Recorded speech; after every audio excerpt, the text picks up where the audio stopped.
everyone to North American Nationals of the Grand Archive TCG here in Las Vegas.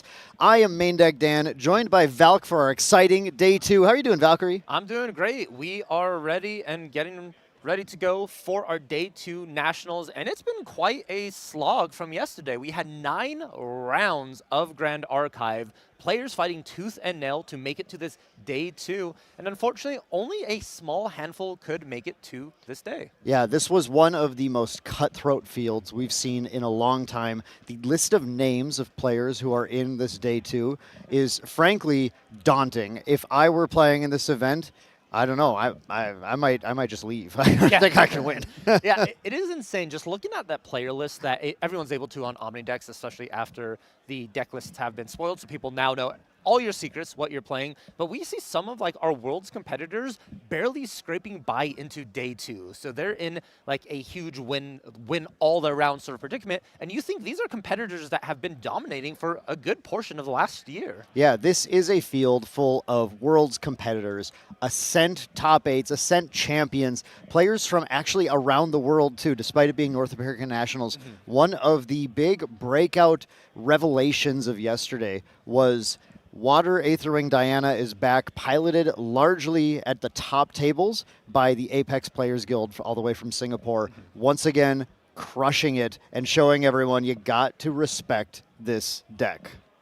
It also makes you really feel like the Carpson Coda ban for the deck didn't matter. It almost felt like a crutch now with how dominating these players from Apex Guild are piloting this deck. Like, I've never seen such a dominating performance in the Swiss stage by Diana. Like, sometimes there's a lot that sneak in, but this was, like, clinical. Yeah.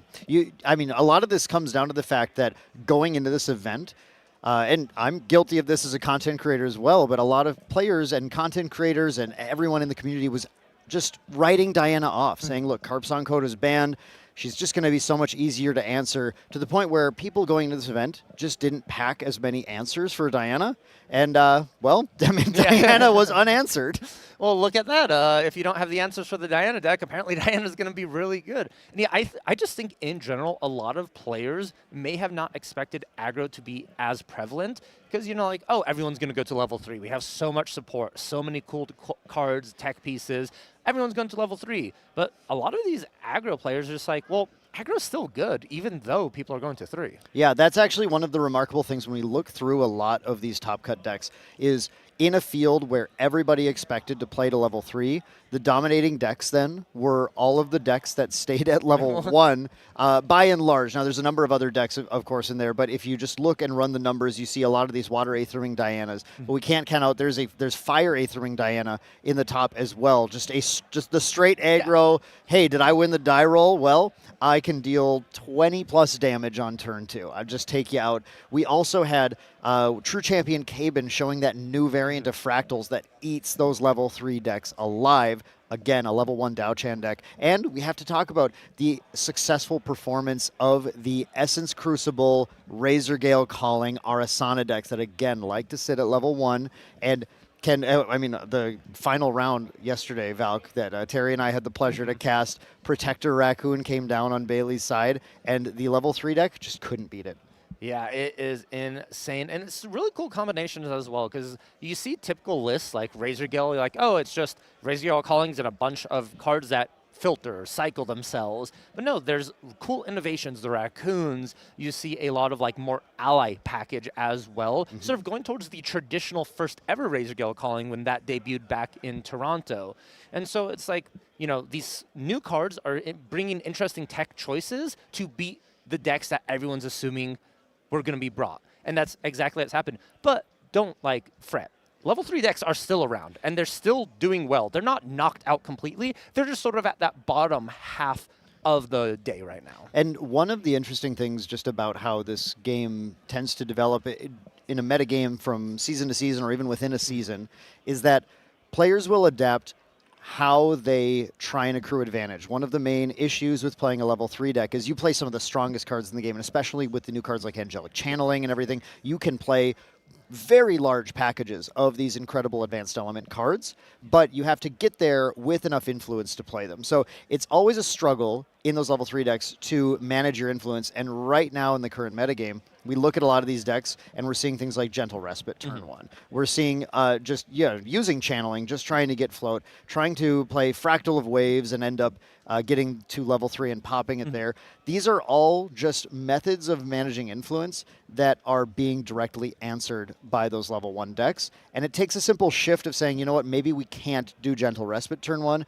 Maybe instead of doing float, we need to do Library Witch Cremation to draw instead of Shieldmate Cremation to get a float, because the answers are simply answering them right now. It'll take an adaptation from level 3 decks just to bring them right back in. Exactly, yes. It's all about your flexible slots, what you can and cannot put in the specific metagame. And honestly, like, there's a big prevalent card in a lot of level 3 decks that used to be played that aren't now. So they used to always run like Resolute Stand, and then you would see against aggro just vanish from sight. Yeah. A very simple 2-cost, fast speed, become stealth. And it shuts down these aggressive aggro decks and allows you to just have cards down to level up, because your purpose at level 3 is once you hit level 3, you're happy. You're stabilizing. That's exactly what you want to do. Well, meanwhile, aggro decks are like, I'm going to try my best to make sure you don't get to that position. Right.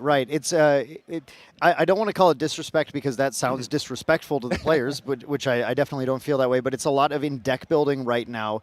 Those aggressive strategies going into today's event were simply not expected to be played against. Yeah. So with the limited tech slots that every player's deck has, they just made other choices and thought, you know what, I'm going to resolve my respite. It'll be fine. I'll just level. I'll get a lot of cards, and I'll figure it out once I get to 3. And these decks just weren't letting them do that. But I definitely like that tech idea, Val. Just let's bring back the stealth. Let's say, well, Diana, what can you do when you actually can't hit with an Aqua Mirage Whisper? Yeah, stop your turn there. I also want to address something very important here, Dan. Typically, it would be called the elephant, but I'm going to say I want to address the arcane elemental in the room right now. Oh, we have to. I cannot believe how much Hyoka has grinded for Arcane Rai and is now sitting at, I believe, like 7-1. 7-1-1 is Hyoka's 1-1 record yeah. on Wind Arcane Rai of all decks in this stacked metagame field of what we were just talking about of aggro decks eating level 3s live. Like, this is insane, and that deck is performing so well. We got to watch it on stream yesterday, and it had a huge pop-off turn, and you sort of just saw the potential. Yeah, you saw a ridiculous amount of potential that this deck has gained from new cards that we have, like Ionized Asceticism was the big one, in Radiant Origins, right? So Hyoka, probably the player who has grinded that deck more than anyone else. It's so many events, event after event, so close to top 8ing a sense on Rai. This may well be, I don't want to jinx anything, this may well be the moment for Hyoka to finally get a placement, and what a moment at Nationals to be able to potentially secure a spot into that gauntlet or directly into Worlds. Yeah, if you're ever going to win or get top 6 at any event, Nats is probably the best one to this is absolutely do it the one. here for. So we have a lot of stuff on the line, obviously, here today. All these Day 2 players did get their incredible, I'm super jealous of the promo, but the Necklace of Foresight promo with Arasana on it. But then, of course, we have to mention that it is these gauntlet slots in the top 16, but then the top 6 players of the direct invite to Worlds that everyone is vying for today. So we're going to be watching these players as we go throughout the day to try and see how they perform. But before we get to our first round of the day, we want to give you guys another one of these awesome little videos that the team has cooked up showcasing one of the incredible players we are following in today's journey. And this is going to be a player that many of you know and many of you are huge fans of, especially if you are Genbu players yourselves. We have a nice interview with the one and only Superior, so let's jump to that before we jump into the game.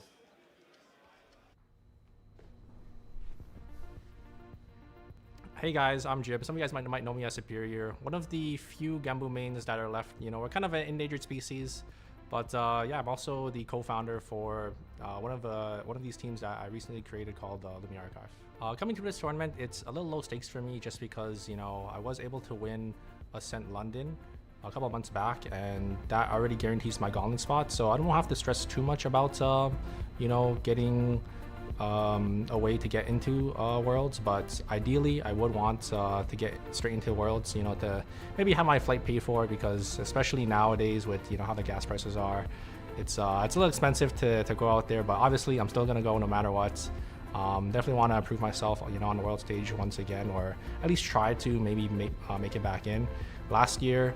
It was a really rough run in the Gauntlet. I went 0-3 to start.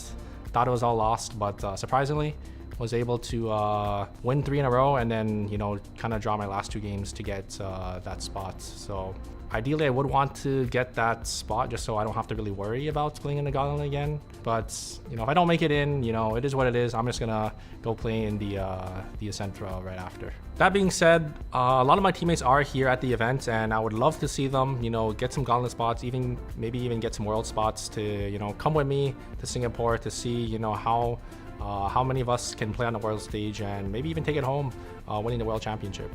Honestly, I have huge respect for these top competitive teams like TM32, Team Chess Club, Team Apex, and Team True Champion. These teams go through rigorous testing, always trying to elevate the metagame as they find the breakout deck, they find these, certain meta cards that, are able to kind of shape or warp the meta. And, everyone knows me, I'm just a Genbu guy. So for me, obviously I have to play around exactly what these teams are bringing. And I just have to adapt. What's funny is right before London, everyone thought Genbu was dead. Thurable got out to the game, Topsy got out to the game. There wasn't many Genbus running around. And even me as well, I was thinking about giving up the deck. I even said, my server, I was like, if I scrub out of London, I'm probably not going to be playing the deck anymore. But I was able to adapt to the meta over there. Went completely undefeated, which is still a shock to me. But it was such a crazy run, and now everyone now knows me as the Genbu guy.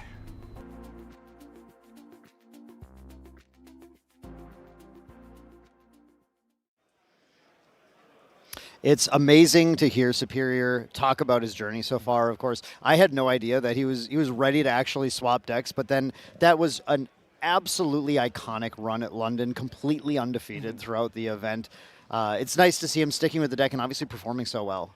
Yeah, it's, this sounds cliche, Dan, but it almost feels like an anime moment for Superior, right? You're down, and what brought you up? Remembering the friends who were with you the whole time. True. Genbu was always by his side. The turtle. And went 13-0 at London, just cleaning through with the power of turtle friendship. Yeah. And let's see now if the power of turtle friendship is going to be enough to bring him across the finish line once more. As we head into this game here, we have Superior against another incredibly powerful, storied player. This is Asuna, one of EU's probably strongest and most accomplished players.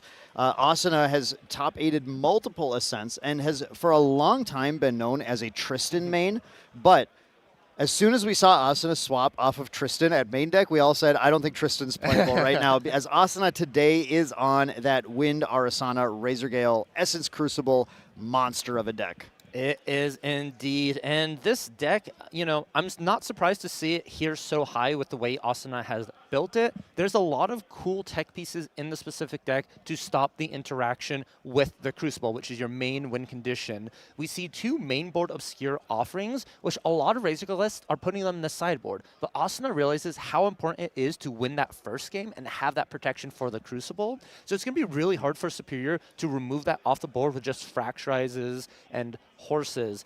Additionally, Asuna opting into stifling Gyres over traps, which was a huge discussion in the Razorgale community, because a lot of people are like, well, we need to deal with Blanche. We need traps immediately, but Gyres also are a way to help proactively stop some of these engagements.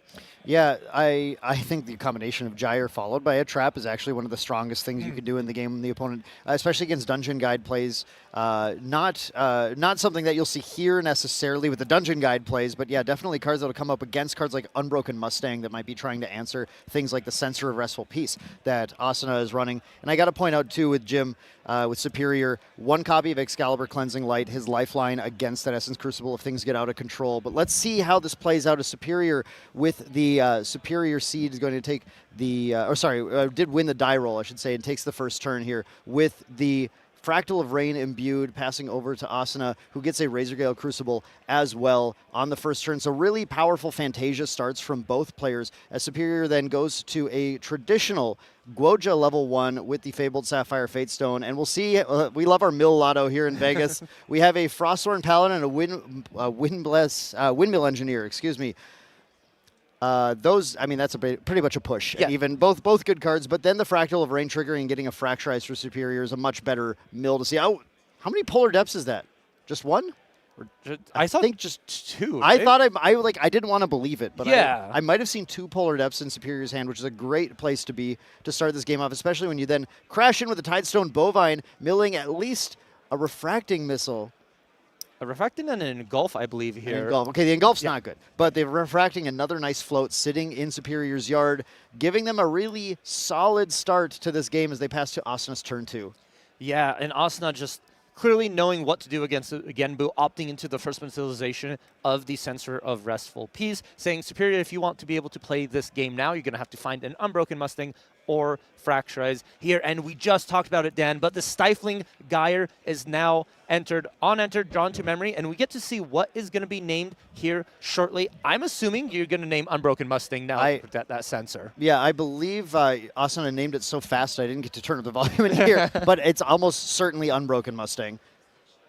The Frostworn, actually, instead of the Frostworn. Mustang. Okay. We are saying we don't want to get beat down by your allies, Superior. Wow. We're going to try and race you here. Now, the important part about Asuna's board state is that turn 1, Razor Gale Calling, is nearly uninteractable right now on Superior's side. So every card Asuna plays at this point is going to be additive damage, and you really don't have to worry about a big burst turn if your opponent's already sitting about like 9 to 10 damage counters themselves. Yeah. That Stifling Gyre play is so interesting, possibly extremely heads up, extremely powerful from Asuna to negate that entire win con of just playing Frostworn Paladins and attacking with them for 3 every turn. But it does leave the Unbroken Mustang available to hit the sensor, which is the thing that's also currently shutting down Frostworn Paladin. So it's a really interesting it's an interesting route to kind of take with that I don't doubt is correct given Asuna's intense play skill and player sense.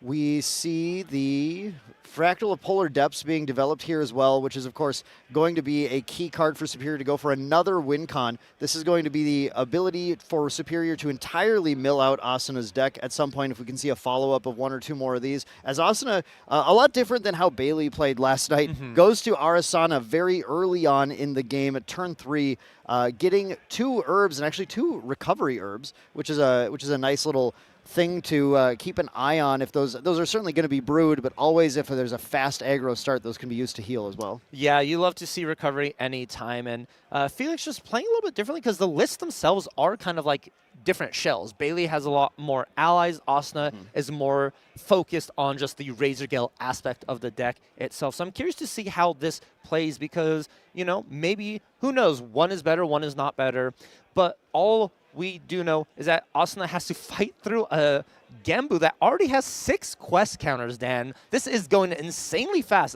This Genbu may be flipped on this next turn. Yeah, the Genbu flip, when you get to start with Fractal of Rain, get a Tidestone Bovine down. And of course, Razor Gale has very few ways to deal with allies when you don't play an ally-focused package in the deck.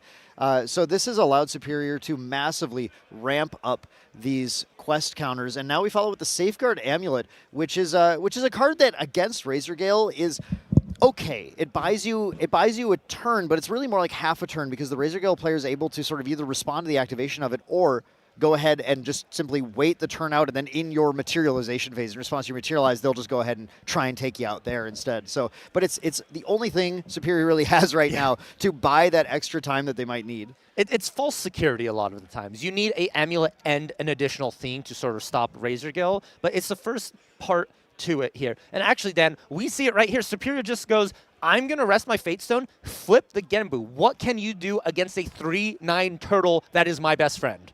Yeah, we know that players have pulled out cards like Ensnaring Fumes that previously would have protected them. And here we see the Resonating Fugue already coming down on this Genbu as well. Superior is ready to just go for it. It looks like with the Fractal of Polar Depths, able to ramp up the number of water cards in the yard. It's already to a large amount because of the power of the Cow, the Tidestone Bovine, milling 2 cards every single turn. The +2 mill from this, and then this multiplying the number of water cards in the graveyard this turn means that this Genbu is ready to attack for lethal if Asuna has no response. Yeah, and it's going to be very difficult. You're going to need Veiling Breeze for a lot here, but we see Superior aiming and ready. This Genbu is currently a 9-3 as the Fugue has resolved. Flip that. Keep in mind, there's about 9 water cards in that grave. Tidestone Bovine can put about 11, and then Polar Depths can do about 23 in total after that. So that is going to be a big turtle coming in here. And I think we actually might even see another play here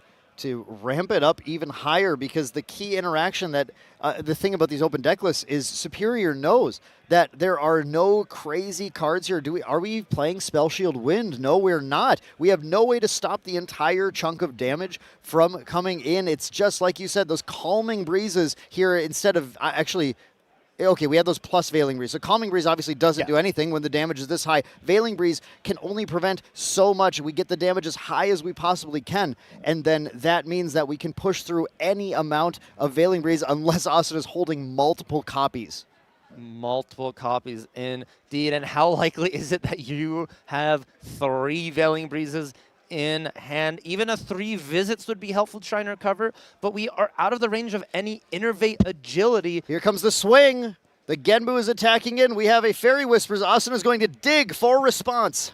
Yeah, we have to look. We have to get cards down in memory. Veiling Breeze is only as good as the amount of win cards in your memory at this current moment. Dan, this game is moving much faster than I expected. We're only 8 minutes into this game 1, and Superior's already presenting a lethal swing for Asuna. This Genbu is coming in for absolutely lethal damage.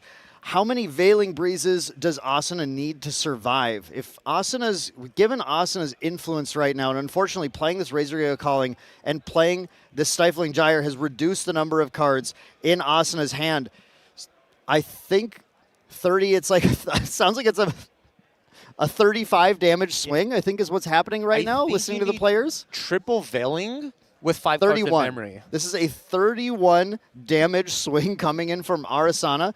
Coming in from Genbu at Arasana, and given that Arasana has 2 damage counters. And just like that, Asuna picks up the card. Superior takes game 1 with the power of friendship and a giant turtle, Dan. And a giant turtle. You can't count out the turtle here. What an incredible, fast victory. At Guoja level 1, we don't even need to go deep if the Tidestone Bovine can't be responded to. If you hit the Fractal of Polar Depths, you get everything together. The opponent just doesn't have an answer. You need those. This is why some players are playing Spell Shield Wind. You got to have a response to the giant hit. Gojia just said, welcome to Vegas. Definitely looking to play the odds today, and Superior wins the pot for once here with that gigantic attack, as the players are going to go to round 2 and see if they can shore things up in the sideboard. And thankfully for Asuna, it is certainly not all out here. We don't have to fold when we have 2 copies of Ensnaring Fumes in the sideboard. I guarantee you those are coming in immediately. Oh, yes. If Asuna had an Ensnaring Fumes in that game 1, I think it would have been a different story happening right there. So those are definitely coming in. And looking at some additional cards, I think, personally, you could bring in your Scatter Essence and your Blessed Clergy as well. Just because Genbu does like to play on their kill turns multiple cards. So if they're aiming for a kill turn, you could just imbue a Blessed Clergy and say, okay, give me another turn. I'm just going to delay you. That's a really astute point, Val. The Blessed Clergy is super powerful. When the Blessed Clergy drops, it stops the opponent from playing more than 2 cards on their next turn. Playing cards includes both activating and materializing. And that would not catch Superior off guard, I'm sure, but that catches a lot of other players off guard as they materialize a card, they play something, and now they are locked out for the rest of the turn. And for example, the card you have to play in this deck to do that combo is a Resonating Fugue, right? So it would mean Superior under a Blessed Clergy imbued would be unable to materialize, play a Fugue, and play an Engulf. Yes. Can't do all of those things, has to choose one to not do, and it may be required to materialize something like an Enfeebling Orb to play through something as well. So this is, I really like that idea. I'm curious to see if that comes in. I think the Dream Fairy comes in as well. The Ensnaring Fume comes in as well. The Innervate Agility would have saved Asuna there as well. There are a lot of options that Asuna has now to be able to play with. There were 2 Innervate. I just saw that Asuna does have 2 Innervates main, so certainly I think Superior had to be holding an Engulf. We weren't at the life to Innervate. Yes. We weren't at the life to Innervate. Correct. You're right. That is it. That is it. We weren't at the life to Innervate. And Superior very, very keenly just goes to the attack before Innervate is online. Yeah, so that's wow. There's still some interaction that could come in here, though, and I agree with the Scatter Essence as well. From Superior's side, how do we shore this matchup up? We got to get some boots in that deck right here. We're going to bring some Beast Bomb boots to pair alongside that Safeguard Amulet. That does give you that second option to play against 2 turns of Razor Gale, so you can actually make it through. Yeah, definitely. And then, of course, your Expel the Departed. Your classic sideboard card, we've talked about it. We need to destroy some Phantasias. This is the best card to bring in. And then also, I think we bring in an Engulf and the Excalibur. The Engulf just for more protection on your kill turns. And the Excalibur, you mentioned it, it's your one saving grace at the end of the day against that Crucible. One thing you can do with Engulf, too, is if you open with your 7 cards and you're taking the second turn like Superior is, if Asuna drops Razor Gale turn 1, you can just engulf it. That's kind of yummy, yeah. Yeah, you just put your hand down and engulf it. Like, okay. And we actually saw this play from the Water Daochan player who was just, I'm going to negate everything you'd want to do turn 1. Yeah.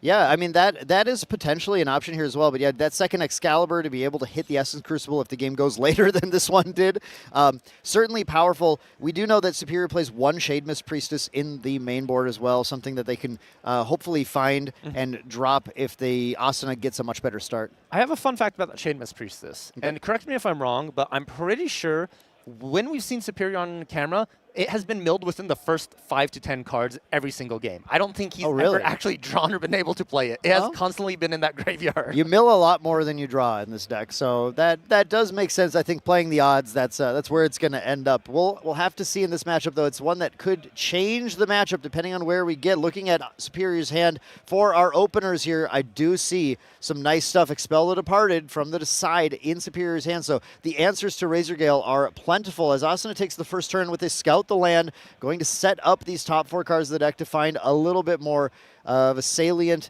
action plan.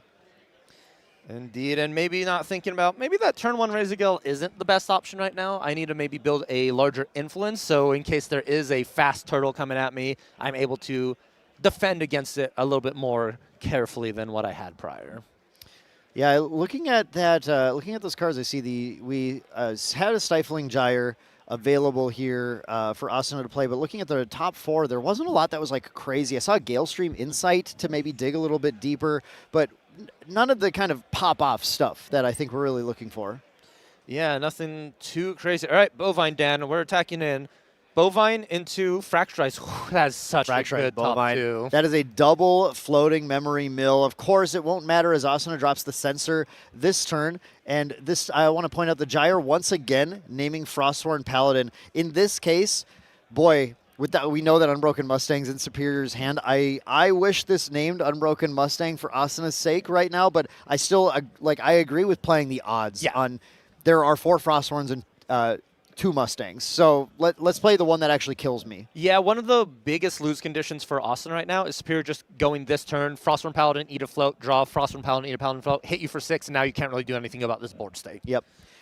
But that Censor has to be removed first, so as Asuna passes the turn to Superior, Superior is just going to want to find a way to pop that Censor off, and Asuna could still be holding a Stifling Trap, which would require that Superior has additionally a Primordial Ritual, which is another 2 of in the deck, to be able to actually stop the Unbroken Mustang's on-enter ability from being negated as he goes to actually not level 1, but actually goes for the Grand Crusader's Ring this turn just to draw another card to have plenty of options to play with here, maybe digging for that Primordial Ritual to try and pop off with the Unbroken Mustang. Yeah, it is very curious because usually you see Gojia as their first materialization ever is just going to be that Gojia.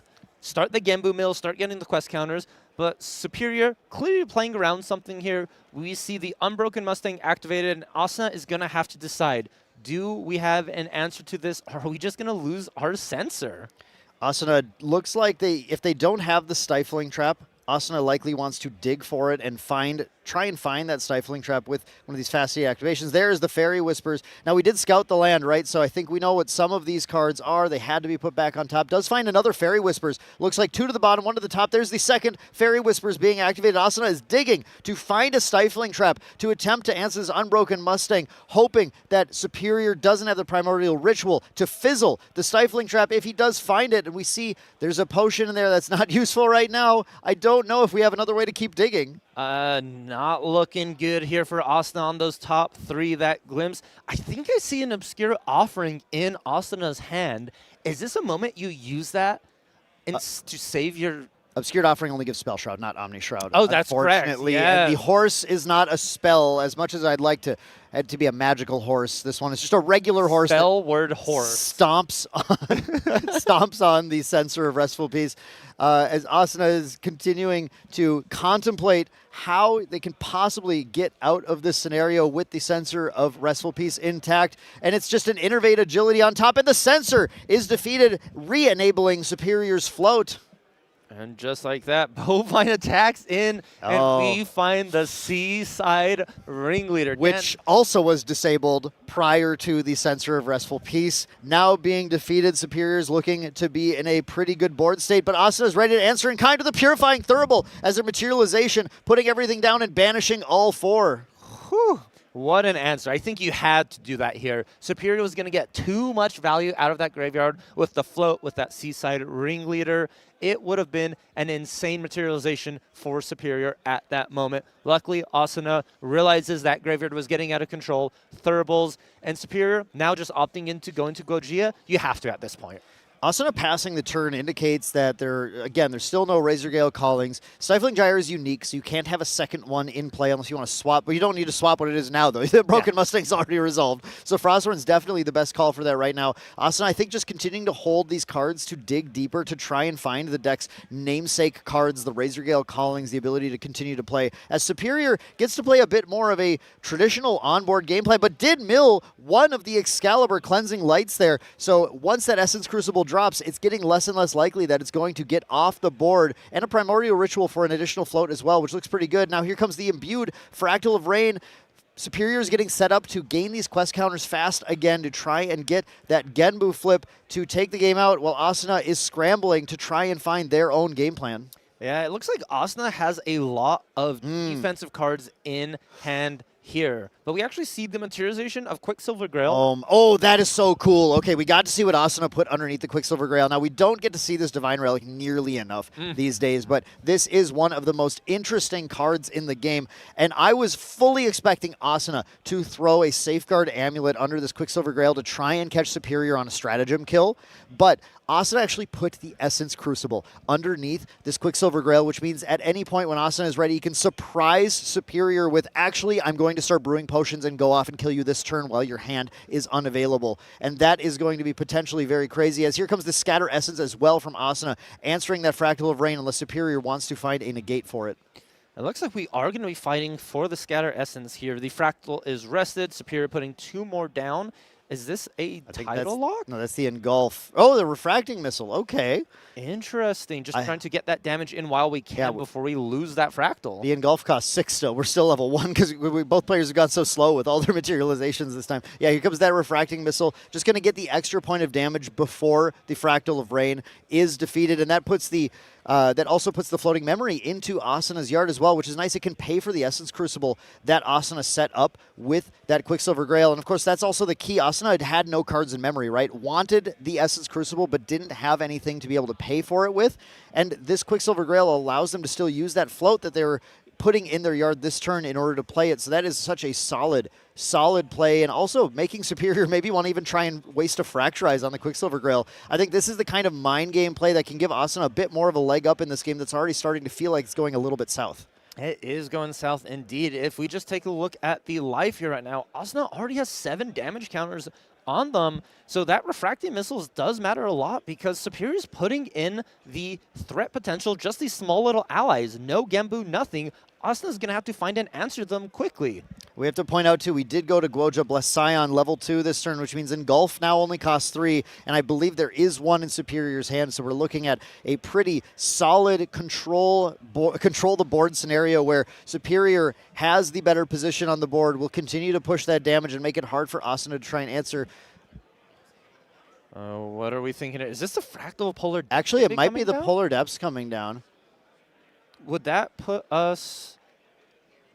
All right, that would only leave us at 3 in hand, and I think I do see an Engulf as well, so there is protection for that Polar depths if needed. Yeah, the polar depths would still be reservable, so the engulf would still be playable, but Superior just trying to play to having more outs here. The ability to expel the Departed, the Razor Gale calling could be really important. I think Superior might be putting Asuna on Essence Crucible under this, expecting to have to suddenly pop off and protect himself if the level 2 Arasana happens next turn and Asuna gathers 2 herbs and starts to try and distill some waters and go crazy. Yes, that is the scary part here. We're going to see the level up into Arasana using that floating memory from that Scatter Essence, not losing any cards here. Going to go ahead and roll for some herbs. These don't matter too particularly, as they are just going to be brewed here. And the important part as well of the Essence Crucible underneath the Grail is you can now control what is being banished for that Grail. Exactly.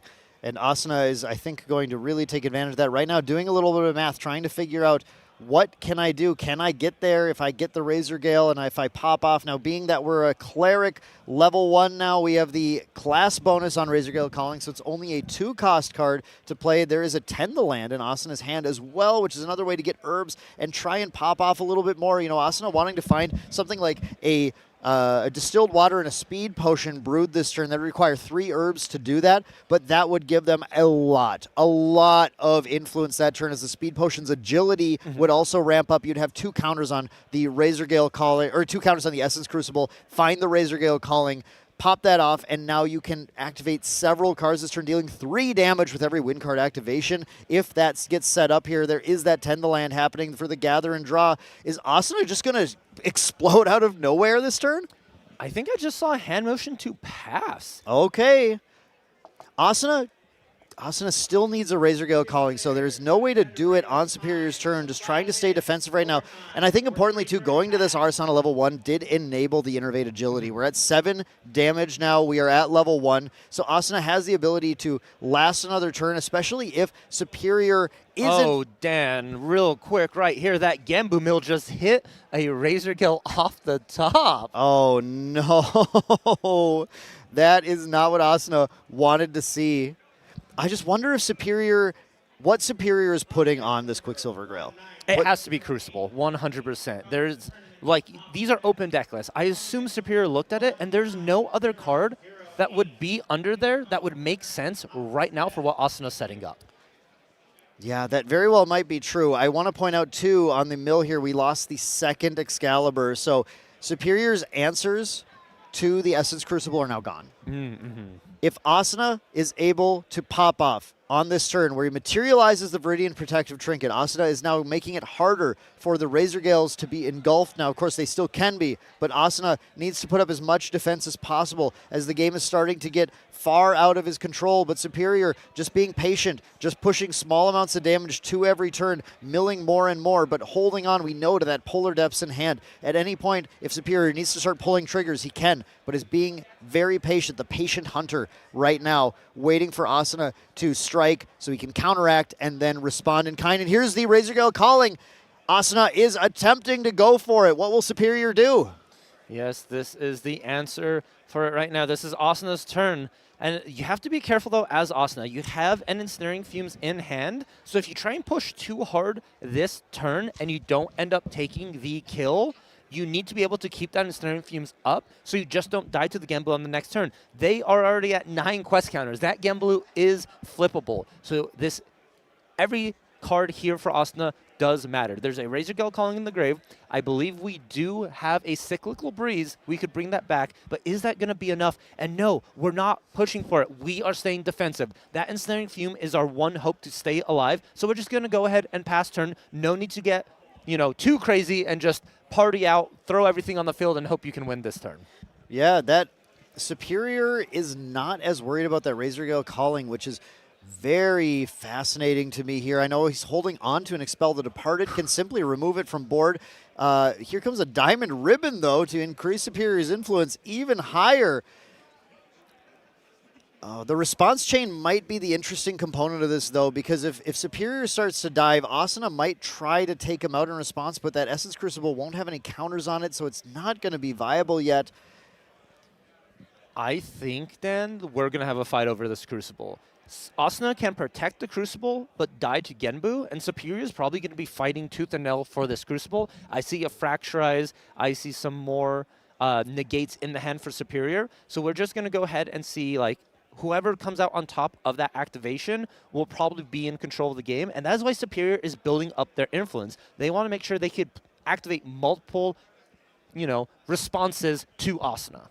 Yeah, holding on. They've been holding on this whole game to basically engulf and expel in hand to make sure they can respond to anything, because they do have the superior position right now. Just simply attacking with multiple allies every turn, building up that mill, getting ready to, whenever they need to, just dive in and take the game. So they continue to just push to hold up the whole hand. Now I see a Spalling Cleanse as well for additional recovery, and pass the turn. There is a lot of potential response in Superior's hand, and they know that it's a waiting game, and they are currently winning it. They are indeed. It's about influence building here. And typically that's what Razorgale loves to do, is just, play a couple of cards, dig deeper in the deck, find a Razorgale, and pass turn with that influence. But Superior is doing that same thing. They're like, 2 can play at this game, and I have allies on the board that are just dealing you damage every turn that you're now going to have to respond to. It is a small clock, but it is still a clock nonetheless, and it is ticking 2 damage per turn. Asuna having gone backup charger this turn, continuing to try and build that influence. I do see the Cyclical Breeze in hand as well, so a second Razorgale can be grabbed at any point, as one was milled earlier in the game. Asuna has to make a really difficult decision about when to actually start to force Superior's interaction out, but do so while keeping up a response to Superior's crackback if it doesn't work out. And like you mentioned that earlier, Valk, that is really the name of the game. That's why this game is so slow and patient right now. Both players fully respecting the opponent's ability to actually play the game. And here we see exactly that Cyclical Breeze to try and take back that Razorgale calling. Now, that means Asuna can try and set up the second Razorgale. And with the second Razorgale, if it resolves, Asuna can do quite a bit. Now, there is still the Expel the Departed to work around in Superior's hand. So a lot of the responses might happen to, for example, the brewing of the first potion. If that does go off, here comes 2 down to play the second Razorgale calling. Let's see if Superior wants to start responding right now. Yeah, it feels like this is the moment. Asuna's holding priority, though. Going to go ahead and banish the Quicksilver Girl for the Essence Crucible on Enter Trigger. We got to pay our costs first. Do we have a float? We're looking. No float. Card from memory is going to go. We pay our costs, and then now the on-enter trigger is on the stack. It is resolving. Yeah, this Essence Crucible does on-enter draw a card as well, keeping Asuna's hand a little bit bigger, a little bit better. And we have the Speed Potion being brewed here. Superior still not responding to any of these. An extremely patient player just waiting. Now here, I think the first response has to happen at some point here. We have an Engulf that does cost 5, though, because of the Viridian Protective Trinket. It's a pretty expensive play, but stopping the Speed Potion prevents not only the card draw, but it prevents the Agility 3, as this was brewed at the end of the turn, which gives Asuna a potential several additional card plays, depending on how many things like Fairy Whispers are in Asuna's hand. Here we have a Fracturize on the Essence Crucible in response to the Speed Potion being played. Now that is going to prevent a lot of that damage from happening, but it looks like the counter had already resolved. I think this is before the counter. Okay, we see it marked on there, so it does. A lot depends on whether or not this is before or after the counter being played, because if the counter had already resolved from being brewed, that would give Asuna double the amount of damage they can potentially deal right now. Here's the Obscured Offering that you mentioned earlier, Valk, held onto for this exact moment to give Spell Shroud to this Essence Crucible after 4 was already paid to play the Fracturize, the Engulf. If that was an Engulf in Superior's hand, there it is. It has to come down, paying 5 in order to stop this. This is all of Superior's interaction. But there's that second Obscured Offering The from Asuna. second Obscured Offering. Asuna might be in a safe position now, but I don't know if the influence is there to get a kill.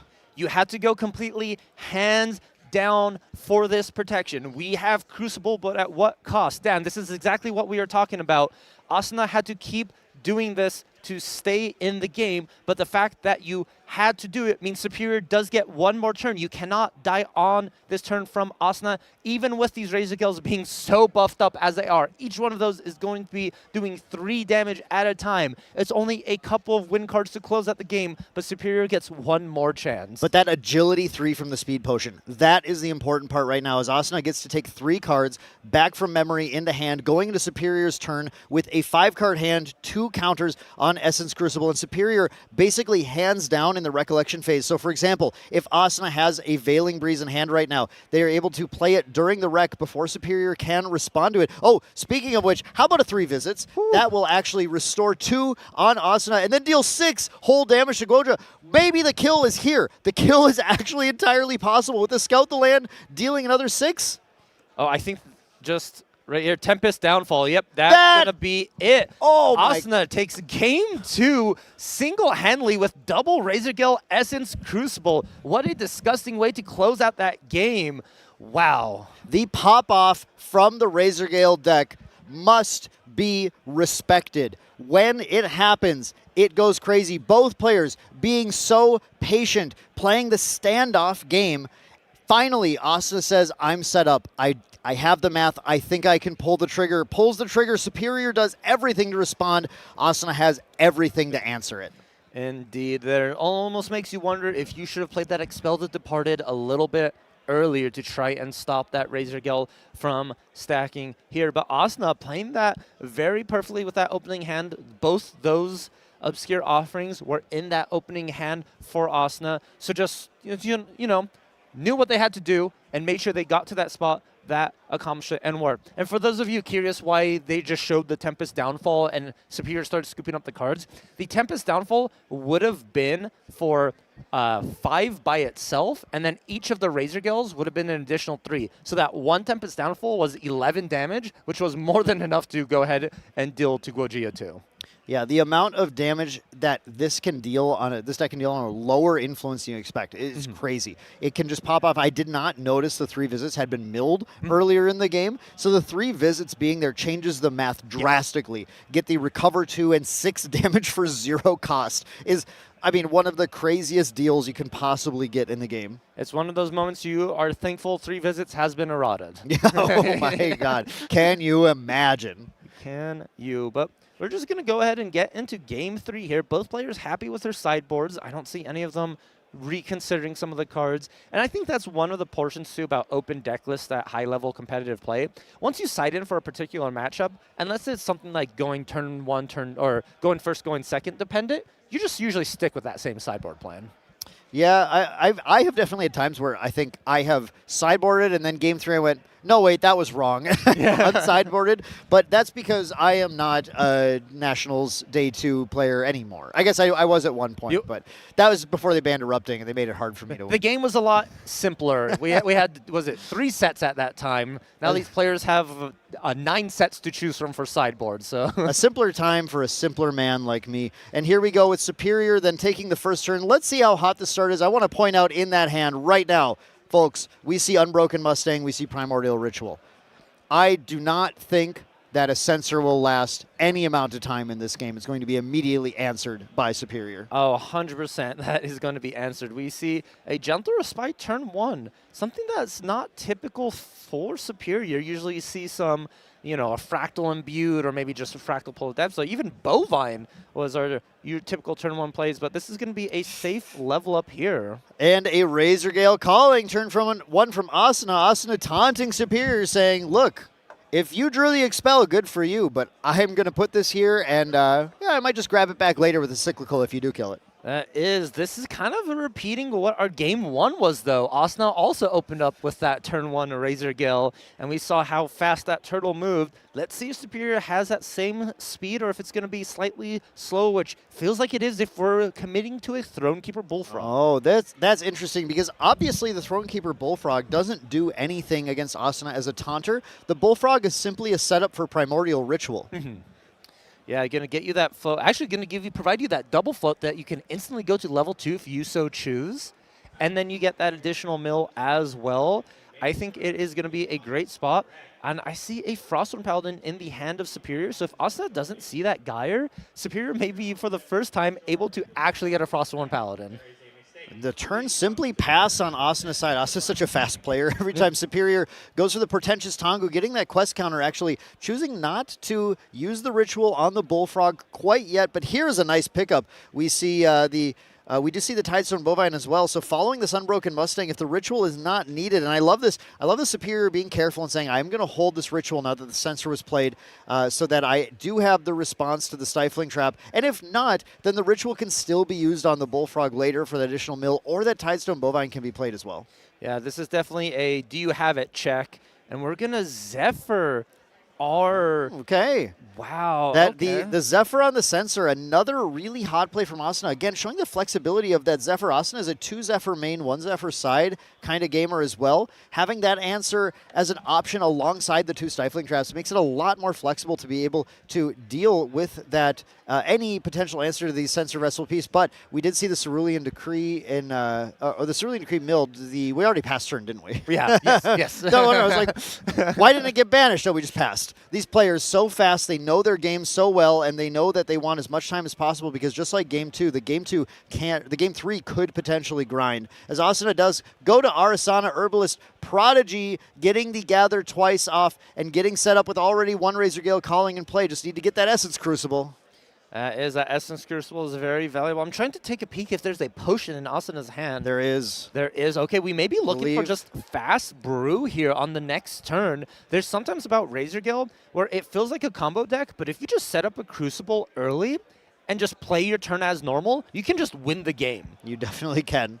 I think I saw a Speed Potion in the back of that hand there that Asuna is banking on. And, of course, Speed Potion from Radiant Origins. This has got to be one of the strongest potions ever printed. So good. Potions, like, you know, in the past, potions have been okay. This one feels like it was brewed with a purpose. Absolutely. And the purpose for Asuna last game was winning the game in a single turn. Alrighty, off the top. I don't see what he put on top. Hopefully, I think it was the Tempest Downfall maybe. We do see another Obscure Offering in the hand for Asuna as well. That means once that Crucible does come out, it is going to have that layer of protection. Yeah, it's remarkable how effective that Obscured Offering was on the previous turn at making sure Asuna could just freely win the game. 2 Norm cards that were 2 cost were played on Asuna's win turn and still went 0 to full lethal. That's how crazy this deck is. Is Essence Crucible plus Razor Gale is the combination that a lot of players have been enjoying. Oh, okay, an Enfeebling Orb. Enfeebling Orb from Superior. Superior's getting set up to try and have a stronger denial turn here by having that Enfeebling Orb to stop Asuna from having as many cards in hand to be able to pop off. I think I like this very protective play that also can be used proactively if Superior is able to set up the Resonating Fugue turn, as we do know that the Resonating Fugue was found early on. Just needs to get enough mill built up to have a lethal Genbu swing.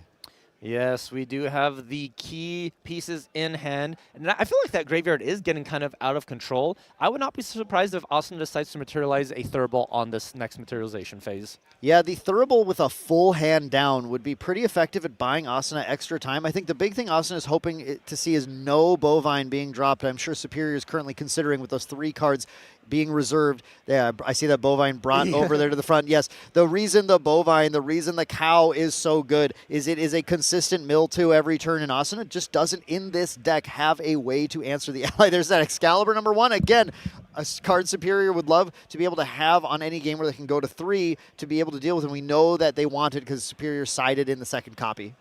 Indeed, here, and that Excalibur unfortunately made it sometime in the eyes, but we actually see the Quicksilver Grill. We didn't quite see what was put underneath. I'm assuming Crucible. It's Crucible. It's Crucible. It's got to be Crucible. Once again, Asuna getting ready for that kill turn here, just trying to set up, and now the players will begin. Once again, a little bit of a standoff game, but this time Asuna in a much faster position, having already resolved a Razor Gale calling and keeping a sensor in play thanks to that Zephyr. A lot is being stymied on Superior's side right now as Asuna has the kill nearly ready. It is just about math. We have the second Razor Gale. I'm not sure if that was drawn off the top, but it is starting to look grim here for Superior if that second Razor Gale is able to develop to the board along with that Essence Crucible. Asuna has the key pieces, but this time Superior does have that Enfeebling Orb, which may be able to stop some of this interaction. Yeah, I think that Enfeebling Orb, especially with Superior's kind of lower hand size right now, is the key to making sure Asuna can't go too crazy on this turn. But the problem is the robust nature of Razor Gale means that this deck, with the components in play, with any counters already on Crucible, can kill you on your turn as well. You're never safe, whether it be their turn, your turn, at the end of turns. Even that start during the materialization. In response to anything, it can start to deal damage, and that is why it has been so effective this weekend. We've seen a lot of Razor Gale decks being played out here. In fact, we got sent some stats earlier. It looks like 51.8% of the matches today were this weekend were Razor Gale. Oh, wow. That seems like a lot of matches. There were 214 Razor Gale matches in day one. Okay, that's throughout the whole day. Throughout the day. Okay, yeah, throughout the day. That makes a lot of sense with that. Is Asuna just passing turn? I think I saw a hand motion, and it's up to Superior here to decide what to do. I think this is a win rate. Sorry, 51.8% win rate across 214 matches. So it's about an even win rate for the deck. And I think they're matchup dependent, but also, as we can see here, a lot of player skill dependency. As we know, Asuna has been grinding this deck now since basically the release of Radiant Origins, and has been gaining a lot of skill, and already a player who has a lot to rely on. And we see that patient play really taking place from Asuna here, along with, of course, Superior's traditional patient and clever play. Yeah, and I just want to compare those stats of Razor Gale today to just RDO season in total, with Razor Gale sitting at about a 57% win rate throughout the season so far. So it looks like Razor Gale is just a good deck in the hands of good players.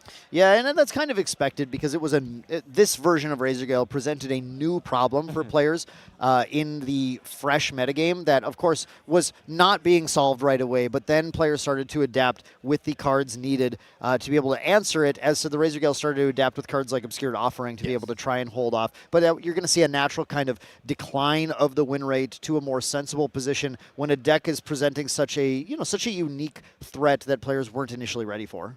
They are, and after this event, Razor Gale decks will change, other decks will change. This is just this particular snapshot, because Grand Archive is an ever-evolving game. We see the Enfeebling Orb being popped now. I believe we are in response on Asuna's turn still.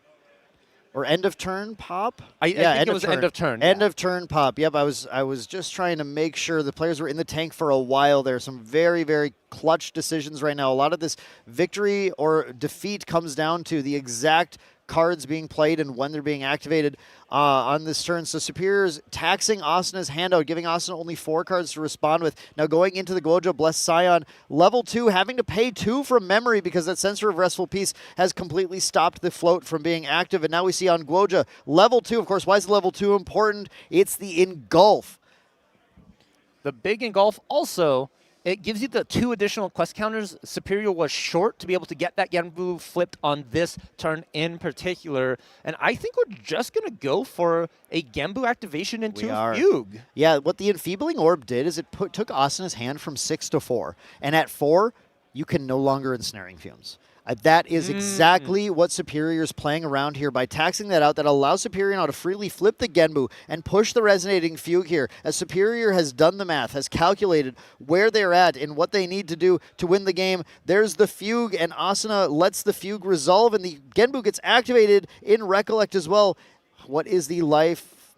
7 is the total bonus here from additional water, so that means Genbu is a 16-3 at this current moment. And that is the exact number on the Genbu alone that is needed to take Asuna out of the game. Now Asuna with only 4 cards in hand, Superior with an Engulf in hand, but hands down right now, Asuna can play a Veiling Breeze right now and it will resolve. And that is the moment where Superior is giving him a check and saying, look, I have a second Fugue in hand. I'm going to just make you play out your interaction right now. If you don't have Veiling Breeze, then I'm going to get you. And Asuna is going to debate right now. Innervate Agility is not online because we have only 3 damage taken so far. That's why Superior is going for this simple one-shot. The thing you have to have, Asuna, is Veiling Breeze. Can you play it? You have 1 card that gets you out of this situation. You run, I believe we only run, okay, 4 of them in the deck. The question is, are they going to be in the top 30? There's only one way to find out, Dan, and that is through a Fairy Whispers. This is very important. Everything rides on these top 3 cards. He's going to deal himself 1 damage with the Razor Gale. This is important. Yes, Asuna is dealing himself damage to be able to activate the Innervate Agility. That is such a high-level play. Needs to deal 1 more damage when the... you can't do it when the Innervate activates. You have to do it with another card still, though, to be able to get there. There is a 3 visits, but that recovers 2, so that also doesn't work. This is such a tricky situation if Asuna wants to make it through the turn. I didn't see what was off top. Was that a Galestream Insight? Galestream Insight. Oh, you could draw the card from the Essence Crucible as well. We're having to dig even deeper. We need 1 more card. We need something that replaces itself. Another Fairy Whispers can do it, so you're in Innervate range. The Fairy Whispers, no way. Did we find it? I think I was baffled by it. I don't think we found it. It was a scout off the top. Asuna is 1 card short of being able to play an additional win card, deal himself 1 more damage, and Innervate right now while Superior's hand is down. That is 1 card short, 1 away. We're going to cycle that uses the scout herb to land. cycle. It comes down to finding a Fairy Whispers right now. I didn't see what it was then. I'm on the edge of my seat now. I want to know what that card is. But the Recollect has already happened. It was another scout. A scout? I think it was another scout. He put a scout initially down, and I think that was either Windmill or scout that came to the top. The Genbu attacks again with a 2nd activation of it to get... activate only once. So, yeah, that's right. I was like, why don't we do that before? Yeah, that's why. But what is he paying 3 for on the swing? I'm not sure what he's paying 3 for here. I think he was trying to activate Genbu once again. Oh, okay. Well, if Superior tried to do that, I don't feel bad about saying it. Yeah.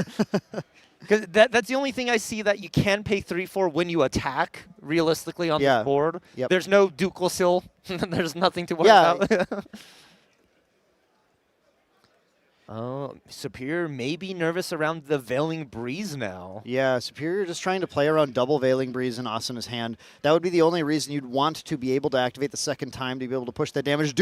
Superior, do not attack with that horse. Although he does have Engulf at this point, but it would still provide the recovery to Arasana to make the Genbu not a lethal swing. So so much actually comes down to this single line being played. I think the Genbu's at 16.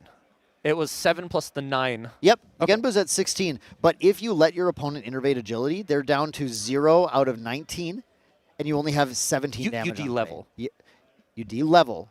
And so it costs you're right, 15. Yes, and then Spirit's at 15. Yep. So Genbu is still an angry turtle no matter what. Yes. Yes, we do not play a 19 life Spirit. That's very true. Resonating Fugue, again. We're swapping again? We attacked in with the small allies into dealing damage to Asuna. Asuna then tries to Innervate Agility. Superior then responds with the Engulf on the Innervate. Asuna has to pay the cost of recovering 5, de-leveling, which means this Genbu is more than enough to close out the game. Superior takes it 2-1 over Asuna. Wow, we have finally done it. That power of friendship is very powerful. Yeah, the Resonating Fugues being the key to this turn. Superior using that Enfeebling Orb to shut off so many of Asuna's routes to be able to survive through that turn, but still manage to pull together, string together that combo to be able to take it, and that Superior now going 7 wins. This is a pair up for Superior, a pair down for Asuna, and unfortunately, you love to win your pair downs and you hate to lose them, so Asuna needs to now pick up a few more wins today, but was still in the superior position as far as number of wins so far. Now both of them are at 7. Can't play each other again until top 8 and have to just win out a couple more rounds for their ability to access that. Indeed here. And so far, Superior is undefeated. technically has not gotten a loss on their record. Oh, you're right. So Oh yeah, it wasn't a pair down because it was 703. It was 603. 603. Yes. 603, which which is a 7. Austin was 7-2. 7-2. Yep. Yeah, exactly. never mind. It wasn't a pair down. It was, but it was a bottom of the bracket. Like, yes. It's like technically a pair down, but points wise, not a pair down. And like, it's not bad news for Asuna because of the way Nats is now working. If you're on that bubble range for the gauntlet, you play again to see who actually gets into the gauntlet itself. Because a lot of the times there's players who had the same record as players in the gauntlet, but due to just bubble, like pair downs, whatever, it really caused them to miss out. But thanks to this Nats, the way the format has been reworked is if you have the same record as the bubble in for the gauntlet slots, you still get to play in like the gauntlet for the gauntlet. Yeah, excellent. So it's not the worst thing to be in that bubble range. I definitely know the pain of being in that bubble range. Man, I'd love it. Can I go back to Houston and have a play-in, actually? I want to play in the top 8. That sounds... Can we get a redo of Houston? It's just a quick rewind. It's not a big deal. Just the culmination of 3 years of history all coming back to that right there. But congratulations to Superior. And I feel like it was a very well-earned victory, especially after that video we watched of Superior sort of talking like, I didn't feel comfortable on Genbu. I thought it was bad back in London, and then it proved me wrong, and now I'm still on Genbu, and I'm dancing with the one who brought me here. Yeah, it's an incredible showing from both players, patience and player skill, and their ability to play around and respect and anticipate the opponent's interaction turn after turn, and they both, in every game, it was putting the opponent on, hey, look, do you have 2 of this? If you do, then you can have it, and you know, they just went back and forth. Sometimes they did, sometimes they didn't. Yeah, I feel like if there's anything to take away from this particular matchup between Razorgill and Genbu is that Engulf's a really good card. Yes. And Essence Crucible is a really good card. Yeah, exactly. Exactly. We definitely saw some of the powerful cards from Radiant Origins at play here, showing how Genbu has been powered up and how Razorgale's new form is something that you absolutely have to respect and you have to contend with in this new metagame. Again, we pointed out there are a lot of Razorgale matches that took place over day 1, 214 matches that we have results for now, according to our Fractal of Insight stats here, as well as Genbu. There were a surprising amount of those as well. Superior's far from the only Genbu player in the event today and in day 2 as well, with 160 Genbu matches. Just probably the most storied Genbu player for that particular deck in the event today. Known as the master of Genbu. Yeah. This is the one it's one of those, like, when someone names a deck, you think of a couple of players that come to mind. And when Genbu is named, you think of Superior. That's one of the top players, along with, of course, the likes of, like, Joe Facha. There's some other great Genbu players, but it was like Superior is the main one, especially after that London run. That really solidified, like, you are the best Genbu around. It's hard to argue when you go undefeated. And like you mentioned, Valk, yeah, I guess we're still undefeated in Nationals as well, with that now 7-0-3 record. And that is a very nice record to have right now. Going into the rest of the day, a couple more wins I think might lock into top 8 at that point as well. So there is a lot for Superior to look forward to, and we might be seeing Superior make a run at Worlds in Singapore this year. That would be really cool to see. So Dan, you know me. We've casted a lot together here, and I'm very superstitious about my ascents and my day 2s and stats and that like that. So I just want to let you know and everyone else that both North American Nats 2024 and 2025 have been won by water decks. Yeah, I guess you're right. Yeah, we had Water Assassin allies in 2024, and we had Genbu, of course, last year. Could be Genbu again. Yeah. Are we thinking the back-to-back-to-back water win for North American Nationals? That would be so funny, given we had a year where over half the year people thought Water was unplayable. Yes. Comes into Nationals again. You know what? You just got to be Superior. You just got to be Superior. You are correct. Whether it is him, the man himself, or just Superior. Just the adjective. Yeah, we'll have to see as we continue on with the day. Of course, we have 3 more rounds of Swiss for you all that we're going to be getting to, followed by our top 8. So you're going to want to stick around for all that. But before that, we have to hear from the man himself. A follow-up to the interview I had earlier, but this time following his game. Let's go to the interview with Once in Love and Superior right now.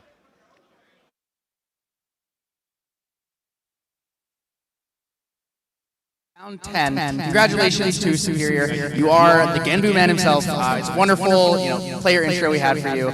That was a really close match. Yeah. How did you feel about it?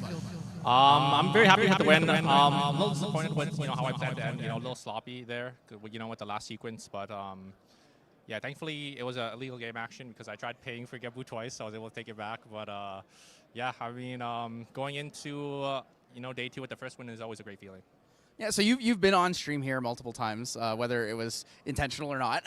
Yeah. I remember you came up. You're like, I'm going to put you on stream soon, and then Yeah, accidentally put you up there because Kaven was the one on the match. Yeah. But I mean, every day so far you've played great. You've had great stream matches. I want to talk to you now that I have the chance to sit here and talk to you directly. I want to talk about your deck, right? Yeah. You're the Genbu guy. You're the one who I feel like really innovates for a lot of people. I've seen a lot of people literally copy pasting your deck from London playing here, right?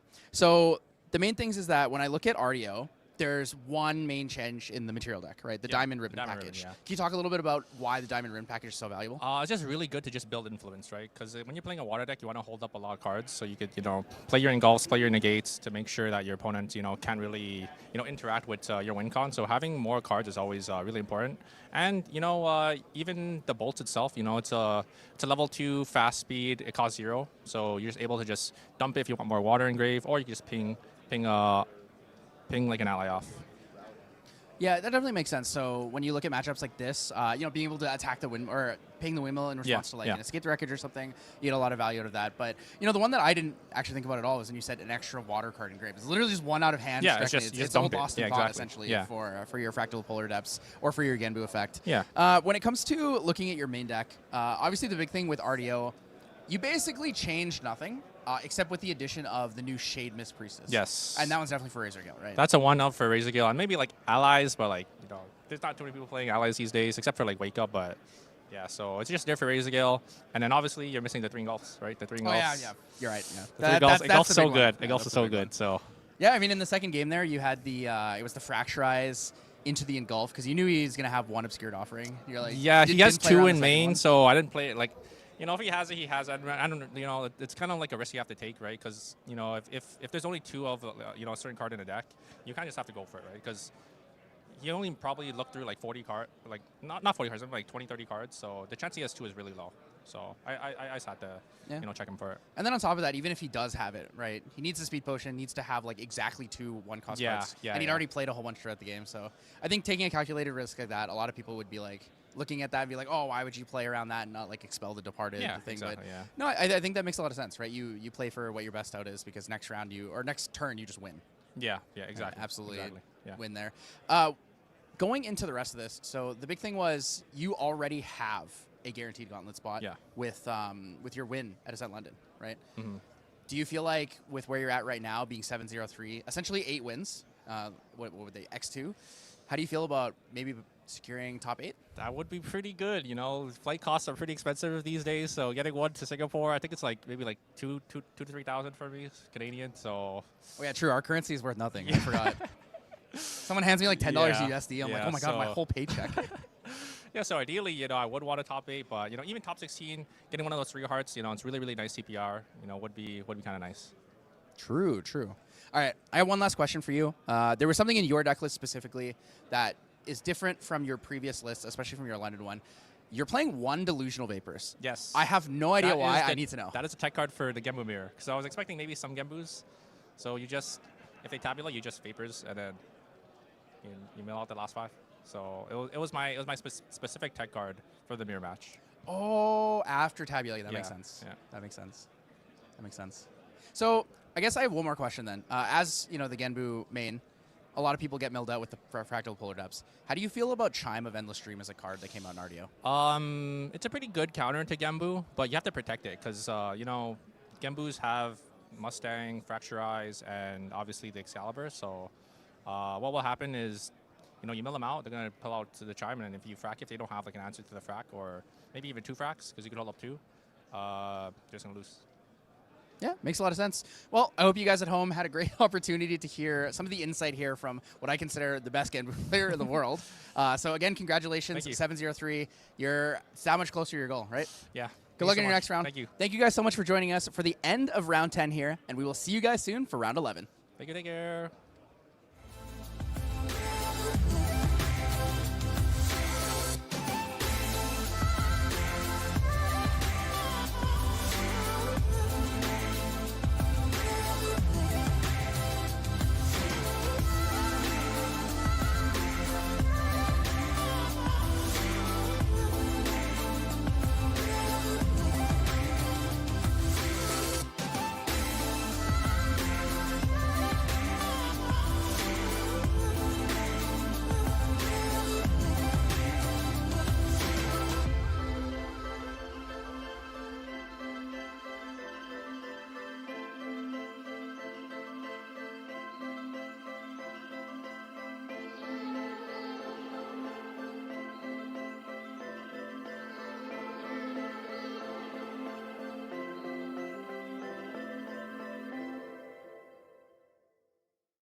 will get my drink on tonight. I'ma get loose, get wild. If you're not in the mood right now, honey, don't kill my vibe. I will get my drink on tonight. I'ma get loose, get wild. If you're not in the mood right now, honey, don't kill my vibe.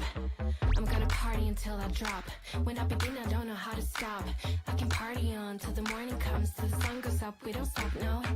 I see you looking at me, but you don't stand a chance, you see. You don't know how to act. I'm looking for classic. Can you please take a step back? I will get my drink on tonight. I'ma get loose, get wild. If you're not in the mood right now, honey, don't kill my vibe. I will get my drink on tonight. I'ma get loose, get wild. If you're not in the mood right now, honey, don't kill my vibe. I'm gonna party until I drop. I'm not looking for love, I'm looking for fun. Just because I have on skin tight jeans doesn't mean I need a man to save me. I do it all for fun. Looking hot in my 501s. Don't you know I tease? I'm not here to please, but you're way too dumb to see. Hey stupid, you think I want you just because I am a woman. Hey stupid, I don't want you, I don't want you. Hey stupid, I do it all for fun. Looking hot in my 501s. Don't you know I tease? I'm not here to please, but you're way too dumb to see.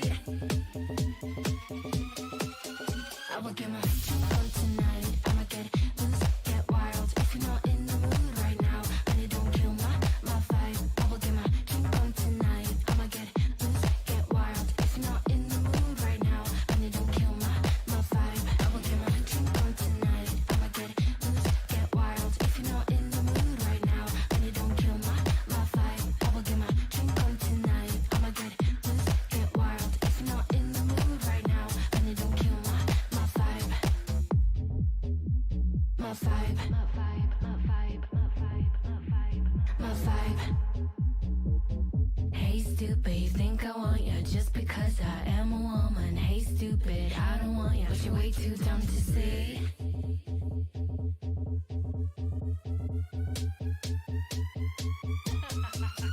I will get my drink on tonight. I'ma get loose, get wild. If you're not in the mood right now, honey, don't kill my vibe. I will get my drink on tonight. I'ma get loose, get wild. If you're not in the mood right now, honey, don't kill my vibe. I will get my drink on tonight. I'ma get loose, get wild. If you're not in the mood right now, honey, don't kill my vibe. I will get my drink on tonight. I'ma get loose, get wild. If you're not in the mood right now, honey, don't kill my vibe. My vibe.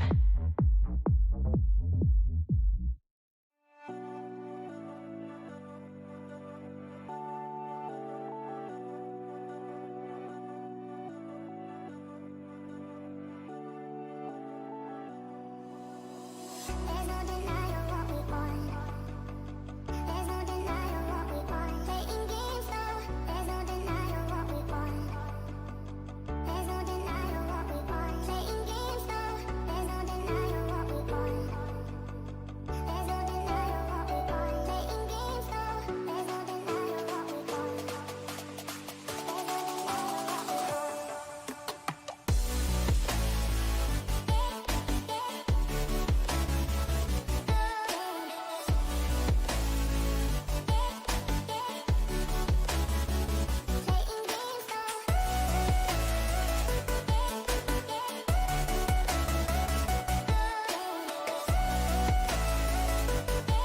denying what we want. Playing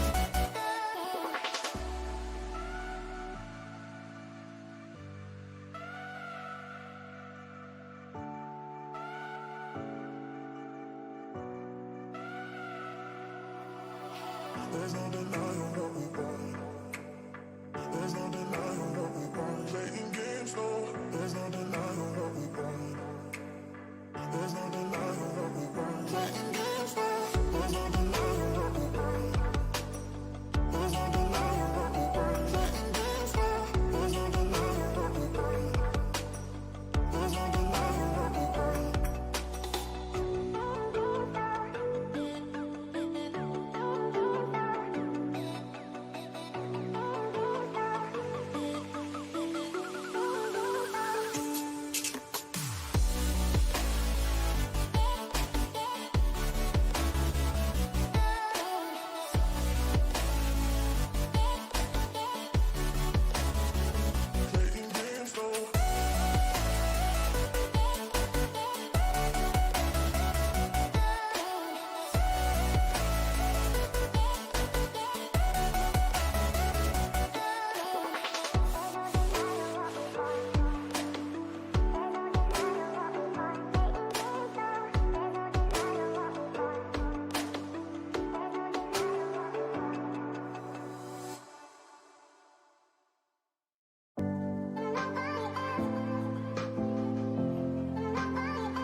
rolled, cards are being shuffled, and that means one thing. We are in Vegas for Nationals 2026. My name is Valkyrie, and I'm joined at the caster desk again with Terry. How you doing? Oh, I am so ready for some more Grand Archive. That was a crazy round one. That was. It's honestly, it was one of those like anyone could have won. I think we had some conversation back here that there was a line for Asuna to come out on top there as well. So it was kind of crazy that it was down to a single card. Yeah, it literally came down to the wire, and I think that's one of the greatest things about today. This is day 2 of the North American National Championships. The players today are some of the best of the best. They're playing at their highest level. They're taking it incredibly seriously because they are fighting for that coveted World's Invite. Yes, that World's Invite is so important and means so much. And actually, Terry, yesterday when we were together, we talked about our round 1 predictions of what the casters, the host, the production crew thought would go undefeated for the whole day. I'd like to report that we were all wrong. Everybody None was of us wrong. got it right. It was actually a water Diana, Yeah. Ring Diana, that went the highest seed throughout the whole day. And you're like, okay, let's redeem ourselves. As casters and production crew and host, we did another prediction. Of course. And this prediction is who's winning the whole event. And I'm actually really curious to see if some of us stayed with our guns or if us kind of like flip-flop swapped around after knowing some information here. Well, I'll tell you, going into the last round, before Water Diana took the lead spot, there was a little bit of crazy hope that there was a Fire Aetherwing Diana that was 8-0 going into round 9. And if they would have won that last round, they would have won, and we still would have all been right. Yes. So I would love to see these. I can't wait to see if everybody stuck to the same. Whoa, okay. Wow, look at that. We see some flip-floppers, and I'm not going to name anyone in the room. Hey, don't worry. Dan and I stuck to our guns. I have changed. I have turncoats. After knowing the information about yesterday, Team Diana, let's go. Yeah. Aether Wings. I'm a big fan. We also see Once in Love, also was on the stereo pick with us, is now going Hyoka 100%. Let's go. That win right there. And then we see Cam, Shinja, and Snorlax sticking with their guns. Yep. Zero actually switching. He was the Water Gin believer. Our Yep. singular Water Gin believer is now on Arizona. I feel like there's a little like, we lost to Arizona. Might as well vote for them. Yeah. And then Foam, I believe, is Still on with Fractals. Yep. And then Eva is the other turncoat. There's 3 of us in total, or 4 of us now. And Eva, I think, was originally Razorgill. I'm not 100%, but I think that's right. So, I mean, all these decks are really, really good when I'm looking at these. I still think that Dragon has a really good matchup spread today. But I did almost switch. I'm going to be honest with you. I almost followed you because Water Aetherwing Diana yesterday had a 61.3% win rate on the day.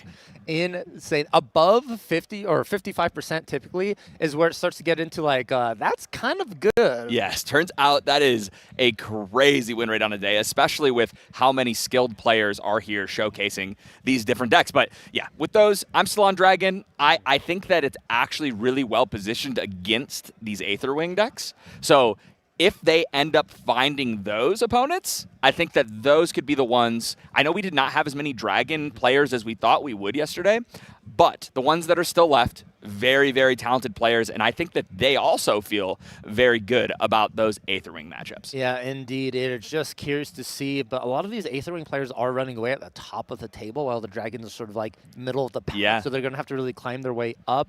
When I was asked about my prediction, I just said 2 things. Got to go with my true love, which is Water Diana. Of course. And then second thing of, I want a Water deck to win Nationals 3 times in a row. Yeah, that would be a pretty cool storyline because we did have Joe Facha win with Water Gembu last year, and the year before was Duck Hats with Water Ally Xander. Yes. So yeah, very, very powerful decks, and that's, I mean, I love Water. I know you do too. So seeing it like finish on top feels pretty good. It would be cool to see the 3-peat. Especially because throughout every season, everyone goes, water's bad, water's not good, fire's better, wind is better, water doesn't have answers. Genbu players were doom posting, right? They're like, Genbu's unplayable, like, they have too many answers. And then for some reason, at Nationals, water players like, yeah, we've sandbagged this whole year. We're actually the best element. Yeah, here we are. I know we played everything else, but let me show you our true colors. Exactly here. And I actually want to eliminate some of these decks that we have been looking at here, right? So we have Winseryu, Razorgale Arisana. I'm saying Luxem Xander's out of contention. I don't think we're going to be seeing it anymore. I think that there's a couple of Luxem Xanders left today, but I don't think the road is very kind to them. I don't think we will see them make their way to the top 8 cut, but I'd be happy to be wrong because I would love to see a Luxem Xander do well. I just don't think it's in the cards. Yeah, it is very difficult for them to make it through. Aether Wing, we talked about it. They're going strong. Fractals, I feel like there's about 2, maybe 3 players as last hope, one being Caben, still on Fractals. But it feels like Fractals are falling shorter and shorter every event. So the thing about Fractals now is that you have to play it completely different. It is not the same style of deck that we saw before where anybody can pick it up, play 3 Fractals on turn 1, maybe 4, even back when we had Dissonant Fractal and it'd kill your opponent on turn 2 or 3, right?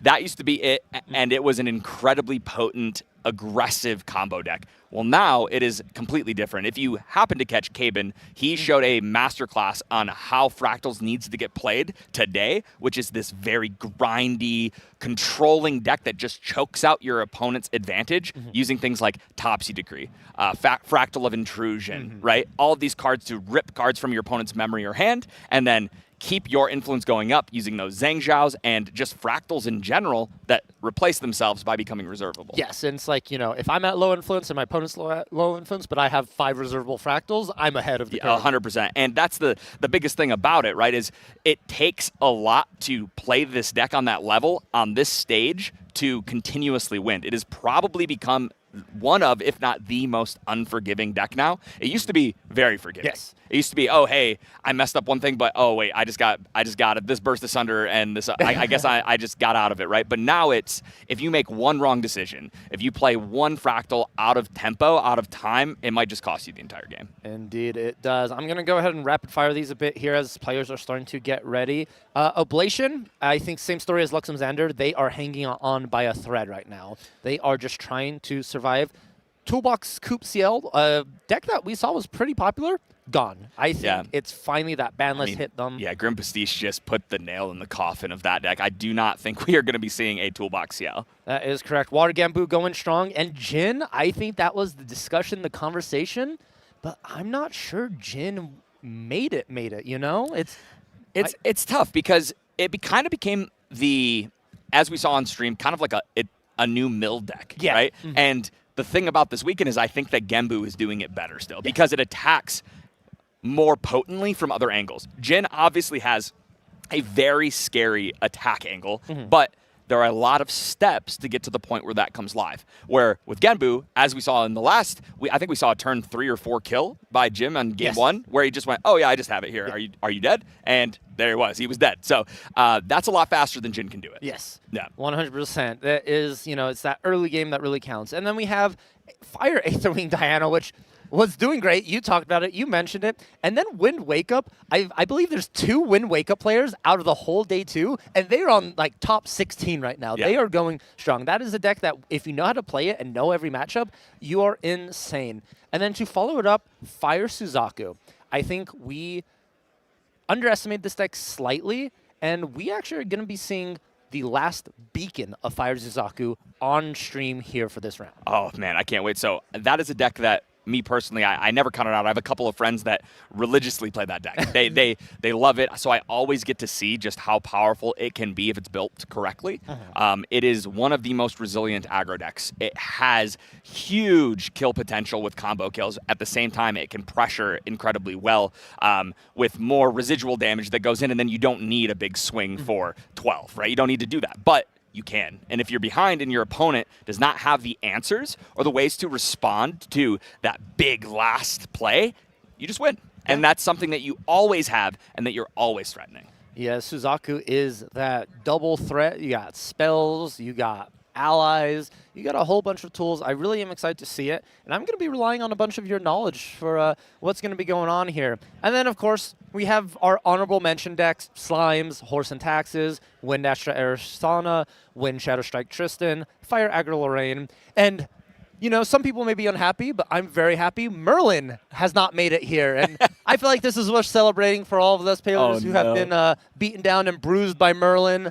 You know, it is our time. Anti-Merlin players have risen up. I'll tell you what, if Cam is back listening to us right now, I know that he is celebrating that sentence. Unfortunately for our good friend Perfy, loved man across the community, Merlin is maybe not in the greatest spot right now, but I digress. Yes. It has had its time in the sun for a very long time. So if it's not going to be a absolute top competitor, I think it's okay if it takes a little break. 100%. It is one of those, every time a new set comes around, Merlin will rear its head one time or another here. But man, oh man, has there been like any particular cards? I'm not sure how much time we have before we jump into our feature match, but has there been any like RDO card or cards that have just spoken to you from today that said like, man, I either like undervalued this or didn't even realize this is really good? Oh my goodness, it's hard to say because there's so many potent cards from RDO across the board. We're seeing little things like all the different angels, right? I think the card for me that really, really shined in games yesterday absolutely blew my mind, and I think the MVP of RDO is going to be Bandit and the Raccoons. I think that just utilizing that package, and Team 32 shows it, right? With their Panda Razor, or sorry, Trash Panda. Trash Panda is what I was thinking about. Trash Panda Razor Gale deck. It's just so powerful, and it can just take over a game without even utilizing Razor Gale because these really greedy decks, right? We're in a very greedy meta right now. A lot of gentle respites, right? A lot of floating memory, and people are going all in on those on their way to 3. Raccoons say, no, you don't get to do that. And while you are doing nothing, I'm going to continuously hold you back, utilize Draw Regalia, rebuild, and then just take over the game with Crucible, right? Crucible, another card that has, in that deck, really, really shined. It has. It really has. And I'm curious what other like archetypes these raccoons can be put into, just because it feels like they don't take a lot of deck slots themselves. No. And they feel very like universal. Yeah, I mean, Main Deck Dan and I were talking about this a lot last night after we were able to cast that game. And all we were thinking was, okay, let's try to build so many wind decks right now. Any kind of wind, mid-range, value decks, and let's just throw the Raccoon package in and see if it works, because I think that we might see this package utilized across multiple champions, maybe even multiple elements as we move forward. Yeah, I'm really curious to see. RDO, it's still young. I believe we're only a month and a half after release of RDO. Yeah, if that, honestly. Yeah, I feel like it came out yesterday. Yeah. Right. It has not been around very long, but it is very impactful already. And this whole season, keep in mind, everyone, this is just one stop to our trip to Worlds right now. This is your North American Nationals happening. We then have EU, OC, SCA Nats coming up before we hit Worlds. So plenty of more games to come in the RDO season and the development of the meta. But we just got word our players are ready. And Terry, there's nothing but a boiling chicken happening over here in our game. That is very true. So right out the gates, we're going to see that Spirit of Fire here. Taco Boss with that Fire Guoja against a very cool Wind Crux Spirit Ruler Lorraine list being played by Tempest Lorne. Yeah, and I just want to mention, Poisonous Breeze Cap. We don't see this card ever. This is a very unique choice. It is an item Cleric Mushroom. If Poisonous Breeze Cap was suppressed, you may sacrifice it instead. If you do, each opponent banishes a card from memory, so a little bit of control in that aspect, and it replaces itself by drawing a card into memory. I feel like this card is very good. Yes, I mean, we've seen it a little bit in a very fringe deck, a Byaku value build that did well at a couple of events, but what it's basically here for is to be utilized with suppress effects. So you are going to see value built repeatedly by Wind Lorraine here, utilizing things like Aella, things like Zephyr, right? Utilizing suppress effects to pick up and put back down all of these draw into memories. You're going to see a lot of on-enter effects with really, really value-centric themes. Yes, and we are starting off with just a demolition. And with Suzaku, Terry, I feel like every card you play has to read deal damage. Yeah, you're not wrong. So the whole name of the game, right, in this deck, we're going to see a level up here, and that is going to bring out our Fate Zone. And now we're off to the races, right? Because every point of red fire damage that we do, I believe it's spell damage. Yes. It has to be spell damage, is going to give you a quest counter, right? And as we build up those quest counters and we're able to get up to 7, we can transform into Suzaku. And that Phoenix is very hard to deal with. It is indeed. It's a 4/3 with the ability that says, if I perish, just remove 3 fire cards from your graveyard and I'll come back. And let me tell you, there's more than 3 fire cards in this deck. So there is a lot of ways to bring that back. And then we're going to see an intensified Pyre right out the gates just to get a counter.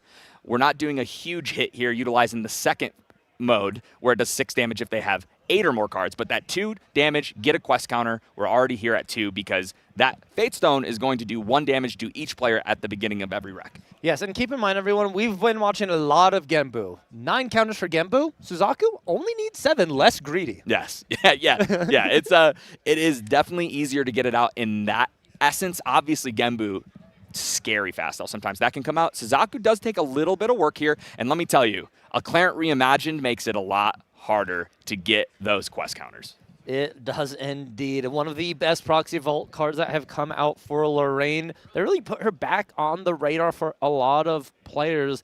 And Tep Slorn showing us why. Wow, a Zhang Zhao to recover 4. Wow.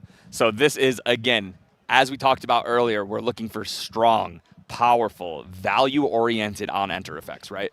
We can find ourselves in situations later on, seeing that Zhang Zhao as we see Poisonous Breeze Cap, we know we are going to see some form of suppression, right? We know we're going to be playing against that, and that's a little terrifying. Luckily, we're a fire aggro deck, so we're probably going to see a little more. We get the Vermilion Decree, one of my personal favorite cards. The 2 modes chosen are going to be 3 at target champion and 2 to target ally. Do we save the Zhang Zhao, though? That's the question. No, we're going to let this hit. And the crazy part about this is that we actually get 2 quest counters because 2 different targets were hit from 2 different modes on that decree, which is a very cool interaction. That is really cool indeed. So it's double the counters for the price of 1. And Impact Hammer materialized for Taco Boss. Terry, I feel like Impact Hammers are one of those cards when an aggro player materializes it, they're aiming to try and kill you with, like, within the turn. Yeah, so the cool thing is, like I said, that Fate Zone needs fire non-attack damage, right? Yeah. That's what we need. Impact Hammer does non-attack damage. It just does it to your face. And as Guoja, that still counts. So if we're able to, and he's basically going, hey, you've got a Clarent. I'm just going to try to hit myself. And if you want to utilize that Clarent to reduce damage to me, I'll take that all day, right? So we got the Impact Hammer. We're going to see a Heated Vengeance here. And we already had the triggers. I see that we utilize the Clarent to stop both triggers from the Fate Stone in Recollection. And now we are going to activate. So there is still those Clarent triggers on both champions right now. Oh, that's true. That means you get the damage reduced from your own Impact Hammer. That Correct. Very valuable. So the problem here is Lorraine going to, yep, Lorraine is going to fully pop this Clarent, which is going to stop all damage that would be dealt here, which is not going to get the Heated Vengeance bonus damage, right? So this is just going to be a naked attack, if you will. Not as exciting, but we do have that Impact Hammer that is going to add a little bit of extra damage. A very good heads-up play from Tep Slorn here. Just, I don't think it's been ever a common thing of saying, I'm going to use my Clarent to protect you. Yes, and right here, Taco Boss is really thinking because we have that Clarent already broken. 2 less damage is coming through. He's thinking, do I use this Blazing Throw for the quest counter here? Or do I wait and try to get full value? And it looks like he's just going to pass the turn over here, and here we go. Purifying Thurible is a very good card. That is not one you want to see when you are the Suzaku player. That is your entire grave that you built up is now gone. It leaves your chicken kind of exposed here. And Lorraine just, I feel like every card they're playing is just value-oriented. Everything's just replacing itself, helping them stabilize the board. And we just saw a 1 of drawn in Tep Slorn's hand, the Orchestrated Seizure. Apparently, there's been rumors that that card has been catching people off guard and winning games. Yeah, I believe that. Unfortunately, I don't think it'll do much in this particular game, but something that we really need to look out for here is there has got to be a lot of interaction or defensive cards in his hand because you cannot let your Suzaku player, your opponent, have a turn like this where you take a turn off from leveling up without materializing a very defensive card. So it has to have some way to either deal with Suzaku or prevent a bunch of damage here. So let's see. Oh, we're just going to start with the Blazing Throw right away. That's 4 damage instantly there. We're at 6 quest counters. We've almost found Suzaku at this point, and I'm sure Taco Boss has a way to deal 1 more non-combat damage. Oh, yeah, and the thing is there's a world here where we just pass. And I think that's what we're going to see because I saw the Suzaku's command in hand, and next turn, after that 1 damage dealt by the Fate Stone, we will be able to utilize Suzaku and utilize his command for a ridiculous amount of damage, even if there are things like interceptors or taunters on the board. Interesting here. Suzaku's command is it's +2, correct? And unblockable? Yeah, so Yes, okay. it's plus. It ends up being +4 if it's a Shenju. So it's +4. Yeah. So and it's unpreventable too. So it is a very, very big swing. Oh, yes. Okay, it will be a very big here, and I hope we get to see it happen. But what does Lorraine have to say about this? We did go ahead and just attack in with our level up, not getting any on-kill effect as there's no allies left on that field here. Stifling Gyre. Okay, we really need to draw some more cards, get more value, find those defensive pieces. I mean, this is a scary turn. 24 health, only 10. That's a scary place to be. Yes. Very scary. Out the gates, you're going to see 1. Out the gates, without even a materialization, unless we have some way to stop it, we are going to see 1 damage from that Fate Stone to both players. And there's the quest counter. We might even decide, hey, we don't want to take extra damage, but I'm assuming every point of damage we want right now. So, yeah, we only run 2 Veiling Breezes in our deck, and I see no Calming Breezes, so very little defensive properties of this Lorraine deck. yeah, so here we go. Suzaku is being activated. We're going to see the Phoenix, Vermilion Phoenix, hit the board here. This is a 4-3 with Spell Shroud, and as you said before, it just keeps coming back if you got fire in the yard. Wow, what a beautiful bird rising from its Fate Stone here. And I feel like the kitchen is getting hot as Suzaku is out and about. And there it is. Suzaku's command. Like I said, we've got double Suzaku's command. This is coming in with 8 additional damage. That's a swing for 12, and that's going to be enough to take game 1. Taco Boss on fire. Guoja taking game 1. You know what that was? It was Suzaku, kill him. Yeah. Yeah. Hey, sick him, boy. That's Suzaku, close out the game. That was the command. That was. and it was very good. That command was heard. Yes, yes. Yes, sir. As you wish. Exactly. So Wind typically has a very good matchup into these fire aggro decks. I'm curious, are there any defensive cards in that sideboard? Oh, let's take a look right here.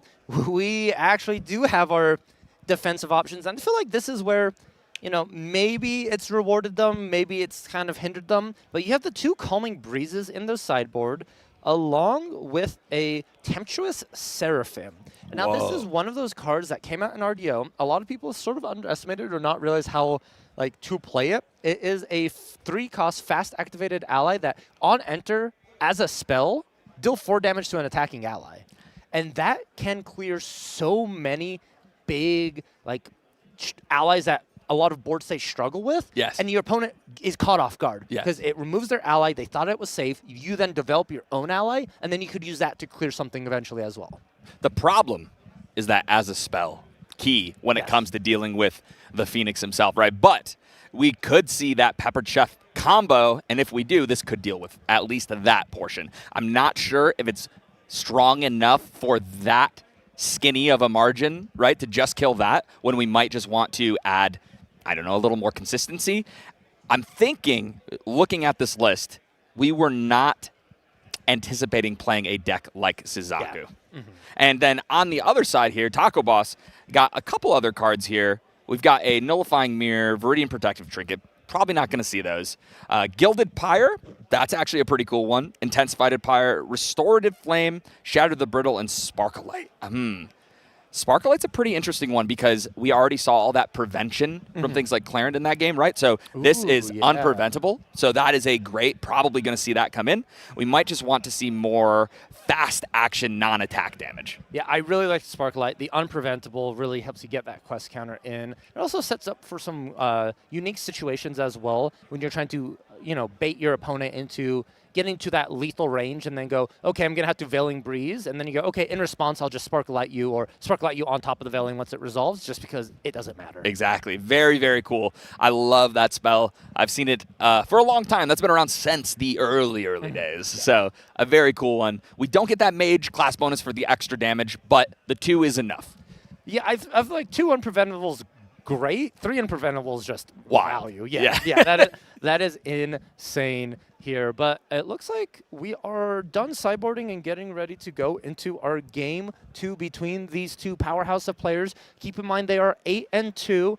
I believe they need 1 more win to start looking at a potential top 8. Yeah, I think that you're probably going to see 10 wins in a pretty good spot. That's pretty much guaranteed, right? If we can get to that range, 1 more win here would put them in a pretty solid contention. So we're going to see a Stifling Gyre out the gates. And what are we naming? There's that Pepper Chef.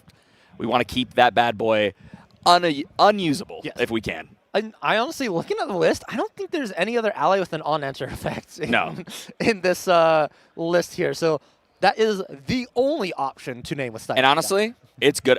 That's good enough to just bring that in. That is, interesting enough as well, this Suzaku's not running liminal guides. Yeah. Yep.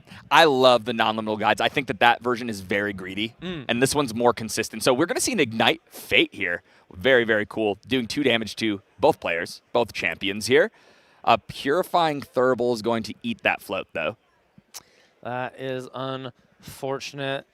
This is, the Thurible came out much earlier this time compared to last time for Slorn.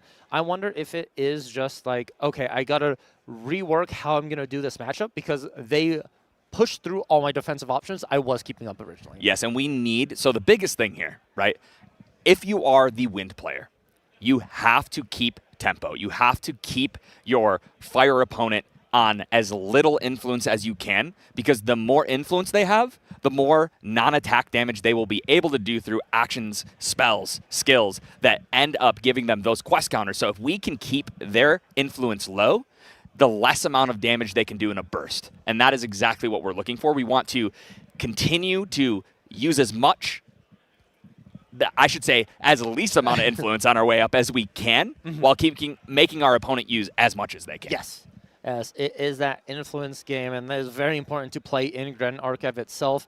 It's part of the reason why this game gets so difficult at top levels, just maintaining your influence, as you need cards to level up, but you need those same cards to be able to play cards to help you level up. It is just a vicious Ouroboros of card advantage. Yeah, that was interesting. We got to see the Intensified Pyre here push a little extra damage before we had the Fate Stone out.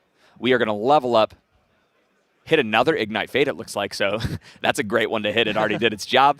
Now we've got that Fabled Ruby Fate Stone ready to start pressuring. I mean, we're already pushing 5+ damage.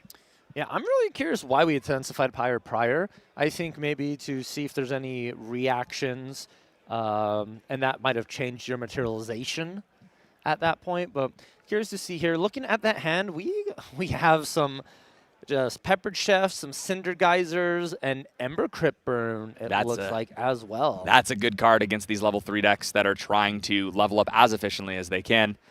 Here we go. We're going to see that Clarent back. Here we go. Round 2. Is this going to be enough to slow Taco Boss down so that we can take over this game? That is the question here. We saw how fast it was used in that last game. It was, I believe, 1 turn that Clarent was around before it had all 3 of its durability had to be used. But we're going to go ahead and test it right now. Cinder Geyser targeting champion. Let's see what you got. Utilize that before we're going to hit them for 4. We want to get as many of those quest counters before that Clarent hits, and with then Tepe can start preventing and making it much harder to get our Phoenix online. Yes, it is going to be difficult here, and we're going for that impact hammer play once again. This is a repeat of last game. Does Tempest Lorn allow it to go through? This time we do. Okay, so learned last time that, hey, I don't think it was enough to stop that turn and utilize my entire Clarent. I think we have to be a little more selective of the utilizations because we only have 3. And every time we utilize these, we can stop 2 damage for the rest of the turn. So if we want to stop this impact hammer, we have to use 2 of those, which is a lot. That is a lot indeed, which only leaves you with 1 protection for yourself. And here to see Heated Vengeance being activated, coming in, and in response, we're going to Fairy Whispers. I assume this is going to be followed up by a Veiling Breeze. There's a good chance. I mean, a lot of times, that was a 3 non-wins. Uh-oh. That's not what you want to see. So we're blind flipping off the Vegas. top. And there it is. That's why Vegas, Lady Luck, on Tempest's team for that Fairy Whispers. We'll see what happens here. Still considering a Heated Vengeance with an Impact Hammer with the self-damage trigger that has already happened is very, very good. So at this point, there's no reason to stop your opponent from shooting themselves for 3 because they already got the self-damage trigger from the Fabled Fate Stone. That is so much damage. We're already at 17 out of 20 damage counters on Lorraine Wandering Warrior Terry. And it is looking like this Clarence is the last line of defense. Yes, I mean, at this point, we're going to see we really need to get up to that 28 health threshold as quickly as possible. Looks like we've got, are those Nimbus Monks? Numinous Monks. Numinous Monks? Yeah. Yeah, okay. 2 Numinous Monks, and we're going to use that Angelic Channeling. I'm sure we're leveling up in this moment. Yeah, say Numinous Monk 3 times fast. Yeah, gosh. Yeah, that's a hard one. But Tepe is really on the back foot, and this is that scary moment where you're playing against Fire Aggro. You know that they have all of this gas and that you have to survive. We have not even seen Phoenix yet, and we're at 17, right? That is a scary place to be. And so we're starting to feel the pressure. We are seeing our national top 8 berth slip out our fingertips. We know we have to play very cleanly here and that we need to find Dungeon Guide, and there it is, Dungeon Guide. That is what you want to see here. Get more of that life buffer. Those monks probably will go on top or 1 on the bottom here, depending what Tepe is feeling like. And the important part, though, is now you have the 28 life level 3 warrior. And we are the Spirit Ruler, so we actually get to bring a 1-cost weapon back. Which is that Palver Sword, which deals with that entire fire graveyard. Now we're seeing nothing, which makes that Phoenix a lot easier to deal with. Yes. But as we saw in the first I think we're going to game- ship those both to the bottom. Yeah, Both to the bottom? Okay, yeah, that perfect. makes sense because that is just too slow of a card against Suzaku. Yes, do not need that here. But as we saw in the first game, all it took was Suzaku to flip once. We didn't need any fire cards in that grave at all, and Suzaku was able to close out the game. Yeah, I mean, I think if there's one thing that Phoenix does well, it's closing out games. Yes. Indeed, here all it takes is a simple command, and to close it out, do we have enough for a Ghost? We did have enough for DG Ghost this turn. Okay, well, it's still, this is very scary because we're at a situation now where we are on, our Clarent needs to keep us alive or bust. Yes, it is. And I'm pretty sure Clarent can keep you alive for at least 2 turns, right? Yep, and we know right now we've done enough damage that we are probably going to end the game next turn. And this is also very nice because the 1 damage from that Fate Stone is going to put Taco Boss to 16. That makes it so that we cannot swing with that Impact Hammer for the additional 2 damage. We will have to Blazing Throw it, or else it is just sitting there looking pretty. Oh, that is very true. It's the downside of the Impact Hammer actually being the end here, which making it completely unusable. We see the Suzaku trigger on the stack now, and Clarent, 2 counters being removed. Boom. So both champions will be -2 from non-attack damage here. And we are going to draw off that GCR and see this is a big turn, and that Clarent was so well timed because now we're in a situation where getting those quest counters is next to impossible. Yes, it is here, but we can use the Impact Hammer. We can't double Peppered Chef. Man, that Stifling guy are doing so much work. Not that we have anything to sack, but it looks like we're passing it on Just over. like, no, that is That's the it? concession from Taco Boss, giving the game to Tempest Lorn, going 1-1 now, heading into game 3, just sort of yeah, I can't get past Yeah. the Clarent just stopped Clarent. the entire turn. That one card just said, hey, I'm going to take another turn. You are not going to kill me this turn, and you will die next turn. Yes. I'm representing more than lethal on board alone. Yeah, it was. It's sort of a two-sided story, right? It's the first game we saw the fast acceleration, and the second game we sort of saw a slower pace for Suzaku, and it allowed Tepestorm to actually get the levels, get what they needed, and be able to just mount a comeback. Because at a certain point, Suzaku, you deal yourself enough damage to where any little bit of damage your opponent does just wins the game. No, I love that, and Tepes must be feeling great after that, bringing the score to 1-1 as we move into Game 3. That's a big sigh of relief. That was a scary, scary game, but played masterfully to reduce the amount of damage that they took and come back and finish that game out. Yes, it is, but this is where it gets scary, Terry. Hey! It's aggro on the play. Yeah. This is where they love to shine. Aggro always wants to win the dice roll. Yes. And if your game 3 is the coincidental dice roll that you had, you'll take it. That's exactly where you want to be. I always say, as somebody that is known for playing a lot of fire aggro, winning the dice roll, that's the first part of your game. So that really changes your win percentages by a lot. And we're able to go first here, moving into Game 3. Let's see if Taco Boss has what it takes to close this one out, or if Tepi can weather the storm, stop the Phoenix, and end up on top here. If they brought some cooler packs, some water bottles, and some sunscreen to not get burnt over here. I think we're just hoping that the breeze will be enough to put the fire out on this one. True, that is. Ooh, I really want to talk about that card in Taco Boss's hand. There's 3 in the list, or 4 in the list, and while we're just seeing it for the first time. Avatar of Suzaku, please come down. Yes, she is. There she is. This card is insanely good. Yeah, this is one that we haven't seen yet on stream. Very cool. 5-cost, 4/3 unique ally with Guoja bonus. While paying for this card's reserve cost, you may remove up to 2 quest counters from your champion. Each counter removed this way pays for 1 of that cost, but the important one is pay 2 and sacrifice it. Put 2 quest counters on your champion. Then you may put a card named Fable Ruby Fatestone from your material deck or banishment onto the field. Now, this is a way we can recycle and utilize our Phoenix if they deal with our graveyard and it does end up in banishment.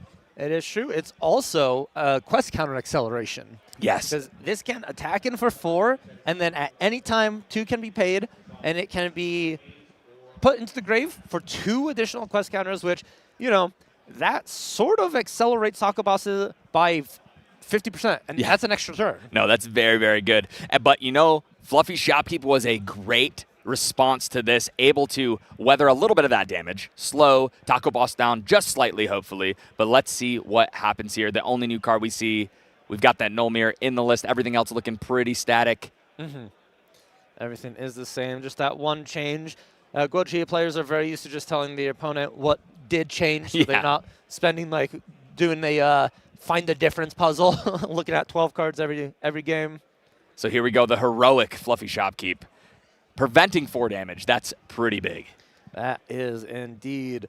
The issue is, though, Tepestorm's deck doesn't really have Cheshire Cats. Doesn't have that early ally aggression. So I feel like this Suzaku, or Avatar Suzaku, is going to go uncontested. Yeah, which is terrifying. When a 4/3 is, how long did Gildis just rain terror down on players across the world? Like a 4/3 getting to swing every turn without having to balance, that's terrifying. Yeah, I feel like there's a power scaling to Grand Archive. Real quick before we get into that, Ember Crypt Burn, that floating memory, getting another quest counter on Suzaku and dealing damage. Now Tepestorm has to go down a card in Influence to level up here. But back to the power scaling. There's a power scaling of Grand Archive. 1 attack is okay, that's a little, whatever. 2 attack, that's expected. A 2/3 ally is typical. 3 attack is okay, that's starting to get a lot of damage. I got to be careful. 4 and more is this is too much damage for one thing to be dealing. Yes, you end the game in a hurry when you swing 4 every single turn. That is 25% of a spirit's total life. Yes, so we are going to need something big here on our way up to slow Taco Boss down, or else Tempe is not going to be able to survive. I'm trying to do some quest counter math in my head. So we go, if we materialize Impact Hammer, Recollection, so 3, 4, 5, 6, it's possible Suzaku is flipped next turn. Yes, there is a world where it gets flipped. A very real world. So it looks like we got the dungeon guide. We are going to go to 3. This is one way to deal with this avatar here. It is indeed, but if you swing into the avatar, Takabas is just going to take the option to get 2 quest counters. Yes, which is unfortunate, but it does get this 4-3 off the board without it having another swing. And here we go, the attack in, denying the draw from Lorraine Blademasters on enter effect, getting the 2 additional quest counters. And now the potential flip is not as available and ready. Yeah, we're opting into GCR here. We're both going to take one. There is no Clarence on the board, so if we're able to find some quick damage, we might just see a big fire chicken hit the board. There it is. We're ready for the big fire chicken and excited. I feel like Tepes has to do Clarent on this next materialization. Yes. They've already DG'd. Unless they have a way to recycle the DG, I'm checking now for any displaces. We do have 2 displaces, so there's a possibility we recycle it to get to 3, but your materialization is dedicated to Clarent. Yes, 100% we are going to see a Clarent come out here. I'd be very surprised if we didn't. And honestly, Taco has full combo in hand, and that combo does a lot of damage. So we are hoping here that we are able to get, and with that Suzaku's command plus Peppered Chef, we can really push a lot. Thurible is the choice for Tepes. Interesting. Okay. We didn't have a way to level to 3, I think. I think that we needed a way that we can put 3 cards down here.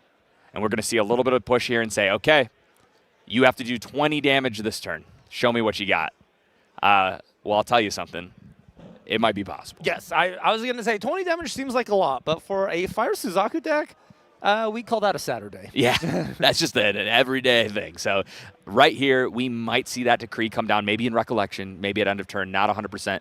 Utilizing it to shoot the dungeon guide, even though it doesn't die, will still give you that quest counter. So right here, this is a big materialization. We're looking at an Enfeebling Orb or a Tongu. The question is, do you value that additional card, or do you value your opponent not having interaction? Yes, it's a hard choice. It really depends with what you've got in hand.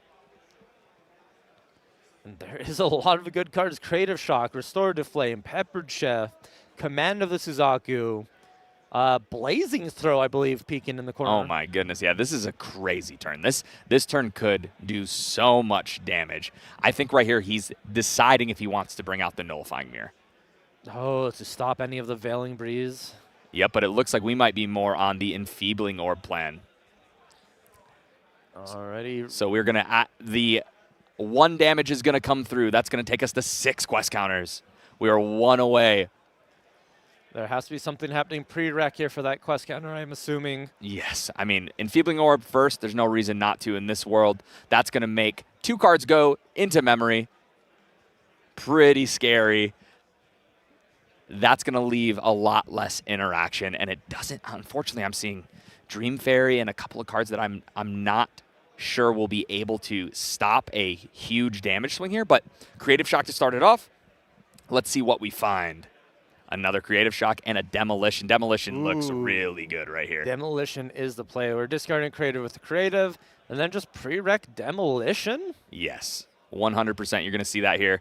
This is going to come through for a big 3.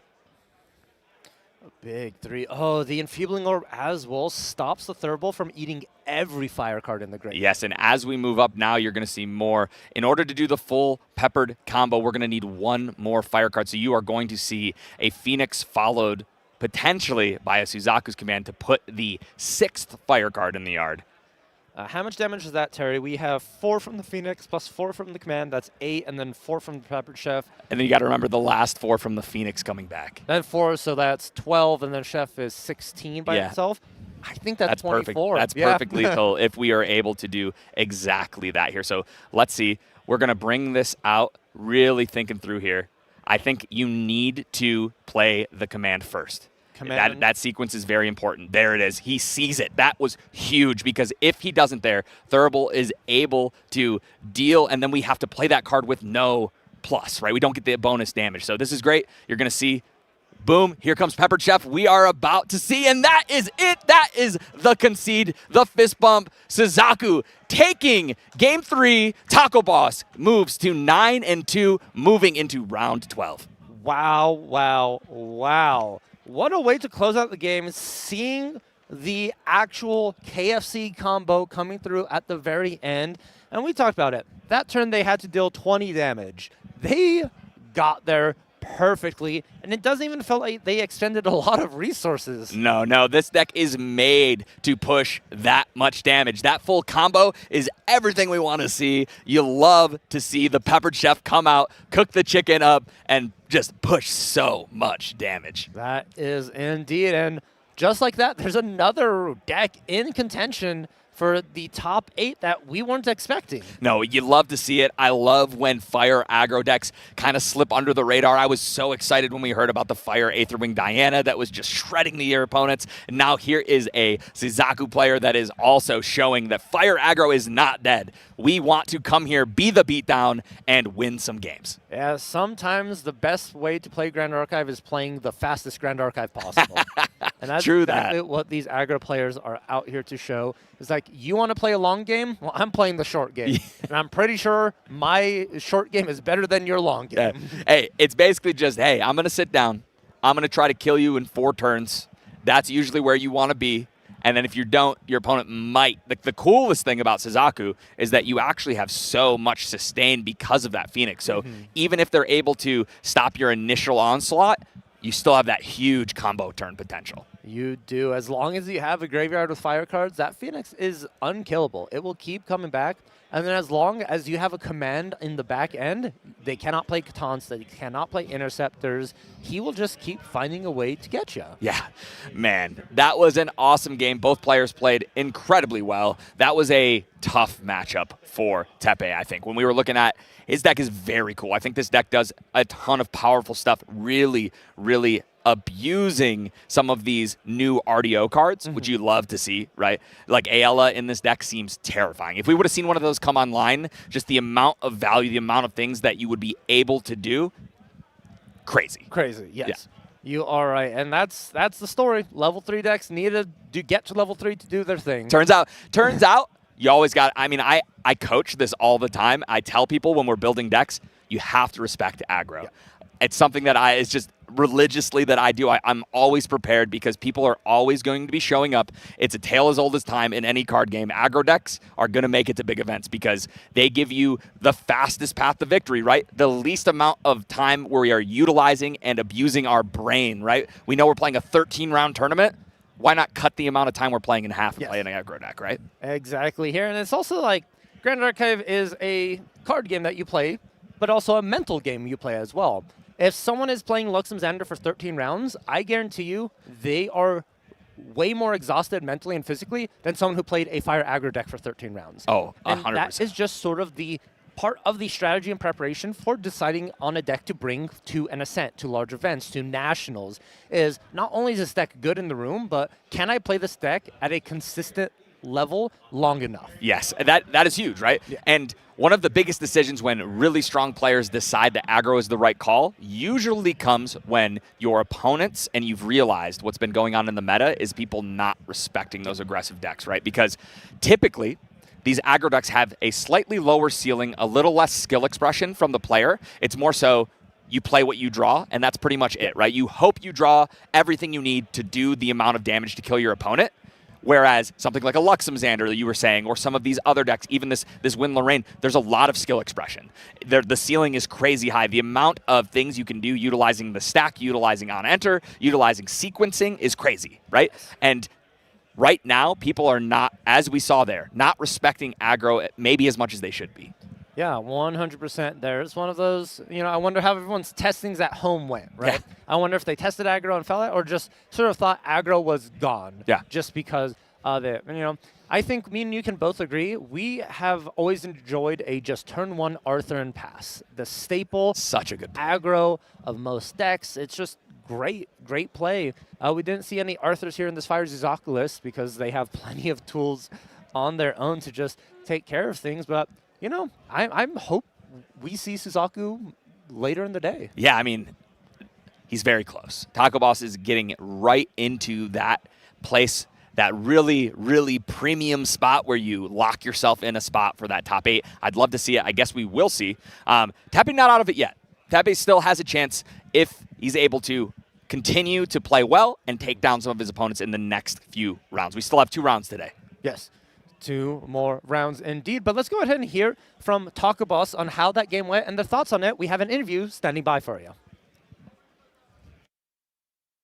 Hello and welcome back. I am here with the winners interview. Congratulations, Taco Boss. You are almost the boss of this Nationals here. We're The getting there. Suzaku player, man. How does it feel? I honestly thought today I was going to go like 5-4 or 4-5, and so here I am. I am just shocked. Like, I did not expect this at all. Yeah, currently you are 9-2, right? You are Yeah. essentially locked for Gauntlet, but there's still a couple more games. You have a pretty good shot at making it to the top 8 and then playing 4 Worlds there. How does it feel knowing that you're almost there where you wanted to be? Right now, my mindset is that today is a Monday's locals, and that I am just playing casually, just try to have fun, and like if I get it, cool. If not, oh well. Like I tried. I'm here. Yeah, for sure. I mean, you got to just lock in, right? Yeah. Figure out whatever it takes for you. I want to talk a little bit about your past events. I know you really well, right? Mm-hmm. You're a Tristan main through and through. You got a beautiful lineage, beautiful deck. You played a lot of Fire Aggro Tristan, swapped over to the Wind Shadow Strike build, fully blinked it out. Now you're on Guoja. What changed? I know you played Dragon at LA. Now you're here playing Suzaku. Mm-hmm. Tell me about it. Roxanne, my wife, actually is the one that really, really likes Goja. So she was the one that kept like investing into it. And so when last set, the Shadow Strike invite came out, I was like, oh my gosh, I have to get it. And they were like, are you going to get it using Tristan? And I was like, I don't know if I can. So like I played the Dragon to try to get the best shot to get the Shadow Strike. I barely missed it. And then when this set came out and I saw the Avatar, I was like, she might be my new mommy. So I have 2 CSR avatars so far, and she's just, she's the whole, Avatar Suzaku is the whole reason I even wanted to pick up the deck. Yeah, So. I mean, she's a fantastic ally, right? Mm-hmm. High cost, high reward. We saw you use it in that game where you did actually use the sacrifice effect. It was great. Going into your deck now, since you did mention the Avatar of Suzaku, no RDO changes to the material deck. Nothing in RDO really stood out to you. I do know you have the Infernal Vessel in, which came from PTM, but nothing in the new set that was like, oh, I need this in my aggro deck. I just felt like the tech cards that were already there gave good responses to what I thought might be here for the event. You know, like Sensor. I was finding out in testing that even though you do have Suzaku's command, sometimes you just don't see it, and there's a Frost Paladin in your way or an Angel, and you just need that little push that you can Suzaku Peppered Chef past it and not waste your fire to do it. You know, so like originally those were just baubles, and I realized I needed them, so I just everything in there is just mostly tech responses and or fast quest counter gains. So yeah, I didn't see anything particularly in RDO that stood out. Yeah, that makes sense. I do have one question for your main deck. You're actually still playing Crystallized Destiny, right? A lot of people have come off of that for multiple reasons. Charge of the Soul is probably one of the biggest ones. You know, fast activation way to deal with the next time you take damage type of spell shield. But now with the Diamond Ribbon package, where people have access to Bolt of Diamonds, you're still playing it. Talk to me about that. My thought process is that if I do actually, I have 2 Crystallizes. I like consistency, so I want to increase my chances of actually finding it when I need it. I have Coiled Fate Stone, which can drastically reduce its cost. It's -2 down to 1, right? Yes, so it makes it a lot easier to try to activate that. And also, if I do see a Crystallize, and I think that they have a Charge the Soul, or I think they have like Relentless Outburst or something along that lines, I will materialize Safeguard. So that I can stack the order so that the Crystallize should go through. So that's kind of the thought process there. That makes a lot of sense. One thing I thought that was really cool about your deck is I feel like it's almost revolutionized the way that people are playing Suzaku, right? For most aggro decks, we see the classic package, Arthur Red Hair, etc., March Hair. I mean, in this deck, March Hair is really good as well. You're actually not playing any allies. You're playing Avatar of Suzaku and Peppered Chef, and I think that's it. Yes. What made you want to go into this heavy action focus build? I found that the interaction of just like, doing interactions in the recollection phase, recollect, draw, pass is insane. Like just being able to hold up all those interactions to then push that awkward interaction for your opponent gives you such a distinct advantage that playing allies can actually be extremely crippling. Also, if I am running into fluffy shopkeepers or angels or anything, that's just damage not hitting the opponent. And like if I want to remove it, I can, but if I want to avoid it, I just don't need to, and I can just go over face, and I want to accelerate the quests more so than just doing damage. So that was my thought process, is I want to consistently get to the bird as consistently as possible. Even if I hit 9, then I can do the avatar as well. Yeah, because even when you look at that, right, you're able to get past a lot of those things too, right? I believe it's Suzaku's command has unblockable, right? Correct. Yeah, so, Angel Attendant, all those things, not really a significant concern in that sense. Last questions for you before I let you go. Sideboard, right? You have Sparkleites, and you also have Gilded Pyres. I'm going to guess Gilded Pyres, Frostborn Paladin mainly? It's mostly for Frost Paladin. I did get somebody yesterday who was playing Fire Slimes. They played an Ethereal, and then before they on-enter trigger, I Gilded Pyre. And they did ask, they're like, are you targeting Fire Slimes? I said, no, you're just a bystander. I'm sorry.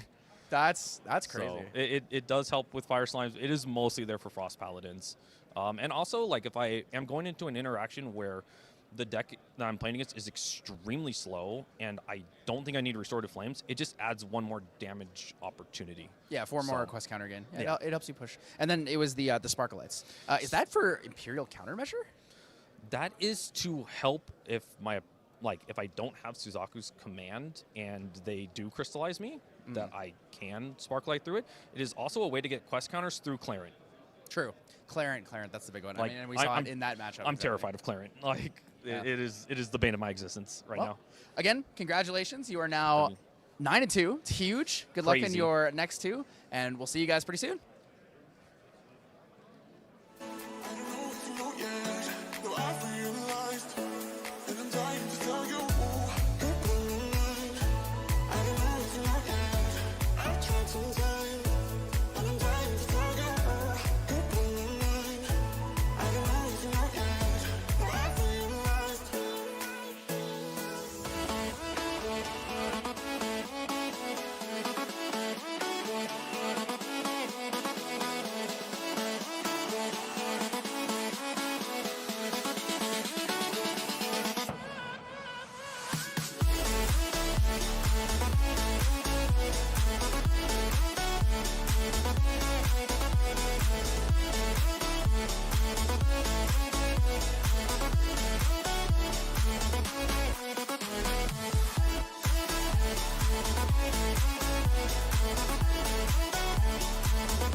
Hey, what's going on, guys? Just gonna head over to Trade Night and check it out. Trade Night, super cool. A lot of cool stuff. I've seen some really cool things. I believe Crafted Archive brought some of her crochet dolls. That's really exciting. I'm always on the lookout for slime foils for Clem, and then obviously the cell converters for one of our community artists, Connie Kamafry. So there's lots of cool things. I know I'm missing a couple things for my Winluxem decks, and obviously Suited because I love Suited. So let's check it out.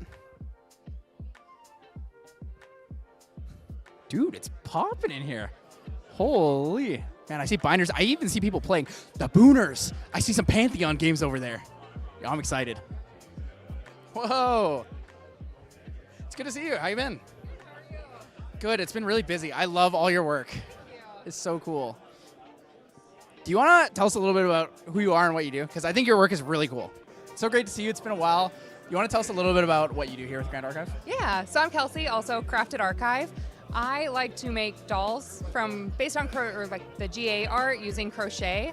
I started making them because my husband likes to play the game, and good way to kind of have the same hobby. I write the patterns myself. They take about 30 hours to write one pattern, but once I have the pattern, each doll takes like 8 to 10 hours. Oh my God, that's a long time. That's a really long time. Also, I noticed there's an Alice here, which means that Cam's cooked. Cam is always cooked. There's an Arsana and an Alice. I had three Cheshire cats, but they sold out first. Cheshire Cat is definitely one of the most popular ones. Yeah. Which one's your favorite? Dungeon Guide. Dungeon Guide? Dungeon Guide's my She's a favorite classic. card. I want the promo someday, but we'll see. Yeah, I mean, I'm sure you could trade up to them, especially with these. These are really cool. Thank you. How did you come up with the idea to make these?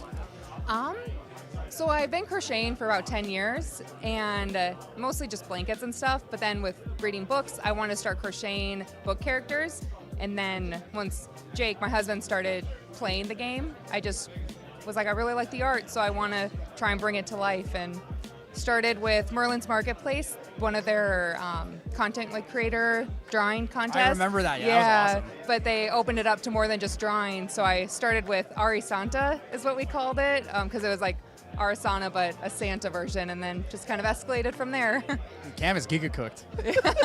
No, these are absolutely amazing. I think Thank they're you. probably one of the coolest things that we have from like a community artist perspective, right? What you do is so unique. I don't think anyone else has even really come close to trying something like this. I appreciate And to hear the it. amount of hours you put into it, I think it's really, really cool. Thank you, I appreciate it. And again, you were Crafted Archive? Crafted Archive. People can find you like all over socials and everything? Yep. Mostly on Twitter and Discord. A little bit Instagram, but that's mostly book stuff. Got any leaks on the next design? I have a few commissions coming up. One is a new champion, Xander. So I'm excited to see how that one goes. That's my boy. Okay, I'll get the Xander one for sure.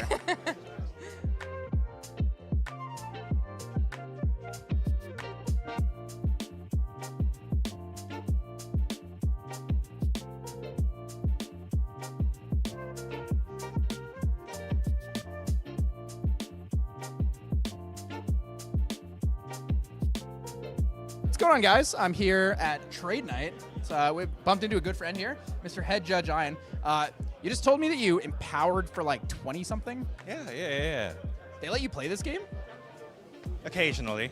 I thought you were just locked. I thought you were just a judge. Occasionally. You're not judging nationals?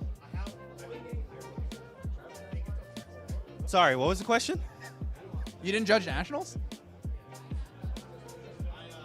I said judge and his brain exploded. No. Are you judging these then tomorrow? Yes.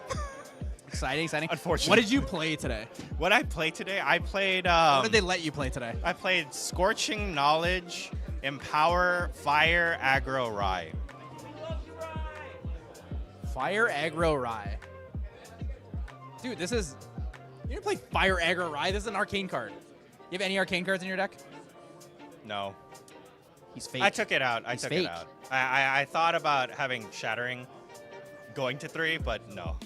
No, I took it out. It was too gimmicky. That was pretty fun. So what have you done here at Trade Night? You know, picked up anything cool? I did, although you it's get? in my bag. Am I allowed to shout out a content creator who's an artist? Oh, amazing. May I? All right, what'd you That's get? true. All right. So what I Whoa, got those are is cool. There's an artist here in the Trade Night, Rosie, part of the Washington region. Shout out Keenan and the Washington Grand Archive community. But she made some lovely, I think it's Copic marker. Yeah, Copic markers. Sheesh. I think my favorite thing is the sleeve, actually. Flip it over. That's how I feel every morning when Shinji goes, hey, it's call time. Yep. That's how I feel whenever I get the email saying that it's time to judge again. All right, as much as I love hanging out with you, I need to go pick up foils from people. Oh, please Thanks do. for joining please us, man. do.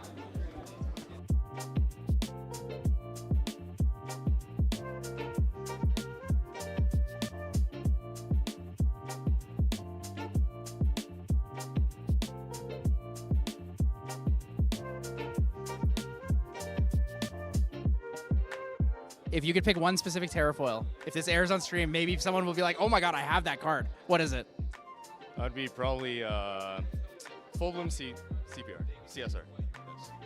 Full Bloom CSR. You guys hear it now. If you guys have a Full Bloom CSR, Yoitsu is looking for it.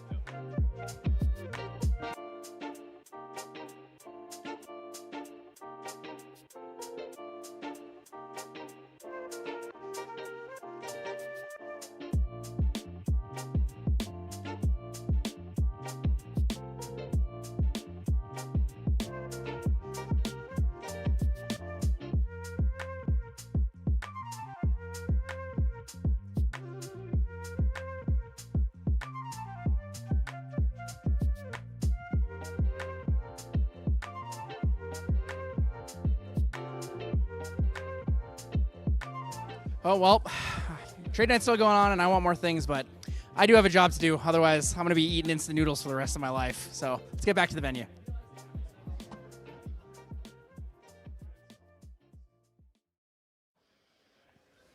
Welcome back to Las Vegas, the North American National Championships. I'm Terry, and with me, returning to the caster desk, the one and only Main Deck Dan. How you doing, buddy? It is good to be back. Had a nice little break. Had a little cough drop. We're feeling good in the throat, and we're ready for some more action here as we move on to round 3 of day 2. Yes, I don't know if you were able to catch that last one, but it was a spicy. It was. Some would say, a hot chicken one, if you will. Yeah. So Suzaku, very, very powerful deck. Cool to see even more unique decks as we move into day 2 of Nats. We're still seeing decks that it's their first time on stream here at Nats. Yeah, it was nice to see the Wind Crux showing up again, too. The Wind Lorraine, that is a deck that can do some really interesting plays that it's able to make now, powered by some new Radiant Origin stuff, so it's really nice to see. Yeah, Ayala is a crazy card. Ayala is nuts.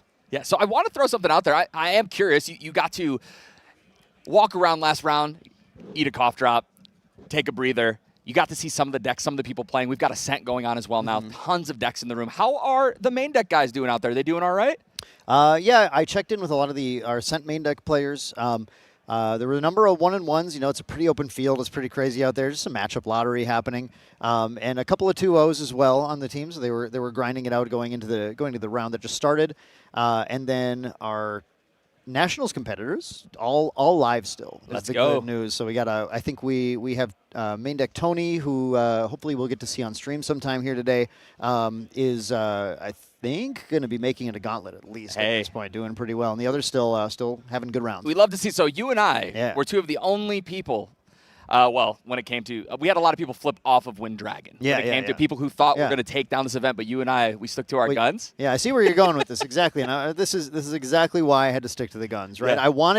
I thought about flipping to Hyoka, thought about flipping to Winrai. Sure. I thought about it, as Once and Love did. Yes. I thought about flipping to Superior to Genbu, but I couldn't betray my guys, first of all. Couldn't betray the team. And secondly, the list of Dragon that they're playing, very good into Aetherwing Diana. Already a pretty solid matchup, but a lot of tools, right? So I was like, man, I think they're positioned well. Yeah, and I mean, you love to see it, right? There are so many new tools from RDO. We are seeing time and time again, from list to every single list, more tech, more new threats, right? We are seeing so many cards that, honestly, I wasn't sure how just powerful they would be. Ayala being one of them, which just happens to be seen. We saw it. We didn't get to see it played, but it was in that Wind Crux list that was last game. Unfortunately, against Suzaku, probably not going to get that online. No, that's the thing. Yes, but I'm telling you, that Wind Crux list, we did not get to see just how incredible its value package can Yeah. be. And I wish we could have, but at the same time, you love to see a fire aggro deck just come and stomp them. Oh, I'm sure you especially. Oh. love to say, I mean, it's your dream. It's my man. dream. Fire aggro, it just when it pops off, man, it punishes these level 3 decks that are just trying to mess around. The good news about Lorraine is typically she has the ability to like fight a little bit more, but it depends a lot on the aggro list, and can't always get there. Yeah. So it's been exciting for us. And I know I made an exciting announcement for you guys yesterday, and that was about the promo Omnidex profile icon. We roll on it every single Sunday, right? We try to get it. And this event, we are going to be dropping a promotional icon that is exclusive to NA Nats. And let me tell you, I just got in my ear the announcement. I'm telling you guys are going to love it. This promo code is going to be revealed right before lunch. So you're not going to be able to get it right now. What a tease that was. Oh, my God, Terry. What a tease. But, yeah, I can't wait for this promotional code. I'm going to have to slip onto my phone and Omni real quick at some point and snag that myself. Yes, 100%. But until then, we've got more Grand Archive to play. So moving into this next round, are there any decks that you're hoping we're going to get a chance to see, Dan? I mean, I want to see my main deck, boys. Sure. We got to see some of that. I know it's a dragon. I know you guys have maybe had enough dragon. You're happy to get a little reprieve from I haven't had enough. Yeah, I know. Personally, I haven't. And at least when you get to see those Ayla plays take place, you kind of go like, well, actually, this is kind of fun to watch. it's pretty terrifying. crazy. So I would love to see that. And I'm also, I got to say, I just want to get Hyoka on stream again. Yeah. I want to see that Winrai pop off because nothing is as exciting as go, okay, so I'm level 21, which means I'm only level 11 now. I just drew 7 cards, and here we go. Rye math never ceases to impress me, amaze me, and also, I mean, watching Rye take their pop-off turns is some of the most exciting Grand Archive that you get to see. Yeah, it can be a long turn, but it's just fun to see the amount of like cards drawn and damage dealt. It just goes crazy. It's the stuff you dream of doing. Oh, 100%. Surprising to me, I thought we were going to see a lot more Slimes this weekend. I thought that deck was probably going to do decent. I thought that because just the sheer amount of people might be trying to play it with Baby Gray, that inevitably 1 or 2 of them would make it to the top tables. Yeah. I mean, Slimes is a deck that is obviously so easy for players to pick up and play. It's one of the best things about that deck is it's such an inviting deck where it's pretty easy to get it to just kind of do the thing.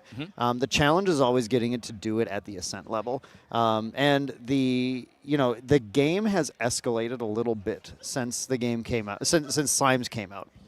And of course, it's gone in and out of legal cards sure, right now. But with the return of Baby Gray, it definitely is playable. And so we've seen some players still, like Hesu was doing really well. Got Hesu on stream yesterday too, showing that slime deck, man. It's just like it will be the problem, and it's hard sometimes to have the solution to it.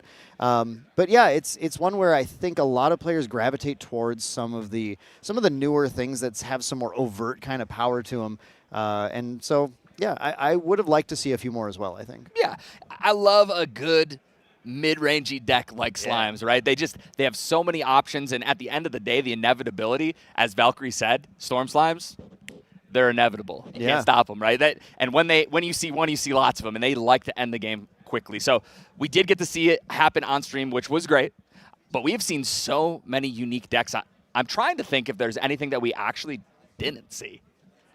And so I think that Genbu showing up this weekend has been very impressive. Yeah. I know the deck is good as someone who plays a lot of Genbu. And obviously Superior was going to be here, and you can never count him out. Even if Genbu is not in the meta, he's a guy that is going to play that deck incredibly well. Yeah, absolutely. And, it sounds like just got a word from production. Yes, right in our ear. We're going to have an opportunity to see that again.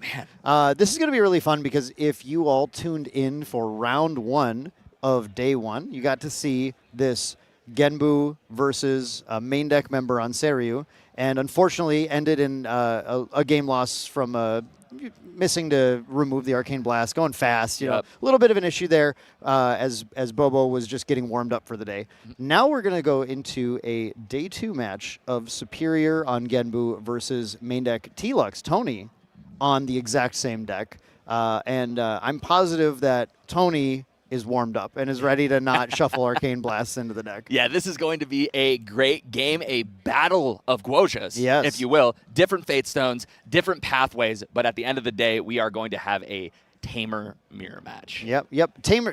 It's so funny to say a mirror match when it's Guoja is 4 different Oh, decks. it's crazy. We always make the joke. It's like, okay, they ask us, oh, well, what champion do you think is going to do well at this event? If you had to pick one so we can put it on, the stream, oh, well, Guoja. Yeah, But that's Guoja. because we're talking about 100 different decks because she can be played a million different ways. Yep, right? yep. It's a nice way to cheat and still be able to win. So, but yeah, this will be an interesting rematch because obviously Superior is just crushing it this weekend as usual, and clearly one of the best Genbu players in the world. Yes.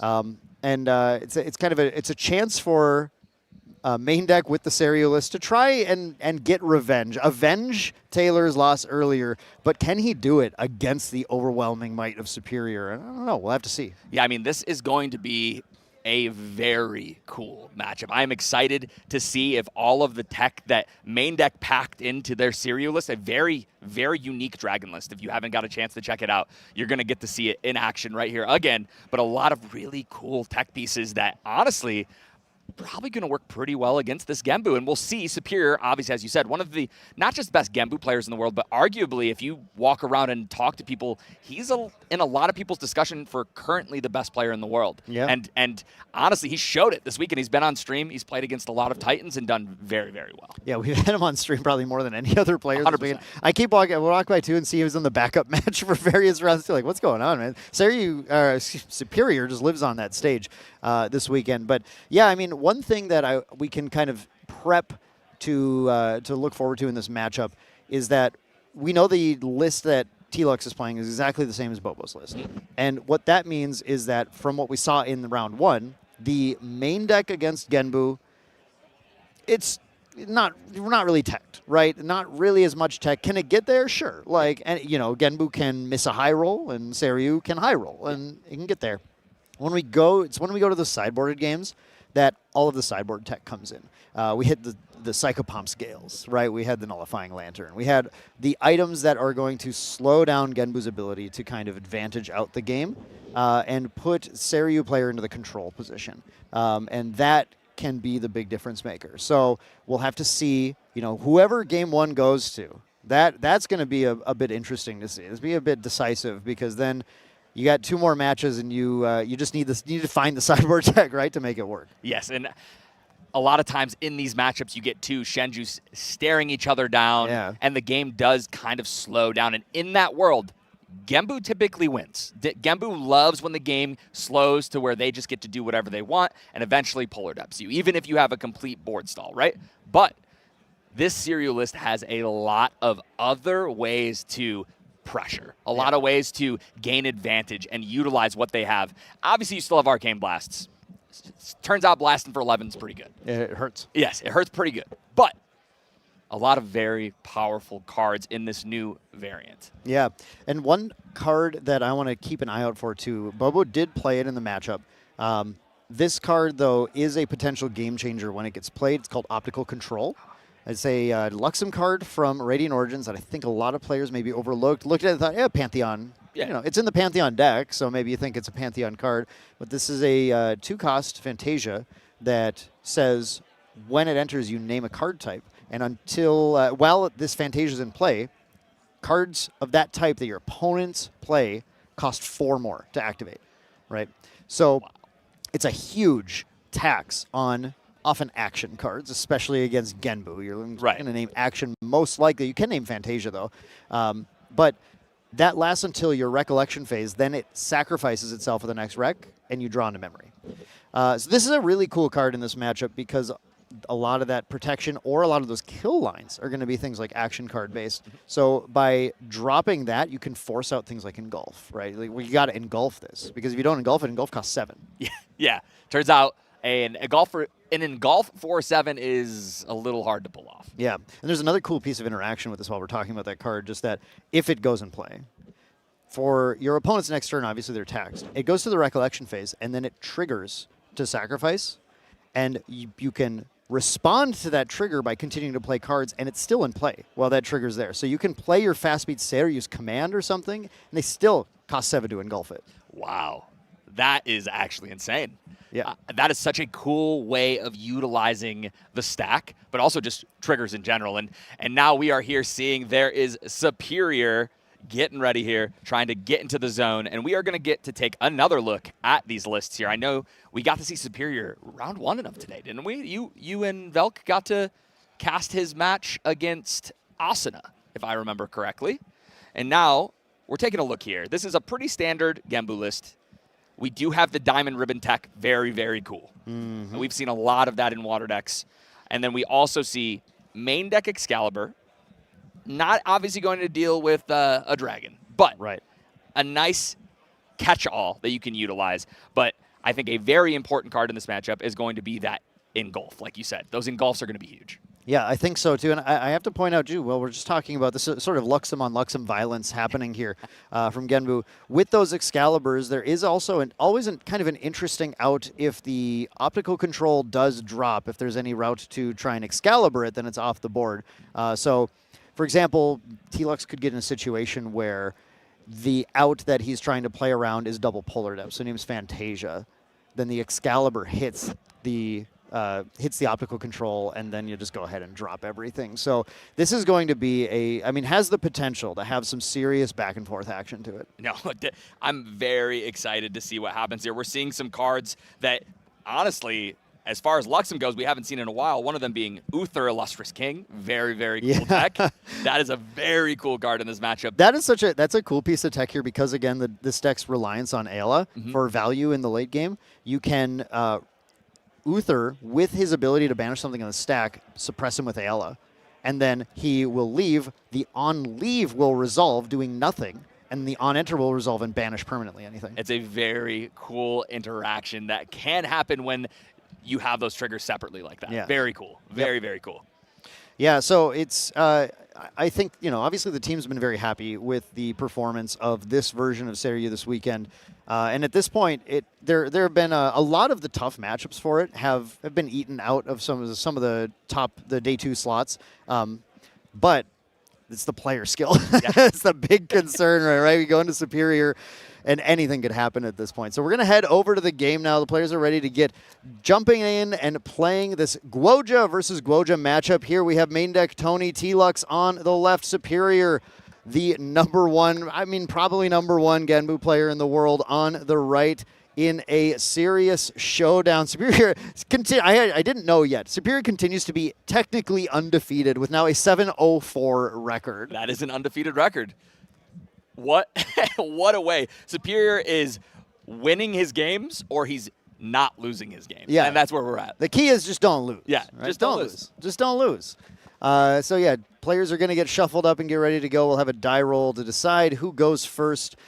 Terry, in a matchup like, okay, we go back to Worlds. We know that going first mattered a lot for you, Mr. Fire Aggro, in Worlds, right? When you go into a matchup like Seiryu versus Genbu, how important do you think winning the die roll is? Man, so I think that's a good question because although in a lot of matchups it is very, very important, I think that if Seiryu is able to win here, Seiryu can have a high roll that just kills the Genbu player before they are able to really do anything. The Genbu player, not as scary as long as they don't have an incredible high roll where they're able to get quest counters immensely fast and put a turn 3, fugue combo out there to kill T-Lux there. But I think that if you can end up ahead with Seiryu, who won that die roll, by the way? It was T-Lux. Oh, so T-Lux. So I think that was big for the Seiryu player here. Yeah, and T-Lux starts by dropping a Forest Cake. This is a card that's in here because when you get to that late game, that Ayla can suppress it again to draw. So it becomes an advantage engine that your opponent has to contend with. And like we said, there's all these matchups where you do have to go deep. Yeah. Like the match goes long. You said Genbu's great in the long game. Well, how about you get to draw 3 cards every turn from Incandescent Reliquary, Forest Cake, and your draw for turn. This allows Seiryu to kind of compete in that long game as well against decks like this or decks like Razor Gale. Yeah, no, I love that. And out the gates, we are going to see that Fractal of Polar Depths, which could be very big later. A scary card to see, but this is Superior has done this exact setup a few times. This is why you play Gentle Respite, is so you can play that Fractal of Polar Depths and still get a floating in the yard that replaces itself. Yeah, that's a very strong start. Getting up that Polar Depths right now is certainly Certainly a good thing for Superior to see, because in this first game, there's no sideboard, and that means all 4 of these Expel the Departeds in Tony's sideboard are not currently available, or he'd love to be able to hit that here. Tony goes actually for an immediate Purifying Thurible just to get rid of that Gentle Respite, draw a card, and then continue his turn here. I think he may potentially have a way to get his Guoja level, but actually I think maybe not. He's just trying to play that game of denying Superior resources right now and punching damage in with this Windmill Engineer, revealing another Windmill on a Byako's command.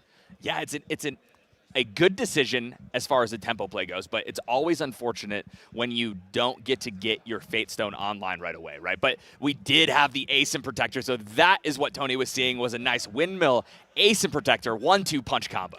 Yeah, it looks like Tony really just wants to put Superior on the back foot in this game 1. Again, he knows that game 2 and 3 are the real games against Genbu where your tech exists and you can go ahead and play around. Here's my Nullifying Lantern. Oh, I'm level 3. I'll ALA it if I need to. In game 1, you kind of just got it's a high roll game. You just got to kind of beat him, and it looks like without seeing a turbo line, he just says, "Well, okay, ally beatdown. Can you contend with this? I'm on the play. Can I beat you?" Yes, I love it. That is exactly what you have to do when your deck does not have the main board to deal with your opponent's game plan. So, make your opponent have to have it. Put them on.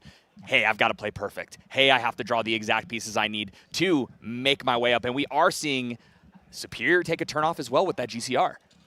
Yeah, Superior taking a turn off here is going to be, I think, like a lot of momentum for Tony. He's going to keep his life total lower, as Tony is clearly kind of aiming at a bit more of an aggressive route to take here, but Superior needs to find the actual responses to things. So this GCR that Superior's always been on the ring in this deck has this available now to be able to draw. I kind of wonder if he's got another Gentle Respite and he's going to try and Gentle and then pop the GCR or something.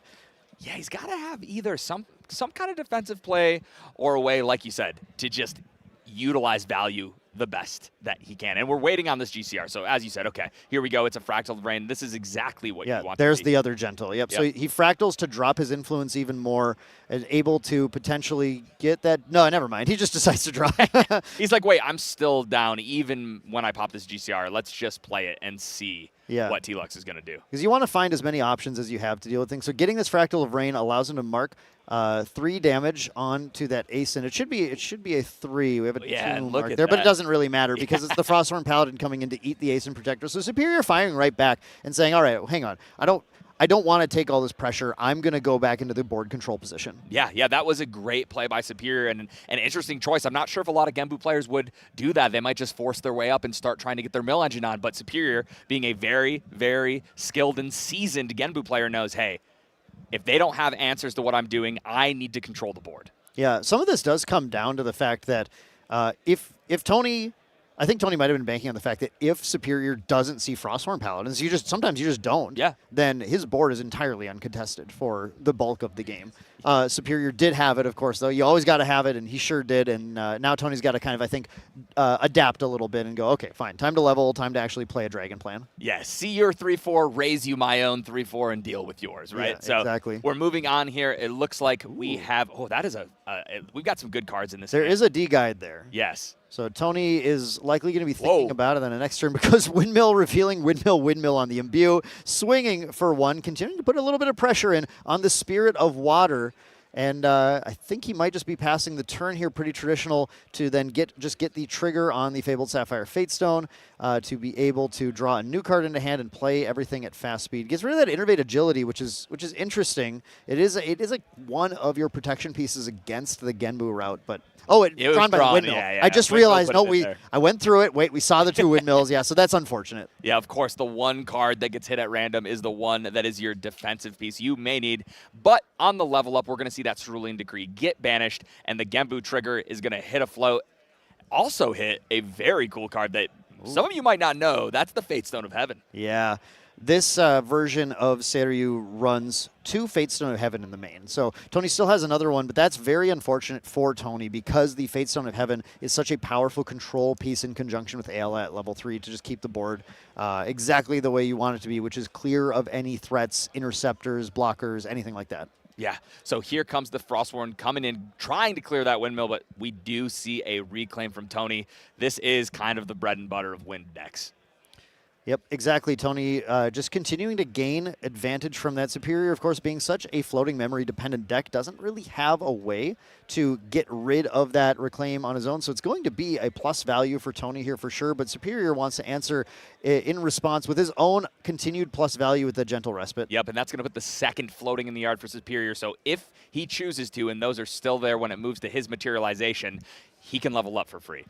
Tony does play Censor of Restful Peace. Oh, and that's what I'm assuming we're going to see Yeah, here. yeah, exactly. If he's able to make it, though, this is an interesting turn, though, because I know, and there it is. Yeah, I think this is definitely it. Tony realizes, hey, I need to slow down this Genbu deck. We cannot let them just play everything they want. They have the Polar Depths. They have the Fractal of Rain online. We've got to slow this down. If I haven't been able to see every card in Tony's hand yet, if there is a Displace in hand, Dungeon Guide holding up Displace, I think is a line Tony can do to be kind of ready to flip the dragon at a moment's notice, while Superior has to currently divert their game plan into dealing with the Censor of Restful Peace. This is going to be the thing that is stopping a lot of the advantage that Superior wants to gain. Of course, his deck is ready to deal with it, but he's got to take a turn basically to do that. Yes, yeah. Censor of Restful Peace, this card being created, coming out in HVN, really did just change how these graveyards work.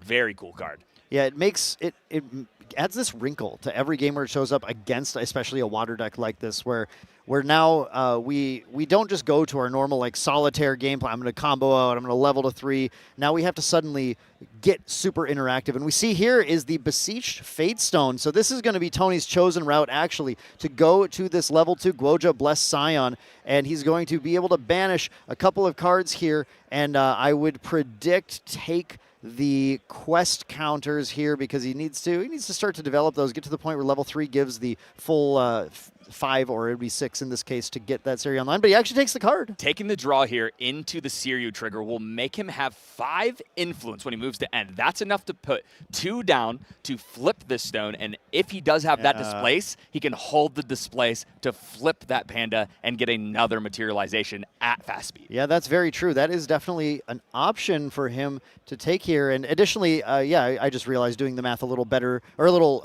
as worse than my teammates, but starting to catch up to them, is this puts him at 4 quest counters now, where a level to 3 is just simply possible by banishing these 3 cards that are currently in memory, which puts this to +3 and then +3 on the on-enter, which would mean Dragon Flip is active next turn. And that's where we want to be when we're playing Dragon, right? Especially against Gamba, we need to get online and pushing quickly. And Superior currently only at 2 quest counters. Yeah, Superior is definitely losing the race to complete the quest right now, but holding up, obviously, tons of cards, has gained a ton of value, and it's going to get down to the point where we're going to kind of, I think, potentially have sort of the more level 3 oriented version of Genbu, or of Guoja, versus the I typically stay at 1 or 2 as long as I possibly can version. Yeah, a very different value engine for both of these decks, but I digress. We're moving forward here. Superior is moving quickly into this play, thinking this one through. Here comes that Unbroken Mustang. Yep, again, Tony forces the action here, right? Like, makes it so Superior has to respond to this. And that's Superior's fine doing that, right? We get rid of the threat. It doesn't take that much off, especially when you have these reservable fractals, so there's not even that much coming out of his hand, but it still was just basically buying time, trying to give T-Lux a little bit of time to get to the point where his engine gets to really go off. Yeah, I mean, it delayed the Genbu a whole turn. And I think that's huge. Yeah. So, being able to do that, it really slowed Superior down and might just maybe open the door to push for a ton of damage here in the next turn or 2. I think not only slowed Genbu down, but slowed down getting to Guoja level 2, where Engulf is 3 cost, right? Like, that can mean an absolute ton here, too. Oh, boy. Here we actually have, this is nice. Ooh, Tony is so set up here. This is great. Okay, look, so we see the Aela, we see the Uther, and we see the Serious command being revealed off the Angelic Channeling. Now, here's the important part about this in Serious, right? These cards are being banished from memory. That's going to automatically already be the +3 quest counters on Guoja. And now this actually sets up 2 float in Tony's graveyard as well. So Tony can actually now use that float to go to level 3 and still with the on-enter have enough quest counters to be able to flip the dragon. Yeah, the Angelic Channeling feels like it was made for Siryu. This card is absolutely absurd, and it allows you to actually play Floating Memory, because if you're able to pull off a full value Angelic Channeling, that's 3 quest counters plus a Floating Memory. Yeah, and those 3 banished cards then will go on the top of Tony's deck when he gets that level to 3 as well, which means we know he's going to have that access to Ayala, and we know he's going to have that access to Uther. Yeah, and both of those cards are pretty terrifying. So here we go. We've got a level up. This is going to make that dragon active if we want it to be. Yep, there goes the 2 float that are banished, and then 1 random card here. We'll see what Tony loses, and if it matters, it is a Benediction Angel. No, it doesn't. I don't think that matters. A Benevolent Angel, it does not matter at all here. So that is perfectly fine here, and Tony now gets to set these 3 top or bottom, however he wants. And looked like it might have been 2 top, 1 bottom, potentially. It was a little tough to see. He pulled it off screen there.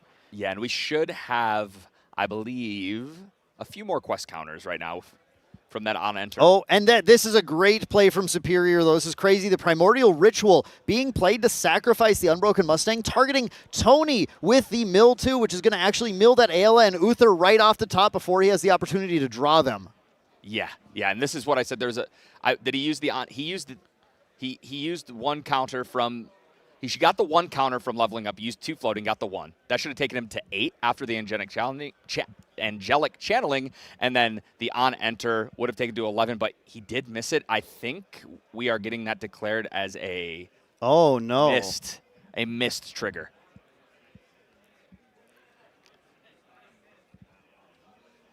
Got it. So he was forced to recover 3 there because it is a if you put these on. So, okay. But let's see if we can bounce back from that. We can't let that shake us. Here comes the Lost Prov, and we are going to play another Angel here. Yeah, that is very unfortunate for Tony. It's tough to be under the spotlight like this here, and you don't always you got a lot that you're stressing about, right? So unfortunately, moved a little fast and missed that trigger, putting down the Benediction Angel and ready to start banishing at end of turn, get to 9 here. It does mean that Tony will be able to get there, but it's going to be a little bit tricky to get to that in time now. I think this was the advantage Superior needed to push ahead and end up potentially just taking this game. Yeah, we're going to have to see here. This next turn cycle is going to be huge for T-Lex. This is probably going to decide what the outcome of this game will be, the way that Superior plays this turn. So here we go. Looks like we are going to be leveling up. We've got 2 floating in the hand. That looks like a Guoja 2 to me. Yeah, absolutely. Guoja 2 coming down. I mean, Superior needs to do this right now, turning on those engulfs, and then gets to draw the card as well from Guoja. I have seen Superior move in this way many times, and this, to me, kind of looks like he may be going for lethal on this turn.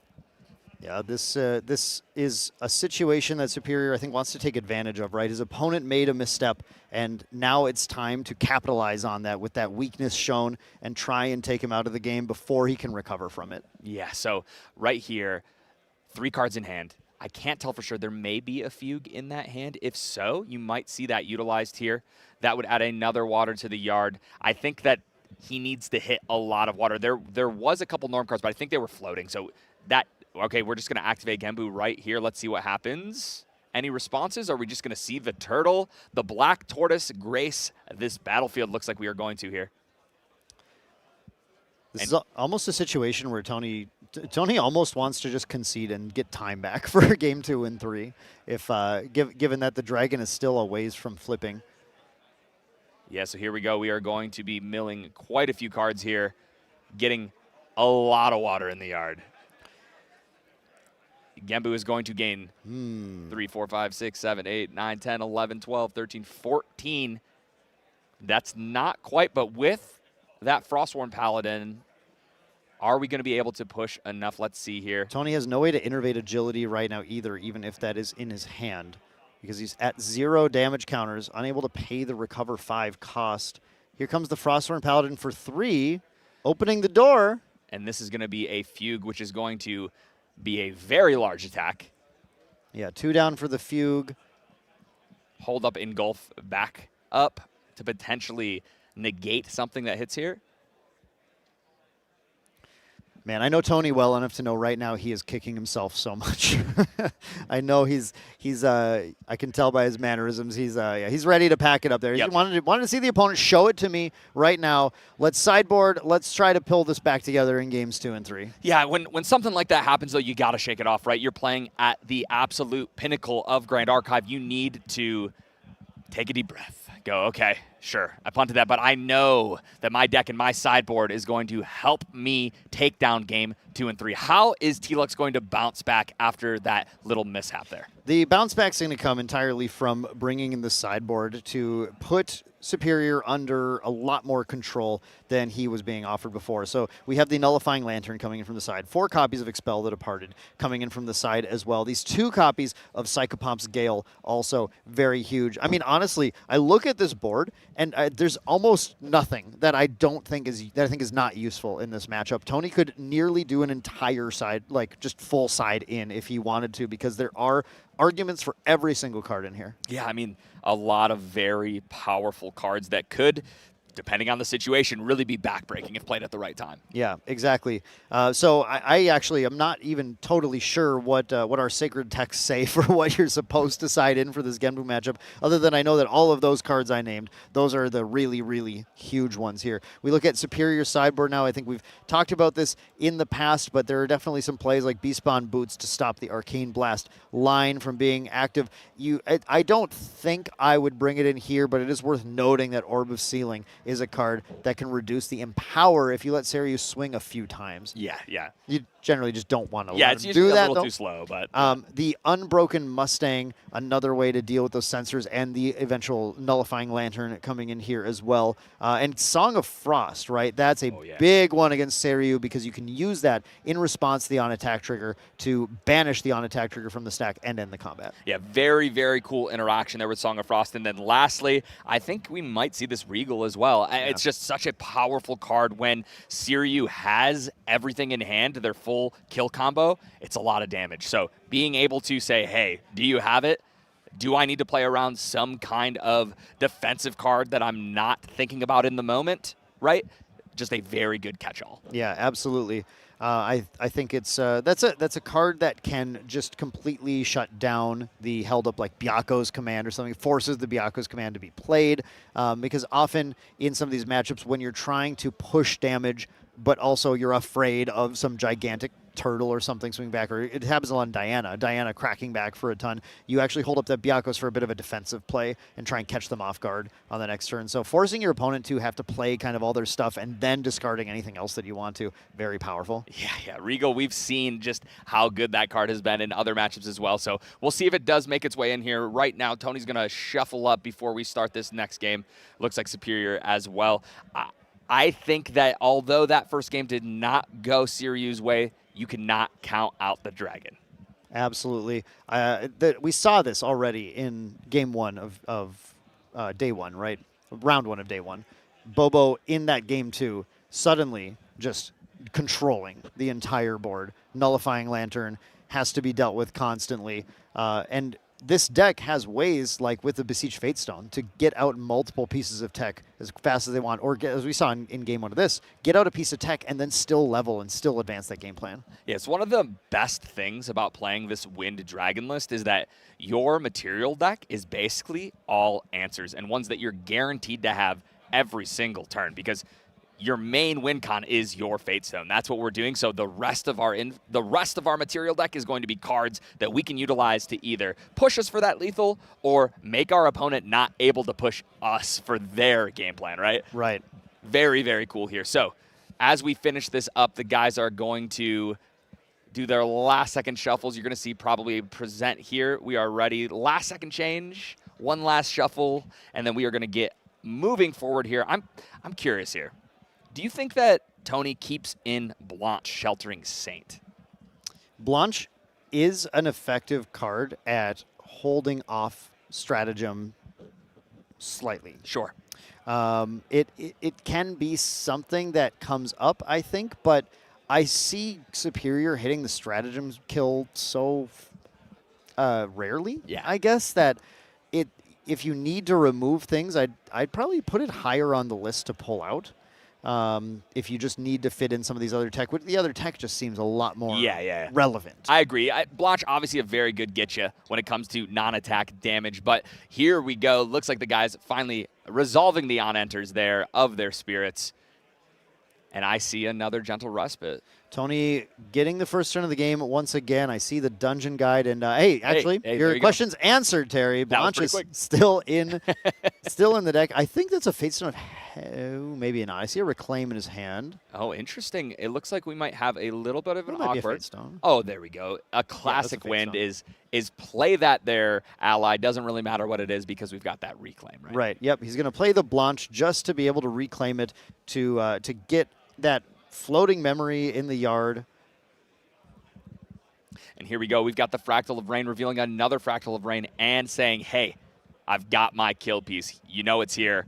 You're going to have to prevent this at all times of the game. And I'm guessing we're going to see a Gentle Respite hit, but I'm not sure actually if he is below. So, we are, no, there it is. Yep. Okay, so we're still here. We're back here. Yeah, we're not actually below. We're at 7 right now, and Tony is at 6, having dropped that Blanche. So that's actually an ineffective Gentle Respite. Just puts a float in the yard right now.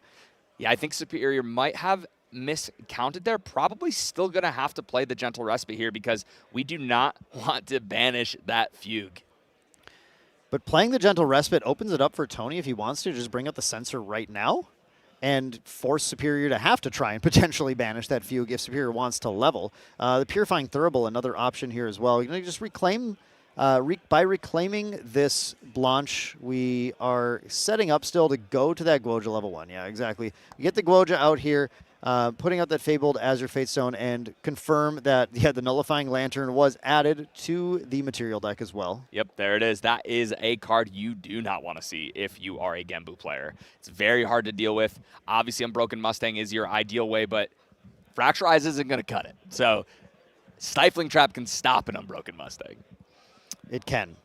It can. Stifling Trap, as long as there's no ritual, right? The ritual in response, the thing that Tony is worried about. And man, that ritual killed him last game too. That was pretty rough. So there's a lot of play to the Primordial Ritual in Superior's deck. Yeah, we got to see kind of the flexibility there. So Tony picked up an Expel the Departed here. Ooh, that is actually really, really solid. I'm guessing we're going to see that right away. He's just jamming it before any triggers happen. He's saying get rid of that. I don't want to see that. Yeah, getting rid of the Fractal of Rain. Very nice play for Tony. And a nice thing that, all you want to do with Serio is you want to be able to play something on your turn. Because you want to always get that Fabled Azure Fatestone trigger to be able to banish a card from your memory and draw into hand. So Tony's happy just to jam that down main phase, denying the trigger on their Recollection, and getting his own trigger as well. I'm also a little scared if I am Tony's opponent and I see that he randomly got rid of a Byaku's command in his memory. Granted, as a Song of Frost deck, Jib's probably not as scared,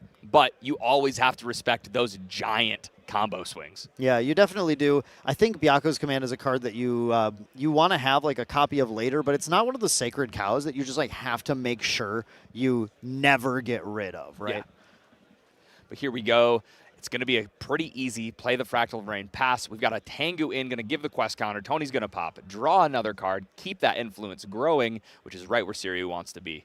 Just like you said, hand. Tony's been able to dig and find some responses to things, but is not really finding the influence generation. Where's the Windmill Engineer? Where's the Benediction Angel? Where's the way to actually start to build influence here? He's looking for that and just continues to dig as he's trying to find that. But the good news is that maybe can help him find some of his sideboard tech pieces like he did. We did see him draw into that Expel the Departed. Yeah, and I'm not 100% sure, but is this a dungeon guide? Yeah, I think I saw the displace as well. This is the exact turn that you were talking about here, right? So here we are going to banish 2 on our way up, taking us to 4 quest counters. On enter, we can get 2 more if we'd even like. We could displace. We could have Dragon online right now. Yeah, and we don't need to take the 2 again, right? I don't believe we do. No, we can't. We can draw. Yep. Tony's got that math figured out. So does take the draw here, sitting on that displace with that dungeon guide as well. So ready to go for that dragon, kind of hoping Superior just tries to put things down. Now this was a turn that Tony had the option, of course, to put out defensive utility here as well instead of starting to go for this level line. So the interesting thing to see will be how Superior responds to this, because Superior does have a bit of a reprieve as far as being able to get as much advantage as possible. But if Tony's relying on a displaced dungeon guide line, he's likely to put out Sensor or Lantern on the next turn while he goes into that. Yep, so here we go. Tony is just going to pass, get rid of that Fate Stone of Heaven, get that quest counter, draw a card. We are over Potentious Tengu, going to give a counter. Jim is moving pretty quick here. He is, but it'd be, I mean, he's not really positioned right now to get a large amount of value. He's just doing, or a large amount of damage, but he's just doing a big value line here instead, using that fractal and everything he's got set up here to be able to activate that Seaside Ringleader and draw a pretty hefty hand. Still sitting at level 1 though, and the big question will be, is Tony going to be able to push a lot into this level 1 Guoja before that kind of engulf line is up? Yeah, this is here. I think they are deliberating a little bit, making sure that that was the right amount of quest counters, which it was. Moving forward, I think you're exactly right. Superior has a big value turn here, but in a little bit of a scary spot when you know your Sirio opponent plays a dungeon guide to go to 2. Usually that means something's going to happen. Yeah, Tony's on his full grip, right? Nothing left in memory thanks to the trigger of the Fabled Azure Fate Stone. So 6 cards, that's a 3 for the displace, and still holding 3 up to do a command and recollection. So it is definitely a situation where Tony can simply win the game next turn if there isn't a significant threat in the way. And thankfully, Superior realizes that Frosthorn Paladin comes down with the banish as well, needs to get the buff counter mark. There we go, gets the card draw. Now that is an interceptor if Superior doesn't take the bait that he will need to survive against the dragon. Yeah, Frostborn Paladin is one of the most impressive offensive and defensive allies. Value for the cost, right? We've seen it across multiple decks, and I think here, last game, Superior used it offensively. I'm thinking we might see it defensively here. What? Hang on. Maybe not, as the Frostborn Paladin comes in to try and clear that dungeon guide. Boy, that's a scary play here, but I do want to note that it doesn't look like Tony does not actually have the Serious command right now. But in response to that, of course, that does bait the displace to happen immediately. Tony is just checking banished cards to see. I think he was deciding what he had the opportunity to lose, checking the quantities of things that had been banished so far. Puts the 2 down for the dungeon guy, displacing it, banishing them. There is the Guoja, and he's going to immediately get all of the requisite amount of counters. So we do actually have the 10 on Guoja now. Yes, that's right where we want to be. Dungeon Guide survives, and that Frostborn Paladin's rested. I did see a little earlier, and I believe Superior kept it in his hand, but I saw a Song of Frost. Yep, the Song of Frost means that Superior likely just has to simply pass there, which we see that he does. And T-Lux goes for, there is exactly like I said, he's going to put out the defensive piece now. Here comes the Censor with the Dragon flippable, and Tony is simply going to draw. A lot of people just go immediately to Incandescent Reliquary to build back, but in this case, the Censor is again going to force Superior's hand on the next turn. Tony can be patient now with this dragon and can try and open up an opportunity to flip it later if he wants to. Yeah, probably feeling a lot better. Made sure we hit all of those triggers this time around, and we're thinking here, do we want to deal with this Frostborn Paladin, or do we want to start pressuring this Genbu player? Yeah, that is a tough call to make, because you definitely want the Frostborn off the board so your opponent can't build up to killing your dragon later. But if we just keep the dragon unflipped, we can simply take the 3 damage here, find a route. You know, Tony does have a Fate Stone of Heaven in hand still, so he can use that to clear the Frostborn Paladin later, once he's built up enough influence to kind of be able to play the game with Superior once again. And Superior drops that Enfeebling Orb to try and keep the influence game a little more in his favor when Tony does decide to dive. Yeah, it's definitely scary when your water opponent brings out Enfeebling Orb. Usually that's a pretty powerful combo piece that enables you to be able to push through your opponent's interaction because it forces them to put 2 cards from their hand into memory. But I'm not sure. This might be a defensive Enfeebling Orb. I think right here, we're going to get 2 mills, taking us to 8. If we do have another way to get that counter, we could potentially get Genbu online. We'll see. The sensor's going to catch that Fracture Eyes, turn into a Fractal. Yep, Superior did have the frac, so that's the most efficient possible option to be able to deal with that Sensor of Restful Peace. So that's good news for Superior, as he then gets to Recollect, has a full hand to deal with, and starts decides if he wants to chunk in the damage with the Frostburn Paladin, is maybe deciding to be a little more defensive now. Yeah, so we're going to put 3 down here. I'm curious to see what is going to potentially be played before we make an attack. If so, okay, we've got a Bovine. This is ideal. That's going to give you another trigger.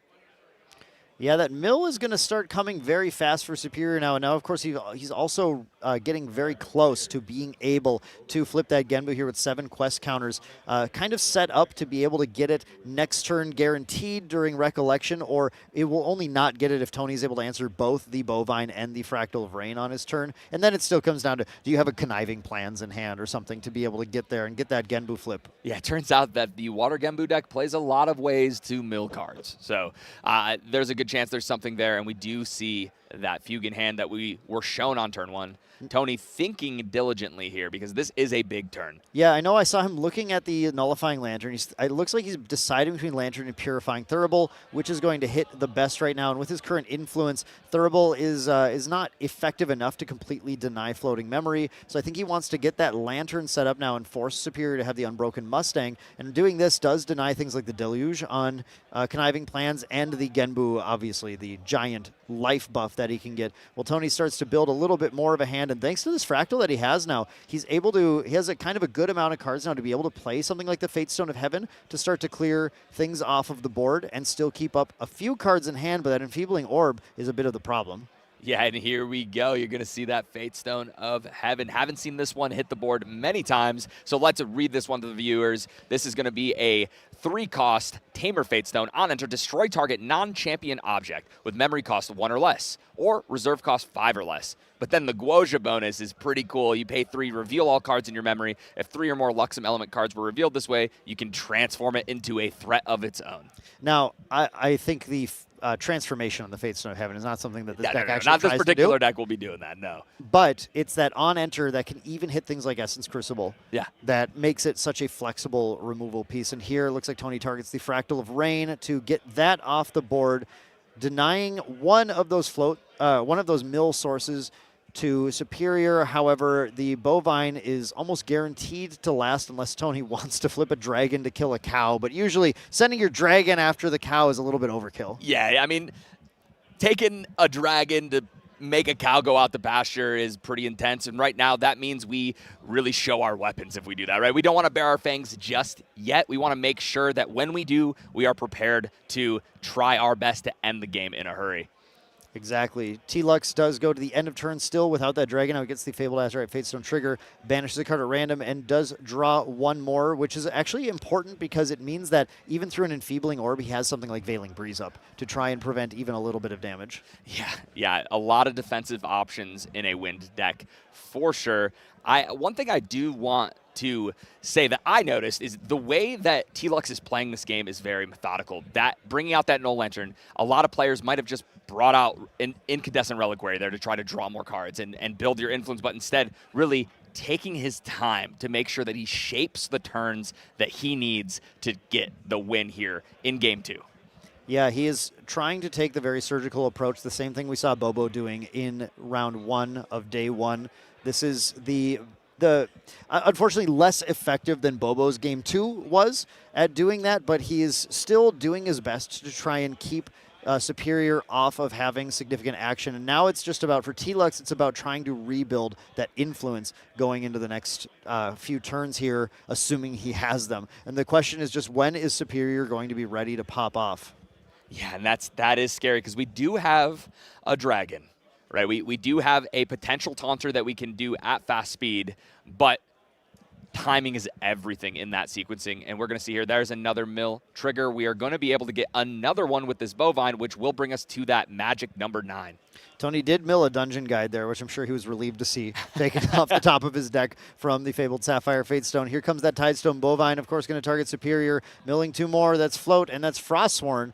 And that is now 9 quest counters on Guoja Blessed Scion. She's at level 2. Engulf is online. The turtle can be flipped. The black tortoise can hit the field. And, of course, we know that Resonating Fugue has been in hand for a long time. And Superior is actually, the way I'm watching Superior put cards down, I also see that Superior seems to, never mind, I was about to say hold on to the Excalibur, but put it down. Not sure if he's going to go to 3. And there is the Unbroken Mustang that is being held. Oh, Tony does have the Veiling Breeze here as well. I was right on that call, but Tony has no response to the Mustang. The Mustang takes the Nullifying Lantern off the board. However, this is taxing Superior's turn. This is forcing his hand. We are not going to see a kill combo here. We were 1 card short if we wanted to go all in on it. Not saying that we should, but definitely could have in that situation. I don't even think that would have been enough to fully finish off your opponent. So just going to pass it over, holding up a little bit of interaction. We're seeing right up to the front that Song of Frost.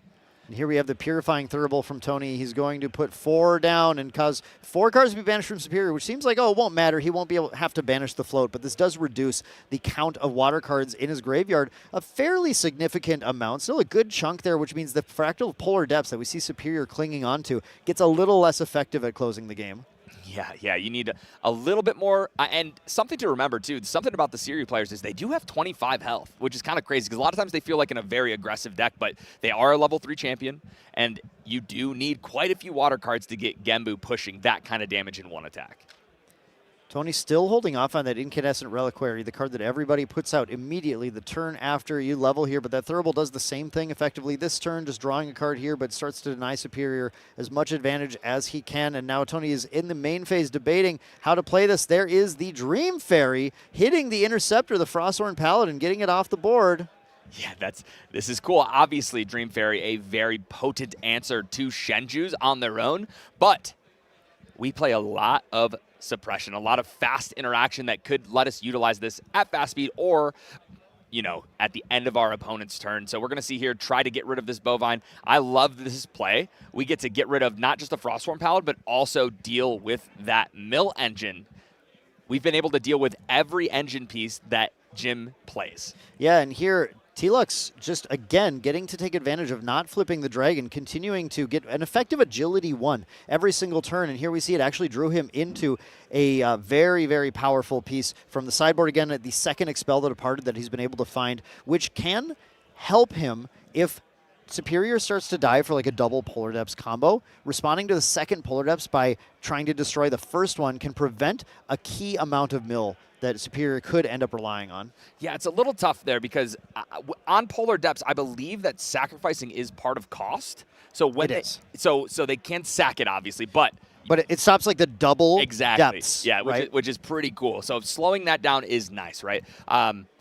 He's playing very controlled. That Enfeebling Orb still is looming here. I'm not sure we're going to see it utilized just yet, but look at that hand. We're going to see that Polar Depths, just like you said. Okay, we'll see. This is where we can see if Tony will try and deny as much as he can. I don't think, again, he's seen the Psychopomp's Gale yet either, which is a card that he would love to find here. But maybe now that Jim passes the turn, over to Tony, there comes the Incandescent Reliquary. Tony gets to draw in the main phase, finds an Auspicious. He might just cycle that right now. I don't know if he's going to care about trying to preserve the dragon at this point. Instead, looking for something like Psychopomps to try and play the game a little deeper.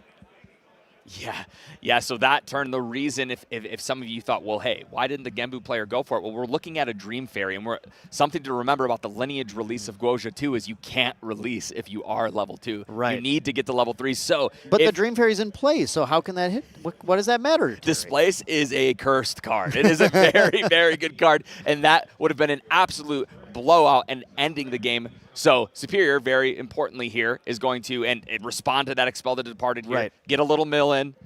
Here's the example here, too, where this does matter, where you target you just simply target the Expel right now in Rec, or target the Polar Depths right now in Rec, which forces Superior to pop it now, which does deny it being bigger and bigger on future turns. So TLX is just saying, I'm going to rip the Band-Aid off right now, and he is dying to find that Psychopomps Gale to be able to control what Jim is doing. Yeah, I think Jim is up to 14 water cards in the grave, so we know that could be a potential 23 swing, but we need some defense, right? We can't just go all in like that, and let's see if T-Lux can create an assault of his own, or if he's going to continue to play methodically. I think he is. I think he's just passing here. It looks like Tony's passing, yeah.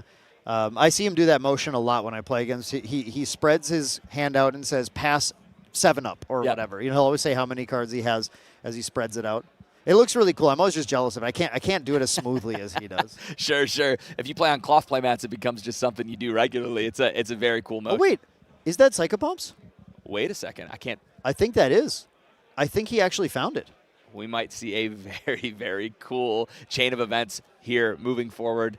I'm expecting. Oh. Okay, here we go. We are going to see that diamond ribbon here. Okay. The pop of the diamond ribbon might open an opportunity for Tony to Psychopomps without the. No, the engulf is still up. Superior's not going to fall for that. I think he still has 4 in hand using that. Oh, he's trying to draw. Hold on. That is not draw into memory. That creates bolts of diamonds. Yeah.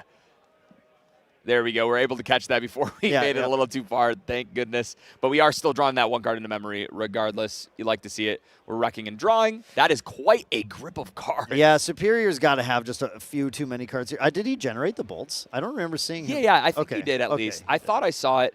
He didn't get that last trigger here. Okay. Not that really matters with quest counters at this point. It could come up, but for the most part, we have already gotten enough to enable our Black Tortoise. Both players, again, just in that standoff mode, trying to play around what each other is doing. And Superior just dropping the Thronekeeper Bullfrog as another taunter that just you have to get through it if you're Tony right now. We're just both players sitting here with loaded Shenjus waiting for the moment to strike. This is an opening for Tony, though. Right, gets an Enfeebling Orb down, able to try and kind of play the same game Superior can and keeping him out of a hand. Gets the trigger on the Incandescent Reliquary into a Recollection phase, just debating if there's anything to play into this Reco right now. Does have the opportunity to potentially cycle the Auspicious Manifestation, but I think deciding not to do that still. Just going to drawing the Benediction Angel. Could dig deeper by imbuing those 2 Auspicious for the Benediction, but then he doesn't hold it up to be able to potentially flip Siryu and then save it from it dying on an attack from the big Genbu.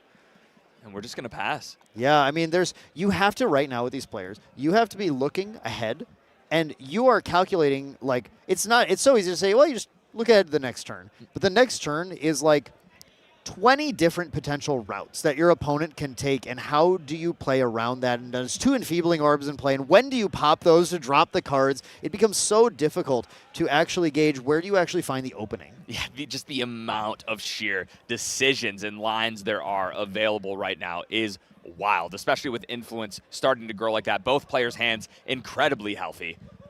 Especially Superior, though, definitely holding the larger grip of cards. And Superior also sitting on a distinct advantage right now, having won game 1, right? Up a game going into this, Tony has to grind it out, but grinding it out to a draw ultimately is most likely here at this point, even if he's successful. Yeah, that clock is another one of his enemies for sure. We're down to almost 15 minutes in this round.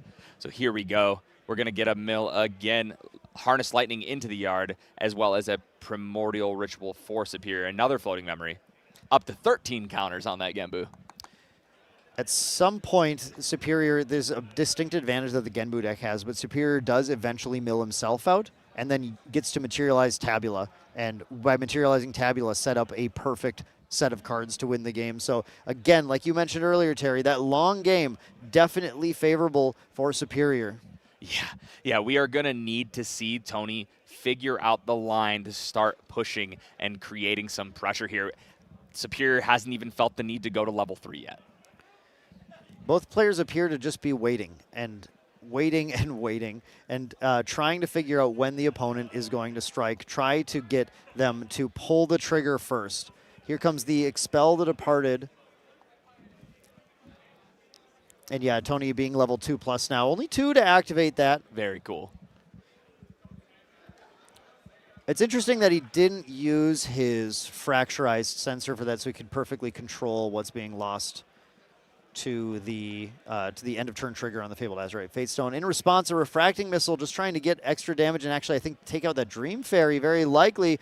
And there is the reclaim on the Dream Fairy as well. Just going to pull that back to hand then. But that importantly, Terry, like you mentioned, takes the displaced Dream Fairy play off of the board. So not something that Tony can immediately do right now. Yes, that's a big breath of fresh air when you're thinking about your kill combos in Genbu. Now they can't just blow you out with the Dream Fairy. That was all in Rec, too. Now we're recollecting here. And then Tony gets to continue to think he can drop that Dream Fairy once again and get that Bullfrog off the board. Of course, by removing the first Dream Fairy now, it does mean that Frosthorn Paladin is a playable card once again for Superior. Yeah, but dealing with this Throne Keeper Bullfrog in a way that doesn't put another water into the yard is pretty cool. This Dream Fairy is actually a very good play. I like this. Tony's continuing to just keep Superior's defenses as disabled as he possibly can. So this allows him to chip in a little bit more damage again. And again, Superior hasn't wanted to go to Guoja level 3 yet. Hasn't wanted to get that extra, there's been no point. You don't need the counters and you don't need the recovery. But now at this point, that recovery does matter. It's possible we see Superior go to that and possibly enable that Excalibur Cleansing Light as well, which might be a difference maker for Superior. Yeah, so it looks like we are bringing out the smoke bombs here. Really trying to dig and build up that influence, I'm assuming here. Maybe utilize this to get a lineage release if Dragon has to come to life. Oh, and it's happening. Yeah, there is the activation of the Fabled Sapphire Fatestone. Genbu Black Tortoise is threatening to enter play. And there it is, entering the fray, Genbu Black Tortoise. I'm a little scared for him. This is kind of crazy. That was an end step, which is going to let us go to 3 right now. Are we going to see something in response? Yeah, there's the free level to 3, the recover 3, and Excalibur is now an active card for Superior. This may be the moment where Superior actually dives, and we'll see if he gets through what Tony is holding up. Yeah, unfortunately, the displace not coming there. Obviously, with Engulf and everything else, it would have been a hard one to pull off regardless. But let's see if that Enfeebling Orb finally gets popped here. I think there's a good chance. Right now, we are still in Recollection. Something big could be happening. Superior looking for the line. We're activating our Genbu. You don't want to see that if you're the opponent. No, that activation still holding up a ton. Now remember, T-Lux is holding on to Psychopomp's Gale. I think he has to roll it out and say, I hope you don't have Engulf in hand. I mean, you know that he does, but you need to use this in response. This ability can only be activated once per turn, and once it resolves, that means Genbu's going to get that value, that plus life, equal to whatever is in the graveyard. Number of water element cards in the graveyard for Superior. So I think T-Lux has to simply fire off the Psychopomps if he wants a chance to deny that combo from taking place this turn. Yeah, this is a big moment, and it looks like you hit it nail on the head, Dan. Here we go. Will this resolve? Psychopomps coming down here. Superior, I mean, it's been so long. You know he has the Engulf right now. You just have to make him do it, though. I like this. Okay. Force your opponent to put 2 down, and then you also have the Enfeebling Orb. This is a pretty heads-up play. But Tony also has the Enfeebling Orb, so he can pop the Enfeebling Orb in response to this as well. Yeah, and force the second play from Superior. Yeah. I do like that. I love Enfeebling Orb stack battles. It's very, very cool. Tony is, yeah, exactly what Tony's going to do. We pop the Enfeebling Orb and say, okay, you have to put 2 more down then. So if you want to engulf this, you must engulf it right now. And I'm thinking that's what we are going to see. The question for Superior is if the second Psychopomp Scale is in Tony's hand, because this play would be Tony baiting out the Engulf to get the second Psychopomp Scale, but we look at his hand and we unfortunately don't see it there. So we let the Engulf resolve. We don't have to pay the 2, importantly, for the title lock, though. That was very, very nice. Allows us to hold up a lot more interaction. Looks like 6 cards in hand. I think we're going to see another Enfeebling Orb happen right here. Tony's got 2 Veiling Breeze in hand as well, so the thing about the Enfeebling Orb is it doesn't stop the double Veiling, but I think Superior's damage is going to be enough to get through that. We look at Tony's hand, look at all the Luxem, all the Norm cards. Those Veilings are not super effective already. Yeah, so here we go. Looks like we are thinking about playing something. Tony. You can play Auspicious Manifestation. You can do that to cycle and try and find Psychopomps. Yeah, fair. You totally could do that. Might be looking and deciding if we want to bring our own Shenju to the battle, too. Yeah, I think Tony realizes, look, these Veilings are, I'm going to be cooked. These Veilings are going to cook me. But, and unfortunately, then that is the correct response from Superior, which is to put the 2 cards down with Enfeebling. Tony responds with Veiling Breeze. Let's reveal how much we're preventing. 3, 4. 4.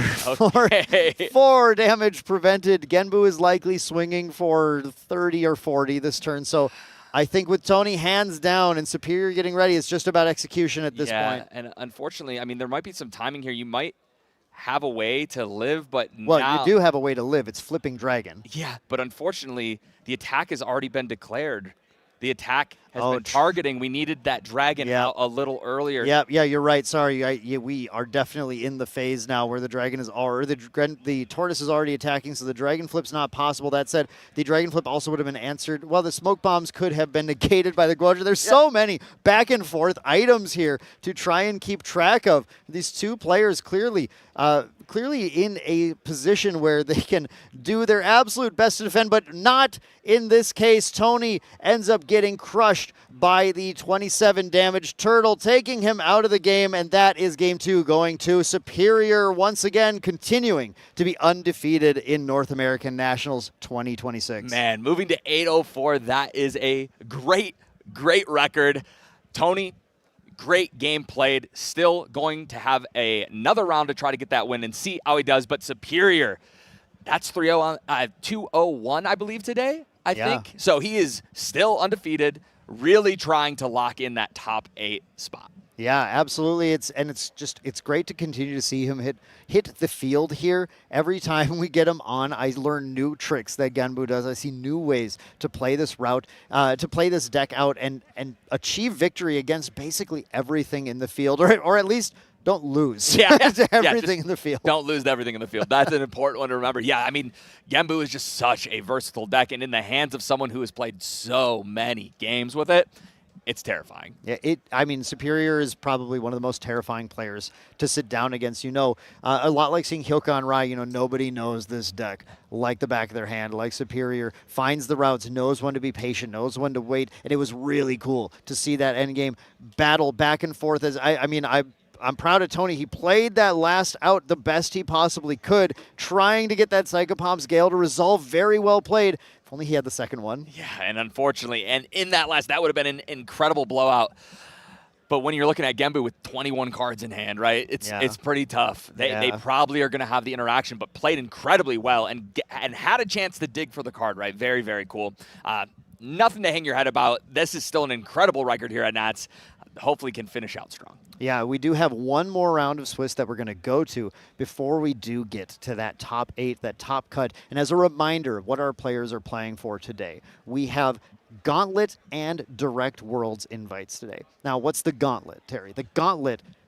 Sorry, I asked you and then I started answering. That's okay. No, I call myself Terry. Yeah, you're Terry. By the way, it makes me feel better. I actually am Dan. They can put my name down here. Swap them. Swap the name cards, please. Swap the lower thirds. Thanks. No, go ahead. So as somebody who has fought in the Gauntlet before, I'm happy to tell you about it. So the Gauntlet is kind of like if you've played other card games or you're familiar with competitive card games, a last chance qualifier, if you will, for Worlds. It takes a certain number of players. I want to say it's 32 players. I think it's intended to be 32 players. Yes. But the thing is, when someone gets a Gauntlet slot and they take another Gauntlet slot, it doesn't pass down. Yes, so it could not be, but it's supposed to be 32 players that come together and play a Swiss tournament that the top players from that event get to qualify to play in actual World Championship. So you don't get your trip paid for, but you get a chance to get to play on the world stage. Now, the important thing about the Gauntlet, too, is it does pay out to the final spot, yes. right? So the Gauntlet does end up still giving you sort of like a compensation for the travel, which, depending on the location of the event, can pay for a lot of your trip there still. In this case, we're going to Singapore this year, so it depends on what part of the world you're in. You got the players from Apex Players Guild who are like, happy to get that payment, no Yeah. matter what, because they're in Singapore already. They just head over. Or we have a lot of our players here at North American Nationals who are currently pinching pennies and looking at the amount that they need to be able to get with those expensive flights right now to Singapore, but this beautiful country where you get to go in and you get to compete with the best of the best in that gauntlet, that race to try and get to that upper half of the gauntlet that gets invited in to play at Worlds. It is nerve-wracking, and it is also very exciting. So a very cool way to potentially work your way into the World Championships. Do well in the gauntlet. You get your chance to show what you've got on the world stage and hopefully make it all the way to the top. Yeah, Maybe become the world champ. Some people make it all the way at least to finals after Yes. grinding through the gauntlet. Some people get reverse swept in the finals by good friends, and the rest is history. But The rest is history. But yeah, for the players today, the top 6 players will make it into Worlds directly, while the rest will be going to the gauntlet. So the question will be, where will Superior land after taking another win here on stream? And I'm sure we'll get some analysis of that game and maybe his potential for the rest of the event when we head over to that interview with Once in Love and Superior. We'll see you right after that. Hello and welcome back. But fancy seeing you here again. Hey, I'm back. I'm back. Hello, guys. Yeah, so that was the round 12 here in the Swiss rounds for the NA Nationals. Now, I'm starting to think that NA Nationals, there's a pattern, right? Last year, we had Joe Facha on Genbu, winning through everything. Are you going to make the repeat this year? I don't know. I still have to win one more, to make my top 8 spot. So, hopefully I can get the next one. So, normally we'd say, "Oh, congratulations, you locked Gauntlet. You already have Gauntlet, I already have being Gauntlet, the the winner of But hey, Ascent London." I get 3 hearts. True. A 3 of Hearts is a good prize in that regard.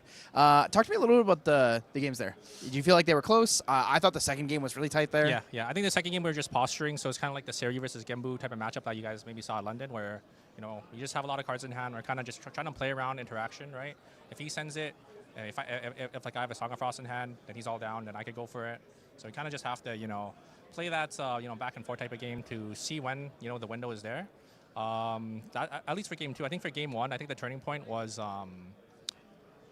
me primordial ritualing my own Mustang to actually mill him the top 2, because I think if he got the Uther off on my Genbu Fate Stone, I might have been cooked there. So yeah, I had to do a quick read because I didn't actually really know what Uther did, so I had to quickly take a look on like Omni, and then it actually does the on enter. It just says it like targets like anything, but it's not a spell. So it can just target my Genbu Fate Stone. And if that happened, I don't think I would have been able to actually kill the Uther off. Yeah, it's really hard too. So when the Uther resolves, when it leaves, it'll return, but it returns as the Fate Stone. Yeah. So it's like really hard to recover from that point. It's not like Auspicious Manifestation where you can play it and then return it transformed. Yeah, and then I would have to kill it as well. It's a pretty big body, right? It's a 4/4, so. Yeah, it's a tough one. You need like a Frostborn plus something else. Finding that 4 life breakpoint is really, really hard. Yeah. So seeing the Uther tech, I think, is really good. When it comes to, I guess we've talked about your deck a million times here. What did you think about how the sideboard against you was that game, right? The Psychopomp scales, the Uther and such. How did you feel about that? Yeah, I think the sideboard was definitely teched a little bit more for Genbu. I think it was more for Razorgale as well, because they had like the 4 spells. They had the Null Lantern isn't just for Genbu, it's for Razorgale, since there's a lot of Razorgale obviously out here too. So it's definitely pretty tough, especially if they had more protection to protect their regalia, like the sensor and the lantern. Thankfully, they didn't really see like any stiflings from Mustang, so I was able to get off board. And once the lantern's away, I could just go for a few win. Do you find throughout this tournament you've been going for kind of these big like one-shot kills, or do you find yourself more often milling people out? I guess I'm kind of curious like what your main win con has been at this tournament specifically. I think at this tournament it's probably the few kill, just because now that Engulf is into the game, you could kind of represent the kill and then also have interaction on top to try to prevent your opponents from maybe getting stealth, maybe block like a lot of damage with like a spell shield or something. Yeah, Engulf is definitely one of the really big ones. Yeah. Pay 6 or pay 3, even with the Viridian Trinket, like having 6 cards in hand, or I guess even 8 or 9 cards in hand is not unrealistic for your deck. Yeah. You have that Diamond Ribbon engine now with Radiant Origins coming out, and just like the way to build influence it feels more natural in this deck. Yeah, even without cards like Lost in Thought. Yeah, 100%. Because you can still mill like a Ringleader too, and then you're +1, right? So. It's pretty good. Yeah, Ringleader's definitely a good one. And pretty good it is. You've done fantastic so far in this tournament. You are now 804. Yeah, I have That's 4 pretty draws. good. Crazy. Yeah. I don't know. I think it's the most the most amount of draws I've actually had in a tournament. Cause, What was your record in London? London was 904? 903. 903? Oh yeah, there's that. True. But like true. I did 2, or one or two of them. Oh, two of them. That makes sense. Now it's hard to do that here. You gotta win out. But Yeah. I don't know. I gotta win one more. Maybe you'll make it with the NA national story there. You know, you got it. Hopefully. You can be the next Joe Facha. It's very possible here. I appreciate it. So again, guys, this was the winner of the round 12 of Swiss here at NA Nationals. Good luck against Superior, and we'll see you guys for round 13. Bye.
There's something in the air. There's something in the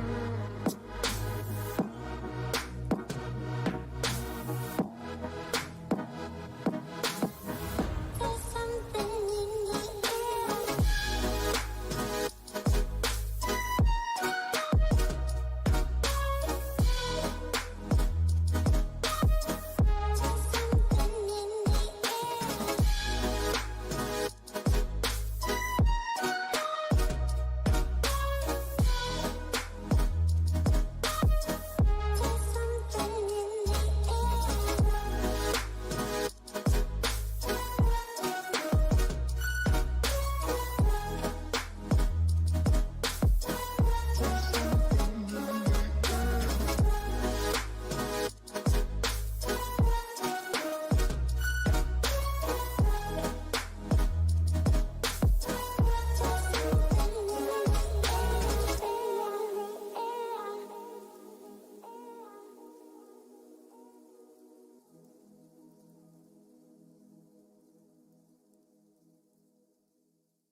And welcome back, everyone, to North American Nationals of the Grand Archive TCG 2026. I'm Main Deck Dan, joined once again by Valkyrie as we head into the final round of Swiss today as these players are vying for those last slots to make it into the gauntlet or to the top 8 today. Indeed. And then, did you just say final round of Swiss? I did say that. It feels like this day has flown by. We've had some amazing matchups, so many cool competitors and decks that we didn't even see yesterday on stream competing here already. And after this round, it is going to be boiling down to just 8 players left playing for the #1 spot. Right, playing for not just the #1 slot. There's an interesting sort of numerical mismatch thing happening here where we are going to a top 8, but it's the top 6 players who actually get directly into Worlds. So there is there's always a lot on the line in the quarterfinals. Yes. But this is going to be where your seed and your placement in the quarterfinals matters a whole lot as you're trying to secure those last 2 slots. Yeah, it is definitely going to be tough. Just because you qualify for your top 8 doesn't mean you're secured. But without further ado, we're actually going to hop into our final round here to see. And I'm pretty sure these players are going to be fighting for that contention, sitting at 8-3-1 each, Dan. This is a make it or break it game. Yeah, we are heading down here, and we've got Fallen Boo 14 on the left with Yadon on the right. I know Fallen Boo is actually on the Water Aetherwing Diana deck, and here we go. Thank you, production. We got the deck list here. We got Aetherwing Diana from Fallen Boo, and we have, this is the Serene Fire Luxum Xander from Yadon on the right. This is a matchup that we have not seen yet, and this is one which is sort of I don't know. This is an iconic match in a certain sense, which is there is an ally-focused, damage-focused, aggressive deck versus the Fire Xander wants to get to 3, full stabilize, and send the damage. Yes, this is a matchup as old as time. This is very traditional. Can Xander survive long enough to reveal a couple Luxem sites to redirect the game in their favor? Or is the aggro deck going to deal enough damage to where Xander is overrun by the pressure and they crumble into dust? Let me be a little personal with you, Valk, for a second. My brain just suddenly felt a sense of relaxation. I felt at home here. We haven't seen these Fire Level 3 decks much happening on stream here. It feels nice. We know a lot of what these lines are going to be as Yadon simply goes for a pass the turn Fallen Boo. Now this is key. Fallen Boo is actually going for an etheric calibration right now. Notice they're level 0. They're not level 1. There's no Aetherwing. This is a I need to find action glimpse for play, as Fallen Moon needs to take the slower route with this deck. Yes, this is one of the unfortunate situations with Water Diana, is sometimes you run into no distant enablers in that opening hand, and it feels like you now have to sort of find a key piece to get back in there. Luckily, a Weaving Mana Stream was found off top with that Aetheric calibration, but Fallen Moon just having to opt in for this inert sword and sitting at Spirit. Not just having to opt into it, though. This is the advantage of how this deck has developed over its lifespan, as players have built into this sort of inert sword, Cheshire Cat, Palvor sword even line in this deck, where now when they say, okay, you know what, I didn't draw my distant enabler. I didn't draw it. Sometimes it happens. Instead, I can go Inert Sword, play Cheshire Cat out here. Now it is a 3/3 Spell Shroud Stealth due to the power of the Inert Sword. Still swing with the champion to be able to get a total of 5 damage punched into this turn. And now, did you see off of that glimpse of the Etheric Calibration, found a Weaving Mana Stream, found a Distant Enabler. That means now Fallen Boo continued the pressure, kept it going, but still then just goes to go, okay, fine. I'll level to Diana next turn, and I'll get that distant from the Weaving Mana Stream, and we are off to the races. This is a wacky comparison, but an Aetheric calibration, not as Diana, is just a scout the land. Without a draw. Oh, if you find it. Yeah. I found Weaving Mana Stream. Yeah, with a draw. You're right. It is a Scout the Land. You're right. It is. You just don't get to charge it. It doesn't do 1. Yeah, it's a Now, Yadon with one of the strongest Radiant Origins plays here for these level 3 decks, Angelic Channeling. And I'm trying to take a look at the 3 Luxem cards that are banished. Uncover the Plot, Luxem Sight, and I believe a Lightweaver's Assault there. So those 3 Luxem cards are now going to be set up on top of the deck as soon as Xander gets to level 3. And of course, Xander has really cool lines to be able to access those, to be able to do something like Dungeon Guiding to 3, putting them on the top, and then getting the Insignia of the Korhazi to draw them, to draw them with the Lost Providence and put them into memory with the Insignia, to be able to immediately get some access to the reveal triggers on those for stabilization. So really solid play. Got that floating memory there. Got the Xander glimpse done. Preparation counter. Now we're going to recollect and draw. Yeah, I feel like Channeling has benefited Xander more than almost any other level 3 deck, because typically you really want to protect the yellow cards, those Luxem cards in your hand. But now with Channeling, it feels like, okay, I'm guaranteed my 3 favorite Luxem cards no matter what, so I am happy to put down whatever in an aggressive manner and not feel like I really have to hesitate.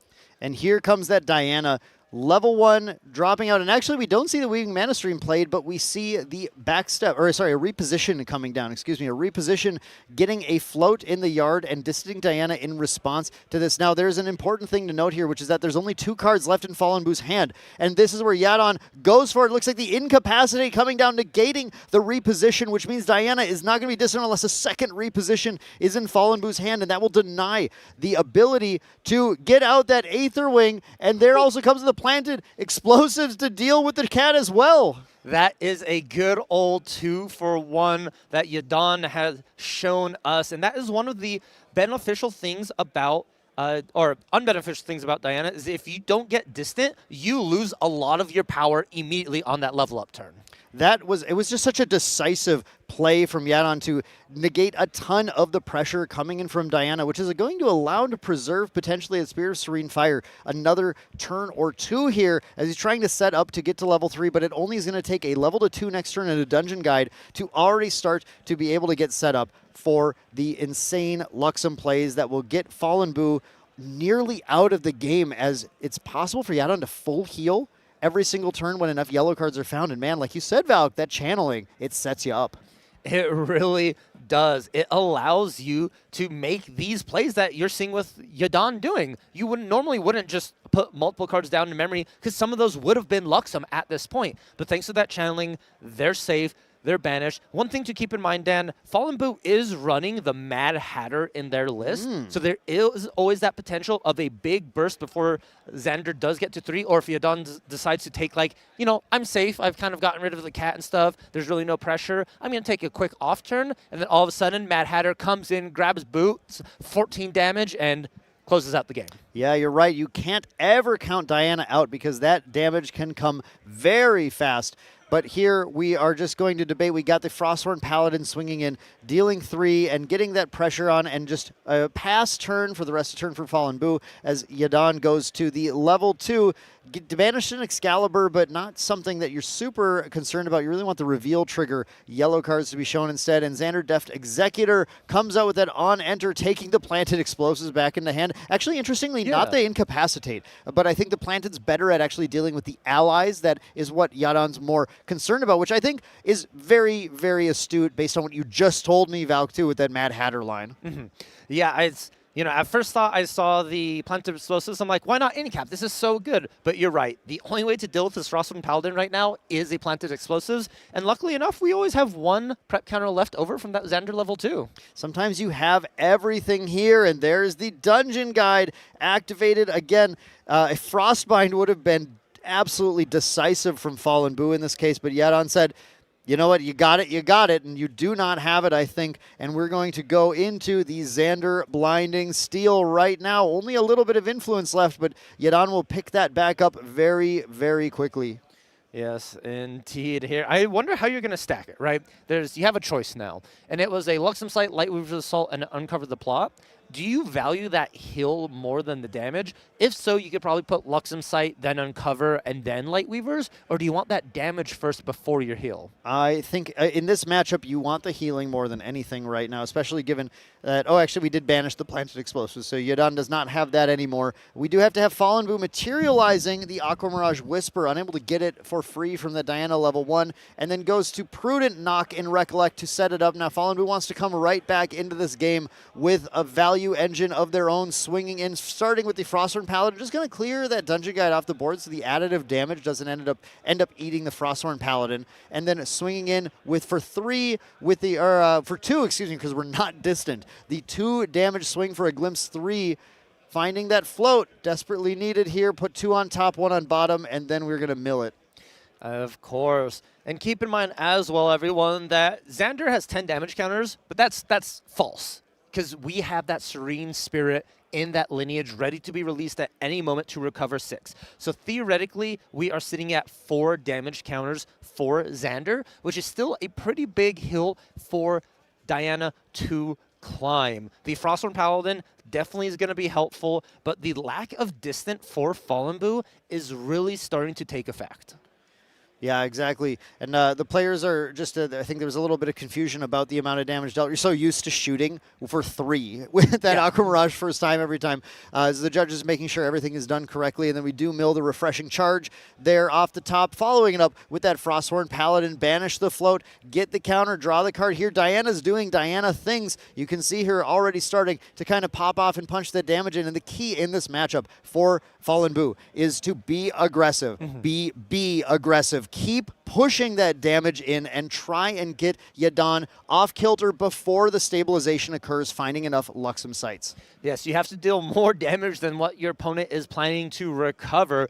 And Fallen Boo does know there's a Luxem Sight at the top of that deck, or potentially within the top 3 here. So you're going to push that damage, and Frostborn Paladins is one of the best way to do it. And hopefully we get to see some Crystalline Archers joining the crew, as those will start racking up that damage and keep the card advantage going. Yeah, so far our adventuring party is just 2 paladins and 1 ranger, and really Diana likes to have as many rangers as possible alongside her paladin friends. And in this case, I think it's interesting that Yadon went for Terrafring instead of the Insignia, because the Insignia could have set up the initial healing to begin off of those Blinding Steel triggers, but that Terrafring obviously such a powerful way to prevent a lot of damage on the next turn. Now Fallen Boo gets the Quick Step Treads out here as well, plus plays the Distant Enabler, the Weaving Mana Stream, so now any interaction that Yadon has would cost 2 more. That said, their hand is down right now, that is their hand. Okay, we represented correctly, but that means that it's going to be difficult for Yadon to interact. It just is up to Fallen Boo to pay for these swings to be able to attack, and definitely wants to hit with Diana to get the Weaving Mana Stream back in the yard, because this is the influence gain combo, right? With this Weaving Mana Stream in here,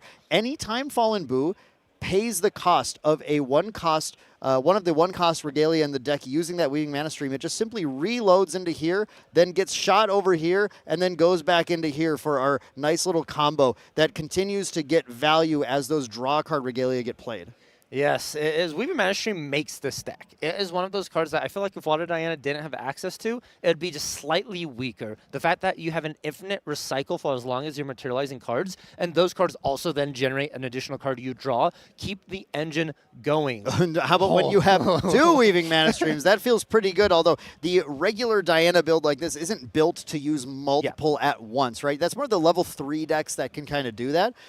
Some Diana decks do run Diana level 2, which is really fun when you find both of those. That can be an extremely potent line for huge spikes of damage. Not the case for Fallen Boo's list, but here we finally do see that Insignia of the Korhazi dropping, and the key to this is just simply the line that allows you to pay 3 and rest it to put a preparation counter on your champion, and the whole point of that is you are trying to set up those Luxem cards into your memory. And we see the activation now of the planted explosives to be able to try and take advantage of the other line on the Insignia to be able to draw cards when preparation counters are spent. But in this case, we have the Frostbind happening as well on the planted explosives to deny the death of that Frosthorn Paladin. Yes, we still do get to draw a card into memory thanks for the Insignia of Karazi's second line of text. Whenever you prepare something with 5 or less influence, you do get to draw into memory here.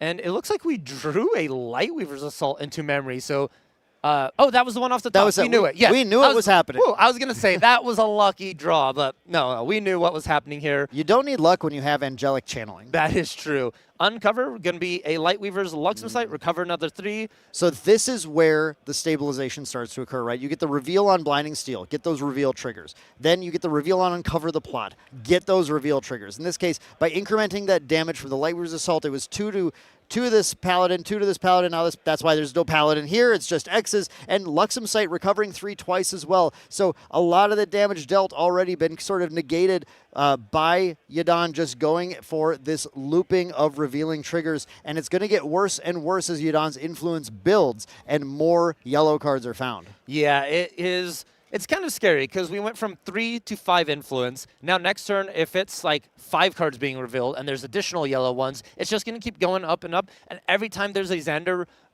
trigger on that recollection, you just hope there's not more yellow cards being shown. But look at this, 3 cards down, right?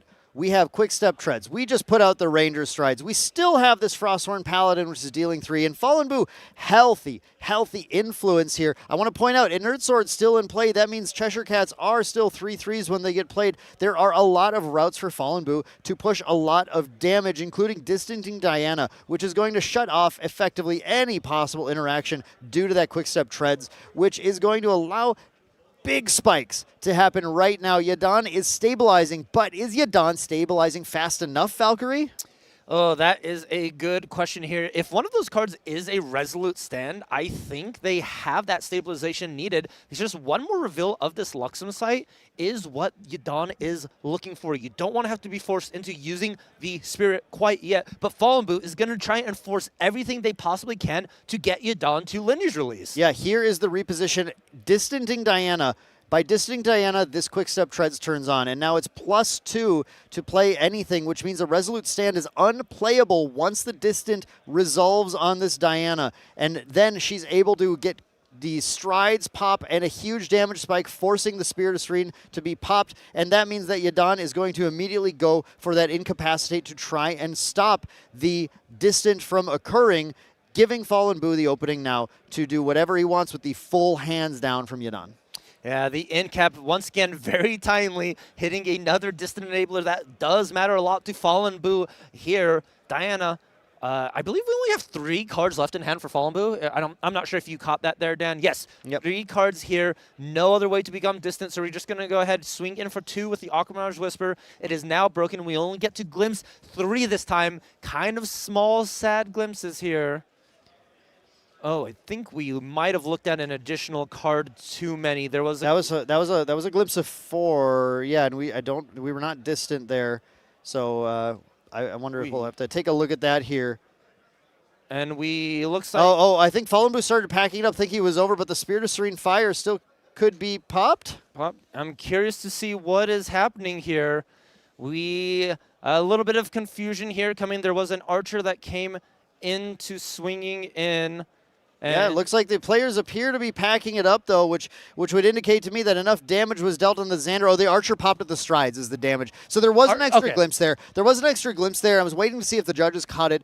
Maybe they'll address it after this, but based on the result of the game, so that extra glimpse didn't have a bearing necessarily on what was occurring, because that Archer comes down, attacks, banishes a float, and then the strides pops on it, plus the cat can pop as strides as well, giving +8 damage to our Crystalline Archer. So it's a swing for 12 through the Spirit of Serene Fire that kills. Yes, that is a very tall attack with that Archer here. The boots and cats combo, I like to call it. With both those on the field, it makes any distant unit very strong and powerful here. And I'm having a weird sense of deja vu, Dan. I feel like I've seen a Fire Luxem deck fighting against a water aggro, water Aetherine Diana, and sort of came to that last bit where they're barely hanging on by the thread, and somehow the Diana player just finds everything they need to close out the game in one big attack.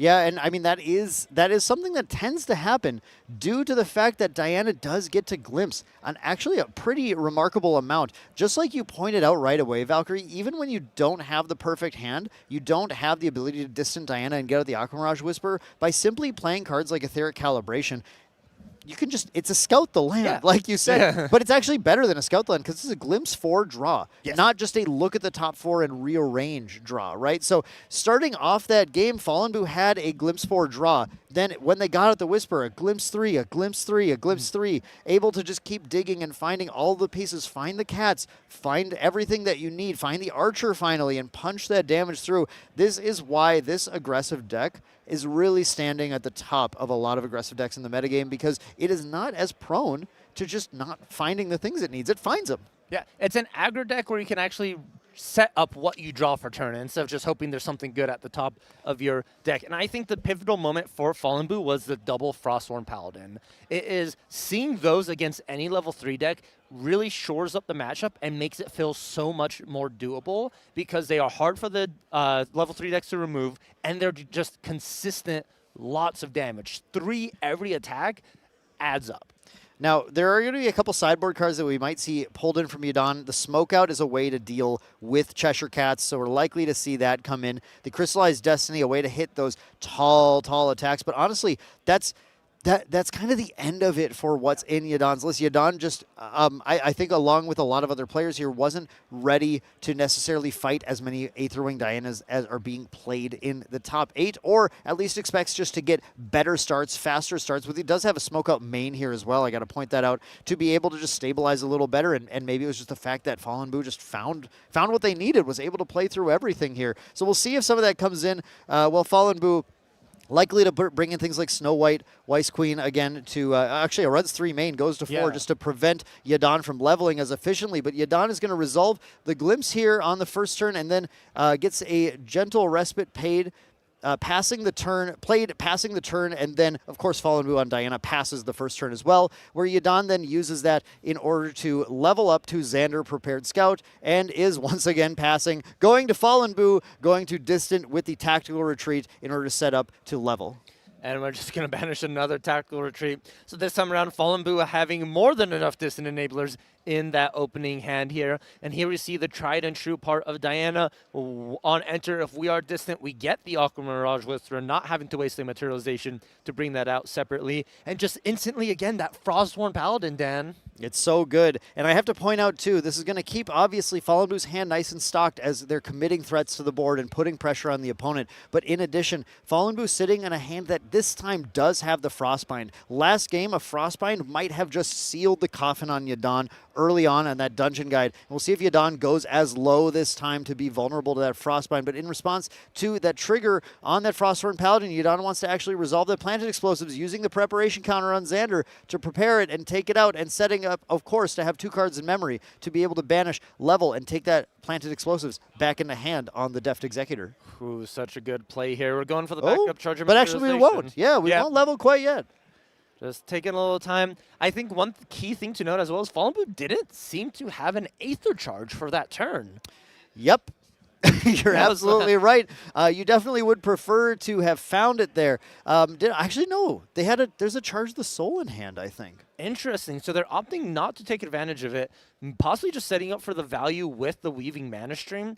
And maybe they're just happy with what they have currently in the moment. But a big card decision here. Topsy Decree imbued. Mode discard from memory and hand and remove 2 float from the grave. Now I see why Xander was playing a little bit slower this time, trying to actually prevent some of the damage. I was thinking about it too, and I think Charge the Soul can be kept in order to stop Crystallized Destiny. I think it's valued in that case, saying, you know what, it's okay. I don't need to fire now. I'll get up, like you said, set up that Weaving Mana Stream and hold on to this Charge the Soul as long as I need to make sure my decisive damage is dealt.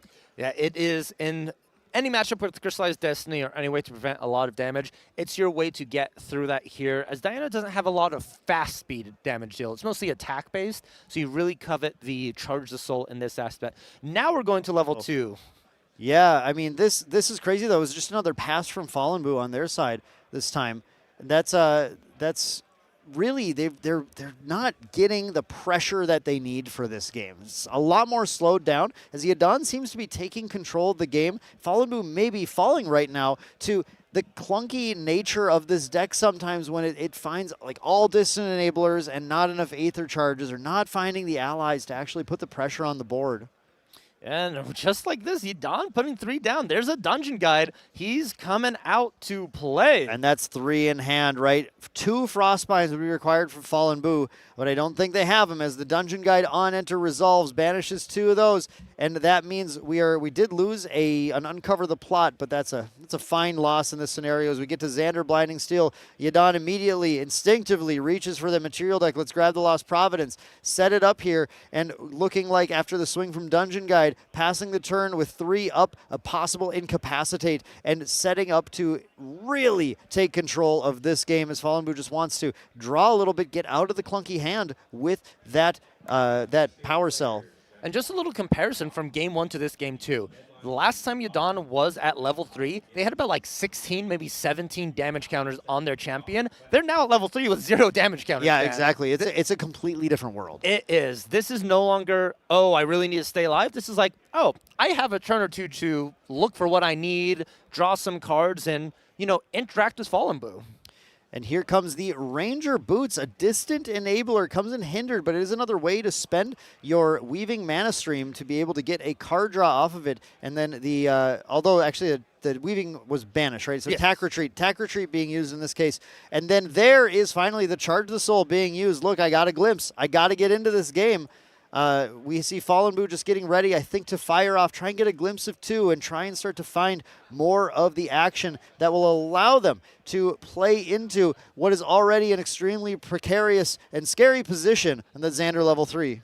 Yeah, I think at this point you just got to start finding Floating Memory or some Crystalline Archers, Frostborn Paladins. You are running a little bit behind. That Topsy Decree imbued, I think, really set Fallen Boo in a position he wasn't expecting, because he kind of fully committed to that graveyard. Yeah. The Topsy Decree at the right time can be one of the most back-breaking plays in the game here. But, of course, the power of Diana, that ability to always set up your stronger plays here, setting up that Frosthorn Paladin, punching in 3 more damage. It's about climbing back into this game before Yadon's memory becomes all yellow cards. Ooh, speaking of yellow cards, are we going to see the materialization of the Insignia? Looks like Yadon wants to back up, go end of turn. No. Oh, we're responding to our own materialization. Okay, yeah. It just wasn't put in play. It was put in there. Yeah, I was like, you can't do that. It was hindered. There is the response to the Insignia. Draw the card off the Lost Providence, and then reveal the memory for the Blinding Steel reveal trigger. There is a Lightweaver's Assault as the only Luxem card so far, dealing 2 damage to Yadon. 2 damage. Or 2 damage to the Frostborn Paladin. Yeah. Sorry, not Yadon, to Fallen Boo, but 2 damage to Frostborn Paladin, which indicates to me that last card in hand might be Uncover the Plot, or some other way of dealing 2 damage. The Sadie. Oh, I'm sorry. I saw the Sadie. The Sadie was That's revealed. the perfect deal 2 damage. That's the one you want. Yeah, the Sadie swinging in, taking the Frostborn Paladin off the board, and then getting the on-kill trigger, Agility 3. Yeah, that is really good. Not only do you remove the Frostborn Paladin, you get all the cards back, and then now you can choose what cards you exactly want to put down with the Sadie activation. Yeah, you can now activate the Sadie or use the insignia to be able to set your yellow cards into memory to be able to get those triggers as much as you need. And now here comes the Quick Step Treads from Fallen Boo, another card that's going to try and prevent Yadon's interaction from taking place with the Rec Phase Etheric Calibration.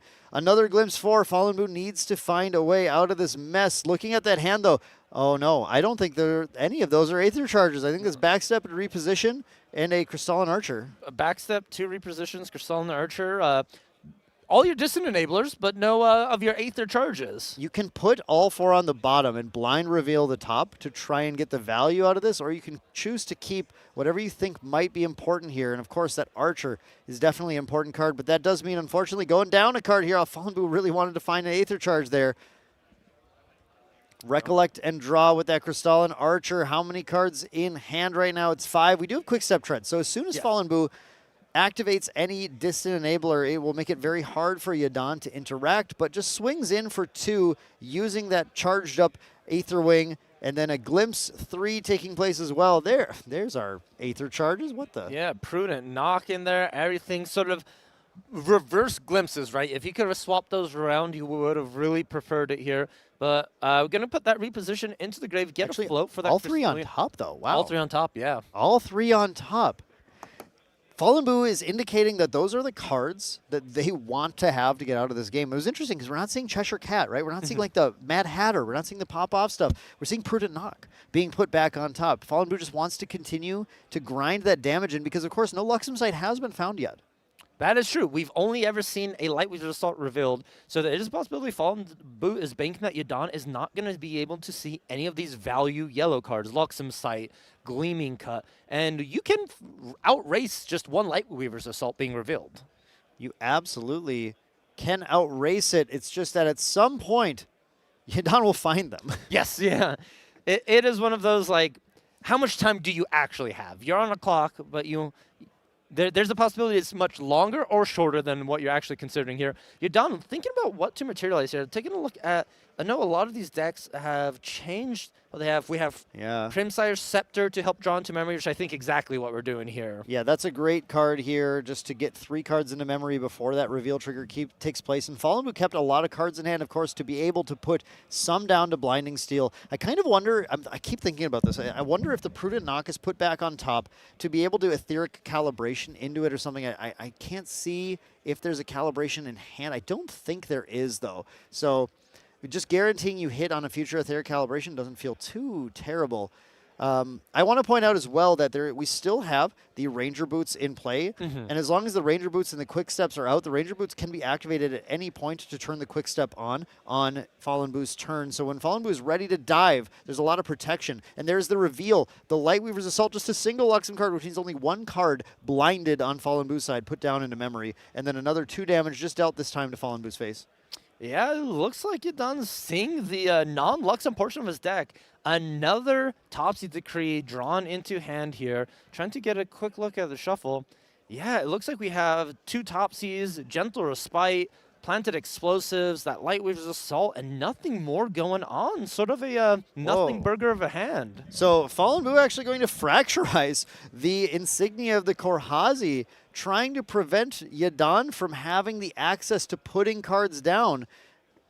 That's a very interesting play here. It certainly can prevent Yadon from really loading up the memory with Luxem cards and forces them to actually play cards out of hand to go down on forces them to go down on influence in order to keep revealing with Luxem. So I really like that, actually. That's a smart line. That is a line indeed. Luckily, Yadon does have the Sadie as a last resort if needed to get cards down. But looks like we're going to go ahead and Planted Explosives prepared straight into Diana for 4. This is a lot of damage. Yep, going to get maybe one last shot at that insignia of the Korhazi trigger with the prepared card in order to draw before it then becomes a fractal on the board. And this also, by getting rid of this, prevents Yadon from being able to cycle basically these Planted Explosives and similar cards to be able to continue to dig deeper. Anything to prevent Yadon from finding the yellow cards right now is in Fallen Boo's favor. It is, and more importantly too, that Fracturize is a floating memory for that Archer we saw Fallen Boo get earlier. So I think Fallen might be trying to aim for just another big Archer swing. Well, that Topsy Decree is going to make that a little bit difficult. Imbued once again, but did put the Resolute Stand down. That is going to very likely be a discard and a banish too from the graveyard here.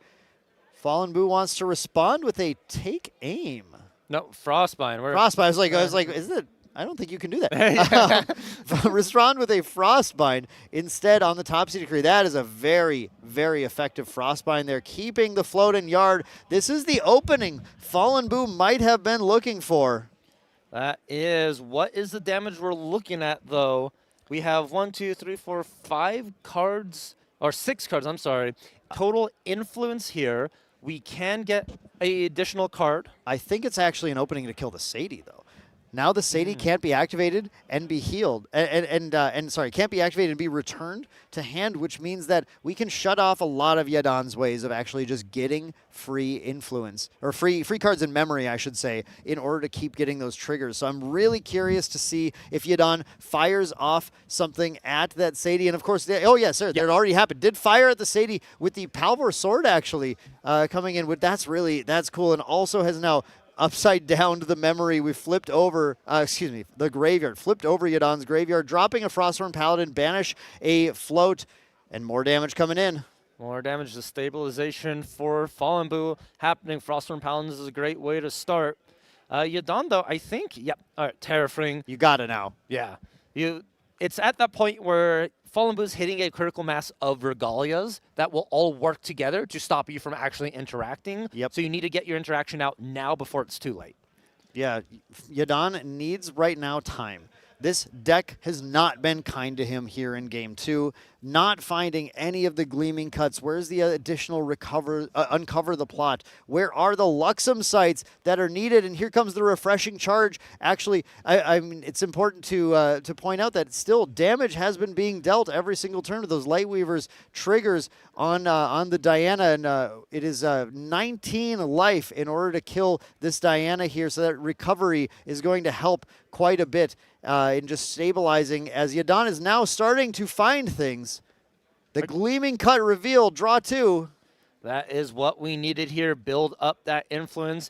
I have a feeling this Lightweaver Assault, no, not going to the Paladin for once. Usually we've seen that every reveal it's going to the Paladin, but this time Yadon saying we're going to go ahead and deal that to Diana herself. What's our influence count at now? I think after that Gleaming Cut, we're about 9 cards. The Blinding Steel trigger has completely put Fallen Boo's hand down at this point, as it forced them to respond in response, so they wouldn't have a chance to. Yadon might actually be smelling blood at this point. We have 8 influence on the side of Yadon, which means something like a Striking Illuminance. Just finding a Striking Illuminance, I think, can create a lethal line with that Lightweavers. Yeah, Striking Illuminance is so powerful. Another way for Xanter to close out the game through an attack rather than just relying on an influence build for double Lightweaver's Assault. The problem is we need to find it here. I'm trying to take a peek at that hand. I don't see it, but I think Yadon's just keeping up all this interaction along with the Terrafring as well. Yadon wants one more turn every single turn. Just needs to say, the next one I can get it. The next one I can get it. That's all it is one at this point is going for one more turn. We know there's a Resolute Stand. There is a Flash Grenade on Fallen Boo's materialization, though, but I think they are thinking about responding to it now. Yeah, because as soon as that distant is enabled, we haven't used a distant enabler yet. As soon as distant drops, then the quick step treads are going to kick into gear and make it really hard to play things like Resolute Stand. But just opting into it, yes, that is fine. Flash Grenade enters. We go ahead and draw a card. And Flash Grenade is really good. It's a Resolute Stand for everything that's distant. If you banish it, you prevent, until the end of turn, every distant unit gets 3 damage of that prevented. This includes for your allies as well. Yeah. So that protects Crystallian Archers, protects a Frostborn Paladin if you so choose to backstep it. So it's some really cool interactions you can do with this Flash Grenade. It's a really, really powerful regalia that's really come into play a lot more with the rise of this new version of Diana. Here comes the Ranger Boots being banished, which means we are going to set a distant likely to our Diana here, which is going to turn on the quick step treads. It says, Yadon, interact now or pay the tax. And we're going to interact here. Resolute Stand targeting Xander. More importantly, putting 3 cards down into that memory. Yeah, that's, I mean, a good situation for Yadon to be in now, preventing a lot of damage, 3 damage from every attack source that would come in. Fallen Boo can go super tall once the strides are out, but did opt for the flash grenade this turn instead, so we're not seeing the super tall line quite yet. Yeah, I think you just pass the turn here. Perhaps you really don't want to try and push through this resolute stand. You should maybe say, okay, I got interaction out of your hand. This is now something you don't have for the next turn when I do bring out my strides. Yeah, exactly. It's a lot of patient gameplay right now, setting up to try and find the opening. Try and find the little open spot in the armor, right? The spot that the plate isn't covering, so you can get your arrow right into there and take out your opponent.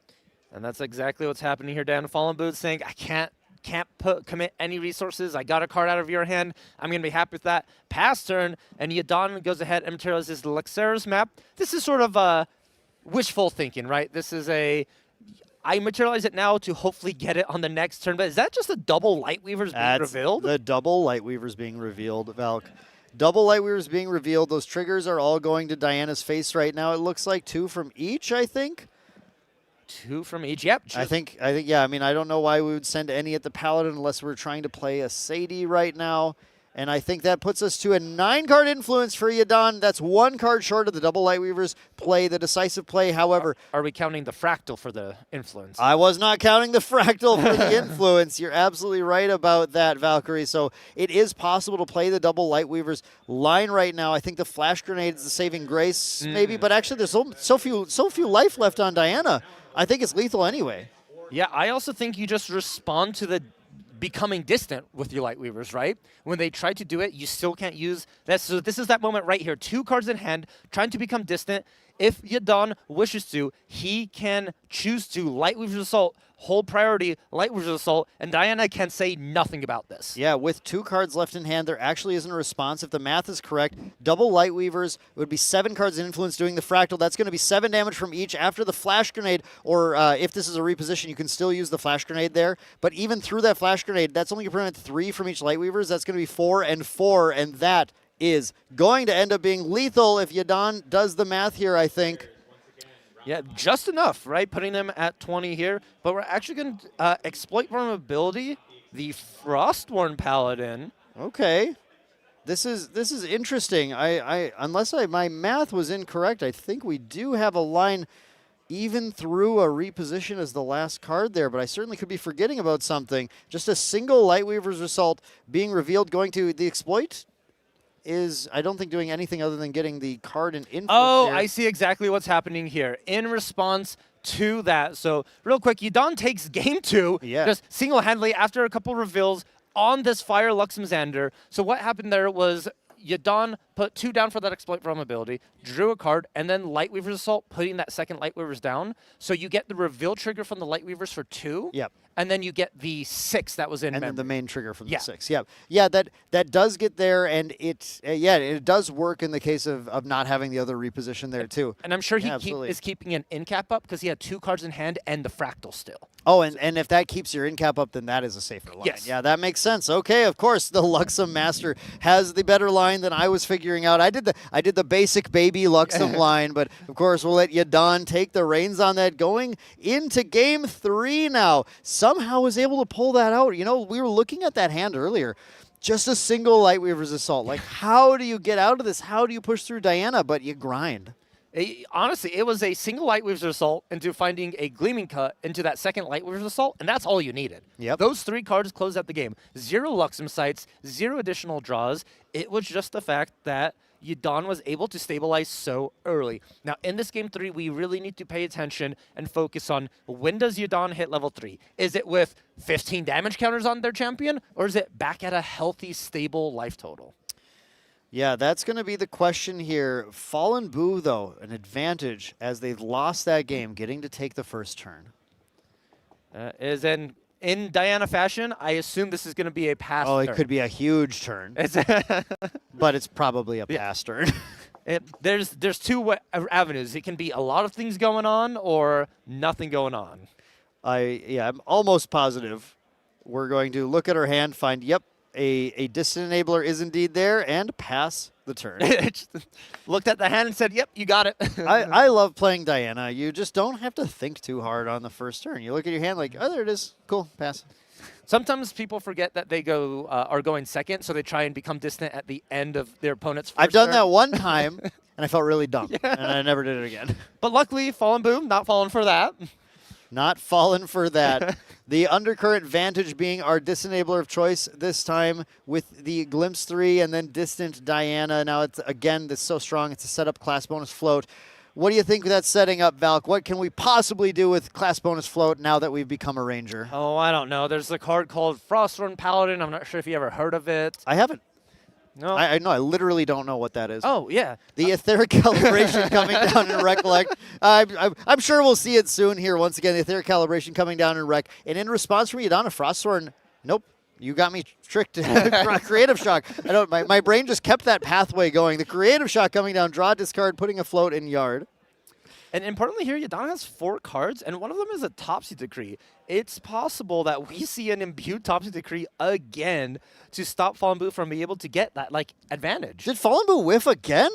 Just found a Frostthorn Paladin and 2 Frostbind, 2 backsteps. Backsteps and a Frostbind, yeah. Wow. You got to feel bad, a little bit bad, being at this stage in the final round of Swiss here at Nationals with the second whiff on the calibration. That is a little bit rough to see, but we at least have that loaded up swing for 3 with the Aquamirage Whisper and the Glimpse of 4. There is only 19 Aether Charges being run in the deck, so slightly low for what you want to be at. But surprise, the back-to-back misses.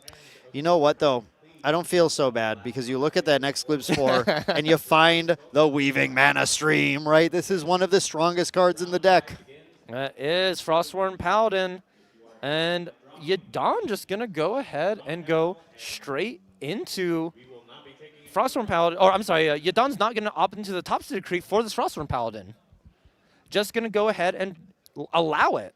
That means Yadon's probably protecting cards. No, we had the float to level with, too. Wants to imbue it. That's got to be it. Just wants to get the value of imbuing the Topsy Decree. I mean, I assume knows that there will be opportunities here going to Recollect. We'll be able to Recollect and maybe set up an imbue on that Topsy Decree going into Yadon's next turn as well. I also think there may be a Planted Explosives as well. That is your typical Frostthorn Paladin removal. Yeah, you got to get the Frostthorn off the board for sure. That's got to happen here. As Yadon debates the play, we have 17 minutes left in the final round of Swiss here, and a lot on the line for these two players going all the way to Game 3. And like we started off saying, this classic showdown. It is classic indeed. And you think aggro against a level 3 deck, it's going to be a quick game? Not if Xander has anything to say about it. We're going to see there is the Planted Explosives hitting the Frostthorn Paladin. Now the Recollect from Yadon. Getting there is the imbued Topsy Decree. It was a little bit of everything, Valk. I got half the line, you got half the line, and there's the perfect line from Yadon, taking out the Frosthorn and Wreck. There's the Topsy Decree, banish the float, as well as the discard of the take aim. A lot of value coming down from Yadon on this turn. That is so good. Topsy Decree, when it hits, it feels amazing. Yeah, that has to feel pretty good. Plus, you have the 3 cards set up to level with on the next turn to Deft Executor, grabbing once again likely that Planted Explosives to continue to deal with the next threat that Fallen Boo is going to drop down. But importantly in this game, the damage amount that Fallen Boo has dealt a lot higher than in Game 2. A lot higher here, but Fallen Blue's influence is a lot lower than it should be typically because we missed on that Aetheric Calibration. Yeah, that was rough. That feels really tough to have to push through. Now, we do have a Cheshire Cat. We had the Inert Sword materialize this turn, so we're able to push in with a 3 damage cat and sort of set up for potentially a damage spike using the Ranger Strides. We'll have to see if Fallen Boo wants to go that route on a future turn, but right now it looks like just playing fast speed as the turn is being passed to Yadon. Backup Charger being activated instead of leveling. I think whenever you see Fallen Boo pass like this, it looks like Yadon goes, okay, I'm not under any pressure. Yeah. It's backup charger time. I can wait a little bit more and try and set up this perfect line, find more of my interaction.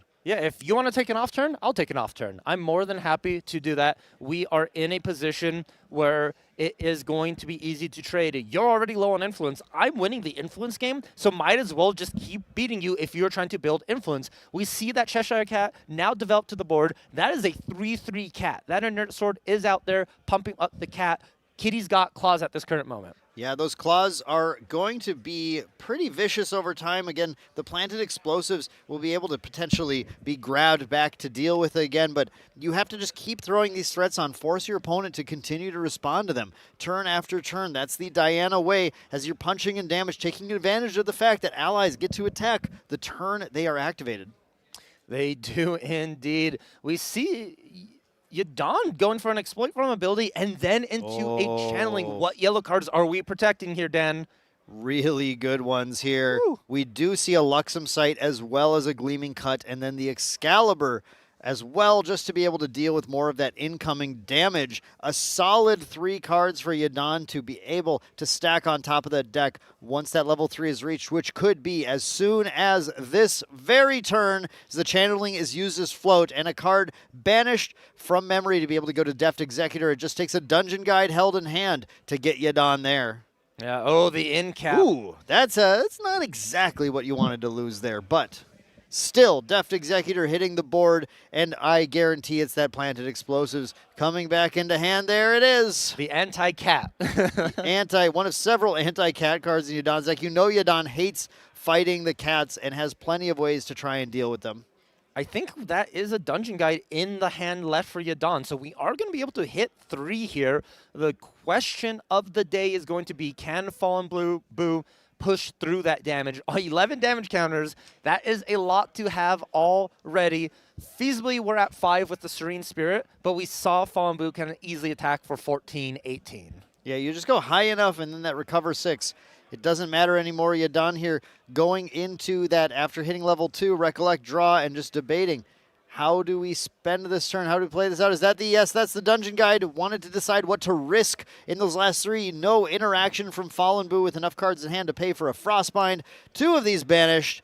And we are going to lose the Sadie as well as the Gentle Respite here. And that means we're hitting Xander. Blinding Steel once again. Once more, Xander's going to come out. Then we have an Angelic Channeling trigger. Do you keep the Excalibur on top, or do you send it to the bottom at this moment? Is it super critical? I think it's critical. I think it hits, it forces Strides to be used before Cat can hit play, or you kill Cat in response to Strides. It means that Yadon gets very safe from any potential threats. It also can just hit a Frostsworn. It can hit a Crystalline Archer. It basically stops a lot of damage. I see here, and it looks like Yadon agrees with you, putting all 3 on top. It was the 3rd card, and I think it was Luxem Sight, Gleaming Cut, Luxem Sight, Excalibur. I think that's exactly how I would have ordered it as well. You want to get drawing those cards right away, and of course the Gleaming Cut draws into the other ones. Dan, unfortunately as well, looks like Yadon forgot the Lost Providence materialization. Ooh, that always hurts. I mean, I can relate because so do I. So do I. But the Ranger Stride's now getting played. It's already the setup here with the Weaving Mana Stream being used, being able to be loaded in to the Aether Wing as well. Fallen Boo has a, actually, I can't remember. Is there another cat in hand right now? Because we just lost this first cat. I think there was only one cat that they had in hand 2 turns ago. They played it and that got planted explosives. But there is still an Archer, if I remember correctly, that's been hidden since the early game. An Archer, boy, how much damage can we deal? We can deal 18, 8, 1, 2. Diana is distant right now as well, so 3. So we can deal 11. It's just not, it's not quite there. 11, and we need to deal 20 right now is the magic number we're looking for this turn. Yeah. If we had a cat. Yeah. If we had a cat, we could pop the Serene at least, but not get lethal. Cat take aim would probably be the best option here, but we're opting into it. Is the take aim itself on Diana. Okay. In cap the take aim, though. The take aim is not going to resolve. Yadon taking 0 risks right now. Too much on the line to allow this incremental damage to increment from Fallen Boo. Wants to preserve everything possible in order to get there, knowing that on top of this deck right here, I have draw 2. I have recover 3, and I have delete any single one thing on board with the 2-3-1 setup. That is a Frostbind in answer to that in cap here. Take aim is going to go ahead and resolve. Diana is going to get +2 attack and range 2. Just pop the boots, pop the strides. That's a ton of damage coming in. 1, 2, 3, 4, 5, 6, 7. That is 11 damage. There it is. 22, 3 life left on Xander. That means just not a lot of them. Now, the Serene Spirit, of course, exists. Yes. The Serene Spirit will recover 6 from this at some point, but Xander is getting pushed to the brink right now, and it just means the speed at which Yadon recovers is the key factor right now. That is indeed a big glimpse, too. This is where Diana gets a little crazy. You got to set up your deck, figure out what you need, what is going to be useful in these next coming turns here. Yeah, the line to do this and push this damage now, I'm sure Fallen Boo was deep in the tank about this. Like, do I wait? Do I find Cat and push crazy big with these strides? Or do I punch everything into this one attack right now, knowing that I get a glimpse 12? I glimpse 12 cards in my deck. I get to go all the way down and find the cards that I need to close this afterwards. And Fallen Boo decided to go that route, taking these 3 cards, setting up both a mill of 1 card that Weaving Mana Stream milled, and then we have, it looks like, another Distant Enabler and a Frostborn Paladin to be able to make sure on the next turn we're punching in as much damage as we possibly can. We are looking for it here. Now, the biggest question here, Dan, is how does Yadon get access to this Luxem site? We're going to be drawing it. That means it's not going to be available to be used for that Recollection trigger, which means you have to survive 1 entire turn cycle to get to that point. I think you want to have a Lost Providence in play right now is what I think, unfortunately. And that Lost Providence, that might be, we talked about this. Fallen Boo is seeking an opening, right?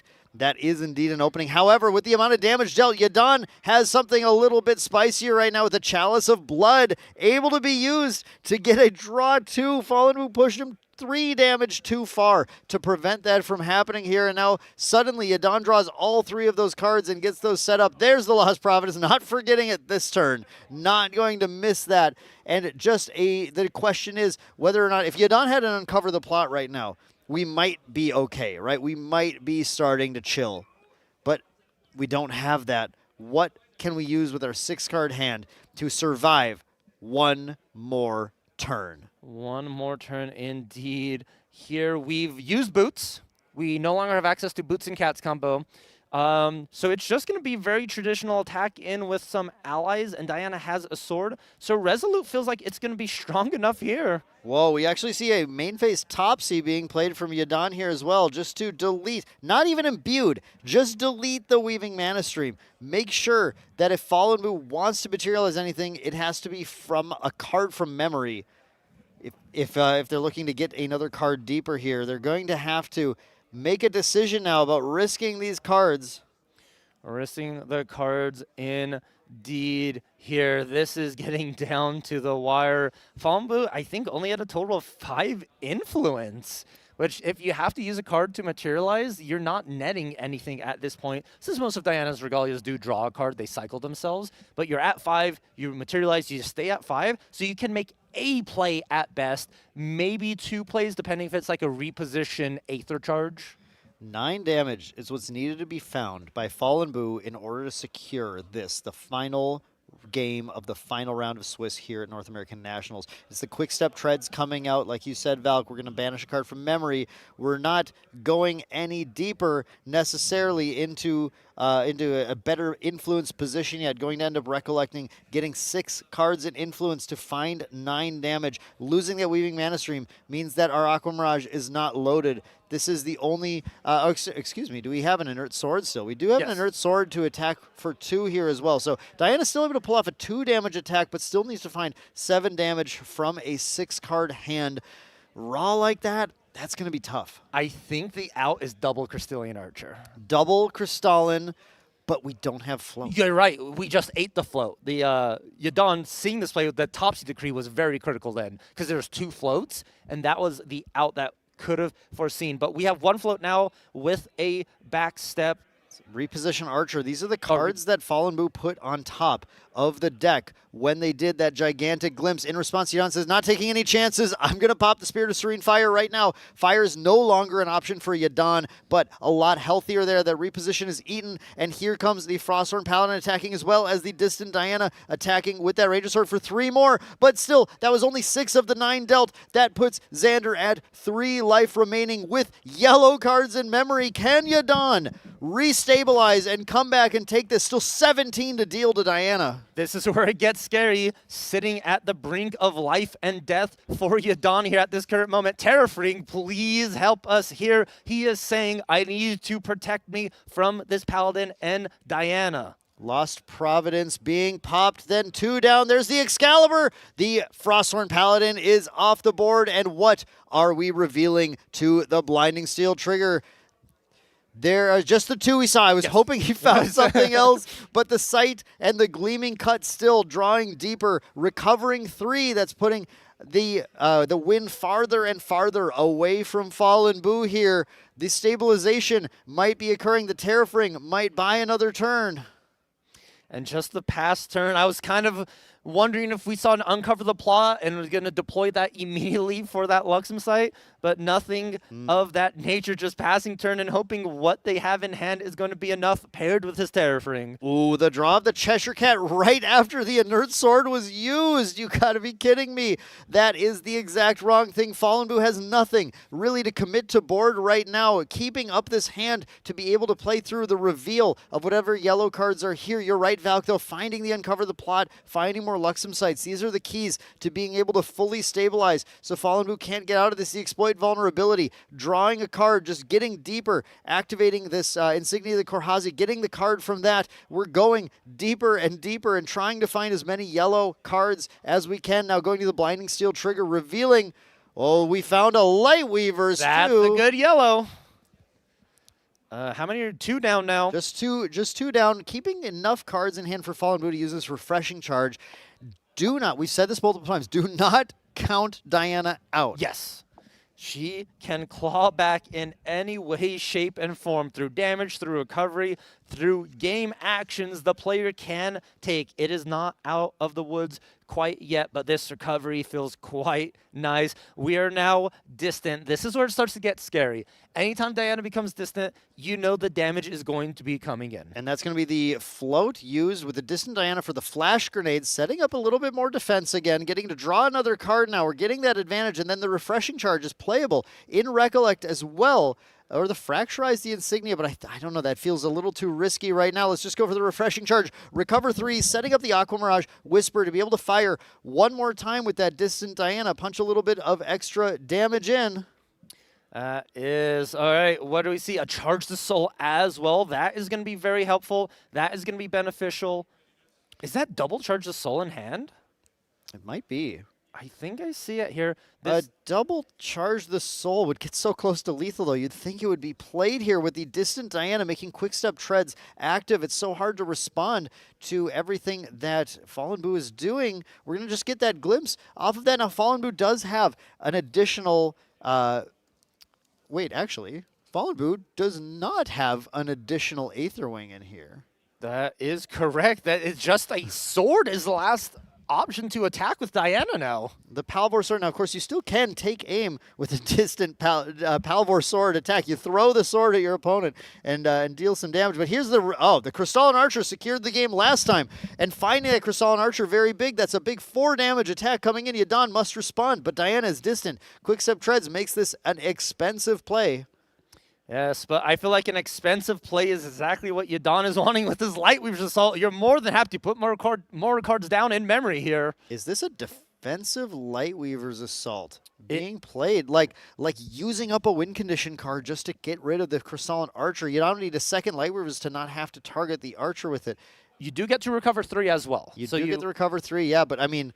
But we're down a Luxem card now. We're going in reverse a little bit, right? It's 2 steps forward, 1 step back as we clear the board and recover, but then lose that Lightweaver's Assault. Yeah, lose the Lightweaver's Assault, so we do have to find another one, or just more yellow cards in general here. Draws another Crystalline Archer, though. Wow. Fallen Boo, is this what you need? Oh, wow. Another archer. Is that a paladin as well? That's another paladin Yeah. as well. Dropping the safer play, the Paladin, it's a lot harder to remove, especially when that Lightweavers is gone. And remember, Spirit of Serene Fire was popped. We cannot plant it explosives. This Frosthorn Paladin, it has to basically be Excalibured right now to get it off the board. And that is going to be a tougher order here. All Fallen Boo has to do is get allies to stick right now. If allies stick, the damage will mount. That is the Mercenary Blade. But the Mercenary Blade with Exploit Vulnerability actually remove is it. a line to get rid of the Frosthorn Paladin. So Yadon, correctly, I think seeing that line, I think there might be an exploit in hand. Oh, activating 3. Activating the Insignia for 3 in response to the trigger? No, we've already used that. We've already drawn for We've turn. already drawn that. Yeah, we're just putting these down, activating that to get the prep counter to be able to prepare the exploit vulnerability. That was the requisite thing. You got to get the prep counter. Then exploited, attack the Frostborn Paladin with the Mercenary Blade. Yadon's doing everything to be able to keep Fallen Boo from building that board. Here comes the Palvor Sword as well, banishing the cat. That's a bit unfortunate. I think the cat would have really stuck onto this board here. Man, that might have actually been really, really impactful, losing that cat here, because the cat would have been a 3-power stealth with the Palvor Sword now, initiating another push for 15, getting Xander closer, and making it very hard to remove another ally from the board. So I think it just simply has to be a float being played here, and then the Crystalline Archer. Yeah, I think charge the soul or the fracturize for your float into the archer, attack with Diana 6, and that's going to put Yadon at 22 again, just 1 away. It feels like Fallen Boo is just a couple of cards short every single turn to try and close out this game. Yeah, if you charge the soul and then Archer, that's 1, that's 4, that's 5. You attack with Palvor for 2, that's actually 7. That's pushing it so close. Fallen Boo's trying to figure out if there is a lethal play here. Oh, wow, it's so close. But yeah, here it is. There's the Charge the Soul, the Crystalline Archer eating it, dealing 4 more. Oh, gosh, and then the Diana attacking in for just 2. Oh, it's 2 so close. damage short. How many times has Fallen Boo pushed all the way here? One card away from victory. 1 single attack away from victory here. And once again, Yadon just digging deeper. Prism Spire Scepter puts these all down. That Crystalline Archer not long for this world. Potentially, if a Lightweavers was found, and the Lightweavers was actually found, getting to deal 2 damage to the but is this blood? Is this blood in the water? That is blood in the water. 2 to the face and a recovery of 3. I think Yadon has lasted just long enough.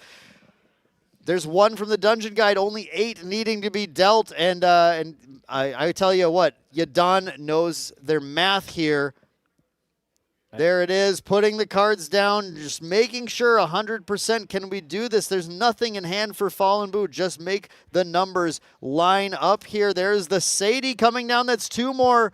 Now it is just a matter of finding 6, and guess what? A Lightweaver's Assault is going to reveal 7 cards and deal the damage for the lethal play from Yadon in a grinding, grueling contest. Luxem Xander takes it 2-1 in this final round of Swiss North American Nationals. Down to the wire, Dan. We were in OT. We were in turns. Last turn for Yadon, actually, as well for that as well. It was the last moment there. That was absolutely crazy. It was so close. Fallen Boo had some rotten luck several times that match. I can't actually imagine how that game would have been different if that Etheric Calibration right away had hit a card. That 1 card difference. Can you imagine? Like, that is all it comes down to sometimes, is just finding that.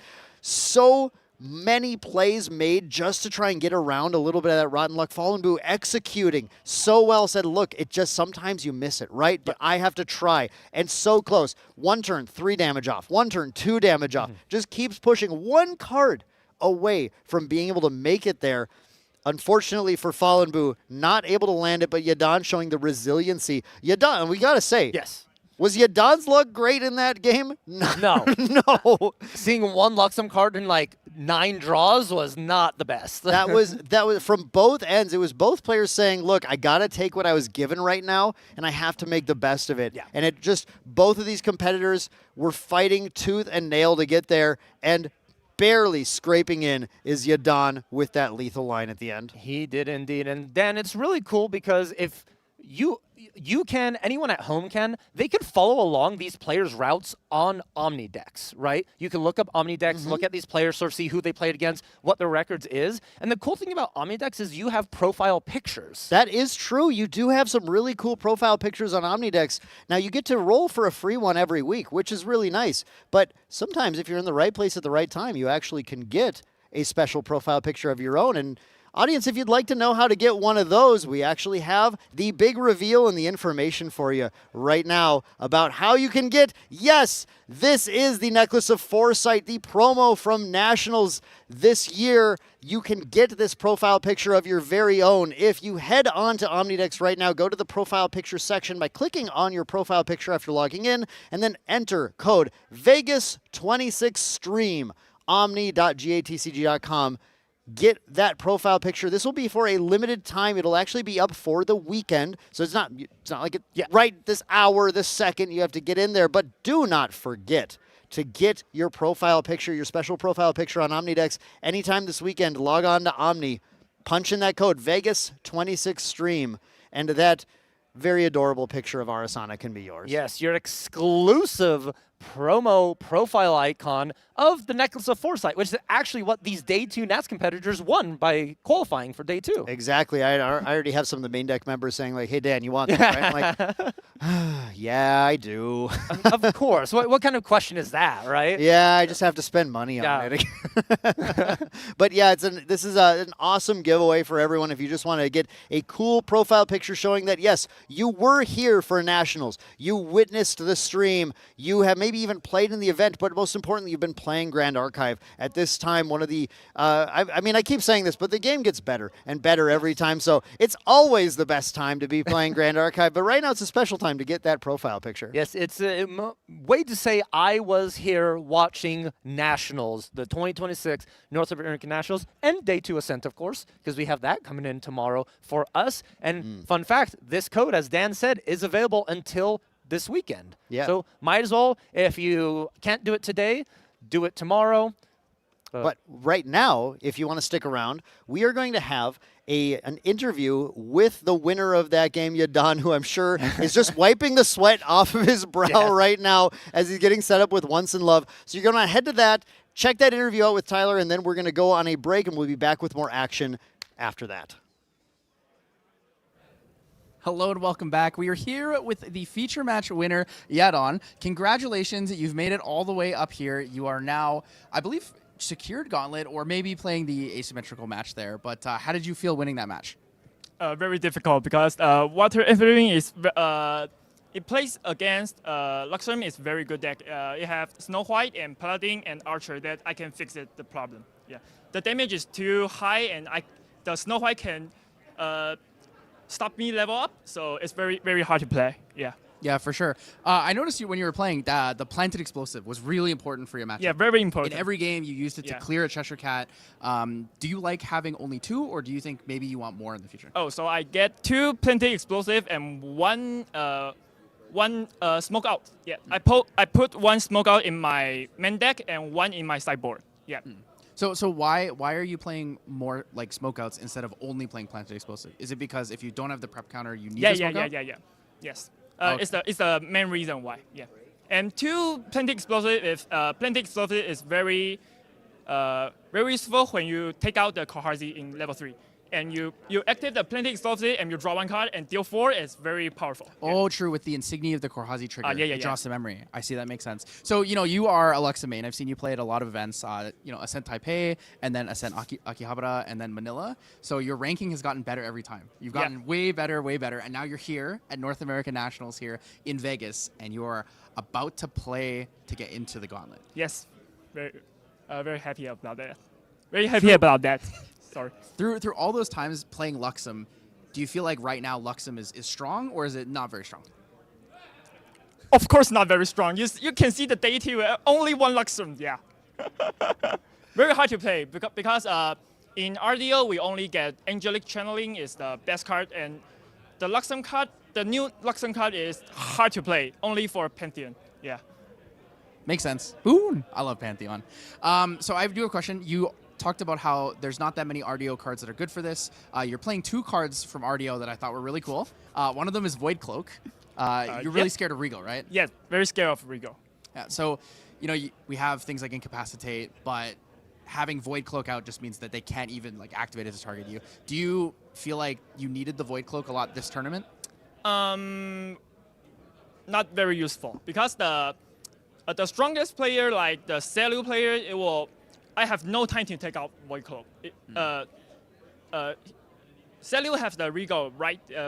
But the pressure, too early? The pressure about the Celu with the Blackhouse command and Celu command makes me almost every turn I'm about to dead. So I have no materialized time to materialize the Void Cloak. Yeah, that makes sense. And then the last one, obviously, you're playing Lightweaver's Infinite Shaping, the Xander Ultimate.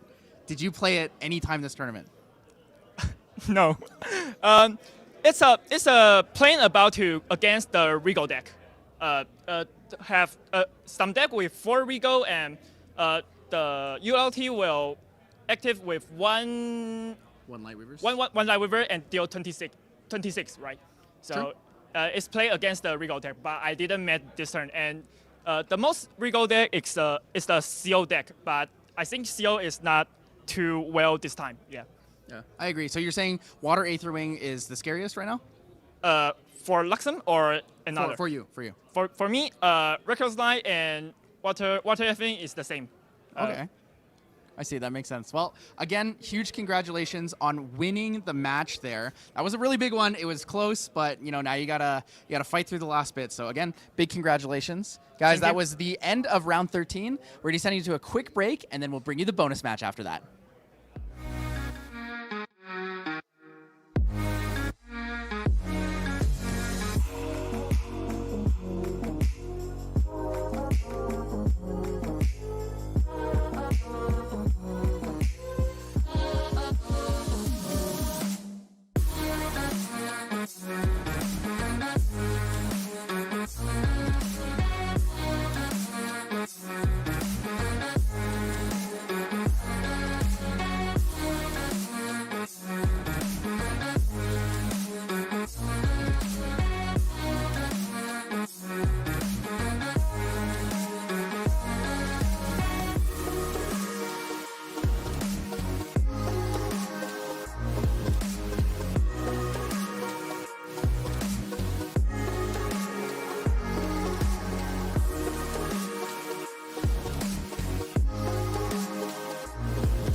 Alrighty, welcome back everyone to your 2026 Las Vegas Nationals here for Grand Archive. I'm Valkyrie and I'm with Main Deck Dan once again. And actually, Dan, on this short break that we just had, I went over to the Ascent store and checked out some of the cool stuff over there. They have a lot of neat things, and unfortunately, I forgot my Sylvie Bucks, so I had to come back to the casting desk. I hate when that happens. Exactly, yeah. And then by the time I went to grab my Sylvie Bucks, everyone's like, "Oh, you're back on air. You're back on air." I'm like, "Oh gosh!" So we're sitting here. So I wish I could tell you more about it, but I didn't get to see quite a lot myself because I sort of panicked. But luckily, we have a video to show everyone what is at that Ascent store. So without further ado, are you excited to see it? Yeah, let's go check that out.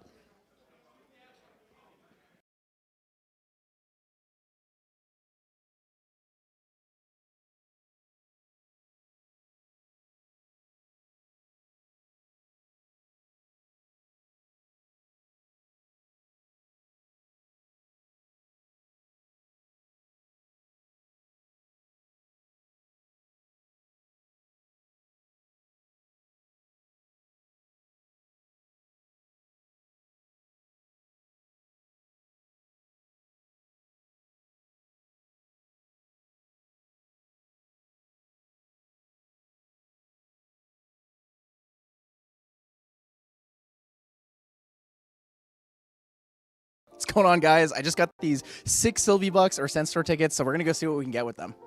What's up, dude? Hey, How can I help you? Got these sick bucks. What can I get with these? Do you have your purchase card? What's a purchase card? You should have got it when you checked in for the main event. Dude, Shinra doesn't give me anything. Alright, then get out. Yeah.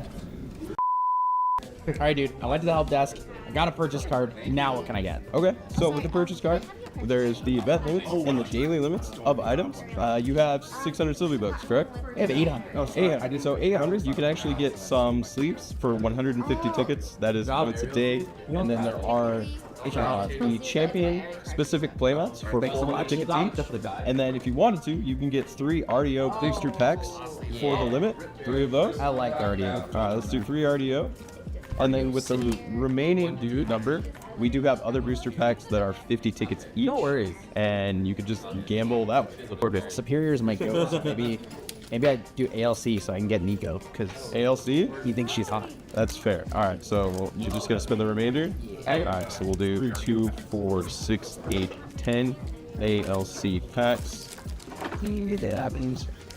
All right, guys. We've gained a loot. All right, guys. Well, I bought all these packs. Maybe a little bit of regret on that. We are in Vegas, so I do want to gamble a little bit. But I saw these beautiful jumbo cards. Merlin Amethyst Glow. It's a ponytail thing, man. Ponytail Merlin is the one. She's definitely the one. And then also we have these awesome, super cool uncut sheets. They do have the 3x3 ones, but I'm a really big fan of these full sheets. I think there's just something special about that full sheet. It just looks so good in a frame. So if you guys are coming to Ascent, you got a lot of tickets, you win a bunch, or you just pick them up from others, you can always come get these. These are like the really cool big ticket pieces to take home.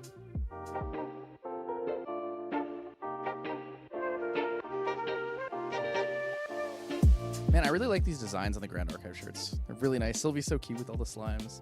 But more than that, I mean, we have lots. Yeah, Merlin, if you're a big Merlin fan. This is probably my favorite one. I really like the whole fractured looking concept. I think it fits the fact that Merlin's kind of the main thing in Fractured Crown. Also the CL one. CL's really cool. But, we have our producer San's favorite one. Diana. Well, maybe not favorite. He's more of a Gun Diana kind of person, but I'm a big fan of this one. I think this is one of the coolest ones. I think I have 3 of the shirt because I like it so much. It's a good one. And then we have, of course, Cam's favorite, because I don't think we have an Arsana shirt in these designs, but Alice is really cool. I like this one a lot because it's got, it really leans into the whole chessman, command attack theme. Also, these are super comfortable shirts. So if you guys are looking for any Grand Archive merch, this is probably one of the best things you can get.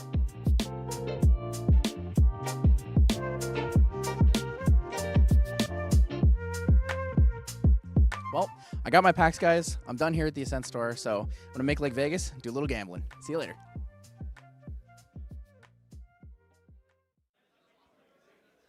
You know, Valk, I actually stopped at the Ascent store earlier today and picked up my requisite RDO packs as well. Do you want to know what I opened? Yes, please, let me know.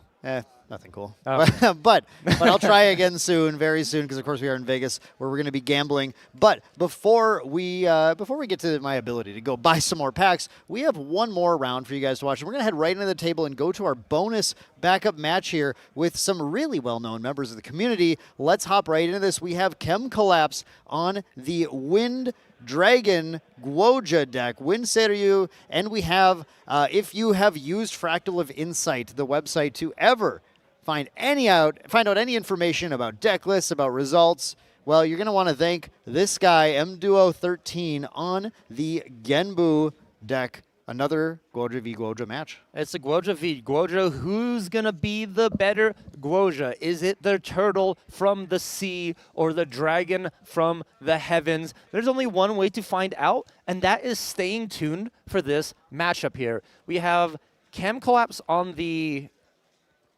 Seiryu, and we have MDuo on the Genbu. And, you know, I'm excited for this matchup.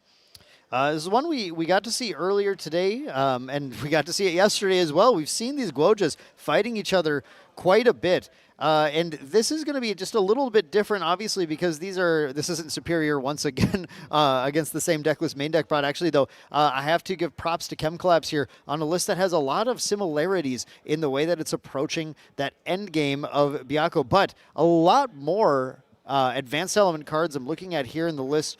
3 Imperial Countermeasure, 3 Royal Oathguard for another big beater, and then this is cool, 2 Tri-Castles of Lucenia as well. Ooh. That's actually probably a pretty good card against Genbu if you can resolve it. I think that's backbreaking for Genbu. Yeah, there's only like 5 Norm cards. We could actually take a look here in general. There is 1 Excalibur and 2 Unbroken Mustangs. Wow, no, 3 Gentle Respite too. Three Gentle, yes. But yeah, I mean, it's not a lot that they have to work with here. And let's jump into the game because we are already off to the races here as we have Chem Collapse taking the first turn of the game, just getting a Forest Cake, using that to level on the next turn into Guoja, while MDuo has simply dropped out the Thronekeeper Bullfrog, which is sitting there ready to defend against any of the potential early allies that might be played, although Chem Collapse list not as ally-focused necessarily in the early game, does still have, I believe, actually, no Asins at all in this list. So Chem Collapse is just going to be turboing, I think, as fast as possible to 3 now, using the advantage of that angelic channeling, banishing 3 copies of some different advanced element cards in order to get 3 more quest counters on Guoja. Really pushing fast now. This is turbo to the max. Full speed ahead, and we don't even have time for windmill engineers in this list. It is all about getting to 3 as fast as possible. I think that's exactly what Chem Collapse is doing this turn. 3 counters, as you mentioned. We'll be at 4. If there's a dungeon guide, I think we can hit Dragon by next turn. Yeah, it's entirely possible to flip the Dragon on the third turn of the game, and you can do so, importantly, even through getting the card off of Guoja Blessed Scion because of this advanced element banishing from the Angelic Channeling here. And the Scout the Land digging a little bit deeper as Chem Collapse just decides to go ahead and go to the end of turn trigger with the Fabled Azurite Fatestone, banishing a card at random and drawing a new card in hand, that Pseudo Agility 3 that you love to see.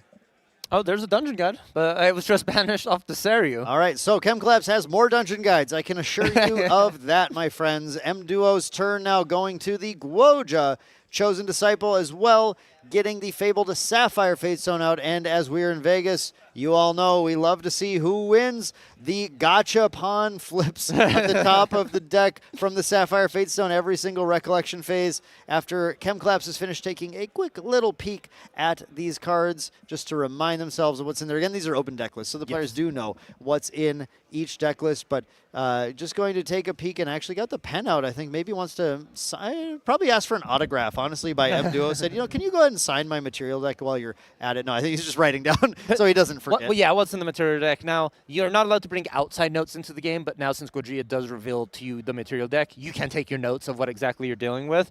And I'm excited for this Genbu mill for both these players. Dan, it is a moment to let it ride and see what you get on top. And that's the thing about Genbu players. They'll constantly keep doing it every turn.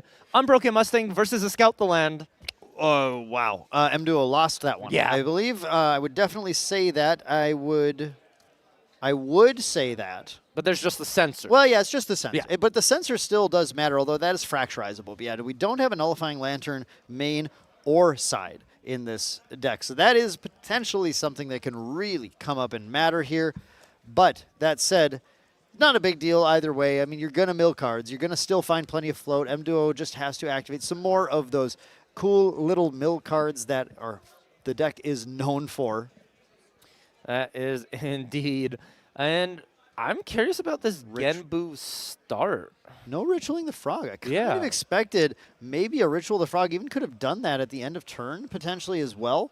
I mean, the Frog is going to hold off a Seiryu attack. It does mean that if Chemclaps wants to turbo, they won't be able to actually connect with the Seiryu because you can't really effectively turbo and remove the Bullfrog from play. So M-Duo is just fine to keep this taunter out there and says, I'll just take my time. That's okay. Probably has something else to be able to play on Chemclaps' turn to be able to get some more cards in memory, or might just go activate a backup charger next turn as well.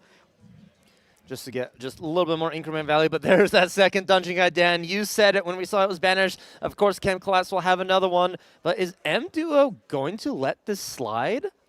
Does M-Duo play things like Frozen Dismissal? Yeah, it does. 2 Frozen Dismissals in the main. Oh, wow. Do we have that? I don't see a Frozen Dismissal, but it may be an Engulf that is coming down here. Well, you don't have to think about your cards if you're engulfing. You just put 6 down. Oh, that's true, yeah. Where Cerulean Decree saying taxing it out. You could have it, but you got to pay 2 more. Yeah, Imbued Cerulean Decree going to say pay 2, draw into memory, forcing Chemclaps to wait. Chemclaps is a real writer. Every time we see cards revealed, Chemclaps wants to make a note of that. Primordial Ritual, which is great, by the way. That means you get a lot of information that you get to take advantage of. You don't end up forgetting things like I sure do. Paying the extra 2 there, which is just going to be potentially risking a little bit more on this Banish from Dungeon Guide, but also meaning that you're not going to follow it up with a Displace. And make sure that the Guoja doesn't go all the way there. Oh, sorry, we're already at 2. Yes, I forgot. This is full turbo. I am so used to watching the main deck guys play this deck that I forget that a lot of players really like to just jam out that Guoja level 3 ASAP here. And so by taxing out that turn, that does mean nothing else can be played as soon as this resolves. Going to this level 3, that Dragon won't be commanded to flip anything either. We got to decide where these channeling cards go. It is an exciting moment. It always. Typically, I see a lot of on the top. Yeah, all 3 on the top again. You do have the option of putting some of them on the bottom. They are good cards. I mean, they're your best cards in your deck, typically. There's a reason you run them, yes. You do want to see, and that, just like that, then 10 quest counters. 1 to the Bullfrog. The Dungeon Guide swings in, and the Frog stops it. There's the activation of the Lost Providence as well. The question is Chemclaps just going to flip the dragon and attack it? But I doubt that will happen. It's a possibility, though. You can just say, you know what? I don't think you can deal with this, and go ahead and take it out because, of course, M-Duo has not really built much on the board yet. It doesn't. Does Genbu have an answer to the dragon is my biggest question. I'm sitting here just like trying to figure that out myself. I'm thinking like, yes, there is an answer by attacking with a big Genbu, but with 1 quest counter on Guoja, I just don't see it happening. Yeah, there's a part of me that says, do you flip the dragon here and just start stacking arcane bolts into that banishment as much as possible? I want to give Chemclaps the benefit here, definitely say they know what they're doing more than me, so there's got to be something that they're playing around. But, yeah, I mean, my inclination would be, I'm flipping this dragon. I'm killing the frog because what are you doing? Yeah, like, if I'm going to turbo into a dragon, I want to use the full dragon. But maybe Chemclaps is trying to filter through the deck a little bit more with just that Fatestone Banishment trigger to help draw exactly what you're looking for. Oh, I think I know in particular for this reason. You did have one specific card off the top that you may want to draw into from your channeling. So you just let this one turn slide, get the banishment, draw in, and then now you have that card, and you're comfortable to do Dragon at the start of your next turn. Because one of these is going to be milled by the Genbu. Yes. Yeah, okay. And possibly more, too. You just want to make sure you get that card in hand. That makes sense, Valk. Very astute observation. And I definitely think that's pretty good. Instead, we lost the Uther, which is probably the best one to lose in that scenario. M-Duo dropped a Fractal of Polar Depths and is looking to be able to set up that mill win condition. Chem Collapse goes to their turn, gets to wake up the Lost Providence, and just debating what is the materialize. Incandescent Reliquary, such a good card. I've heard of that card before. It is on the watch list, or I should say Category 2 currently at this moment. And there is a reason for it. It allows you to draw a card if you have less influence than your opponent. Yeah, it's a go-to play as soon as you go to Guoja level 3, and this allows you to just continue to build and fight and play against your opponent turn after turn here. Now getting Chem Collapse to the point where they can start to draw some of those really powerful advanced element cards and use those to try and get a decisive victory as soon as possible. But how about a main phase Aella? Oh, this card is so good, and we're actually using our free suppress to suppress our Bullfrog itself. I think we're not wanting to give that additional float to M-Duo. Yeah, and M-Duo is just going to respond by saying, all right, well, if it's just not going to be playing anyway, I'm just going to Primordial Ritual it, get 2 float there, and then mill 2 cards off the top, milling 1 more float from that as well. It's more of a fine, I'll do it myself kind of moment. Yeah, exactly. And that does lead, that leads Chem Collapse to a little bit of room to swing with that dragon if he wants to. Go ahead and transform it and attack. Of course, the Dungeon Guide has an attack to perform here as well as the Aella. It's a lot of damage, kind of out of nowhere now suddenly, with the Aella also being able to be activated one more time as Chem Collapse is holding 3 cards in hand. Oh, that is true. That may be reserved for that Force Cake that's sitting on the field. This is one of the ways the deck does just generate a lot of value, is every turn drawing the additional card with a Force Cake. And soon your Reliquary, or Incandescent Reliquary, is not going to be able to draw you a card. You're going to have too many. You know, there are worse problems to have, Valkyrie. I'm not usually too worried if my Incandescent Reliquary isn't drawing anymore, unless my opponent is at very low influence also. Yes, that is true. And are we going to see the flip of the dragon this time around? This is where you'd love to see it. I'm over here expecting it, right? I'm waiting for it to happen because you've got the Aella up, you've got the Reliquary out here, your opponent is open, and is still Guoja level 1 with 4 quest counters. Is it possible to get Guoja to 9 counters, flip Genbu, and then flip power to take Dragon? I just don't think so. Yeah, I don't think, especially with that low influence as well. M-Duo, I think, only 6 total cards. Not being able to filter and draw as much as Chem Collapse has been able to. And we are thinking about the materialization. I think we've already used Tongu. Is this just going to Gojia 2 here with that floating memory? Or do we have to keep those water cards in that grave for that Fractal of Polar Depths? If you go to Guoja 2 and take the quest counters, you go to 7 on Recollect, 8 if you pop the Polar Depths. You're still 1 quest counter short of being able to kind of set up a flip and take the dragon out. And the problem is if you try to take the dragon out with anything other than Genbu, then the Aella can simply suppress something on an attack. So it kind of has to be, if you're going to actually try and aim at that vulnerable dragon right now, it kind of has to be a Genbu flipping, activating, and then fuging in order to actually, I think, get the damage there. But we are going to go to Guoja. I'm just curious to see if we take the quest counters. Well, we do take the quest counters here. Quest counters is the choice. Now we're rolling Bullfrog versus Tri-Castle. Wow. That is a win for M-Duo. Congratulations. Winning on our flips from the Sapphire Fatestone always feels good. Losing that Tri-Castle, man, that could have been monstrous for Chem Collapse to find on the next turn. I think that would have been backbreaking for M-Duo here if that Tri-Castle was able to be go ahead and committed to this board state. But M-Duo is still in it here. Let's go ahead and use this Fractal as a reservable first. That it has an important use here. Counting some cards, actually, making sure we can do this. I think you're right, Dan. We are aiming for not a mill. Never mind. This is a Frostworn Paladin. Yeah, I mean, this is committing an ally to board that can fend off the dragon once more. This is a defensive play that's getting set up to be able to next turn flip the Genbu, right? And when we can do that, then maybe there's an opening here. Mduo now being level 2 opens up Engulf to being able to be efficiently played as well. So definitely like can line up a successful swing at the Seiryu. And given how Chemclaps's deck is built, if Seiryu is answered, we then start relying on Royal Oathguards and Ayala to win the game. And that's kind of where we're at. And at that point, I would say it's basically Mduo's game. Yeah. It would be very slow, and none of those allies could make it through a Genbu taunt. Exactly. There is the Censor of Restful Peace from Chemclaps now trying to shut off the advantage engine Mduo had built up. And Chemclaps now in the driver's seat, being able to make some attacks. 1 from the Dungeon Guide, 2 from the Ayala. And we are... Wasn't there a Seryu's command earlier, or was I imagining? It's right there. Okay. Right there in the hand, yeah. I think the only concern is the Engulf against that Seryu's command, but you have plenty of influence to just try and go for it this turn. You could also fish with that Regal Inquisition we see in the far right corner of Chemclaps's hand. Just if you don't see an Engulf, or if that does get engulfed, that gives you permission to go ahead and Seryu's command.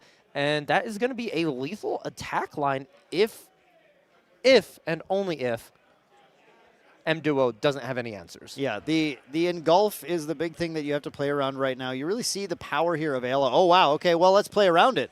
Let's Regal and see if it's there.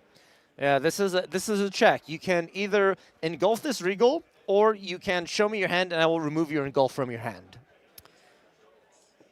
Yeah, that's going to actually get the Fracturize out, targeting the Incandescent Reliquary. Oh, no.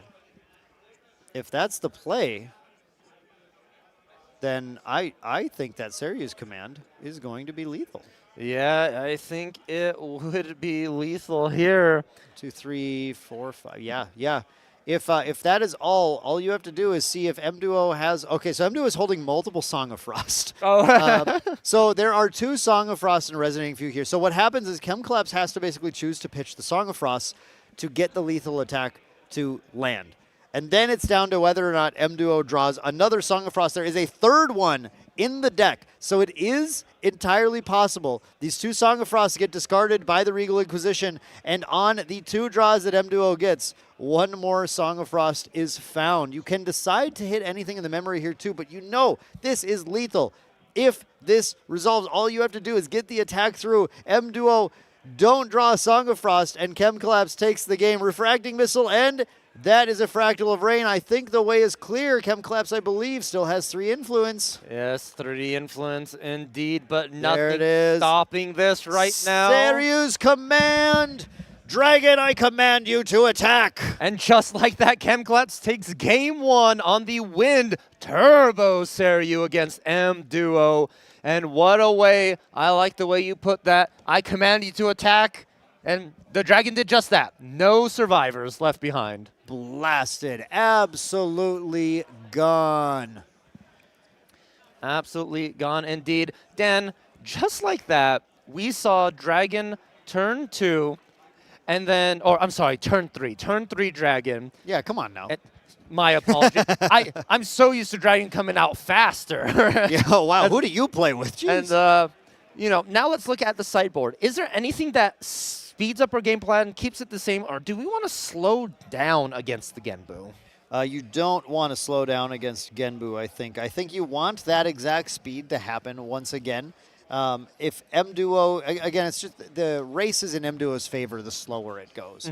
Mduo will eventually get there with way too much influence to be able to deal with. But I do know that for sure you're going to make it harder and harder for Mduo to play. You can bring in that Tri-Castles. You can actually bring in, I love this, 2 copies of Sasha, Purifying Acolyte, the new Radiant Ordinance card, that if it can foster You can banish out the graveyards, and you can make it so that the cards do not enter them again.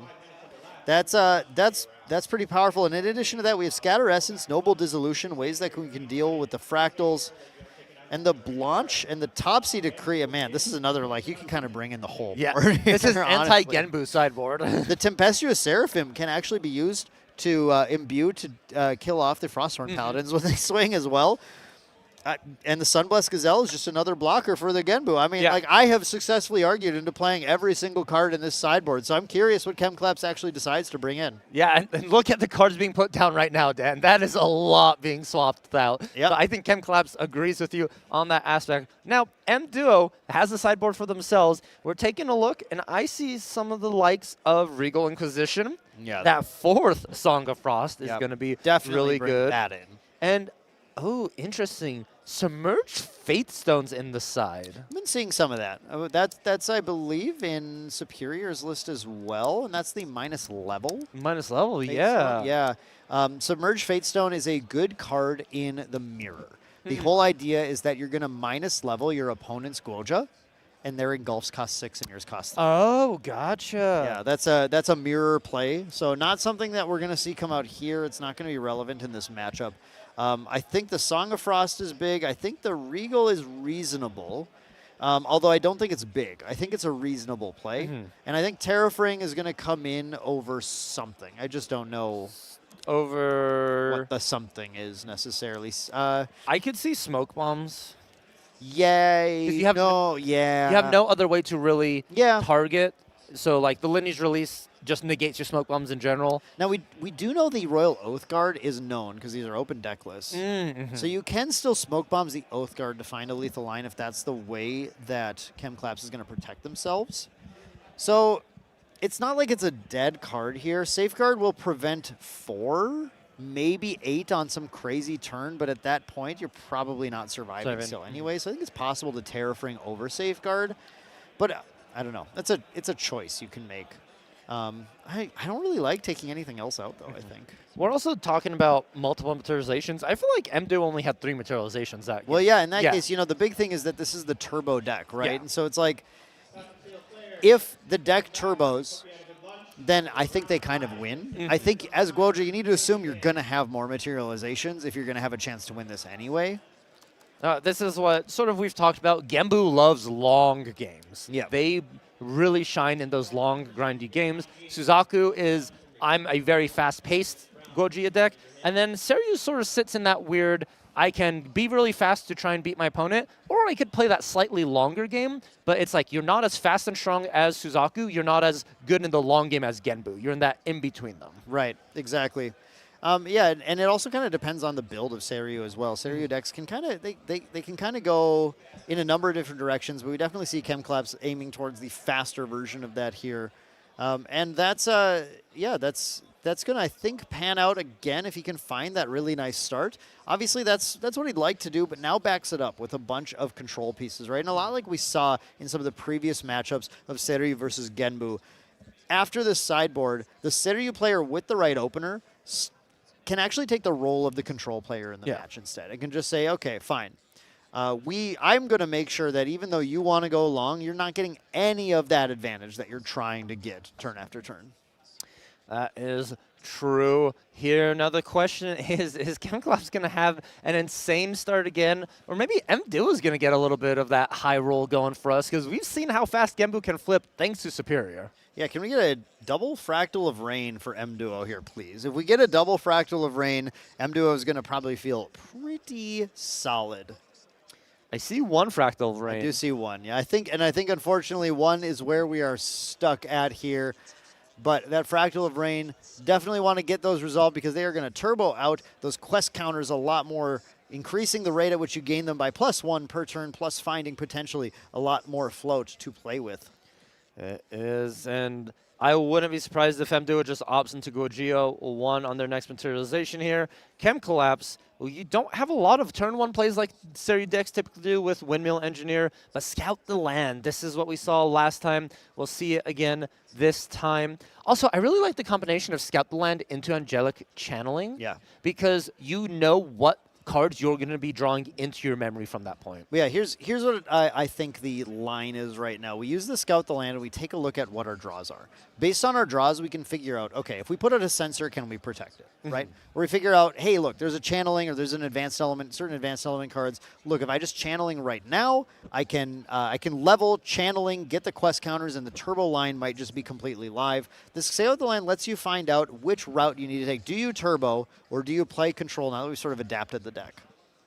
Yeah, it is curious to see here. I wish I could see sort of the order Chem Collapse is putting in, but they go on top like they need to be and drawing one. It's a mystery for us then, so we could just have to stay tuned for this journey of where Chem Collapse takes us, but a Force Cake as well. I think I saw Beseech the Winds in the hand.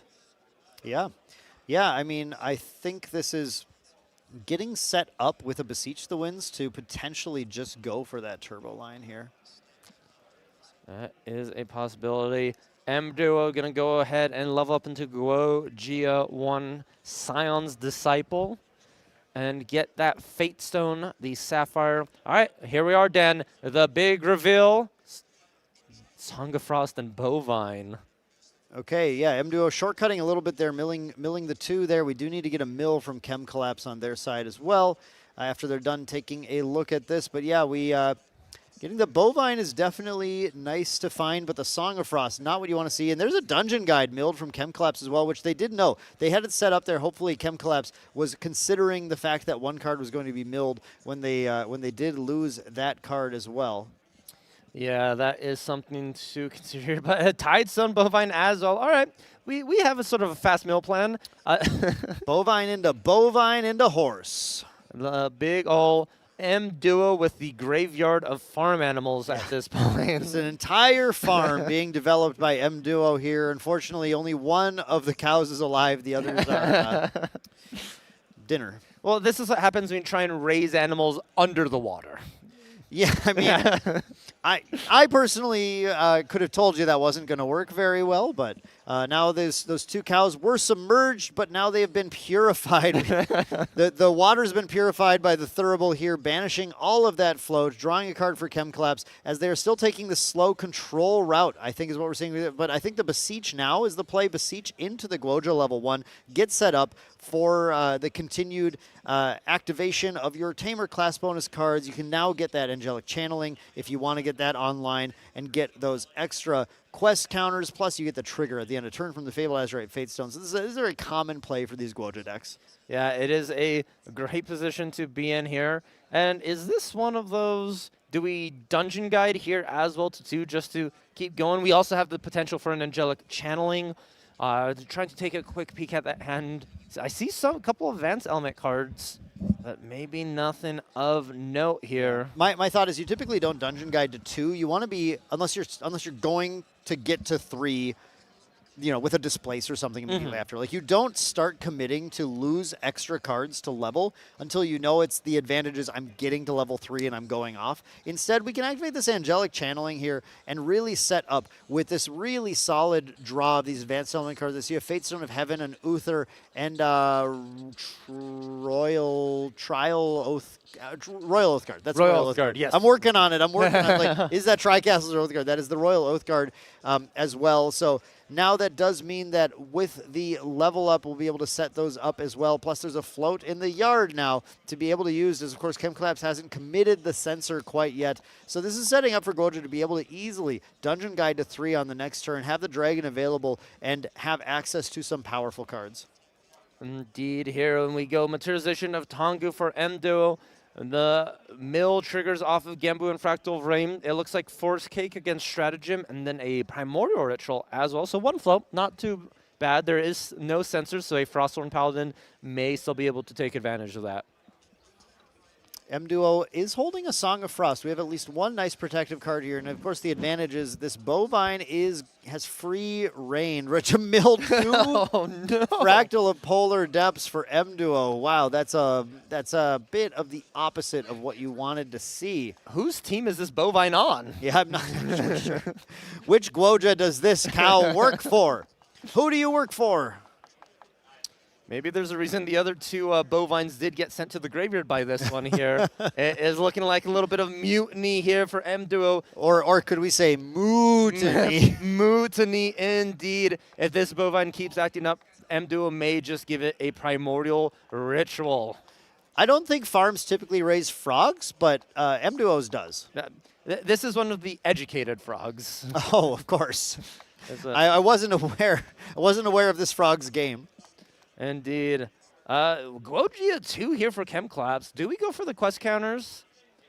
Yeah, no, we're at the point where we can dungeon guide and get it. So we just draw a card here, and we did get to banish the float from that angelic channeling as well. So Chemclap's set up in a pretty solid spot now, even going into that dungeon guide. The question is, can you dungeon guide and have 4 up? And I think you're at the right number to do so. Yeah, you can dungeon guide and 4 up, which is important because that allows him to pay for a frozen dismissal if M-Duo has it.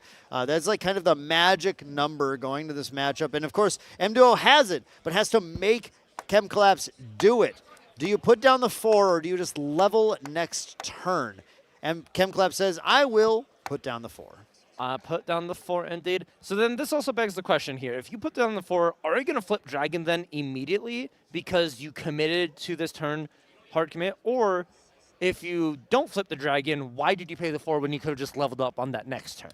Because next turn you get a different materialize. You get the incandescent reliquary, or you get the sensor of restful peace, or you get whatever you need. It is ultimately coming down to the fact that, yeah, I know I could just pay for this next turn, but time is actually of the essence here. I want every materialization phase that I can have because the materializations that Chemclaps has are very effective against what M-Duo is doing. Now, set these cards up correctly, Chemclaps. Set them up correctly. One of them gets milled at least. But actually, if M-Duo wants to, all of those cards can be milled from all of their triggers. So the question is, how, and Chemclaps, we know by the rules, doesn't have to reveal the order that they're in, and M-Duo just has to decide, I don't know, do I commit all out and mill all of those? Could just Fractal Rain target themselves, then swing Bovine, target Chemclaps to get rid of all of them.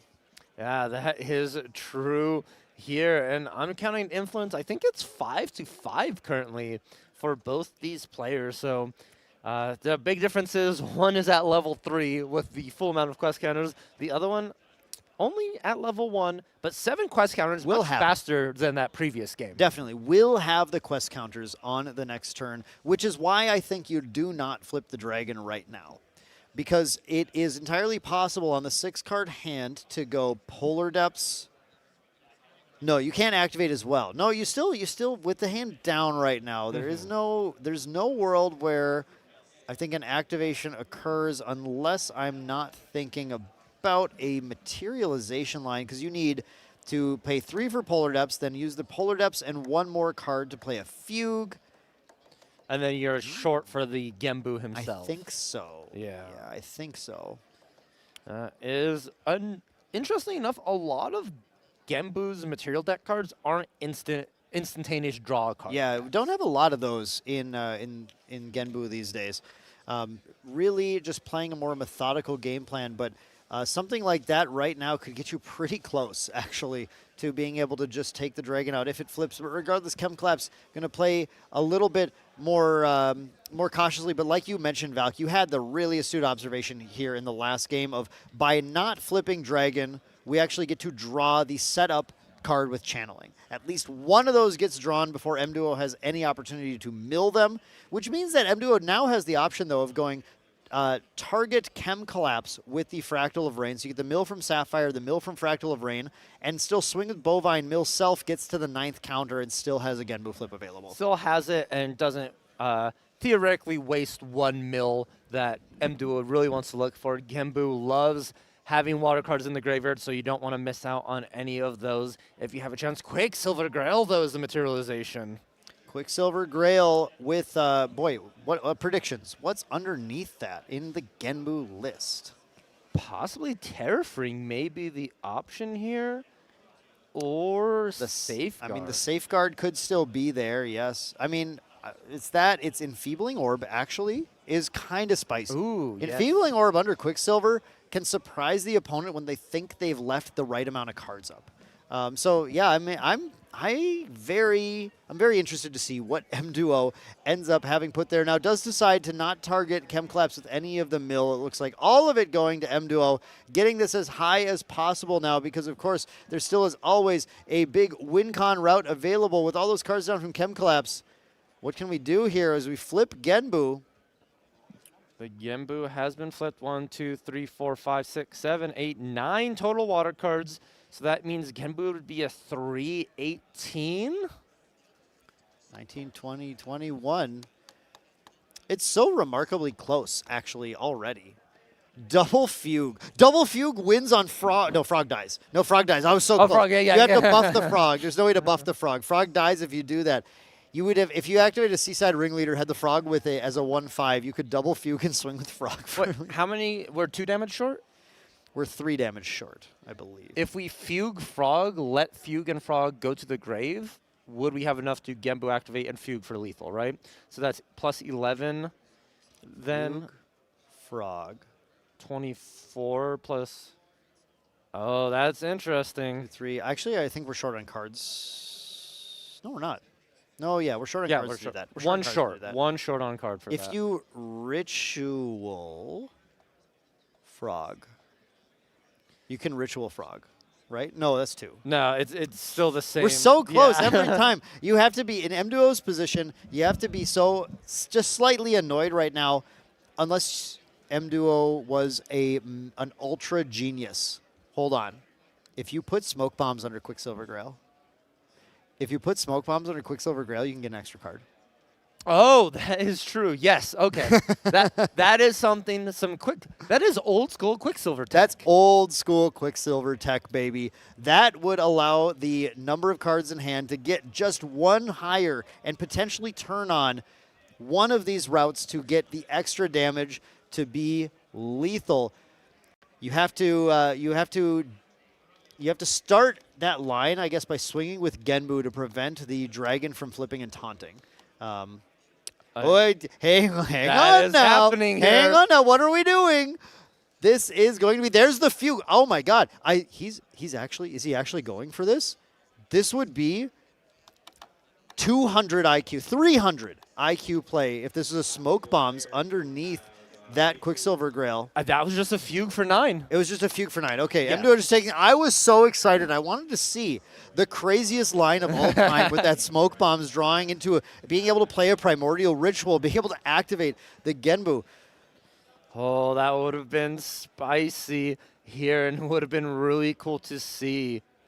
Or I think we still were a card off, actually. You pay. No, it doesn't matter. Yeah. I think we still were a card off. The number of cards was just too short, but here comes the Censor of Restful Peace from Chem Collapse. It's a Terrafring. It was a Terrafring. It was the very first thing you said, it's a Terrafring.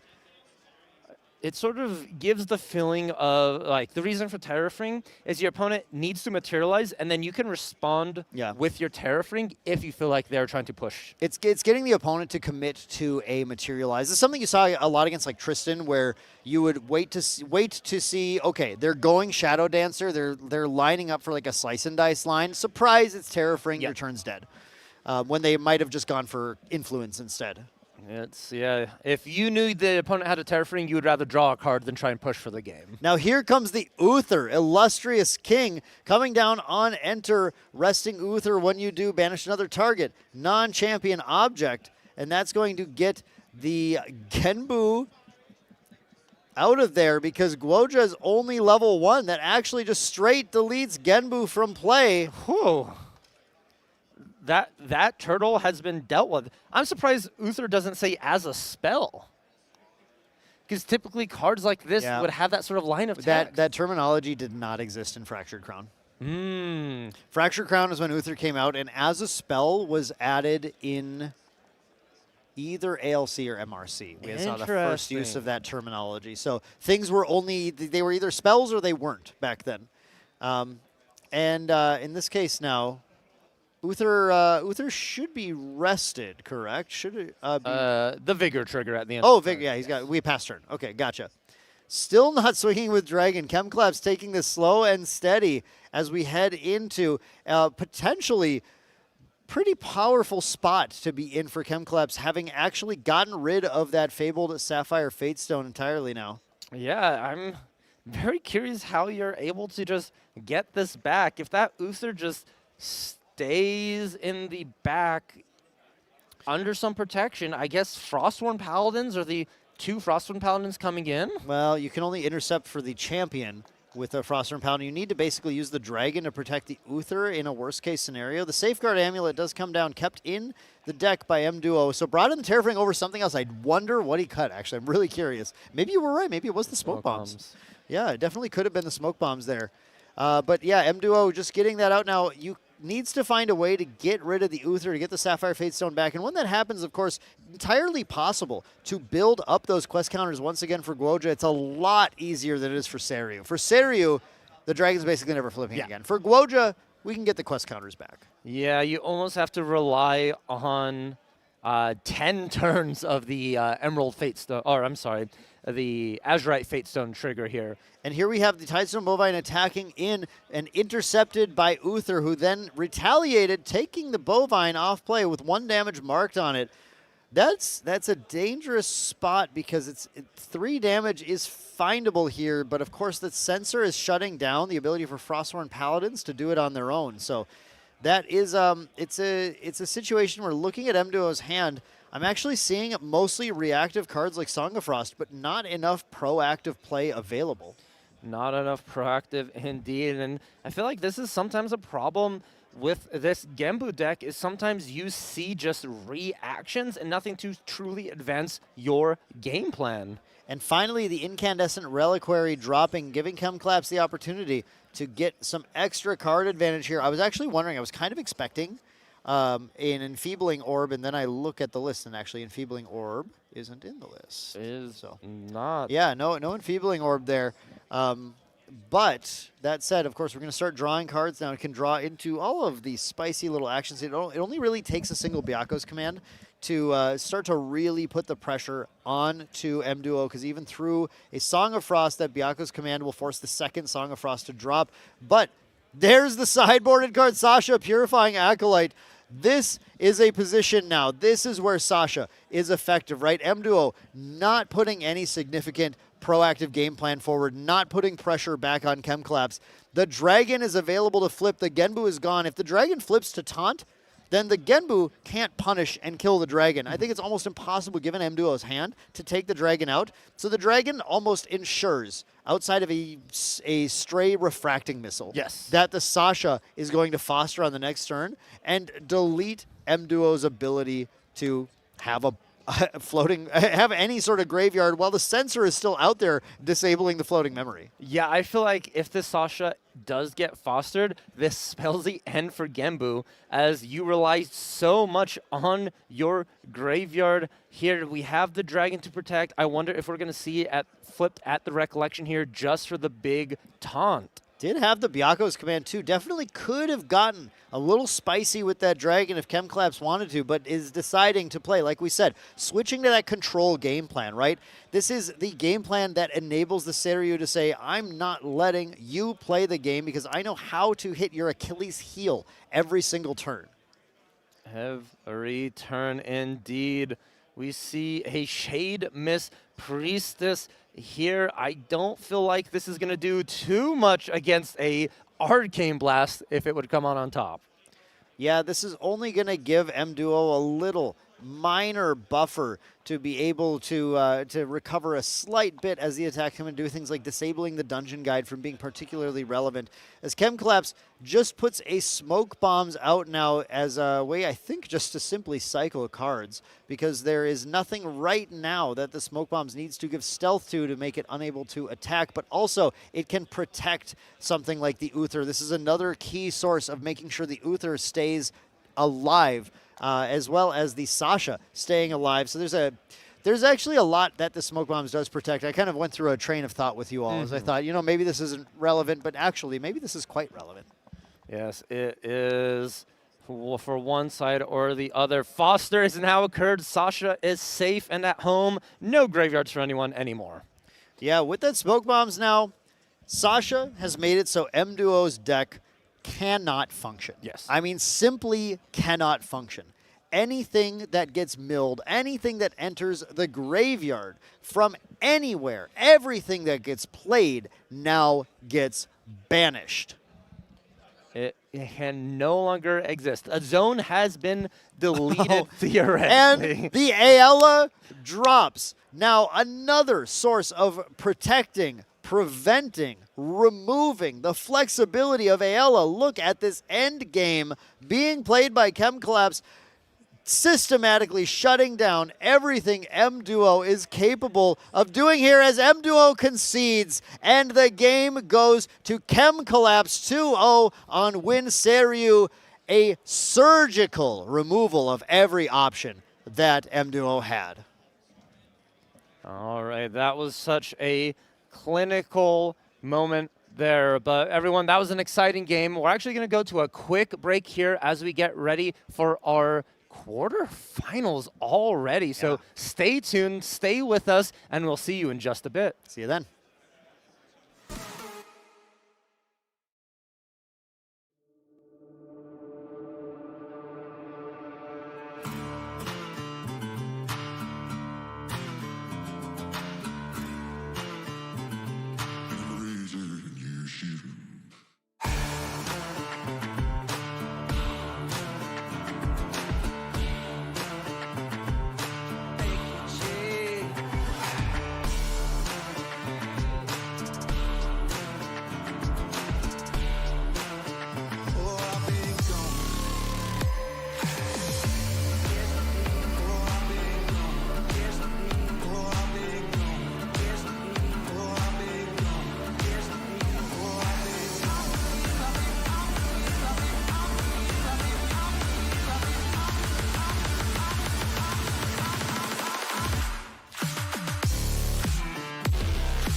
And welcome back to 2026 Las Vegas North American Nationals. I'm Valkyrie, and I'm joined with Terry right here, and we're going to be jumping into our quarterfinals of Nationals. 308 players came in to compete. Only 6 will get world invites, 10 gauntlet, and this matchup is for that coveted spot, Terry. Yeah, this is where you want to be. 13 rounds, 2 days of absolute grinding against the best players in North America, and this is what you have to show for it. We're here, quarterfinals today, Zet Devix versus Stevo. This is our 1st and 8th seed, I believe, going into top 8. They are playing. The winner here will get that invite. And here we see Stevo on screen right now, piloting Water Gin. We've seen it a couple times before. We'll see it again here today. This is going for that mill route, it looks like, here with the Dynastic Whirlpools and the Regal Inquisitions as well. Yeah, playing it all in the main, and he is representing main deck here. This deck, obviously a very grindy deck. It gets into this situation where it can gain a lot of life while also milling your opponents using those Dynastic Whirlpools, like you said. It mills a lot of cards in a hurry. And on the other side, representing the Apex Guild, we've got Zet Devix. What a weekend for these guys. The Apex guys, 3 of them in top 8 with this list. This is Water, Aetherwing, Diana, but not our Astra. This is our level 1 Diana, an aggressive tempo-based deck. everybody thought it was dead. Everybody thought it was gone. I mean, Carpsong Coda, who at this point, Yeah. right? The fact that I think more Dianas have made this top 8 than I think Dianas did with Carpsong Coda.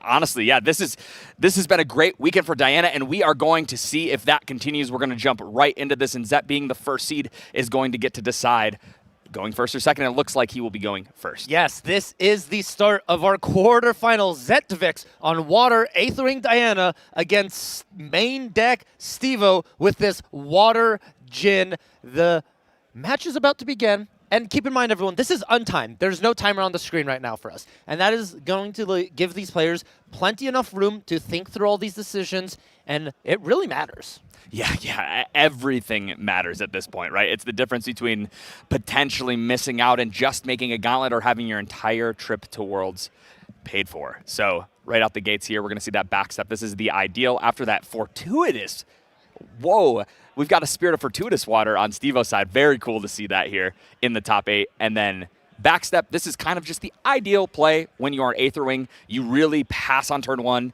utilize a Distance Enabler on the end of your opponent's turn, move to your side, level up with Distant to get that Aether Wing out on the board. And Aqua Mirage Whisper, this is what you're looking for. Yes, exactly. In the Refreshing Charge as well, we do have an Aether Charge pre-recollection. We're going to go ahead, recollect, and let's see what's on the top of the deck. Yeah, we're going to swing in here for 3. This will allow us to glimpse 4 and put the top card that we put on there into our graveyard. Oh, some goodies here. A couple of floating memories and the additional backstep as well. So you really like to see the choices that Devix has. Still considering, I thought they were going to go all on top.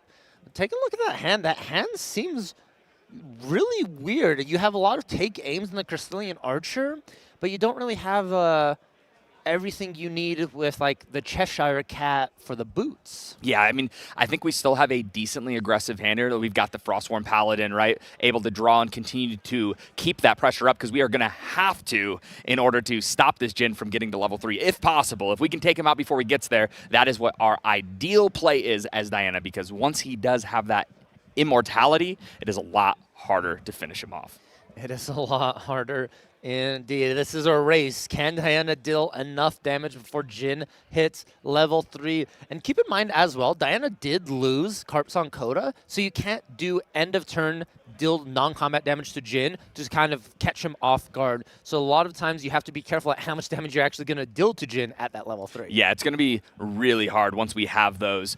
Usually those numbers, there's a little bit of wonder to it, a little bit of magic and math, and making sure you put Jin to the exact number you need to so they can't heal out of it. A lot of decks have ways to do that non-attack at their end, but not this one.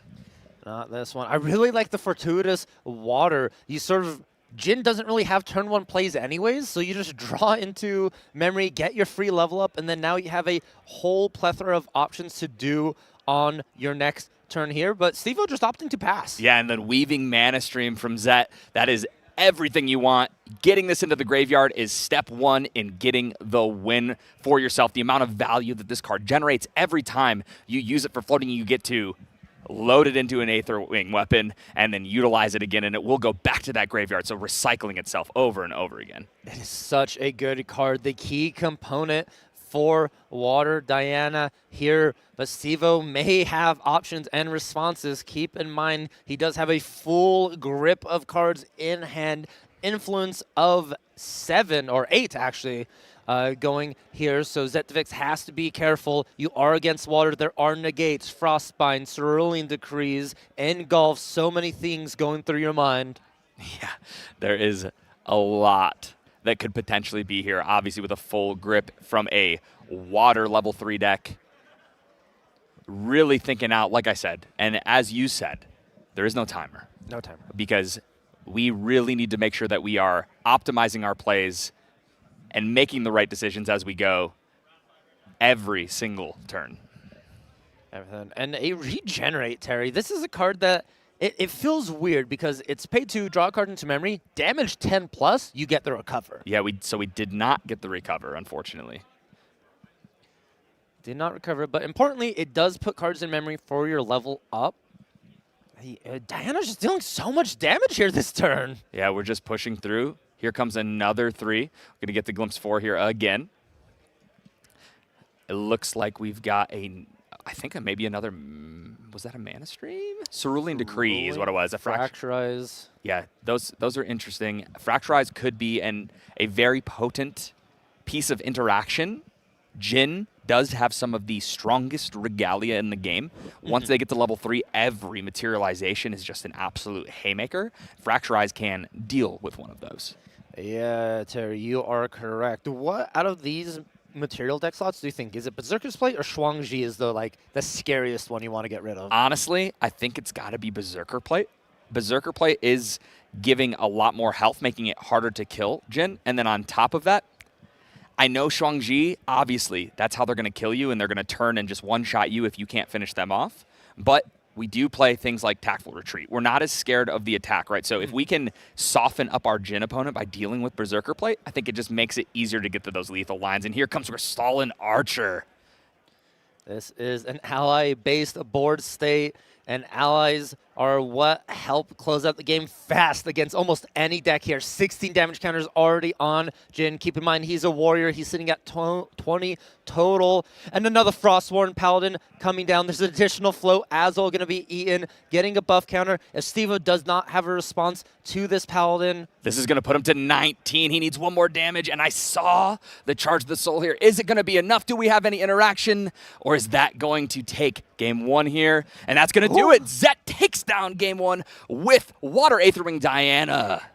Terry, I blinked. What was... I mean, that's what happens with this deck. This deck just pressures and pressures so quickly, and we knew going into game 1 that Fortuitous Water was going to be a little unfortunate. It is a much slower Spirit. Luckily, out of the sideboard, Stevo has that Spirit of Serene Water, and that is going to be huge in this matchup. That is huge. And almost makes you feel, is Regenerate fast speed? I'm blanking on the speed. It almost thinks like you should have saved that Regenerate then for when Zetovix pushes in, because that Recover 2 mattered. Yeah, no, I agree. I think it did make a big difference. Honestly, I don't think Stevo thought he was going to die there. That was a lot of damage, pushed 14 damage for lethal on that turn. Turn 3, I believe. You got Materialization of Diana, then Quick Step Treads, and that was about it. Yeah, so turn 3, 14 you? Yeah, it seems pretty good. Aggro, you know? That's aggro. I know it's a water deck. I know it's Diana, and we're used to these water decks being grindy, being slower, having multiple win cons, but that's not what this deck is here to do. This is here to beat you up. So, how is Stevo going to even the score here? What's he got? All right, looking at main deck, Stevo's sideboard. We have the Spirit. You mentioned it. You love it. We bring that in. Songs of Frosts, I think we have to bring 100%. in. And definitely. And then we have Annihilation, Crimson Prescience, and Crimson Rusher. If I'm remembering correctly, Crimson Prescience is the spell shield for Exia, correct? That prevents the damage? Okay. You get to choose something, I believe, and then, I think we bring those in. Yes, we didn't make it to level 3, but if we do make it to level 3 this next turn, or next game, those are going to be very helpful against the tall board states with Boots and Cats. Yes, and Spirit of Serene Water hopefully will help us get to level 3, even if we have to use it early, right? Even if imagine having it right there, right? If your opponent goes all in to pop it, sure. We can't use our water cards anymore, but we're still alive. If we do have that Dungeon Guide there, we level to 2, Dungeon Guide to 3, and now we're off to the races. Off to the races. And then, Terry, I'm going to throw it over to you with Apex Zetovix. We're the aggro deck. We want to kill Jhin as fast as possible. Anything in our sideboard that screams, bring me in? Honestly, I'm not seeing anything that really sticks out to me that's like, hey, let's 100% get this in. I think that you can make arguments for a couple of things. We already play Aetheric Reforging. Maybe we just need more Aether charges, so could be an option there. Null Lantern, probably not going to do anything against Water Jhin. Null Mirror, same thing. We do not have anything like, we don't have any big cleanse. We don't have a big heal like that, so we're not going to be utilizing that at all. I don't know. What do you think?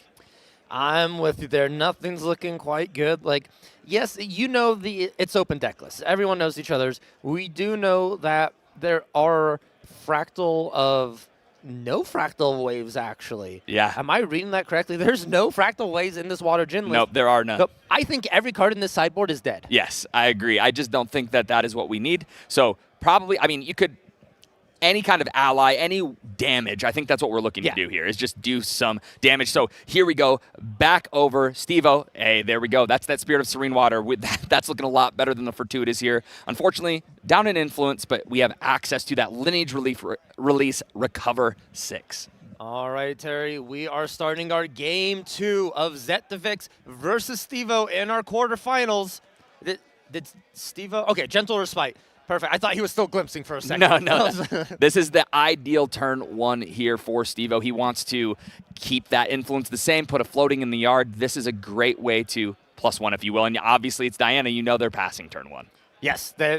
Unless they have the cat. That is usually, it's pass turn 1 or play the cat and then go for inert sword on that next materialization.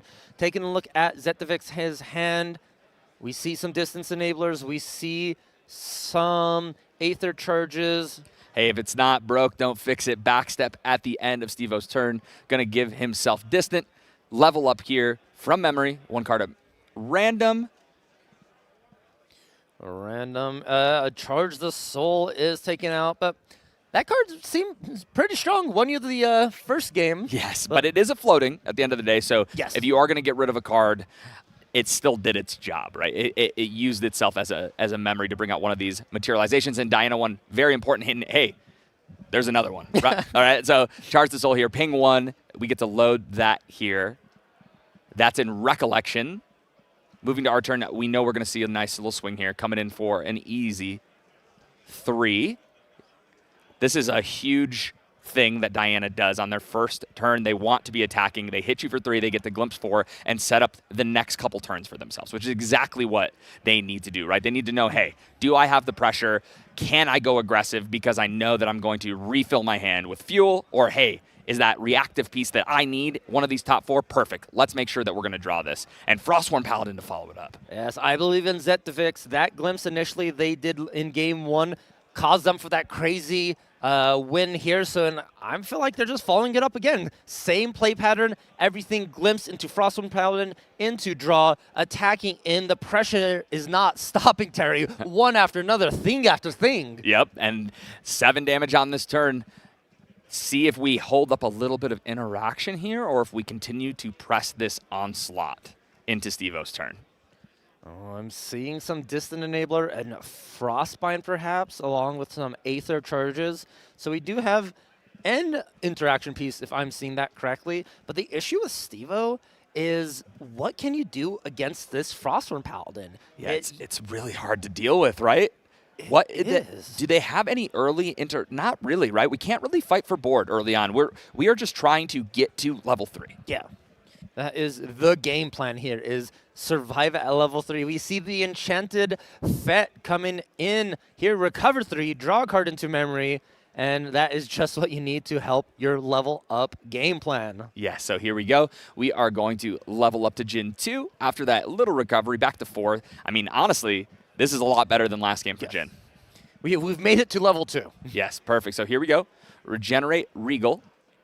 We are going to level 2. I think that Steve-O's definitely hoping to get into his end game here. Let's see if he has a Dungeon Guide. I don't see. I see a lot of Exia cards in his hand. I see a lot of Exia and 2 water. There's a possibility we just have to fracturize something. But if Zetovix doesn't give us a target, then we can't play anything. Yeah, and that is terrifying here. I wonder what Zet will. I'm sure something is going to come out here that could be a target.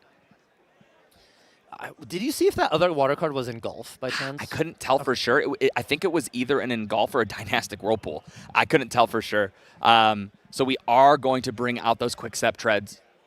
And this is Steve-O's chance here. There you go. Yep. In response to the on-enter, we're going to turn that thing into a fractal. Still get the on-enter effect as it was already on the stack. Draw the card. Still in Recollection here. Let's see if Zet wants to load up that Aether Wing. I think we do. Or we may be wanting to do a Undercurrent Vantage, just to sort of glimpse, get a float, and see if you can find like another Froststorm Paladin, a Crystallian Archer. Undercurrent Vantage is the play. We get to the Glimpse 3. We're distant, and that's another floating in the yard. And I see an Archer on top Oh, paired with a cat as well.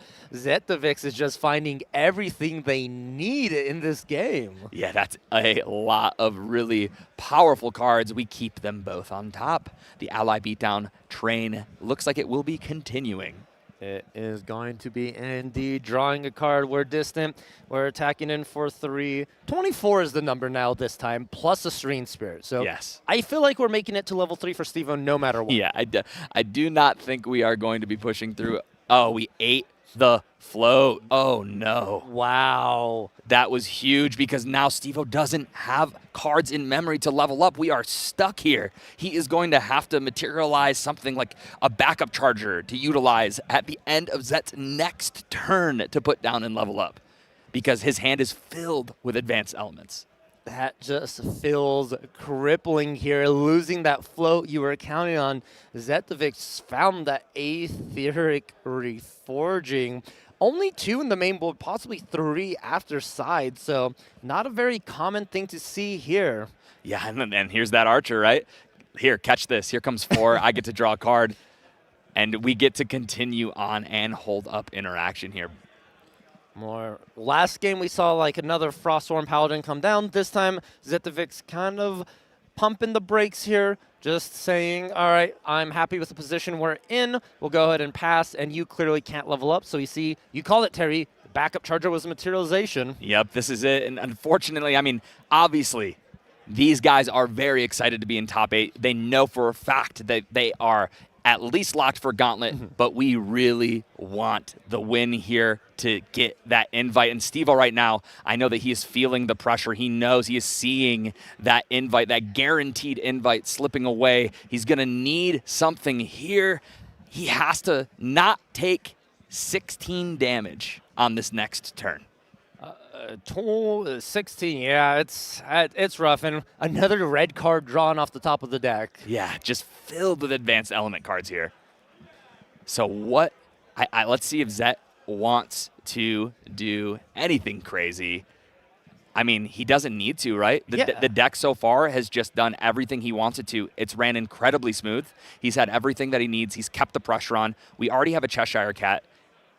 Yep, so here comes the inert. We're going to bring another 3/3 to the table potentially after this. Man, this is just wild. You don't need to do anything crazy when you are in such a commanding position for this game. Reposition. Here we go. Zetovix eating the reposition. Here it comes 4. Do we have any interaction here? Steve-O, this is a big start to this because this is going to draw another card, giving Zet more gas to potentially end this game. And it looks like a lot of Exia cards to me. It is going to have, we're coming in for 4. That's the start. This will take Steve-O up to 21 if this connects here with the Frostworn Paladin. Oh, 21. That means only 9 more after that. And we know there's a Cheshire for 3. Diana can swing in for another 3 with an inert sword. And you just got to find 3 more. The rule of thirds is happening for us. So this is a very scary moment because Zet is definitely thinking right here, do I play Tack Retreat? Because Steve-O has a heal on the stack. Can I cancel this attack? Which will, yep, here it comes. This is going to cancel out that Serene Spirit activation, and the heal will not go through because target unit becomes distant, and then defending, we get to end the combat phase here. So that will not resolve. Staying at 18, here comes Diana. She's swinging in for 3. And math is mathing, Terry. 3 cards down for Cheshire. That means Cheshire is going to be swinging in for 3, and that's exactly the amount of damage Zetovix needs to do. Jin, 24 total life. Attack again. Steve-O's looking at the card full of exalted advanced elements, paying 2. Oh, wait, does Steve-O have? He's going to draw a card into memory. Taking game actions. He's taking game actions, and the 3 comes through, and Zetovix will. That's it. He got himself a Worlds invite. Huge win there, 2-0 against Water Jin. Congrats to you, Zet. That was a great match. Well played. What happened to my quarterfinals, Terry? That was over before we were even able to start casting, really. That was insane. And I think it's culmination of two things, Terry. Two things. Stay with me here. One, Zetovic saw everything they needed to see. The other side, Steve-O saw everything he didn't want to see.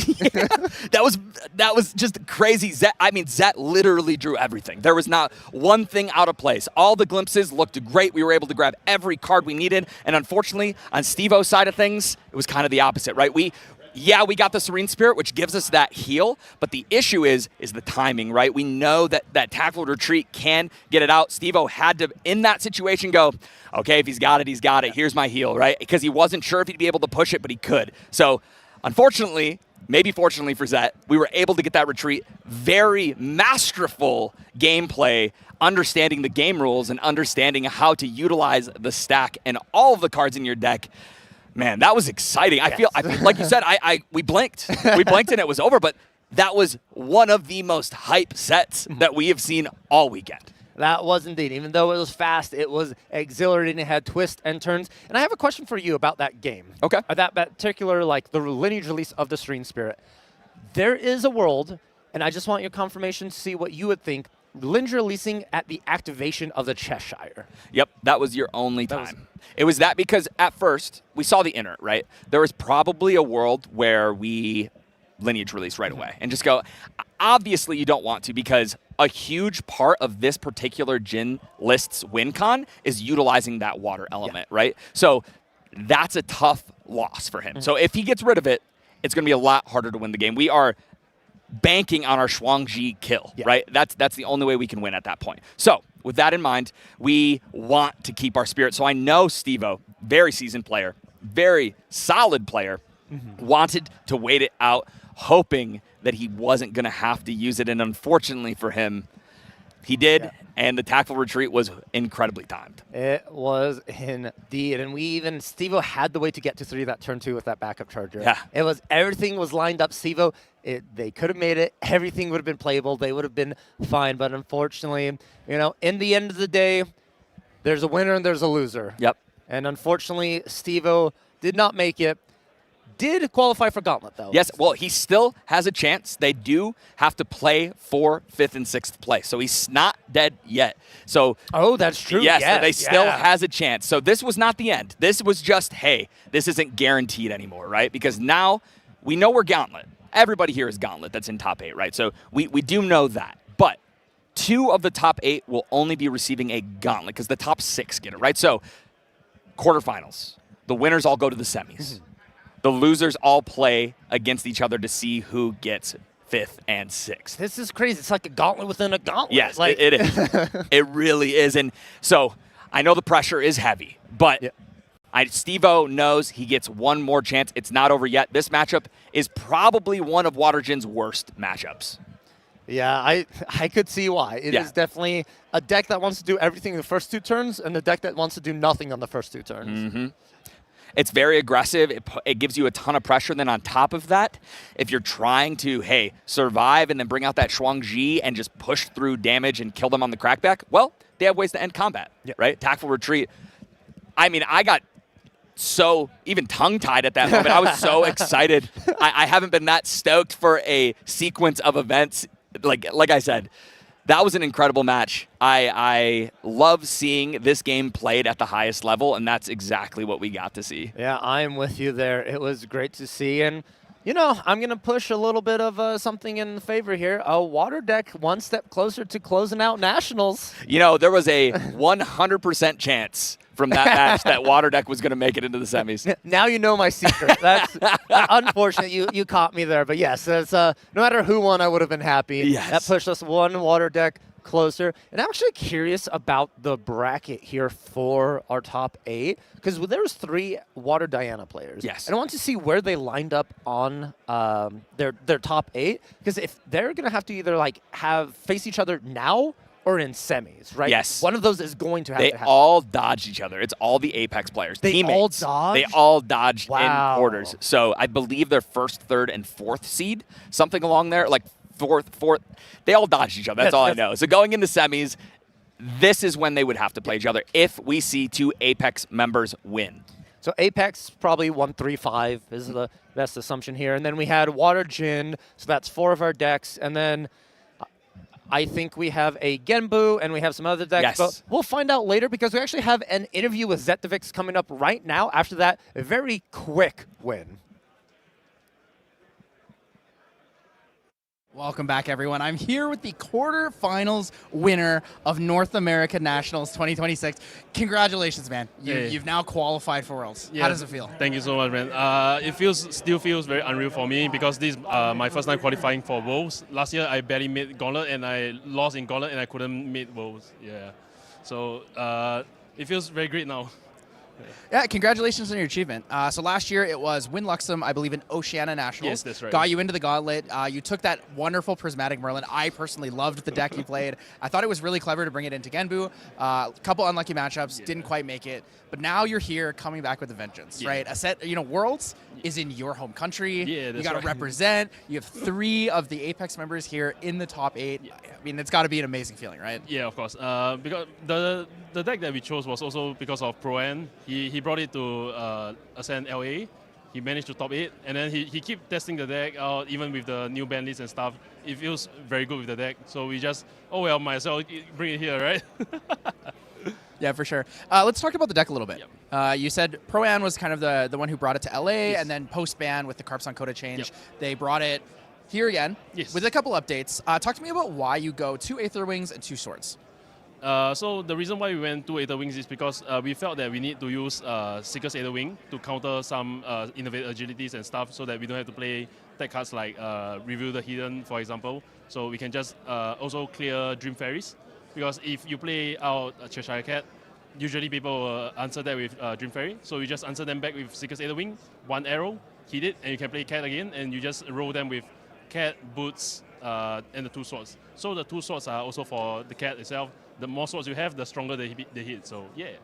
And then obviously the Palvor doubles against Genbu. You're able to just put the whole thing away. Screw Genbu. But it also probably works pretty well against Razor Gale, right? Because you want to kind of remove the card so they can't Cyclical Breeze too, right? Yeah, so with our deck, we actually put in Etheric Reforging. So that's also to counter Razor Gale. So what we usually do with our sideboard is that we use Expel the Departed to nuke the Razor Gale. So when they use, what's the card to take it back? Cyclical Breeze? Cyclical Breeze, yes.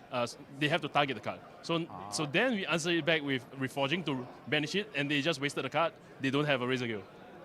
True, that's really big. It's actually, it's very innovative, right? We saw that Chess Club was playing Reforging a lot when they felt like Diana was the meta. So it was really good in the mirror in that case. Exactly. But now that there's more decks that you have to adapt to, it's really interesting to see that that's really the key card. And we saw it in that match, right? Yeah, exactly. You had it in your opening hand. Steve-O had the Gentle Respite. And I heard you talking over here. You're like, dude, I was going to miss 1 damage. And that card is what won you the game, right? Yeah, you were able to banish, was the channeling, right? The Fracturize. The Fracturize, yeah. And he couldn't level up, and it was over, man. Yeah. It was really big. When it comes to your deck, there's a lot of things that have come new from RDO, right? So, like the ban list, making a big change here. We've removed Carpson Coda, so Languid Toad Trolls are no longer necessary in your deck. Talk to me about why you're playing Take Aim, and then also I noticed you're playing Nimble Longbowman. Funny thing, so Nimble Longbowman was last-minute inclusion to the deck by Pro-An, because he said that he felt that the card was pretty good. It's a 2-attack body, the turn it comes out, you get this turn. And it's just more aggro in general. But after playing so much, we felt that the card was not actually necessary. We were thinking to remove it after this event. So don't play that, it's not that good. So the reason why we play Take Aim is that it's just another Strides for us. It's a 2-cost Strides. And you can actually play it on Cheshire Cat, for example. If, let's say, you use Tactical Retreat on it the last turn, it's now this turn. So you just use Take Aim, beat for 5 or more if you have a sword. Yeah, so I've never thought about that because I in my mind I see Take Aim and I'm like, oh yeah, Ranger unit, but it actually I don't think it says it. Just target unit, it's just target unit. Yeah. Yeah, it's definitely a big one. So you're talking about the Nimble Longbowman. My first thought when you were doing it was, oh, it can't be incapped, right? Yeah, exactly. Because it's an ally. But to hear that it's actually not that good is interesting to me. Would you rather just go back to the 1 extra reposition, or what do you think you'd fill the slot with? Because we actually took out an Etheric Recalibration for it, actually, yeah. So I think we'll just put it back. One more arrow or probably something like another distant card. It's not that necessary in the deck, I feel. Yeah. Okay, I have one more like very technical question with your deck. I know a lot of people really want to know why this was the one you picked here. You have 17 distant enablers in your deck in the main board. Yeah. Is there a particular reason why it feels like it's a little on the lower side compared to Yes. previous decks? Can you talk to me a little bit about that? There's not really much reason. It just felt like that was about the good number of distant cards that we wanted. So we just put in 17, tested it out. Doesn't feel like we missed any time, so we just went with that number. Yeah. Yeah, I mean, and fantastic it was. That was a masterclass of Water Diana Aetherwing. Some of our production crew really felt like that's the deck that could win the event. So, you know, maybe you're the one to take it home. Maybe you take it home for the pride of Singapore, since that's where Worlds is. But again, congratulations on your win here in the quarterfinals match of North American Nationals 2026. Good luck in your next match. And guys, we'll be bringing it back to you soon with, I believe, the bonus feature match.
Welcome back to the quarterfinals here at the NA, let's say North American National Championships. We have one of our world's competitors locked, with Zet winning that last game, but we are going to have the chance to jump right into another quarterfinal match. Another one indeed. The first one was so nice, we're going to bring you a second one. Yeah. That didn't rhyme. That was unfortunate. I had something cooking up here, but this second match is actually going to be interesting. We saw a water against water deck. Now we're jumping into win versus win. Yeah. I mean, water very powerful, wind very powerful. That last game was very quick. We had an incredibly aggressive deck.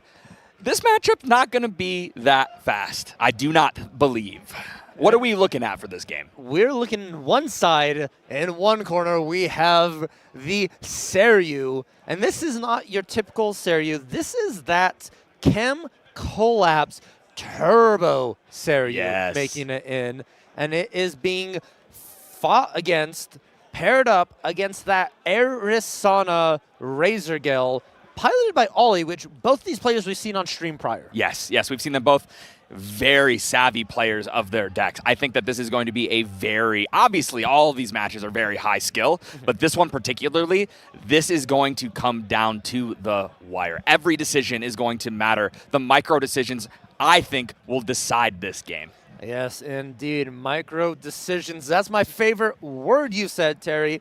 And let me tell you, there's a lot of decisions happening here, because how does Razorgale fight against a giant dragon? Man, well, I'll tell you what. Out of the sideboard, they have an ensnaring fumes, and that is a good way to fight against it. But in the main, I think we are going to have to race, right? We are going to have to do our best. We do have one ensnaring fumes in the main, too. It kind of snuck past me, but I see it. We also have Dream Fairy, which is another great way to potentially deal with Dragon if we can double up on Dream Fairy activations. So we do have some ways to deal, but the issue is that we have to have them quick, and because this is not your average, hey, I'm going to take my time, I'm going to bring Seryu out on turn 6 or 7. No, none of that. We are going to rush our way up there, and I'm going to combo kill you. If I can't, sure, I'll grind it out a little bit, but I am trying to end this game. Yeah, you are correct. This is the Turbo Seryu, not the Influence Seryu that we're so used to seeing just actually recently in Los Angeles, our most recent ascent. There was the value Seryu, but now since with the banning of Baby Green, we sort of lost that value engine, no longer need to do that. So, instead of trying to figure out how to make Influence Seryu work, just switch to Turbo. Yeah, why not? It worked before, right? And I don't think it was ever bad. It was just that Influence version became a lot better once everybody adjusted to beating Turbo Seryu. So, Turbo Seryu, really good call this weekend because people have forgotten about it. They did not think that somebody would be bringing back this, let's rush to 3, let's get Seryu out as quick as possible, and let's try to end the game. Yeah, you are right. And once again, Terry, can you remind me and everyone what these two players we're about to see are fighting for? Yes, so this game, both of these players have guaranteed their gauntlet, but they will be battling right here for a guaranteed world slot. The winner will make it to the semifinals and lock that paid-for trip to Singapore to Worlds. All righty, without further ado, let's take a look. And the fist bump to start it off. You love to see the camaraderie between the community here, and there they are, right? Wind Spirits. Two beautiful ones, if I do say so myself. Indeed. One of them for doing well on an event, and one of them for doing well at an event. It is very difficult to get artists to draw on your blank spirits. Those lines fill up fast. Yeah, so here we go. This is going to be kind of an interesting game because in the past, when we've seen Ollie on stream, he likes to take his time, likes to really set up this value, this choke out engine to these level 3 decks with raccoons and things along those lines. But right out the gates here, I don't think we're going to be a grindy level 3 deck because we're beseeching the level 1, getting this Fate Stone out, showing off the material deck, and we're off to the races moving up this quest to bring out the dragon. Hey, who allowed you to be at level 1 on turn 1? That doesn't happen normally. You do not see that, and it's funny because honestly, I don't know if Ollie was expecting that either. back to what I was saying about him liking to play slow. I don't know if that's going to be possible. Yeah, that is definitely a lot here. And Ollie just opting in for this backup charger, drawing into memory. You know, they're like, you could level up all you want. I'm just going to try and build some influence right now. Yep, here we go. So we are drawing. How are we going to answer back to this early Beseech? Looks like a fluffy shopkeeping. Now, that is one way to stop at least the direct damage from one Dragon Swing. But what are we going to get rid of to draw into memory here? Oh, that's a good question. You could probably get rid of your Viridian Protective Trinket. Yeah, that and then one possibly your sensor. Yep, and that's exactly what they hit. You nailed that. That is what we got rid of. Draw a card into memory, and here comes our chip damage. Going to start pushing through. No Razor Gale yet.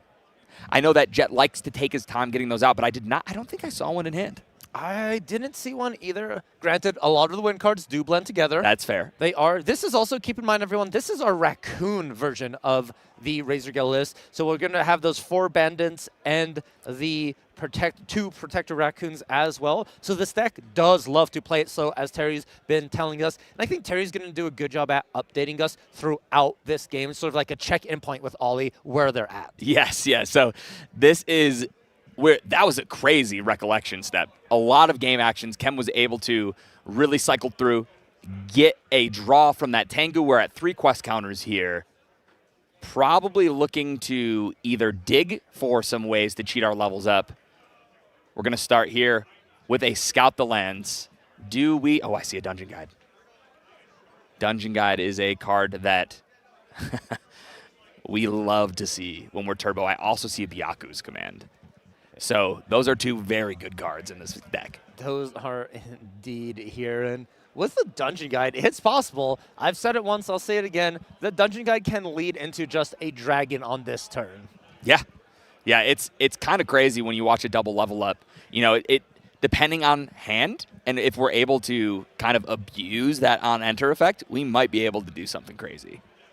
Oh, man, really have to think about this. Keep in mind, everyone, this is untimed. That means these players do not have a clock they're racing against. They are able to really think through every decision because so much is on the line. A world spot, being able to go to the World Championship in Singapore paid for because you earned it. Yeah, so it looks like we went to end here, and we did not. I want to point this out. We did not use our Fate Stone trigger. It is a May. So we decided to keep 2 cards down in memory. I think we're going to use those to level up. Oh, man, and Ollie just escaping the Fluffy Shopkeep, drawing into memory, getting the Fluffy back, an increase of influence. That is so many cards. And it looks like even though Chem Collapse is wanting to turbo and get to that dragon as fast as possible, Ollie just wants to draw a card. Yeah, I mean, that is what Razor Gale does best, right? We get as much influence as we can. As we grow that influence, we find those big pieces like Razor Gale that we can get onto the field once we are Cleric for a reduced cost, and then every single one of these wind cards that we activate will do damage. Indeed, that is a good sign here. And honestly, I feel like Ollie can go Fluffy Shopkeep, get rid of Safeguard Amulet, Terrafring. Yeah. Let's see here. I see a Vertical Decree, which is not probably the best, obviously, in this matchup. Maybe we could see some strange push a little bit of extra damage with the 3rd mode that people don't usually use because we're usually blowing up Fantasias or suppressing. But there is a world where we get that Dream Fairy that is in his hand to target a dragon and then suppress it, right? Yes, that is a possibility here. And Ollie, let's Scout the Land. You have to leave all the cards on top after you draw. Now, the great combination is when you Fairy Whispers after it, you can then glimpse those ones you actually don't want to the bottom to help keep the top of the deck fresh. And that's exactly what we saw right there. He got rid of 2 of them and put that 3 visits into his hand. Fluffy's back. Oh, Terry, I hope I called it here. Are we going to see Safeguard Amulet and Terrafring? Orb of Sealing. Okay. That's okay. I can understand it. Terrafring could have a little bit more impact if the turbo continues and Chem's influence ends up getting low. The problem here, and one of the really powerful things about Guoja, is bringing out that incandescent reliquary. And against Razor Gale, you're almost always going to get that at the beginning of your recollection. Yeah, it is a guaranteed at this point, especially with the way Ollie has been playing this. We have drawn the dungeon guide, and I think we just slam it here, right? Yeah, you go, hey, do you have a Stifling Trap? Which Ollie, I believe, has Stifling Traps in the main. I know that I saw some... No traps in the main? No traps. Just guide. Oh, I saw the Gyres. That's what it was. And those in the side as well. So we're not going to be able to stop this dungeon guide. We get to level up. That is going to get us prepared. We have completed the quest to bring our dragon to the battlefield. But the decision to bring him out fully, we'll see if that actually happens or if we just want to utilize that, hey, I want to dig a little deeper for better cards. Yeah, I'm very curious here. Like, what are you hesitating about for this Tri-Castles? No way. That seems crazy. I'm speechless. Yeah, that was a crazy play. We're going to have that card up on screen hopefully soon because it does a crazy amount of things, especially in this matchup here. Yeah. Tri-Castle being able to turn off elements is pretty wild. So here it is. Players can't activate non-advanced element cards. You can banish a norm card or advanced element card from your hand to basically turn this off, and anybody can do this once a turn. But making your opponent minus, and luckily, Ollie does play non-wind cards because a lot of these Razor Kill decks play almost all wind cards, and if that would have happened here, there's just nothing you can do. You just are completely locked out. But we did see some raccoons. We saw a couple things, so we will be able to utilize it, but man, that is a brutal card against Razor Gale. This might just shut Jet out game 1. Oh, yes, indeed it does. Maybe a long game 1, though, because Chem Collapse also has to fall under the same rules as well.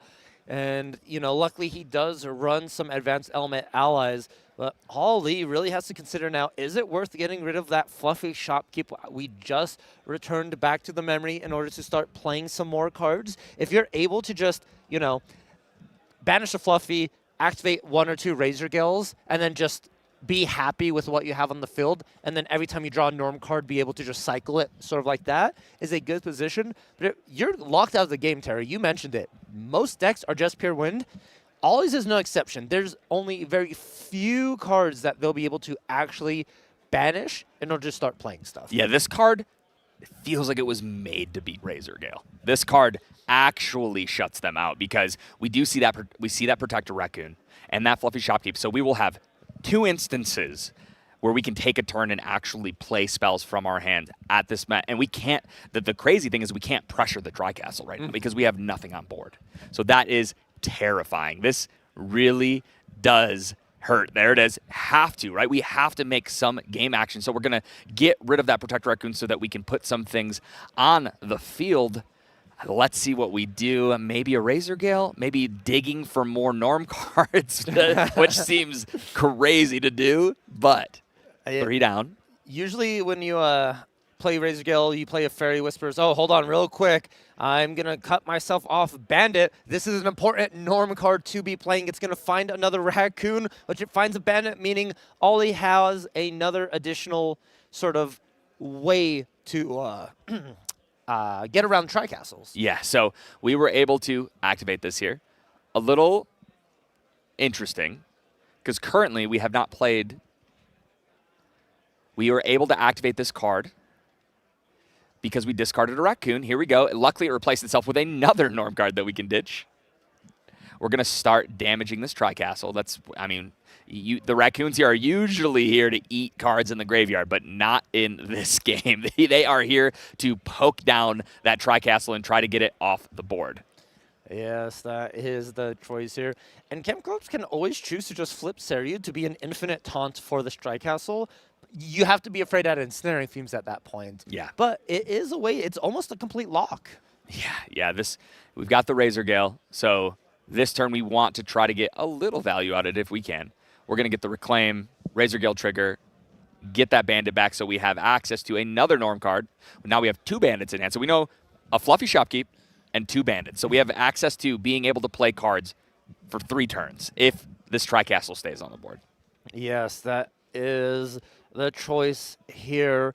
But Chem Collapse is now finally going to be able to get a turn after this Tri-Castle, and I have a feeling they have some advanced element cards that's going to put a hindrance to Ollie. Yeah. The Incandescent Reliquary now active, and like I said, we're going to draw a lot of cards with that today. So moving through Recollection, let's see here. We're going to continue to chip down our opponent. Swing one with this Dungeon Guide. Lost Providence. Let's draw another card. Why not? 3 a turn seems good. Yeah.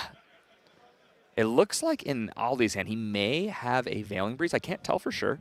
So would be able to use that of discarding Bandit, but okay. We've got ourselves an Uther here. So Uther, a 4/4 for 4 intercept vigor that on enter you may rest Uther. When you do, banish another target non-champion object. And of course, the namesake card, Razor Gale, is going to bite the dust here. On leave, you do return it, but this thing has to get dealt with. You are correct. You have to deal with it immediately if you want that Razor Gale back. Otherwise, he's just going to be a 4/4 body. And keep in mind, Razor Gale only ever goes to level 1, so that means Uther can just put the clock on consistently. Yeah, that 4 damage a turn is going to add up quickly, especially if you end up seeing that dragon come back. Right now, as a Siryu player, rather, something that you do against Ensnaring Fumes decks is you want to try your best to pressure your opponent without using your dragon. This is how you force your opponent to use their Ensnaring Fumes to stay alive early. And in that world, it's great because then you just end up plussing a bunch, putting all of those back into your hand. But you were able to chip down your opponent and pressure them in hope that, hey, they don't have another one, right? And in this match, we know that Jet only has 1 in his main deck for game 1. So if we're able to get that out, if we create a board that's scary enough, then we get a dragon for free. Oh, man, I think I like dragon, but a free dragon sounds even better. We see Thurble being popped, removing Chem Collapses. Grave here, but that was just a way for Ollie to draw an additional card, because keep in mind, anytime Ollie wants to play a win card, they have to banish a advanced element, or norm in this case, because Razor Gale runs no advanced elements, to just be able to play wind. Just to play a card. If you want to play a card here, you have to discard a card. So Razor Gale's whole thing is that every card they play replaces itself, right? Yeah. So that your influence continues to stay the same and grow as you use those draw regalias. But Tri-Castle single-handedly takes that, flips it on its head, and goes, hey, every card you play, instead, you have to -1 first at the beginning of that turn if you want to use any of them.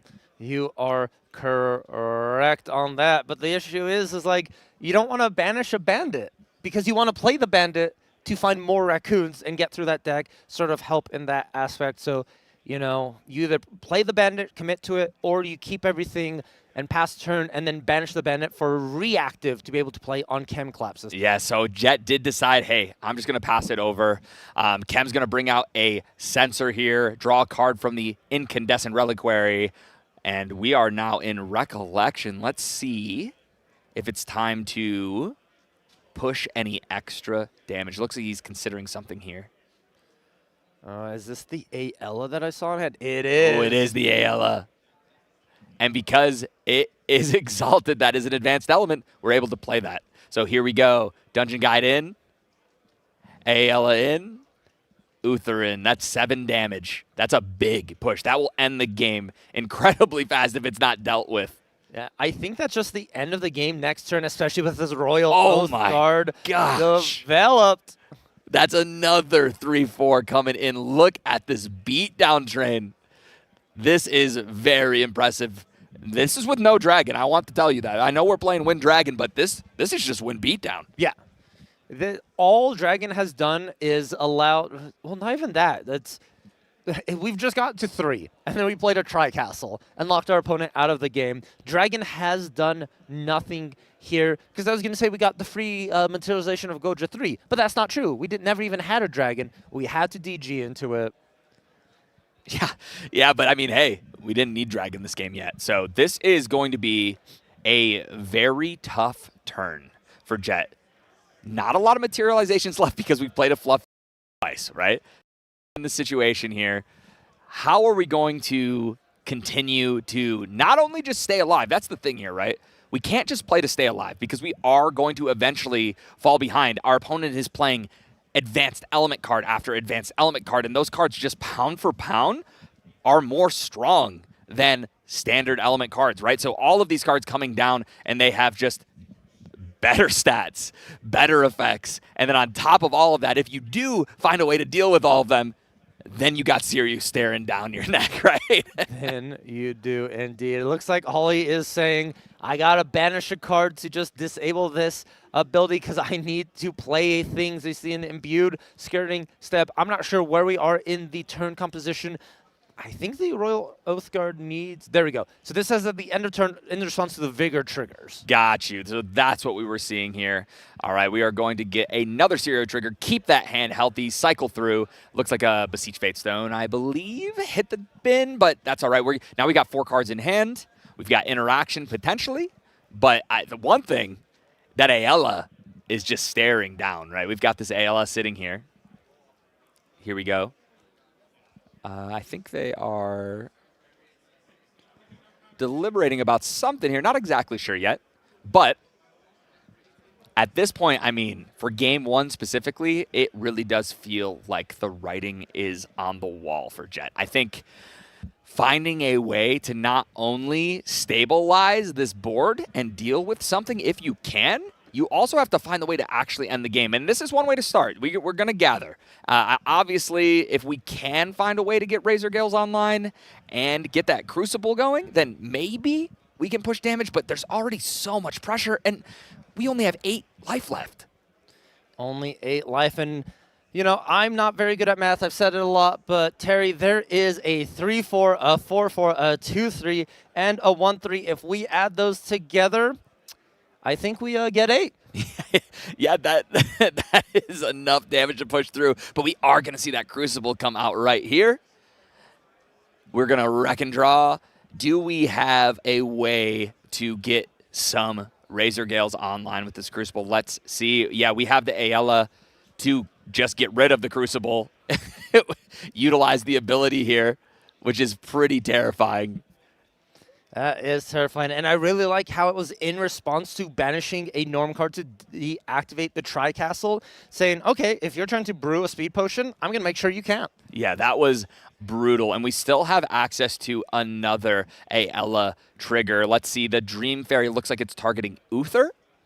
Uther or Ayala. It was kind of like in between both those cards. I think particularly Ayala is the troublesome one that you want to get rid of first. Yeah, but at the same time, we do need to get Razor Gales online, right? And if we can get rid of that Uther, but whoa, what is this? It's another Ayala. I heard you like Ayala, so I'm just going to play an Ayala. Yeah, it turns out, hey, here's another one. Maybe it was the Ayala that got targeted, and instead he just goes, let me just unique rule this. I'll play another one and sacrifice the one that you are targeting with the target on the stack. I really like that heads-up play. Fast activation is such a powerful mechanic, and we see why it stops that Dream Fairy from being able to just, you know, feasibly blank that card, make it so you can no longer play a second Dream Fairy, though. This one going back for that second Ayala. This one does have a free suppress, though, Terry. Yeah, this one does have a free suppress. So if it's coming at this Ayala, though, you might just see it target something random. But the big thing I want you to see here is that in order to do this play right here and play 2 Dream Fairies, Jet had to go down to 5 cards in hand, and that turns off Ensnaring Views. That does indeed. So it's potential that the dragon just flips then. Oh man, this was a lot of resources expended. And even more scary, in order to play Ensnaring Fumes, you also have to banish the additional one for the Tri-Castles on that. A triple Dream Fairy. Dream Fairy number 3 targeting this Uther. Gonna get a Razor Gale back, but I mean, hey, we don't have many cards in hand right here. The Razor Gale is back. No damage pushed through with it yet, but we still have 4 damage on board. If we bring that Siriu out, that's another 4. That's going to be 8, which is exact lethal. Exact lethal. And Ollie, I think that's 1 card in hand. Yeah, I think that's 1 card in hand. That and hey, Veiling Breeze costs 1, so you'd need 2, but on top of that, you'd need a Norm card to A Norm discard. card, yeah, exactly. Essence Crucible is going to come back from that suppression and give us that additional card, but you're exactly right. We have 2 cards. We have to use 1 to activate a Veiling Breeze, and that means we're left with none to actually pay for the Tri-Castle. We did get a 3 visits, which is huge from Banishment, so that is going to change the math a little bit. But here we go. Let's see what Chem has in store. I think we might see a dragon come online right here. Yes, you are right. We have 3, 4 from the Dungeon Guide, another 4 from the Dragon, put at 817. And then I think we just have enough influence to just Arcane Blast, right? I'm trying to do a count. Yeah, I think you might be right here. We just need 8 cards, and I believe that's where we will be after our Incandescent Reliquary trigger, at least. So let's see. We've got a Thurible just to, I mean, we got to materialize something, right? Yeah, no need to skip if there are free materializations you have. It does come in handy, too, against Razorgill, especially because they run Cyclical Breeze. Yeah, so here we go. We're going to draw. Here we go. We're off to the races. Dungeon Guide for 1. Coming in for 3. The damage is adding up, and here it is. Siryu has entered the fray. We've got our first dragon activation of the match. Let's see if we have ways to empower this bad boy up. Turns out, Siryu's command is a good way to do that. So I think we are going to see here Siryu's command, a very interesting card. It lets your on-enter happen 3 times. So the dragon is coming in. We are going to create an Arcane Blast and empower twice here. I believe that is what we are going to see. Yes, you're right. Arcane Blast, empower, and we'll be empowering for 8 after this, plus the Guojia, which is going to be 11, meaning that Arcane Blast costs absolutely nothing. Yeah, here it is. It's the empower for 8, swing in for 4, and we are going to use that to cast the Arcane Blast. Is that enough? And that's the end of Game 1. Chem Collapse taking Game 1 with Win Siryu. What a game. That Tri-Castle just absolutely dominating that board. Is wow. I've never seen a Tri-Castle actually stay alive for long, and it is devastating what it's actually able to do against these decks. Typically, you know, you run against other level 3 decks that have a strategy with advanced elements, but here, this Tri-Castle just bodied the Razorgill deck, prevented them from actually doing anything, and then the turn they actually needed to play cards, they had to just commit everything. Yeah, that was masterfully done. This deck building, Chem really showing the preparation for this Nationals with this particular Siryu list. So let's take a look at these sideboards. Jet's going to have to find something here that will help him fight back against this terrifying dragon deck. So what do we got here in the sideboard? All right, looking at the sideboard here, man, it feels rough. There's a lot of things like Ensnaring Fume we could bring in. I think we bring in Turbocharge now since we know the effect of Tri-Castle, because even if we don't activate this for a power cell, it's just another banished target to really allow us to keep going. I like Blessed Clergy here. I'm not sure if you're a fan of it, but I think it can slow down the Siryu deck. It definitely can. It makes that combo kill a lot harder because they have to skip materialization. It says you can only play 2 cards, and materializing is playing a card, so that does count. So it stops them from being either able to materialize or do their combo, right? So they have to pick one or the other if they want to do the full double command. Honestly, this is going to sound crazy, but if we're looking at this list and we know there's 2 Tri-Castles plus a 3rd that is definitely coming in, if I'm Jet, I am siding in Mystic Purifiers potentially, Topsy Decree, maybe not Mystic Purifier, that one seems a little rough, but Topsy Decree could have some use, definitely bringing that in. Probably Turbocharge. I just want more Norm cards. I have to be able to play my hand because if I'm stuck in a situation where I have 11 win cards in my hand, I literally can't do anything to a Tri-Castle. Yeah, you are right on that one. And then on the other side of the table, though, Terry, can you walk us through what we'll be bringing in as the Siryu? Yeah, well, I think the first thing is very, very clear, and that's the 3rd Tri-Castle. On top of that, I think that Blanche is very good against Razorgill. We'll probably see that make its way in here.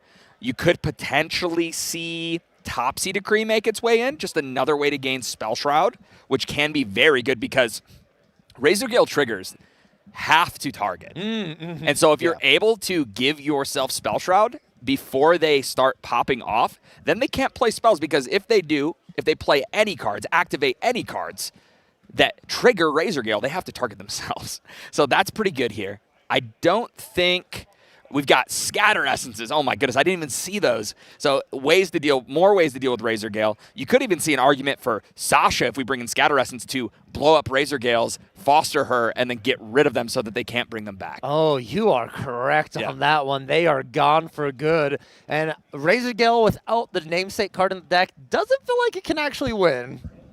No, you are 100% right. That is a terrifying thought there. There is so much gas in the sideboard for Chem. Let's see just if Jet can maybe put enough pressure on or put Dylan on the back foot so that those Razor Gills get online and we don't have the opportunity to get one of these Tri-Castles up and roaring. Yeah, and you mentioned it. I just want to mention it again. Post-sideboard, that Tri-Castle number goes up by 1, so it's easier to find. And I feel like Chem Collapse is really one to see that in the opening hand. Oh, 100%. That's a card that we will be looking for and holding on to bring out at the right time and shut down Razor Gale. Oh, 1-0 for Chem Collapse here on this Seiryu deck. Ollie is on the back foot, but Razor Gale is no stranger to closing out games quickly and efficiently. So at this point, it is anyone's game. This matchup is in the air. Yeah, going first here, I think, is huge for Jet. Being able to hopefully get off to the races, and hey, and Ensnaring Fumes is a good card to have in your hand moving forward. It is indeed. I'm trying to take a peek at the hand here, and I think we see an Ensnaring Fumes in that opening hand. We do. We see that. We show Reclaim Asen for this Windmill Engineer to draw a card, but we also saw the Turbocharge out of the sideboard come in, bringing in a Norm card, preparing for that Tri-Castle. Oh, Terry, can I ask you a question about this one? Of course. Do you go for the +2 value with backup charger, or do you hang on to that turbocharge for dear life, hoping that a Tri-Castle is not developed? I think what I do here, and never mind, they answered the question for me. I say if we get to just pass here, and we aren't level 1 out the gates, but we get to see a Beseech Fatestone come to life here, that is kind of going to make it, that's going to make it go a little faster. So before I said, hey, if they stay on Spirit and we're able to just, play a little bit of a value game because we're not getting pressured, we aren't afraid of just Dragon coming out of nowhere, maybe we can. We still do backup charger here. I know, if there's one thing I know about the TM32 guys when it comes to Wind, Turbocharge, mid-range list, is they love to draw cards. So I think there could be a world where we potentially utilize this here. But at the same time, the fear from last game, the stress, the anxiety from that Tri-Castle, knowing that it's looming in the darkness over there. Hey, I told you Jet might just want to draw 2 cards because he likes to do it. So we are going to turbocharge here, looking for more answers, looking for more stuff. They're laughing about it on screen because they probably know, hey, I brought this in. I like drawing cards. And I know it's a Norm card, but maybe you don't have a Tri-Castle this game. Maybe you don't, indeed. That is the ultimate question. But you said it, Terry. There's no better feeling than drawing 2 cards in this game. And I think here comes the so Asen. Yeah. Good. Oh, yeah. Drawing cards. Asen putting that Windmill back into the hand, swinging in for 3. Asen is a card we didn't see at all that game 1, which you're right. Would have pressured that Tri-Castle a lot better than sort of a Bandit. Yeah, we are off to a much better start here. You can see that Jet is trying to create a board. In case that Tri-Castle does get rushed out, we can kill it in a hurry, right? With these 2 guys alone, we could kill it in 2 turns. So we're probably going to try to build even more. Another Asen would be huge. Chem Collapse taking a slight turn off here for the Tengu. Not enough cards to go ahead and activate that ability. So just getting for that quest counter at this current moment here. I'm trying to see cards in hand. Slight glare here. I think there's a Beseech. There is a Beseech push to the back. Do we go to 2? It's hard to say right here. There's a couple of different things that you could potentially do here. It all just comes down to, do you want to play some value? work our way up slowly. Maybe we're not that scared. We don't see a Razor Gale. I know that we see this board state, but I don't think we have a problem dealing with board states, and you called it. Here comes the Beseech. It's happening, and it's happening fast. Terry, Guoja will always level up. That's another 2 quest counters in the search for the dragon. And then do we just get the additional 2, or are we opting for the draw? It's the draw. Is that a Tri-Castle too that got banished during that? That is. Okay, so that's terrifying if you're saying, wait, he was putting Tri-Castles down? You never want to see that. He must not value that, but the panda has the actual panda this time. Yes, this is a panda. Flipped. And it is unfortunately enters hindered, but at the end of turn, Vigor will wake it up, and it's a 3-4. It matches that Asen Protector quite well. Yeah, it's got a great body to it. It does have Vigor. This can pressure or fight for board incredibly well. People forget that Beseech Fatestone has a huge body on the backside of it. He is, and it's very easy to get him flipped, especially in this Guojia deck. We saw that at minimum, he only had to pay 2. And, you know, sometimes I've seen these Fatestones flip for actually nothing. Yeah, it is really cool when they're able to pull that off, the 3 mats in one turn. Maybe the materialize into the double dungeon guide or something along those lines, and you bring those to life for 0. So good. So we're going to see a Fairy Whispers here, digging 3 deep. We love Fairy Whispers and the Fairy Whispers. I love that. If I had a bingo card that had random game actions on there, I would want that on mine. The old Fairy Whisper and the Fairy Whisper. That might have been on a bingo card sometime. And, you know, what makes Fairy Whispers and the Fairy Whispers even better? If there was a Razor Gale as well. Best of both worlds, but this pressure from Ollie, mountain up, just attacking into Guojia. Why not? You're not worrying about anything here on the side of Chem Collapse. You've developed the board already. Even if Chem Collapse DGs to 3 and puts a Tri-Castle, you have the allies to remove it. Yeah, and on top of that, you are sitting on an ensnaring fume. So if Chem decides, hey, I need to deal with this board, let me bring this dragon out. Maybe I just want to block some of the attacks, make them have to target, or actually try to trade into the board, that ensnaring fumes could be backbreaking. Could indeed. And the Fairy Whispers again that we originally got. Razor Kill off the top. Do we show our opponents that we found it, or do we? No, we keep it a secret. Yeah, I think we keep it secret, just so they're like, okay, wait, they are beating me down. There's no way they have a Razor Gale. I need to deal with attack damage. I think that's what I would be thinking in my head, right? That's what Jet's trying to paint a picture of to Chem. But the real answer is that we just found a Razor Gale, which is exactly what we want. We already have done 10 damage with this board state. Is Asen with its... I feel like Asen has 2 bodyguards of Windmill Engineer. You think it'd be the other way, but... Yeah. It's like, wait a second, what's going on here? Well, yeah, these allies have been pushing in so much damage for the side of Ollie, and Chem Collapse is sort of feeling like they don't have what it takes to clear this board. You need to be able to flip Dragon to clear it, or develop some of these advanced element allies. Yeah, we have to get something on the board to help us fight or work towards ending this game. We do have the Panda, so we're able to take down one of these Windmill Engineers, which feels a little rough, right? But, okay, another Besiege the Winds. I'm guessing this is a level up, get rid of 3. Yeah, Terry, you're right. You are onto something. Harness Lightning, Byaku's Command, and Beseech Fatestone being removed. So that's plus 3 counters from that. And then you can get 3 counters from the Guojia itself. So we would go to 8. And are we opting into the recover? There is a world where we recover here, I think. I mean, this is a trigger here.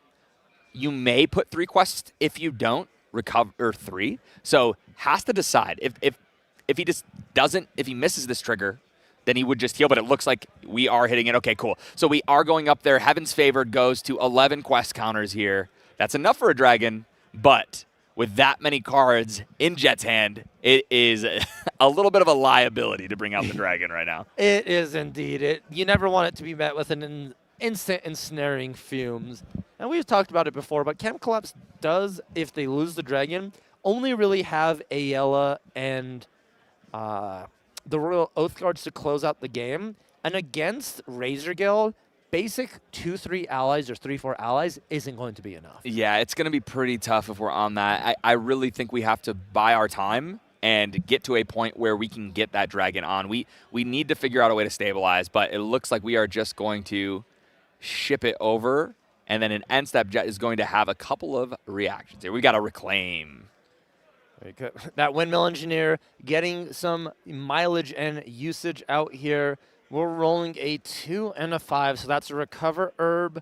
I'm sorry, no, a level herb and a redraw herb that have been added to the board.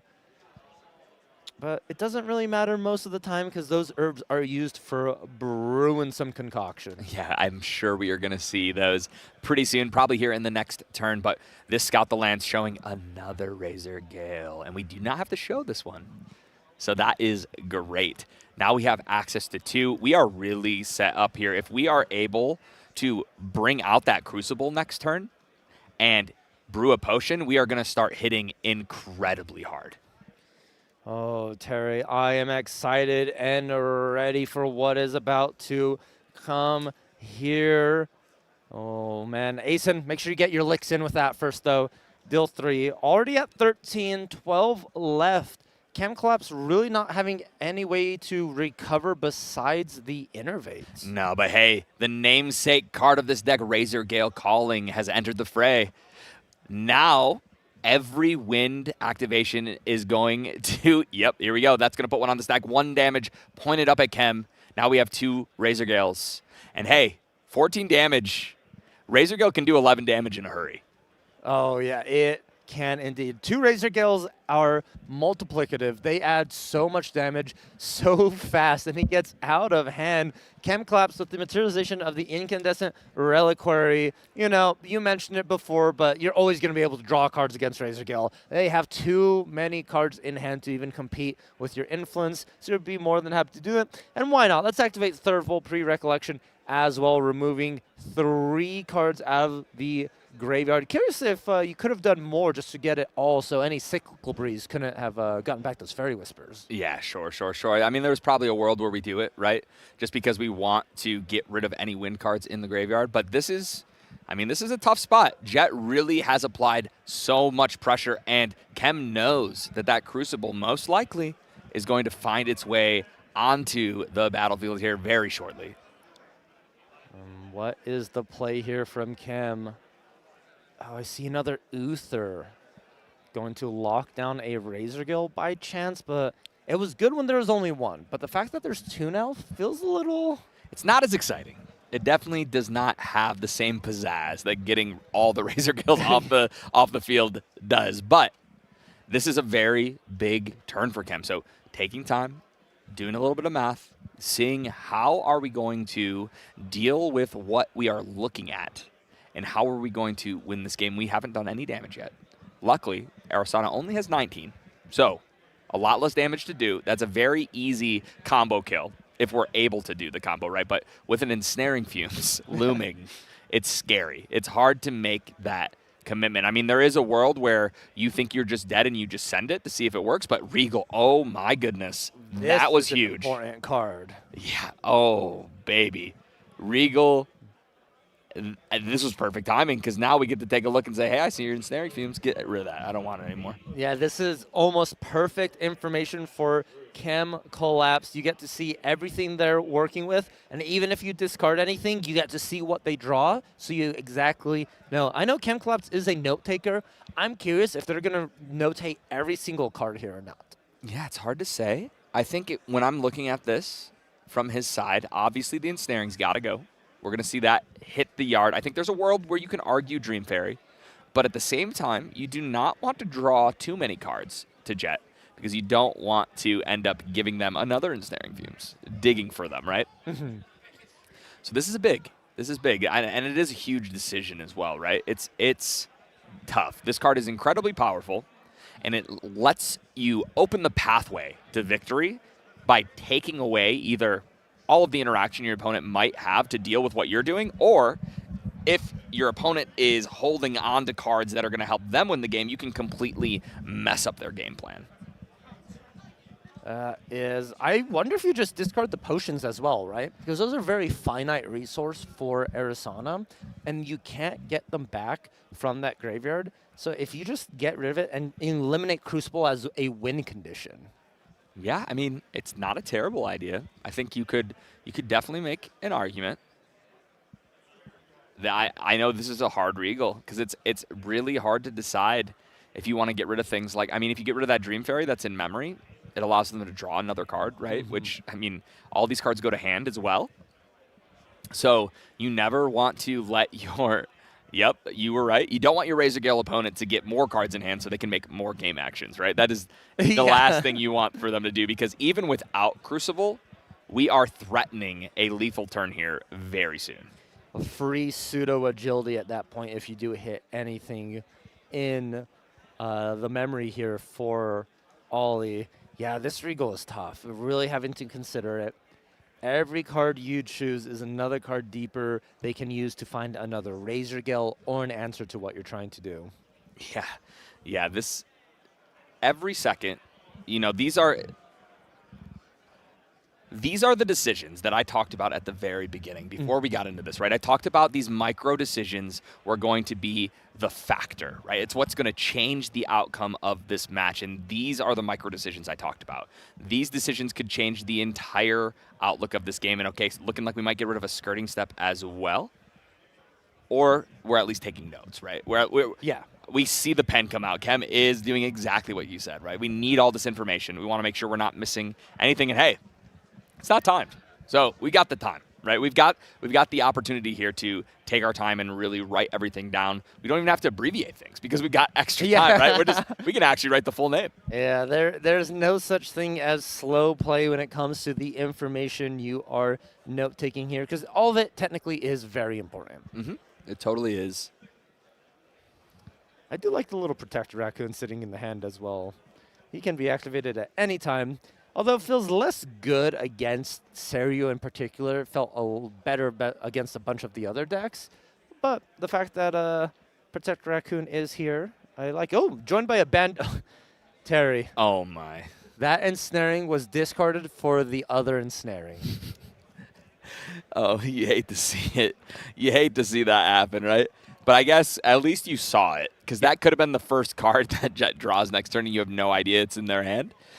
Do we have access to another one of those? I'm trying to see here. Do we have access to? We have 2 more. Okay, so we do have more. We might have to find that. Yeah, now knowing there's an Ensnaring Fumes, that dragon is now locked down until another Regal Inquisition is drawn. Yeah, so we are just going to get a little chip damage and pass the turn here. Seiryu, the Fate Stone trigger is going to happen, which is going to banish one of these guys and draw a card into hand. We've got a response, I believe, here by Jet. Yeah, just a reclaim to this Asen. 2 triggers. 2 more damage. Pew, pew. That's 16. 16. 9 more damage, and we've got a lot of influence. So this, I mean, Razor Gale is very good at taking game actions, and here is the Crucible. We're going to draw a card here, using that Reclaim as the float to bring it out. Did we find another potion? We have 2 of the Stillwater potions. Oh, we have the Stillwaters. I didn't even see the Stillwaters. I was so locked in on the Speed Potion that, let's see here.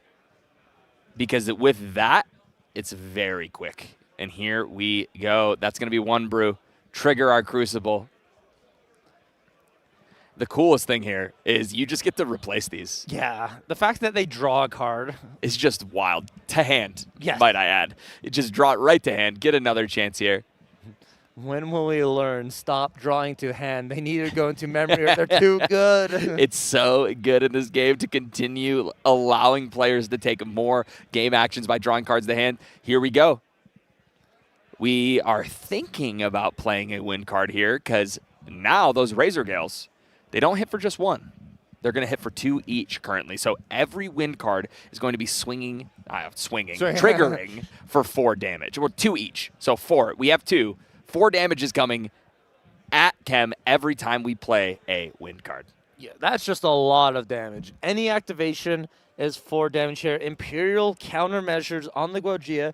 Going to go ahead and eat up this first instance of 4. Actually, I'm sorry, my apologies. It's only going to be 2 damage eaten up by this Imperial countermeasures, and that's because Crucible is a replacement effect where you have to deal the damage and then it deals the additional damage. Correct. So the fact that Razorgill deals 1 to the countermeasures is then prevented, meaning Crucible doesn't deal that additional damage. So countermeasures are harder to climb through. Yeah, that is that is definitely tough here, and you are definitely correct. Oh, unfortunately, there we did miss the Windmill Engineer drawn to Mem, but we are going to swing through, break another one of those 1 points. We have plenty of win cards in our hand, but oh goodness, okay. There is that other distilled water potion. Now let us dig a little deeper and get another counter on that Crucible. Just notice what you mentioned, not drawing into memory from Windmill Engineer. Yeah. Ollie saw it off the draw with the Stillwater and said, oh, I actually forgot to do this. Yep. Didn't shuffle the hand. And it looks like we're just saying that card will go into memory, and then we just draw a Yep, new nothing had changed at the top of the deck there, so we're good. We were able to fix that pretty easily and continue on here. We still have 1 damage prevention left from that countermeasure. So let's see here. We're putting 4. That's probably that Asen, right? That has to be that Asen again. You're correct. Yep, here we go. Asen, activate, Razor Guild triggers.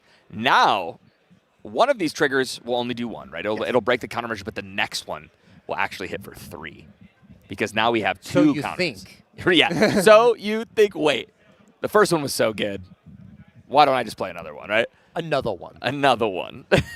Send it again, and here we go. First countermeasure's down, but the second countermeasure joins the squad, so 1 down. Although this Asen is going to be the one to remove that last 3 counters from the countermeasure. And I'm curious on Ollie's influence. I feel like they could still play multiple cards this turn with these insane Razor Gills. Yeah, the issue here is we have to just pass and hold up ensnaring most likely, would be my assumption. And we're going to keep up an Asen for extra measure, right? Because if we go below 6 cards, then we cannot ensnaring fumes that dragon, and it just opens the door for an OTK combo. You are right there. A Ducal Seal materialized for Chem Collapse.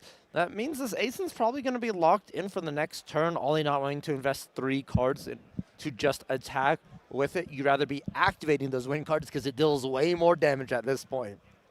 Man, those Imperial countermeasures looked so good last turn. Mm-hmm. So good against specifically Razor Girl because of that replacement effect, right? Because of that, the way that just resolves, so cool.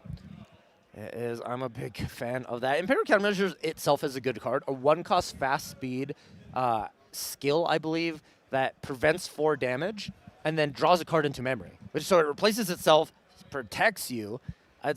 What's not to love about it? That's everything you want in a defensive card, right? That's so good.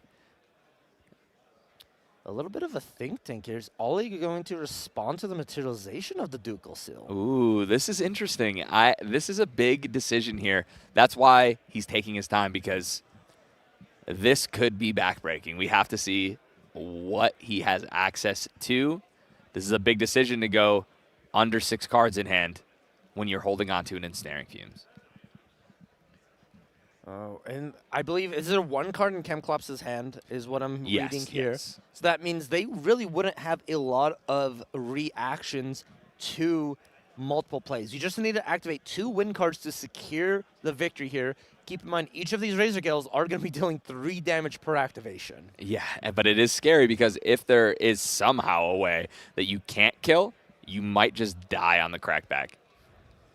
Oh, Ollie, what are we thinking about here? 2 down. Are we going to roll the dice with a draw card? Try to get another one? Oh, it's scary. He's really thinking about it. Unsure about the possibilities. I think it was a Zephyr he was looking at. Yeah, I mean, it's a big moment. 2 down, considering where we would probably send that. Potentially at the Reliquary.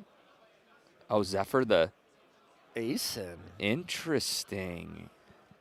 That is going to put those Razor Gale triggers on the stack. His 3-3 potential showing right now. Just going to say, yeah, I have to take it. And then Veiling Breeze to close out the game. Ollie takes game 2 in a very unique fashion, Zephyring your own Ace and Protector to Veiling Breeze for lethal. Yeah, I love when you use Veiling Breeze for that final Razor Gale trigger. It's so cool. Great there. And honestly, would have been able to defend himself with it as well if it didn't kill for some reason, right? So very well played. That was a completely different game than the first, right? That was honestly just actually reverse of what we saw the first game. That was, and you know, I feel like the one difference maker between game 1 and game 2 was a Tri-Castle. Yeah. Also, I think the allies on Ollie's side really helped. Yeah. The Ace and Protector did a lot of work and was there till the very end. Yes, I think the Ace and Protector was actually the MVP that game. Yeah. It did a lot of work. It did so much chip damage, enabling that kill turn right there at the very end because we were able to push so much damage with just Windmill Acing, right? And if we are able to pressure that much early, like I said, if you can soften up the serial player while holding on to that ensnaring fumes, there's just not a lot that they can do. Yeah, it is wild. I am very surprised at how it all unfolded, and now we got a game 3 on our hands. Yeah, I mean, this is why, right? This is what we want to see. This is why we're here. We want to see these players play Grand Archive, and we want to see them playing at the highest level. So, incredible game 2 by Jet. Let's see if Dylan, Chem Collapse, can come back here and take game 3, or will Jet lock his own invite to Worlds? That's right. Both these players are playing for that coveted 6 slots for Worlds, representing, by the way, North America. Yeah, this will be a North American player to Worlds after this one. Yes. Guaranteed. It is one of us. I don't want to say that Apex has come to North America and taken a spot right here, but you know, there's a little bit of a rivalry going on between regions. I see it a lot of time. I remember last year a North American player won a spot at the EU regionals, yeah, and then EU had to snap back and come. Or I'm sorry, EU won a spot at the American regionals, and then America had to go back and win a spot at EU regionals, sort of balance it out a little bit. Yeah, it was all over the place. Yeah, everybody was traveling everywhere last year. I know I was at all 4 nationals last year, so I saw a lot of those unfold. And these guys are still getting ready here, really shuffling up, want to make sure that those decks are playing properly. We want to draw the things we want, right? So let's shuffle up. We are in Vegas, right? We need Lady Luck on our side. Oh, everyone wants Lady Luck on their side, but keep in mind the house will always win and only one person can walk away with the victory here. Oh, this matchup. It is all going to come down to the first 2 to 3 turns. What are you able to develop? What are you able to find? Can Chem Collapse turbo into that dragon, or can Ollie find the exact setup for Razor Girl they need? Yes, here we are. We are going to cut up and get right into this one. So I am guessing we are going to see Chem going first this game. Went first game 1, went second game 1, second game 2. And going first, I believe, right? Or yes, you're correct. Yes. Yeah, went second, lost the dice roll game 1. Oh, no. No, gets to choose, yeah. Ranked because of your placement. Yes, went second, and now going first for the first time in game 3. Wow, let's see if that makes a difference. I mean, I'm assuming it would, hey. Yeah, puts you 1 turn quicker in materializations. Although, granted, he did beseech all 3 times for their level up. Never actually took a level up materialization and rather used those for regalias. And by the look of that hands, I think we might see it happen again, Valk. Oh, yeah, it is going to. Just really putting, what card can you lose at that point? Yeah, because you know you're going to lose 2 of these cards if we do level up. So we really have to decide, okay, can we get rid of some of these? What am I willing to lose to that Siryu trigger? What am I willing to lose to this Beseech to level up? Oh, I see the sideboarded Blanche in the hand for Chem Collapse as well. Oh, yeah. This is going to be a very determining factor. Besiege into Grogia. You called it, Terry. The classic. The classic. Hey, might as well do it every game, right? We're going to get rid of a card here. It looks like it's the Beseech Fate Stone. Okay, interesting. We wanted to use the Beseech, which means we probably have something in hand. There's probably a reason. We are going to get this trigger, get our first quest, move to end, and pass it over. And here we go. Jet is taking his first turn. Let's see if we have, I think I see Windmill Hasten. I think you're correct. Windmill Asen may be the play. We're going to go ahead and draw into memory. Since Ollie did go second, we get to slam down. Yep, There it is. Asen. That is the bread and butter 1-2 punch of wind decks when you have these cards. So we're going to do 4 damage real quick, keep a 3-4 body on the field, and pass it over. Yeah, you've heard about Windmill Reclaim. Now get ready for its more aggressive brother, Windmill Asen. Yes, I mean, you're exactly right. It's pretty solid. So this is a big moment.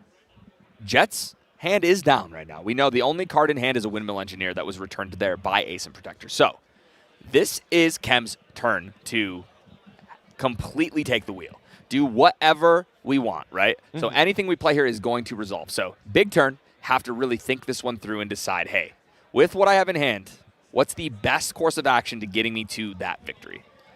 That is very true here. Tengu is materialization. This happened in game 2 as well. Sort of took the turn for the tank, but this time we can actually activate the ability drawn to memory, and it doesn't sit on that field for that turn cycle here. If we found another way to level up with the Beseech.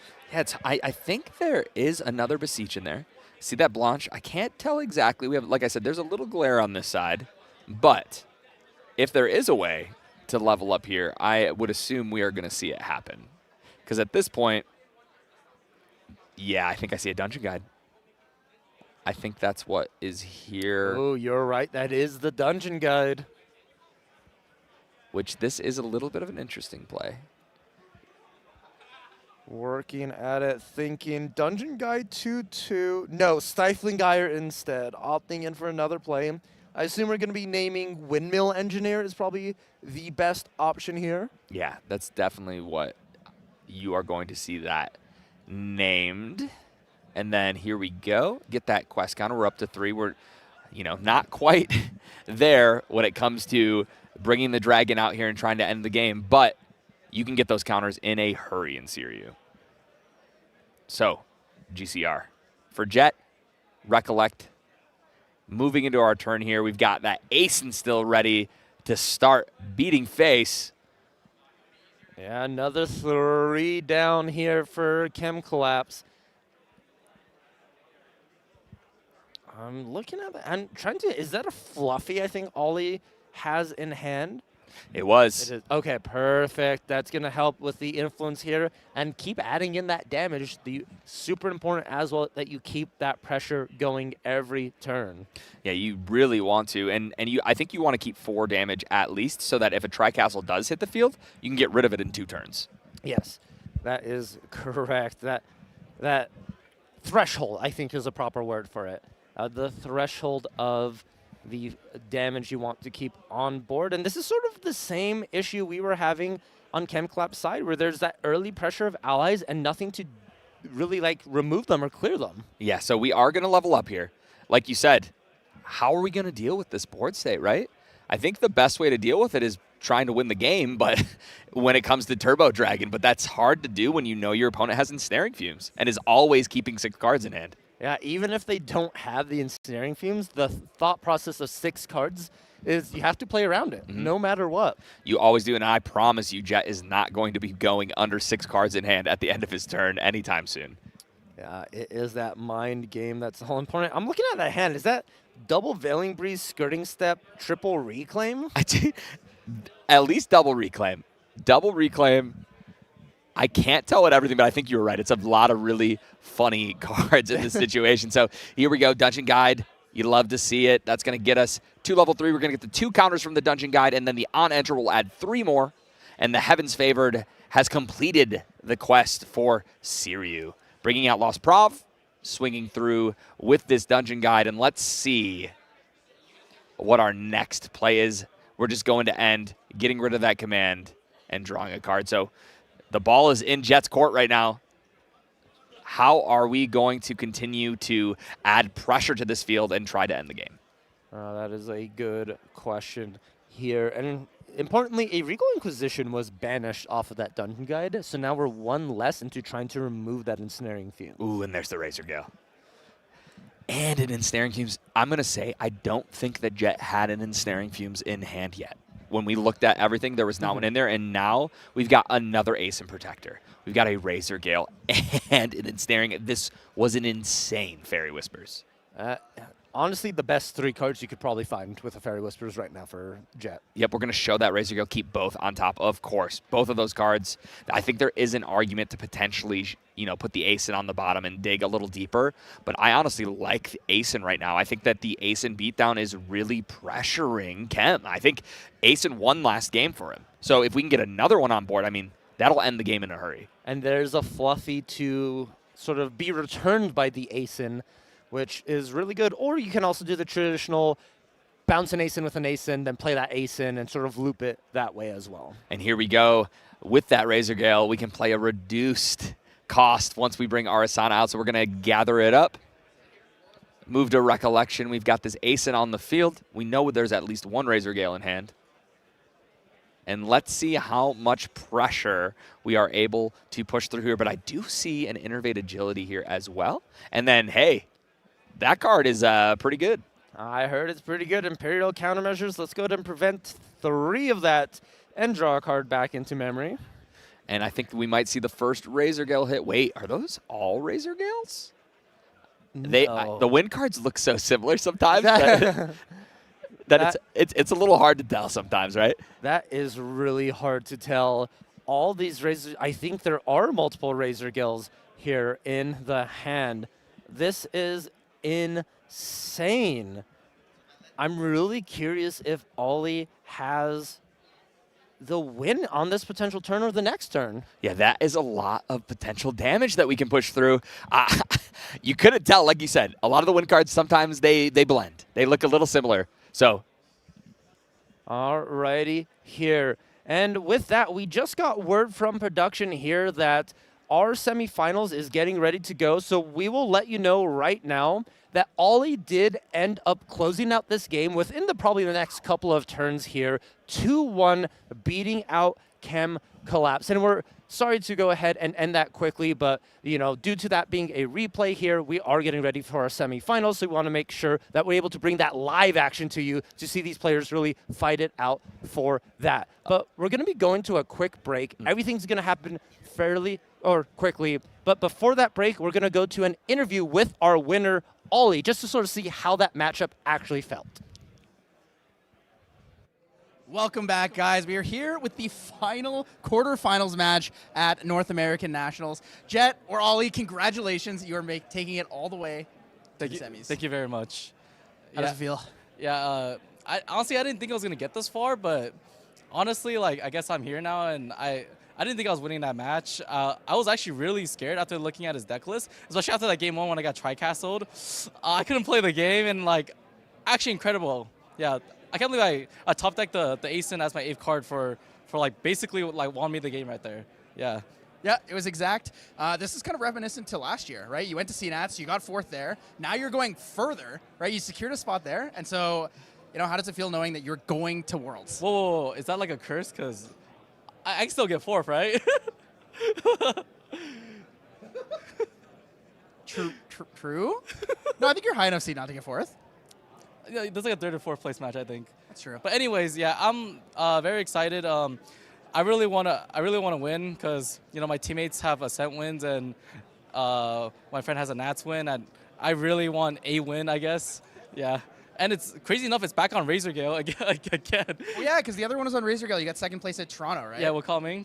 Yeah. Can't be Matt G.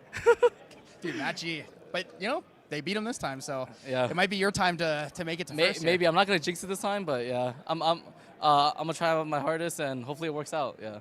So going into this last set here, you're up against the Apex guys again. You've played against a lot of them. It is going to be the Water Aetherwing matchup. How are you feeling going into that? So the Water Aetherwing matchup is definitely not easy, but it's definitely not very unfavored because I'm playing the Raccoon package and the Escape the Wreckages. But the Raccoons definitely help a lot, so definitely feeling way more confident in that matchup than whatever I just played here because, yeah, I was really, really afraid of this matchup. Yeah. Yeah, I think tri-castles and the Uther combination with that is something that most people have probably never seen. Yeah. May never see, but you know, it gave you a good run for your money there. I want to talk a little bit about your deck, right? So we're going to go into this match with the Water Aetherwing.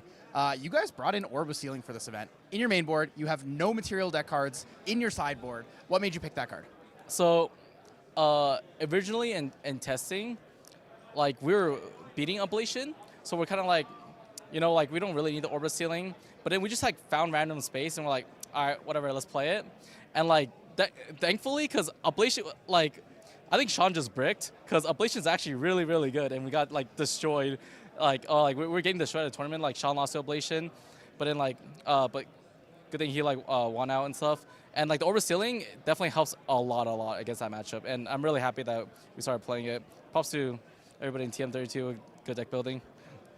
So when it comes to Orb of Sealing, I've seen a lot of people play it on stream here. How do you feel like it is into the Seria matchup? Oh, I'm really greedy, so I think about drawing. So I probably against Seria, I'm probably not gonna like Matt Orb like the Orb of Sealing like as in I just banish it for Fluffy. It's great because like I can resolve Fluffy like 2 times very comfortably. Maybe 3 times I'm really pushing it, but you know like when you're not Windmill Engineer, you gotta draw a card somehow, you know. Most definitely. So there's 2 more cards in your deck that I want to talk about between your main and your side.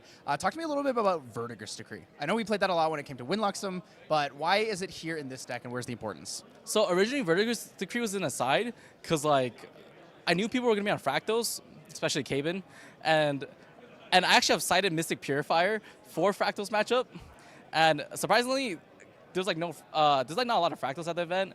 I was like really only Caben and Isaac and maybe some other people.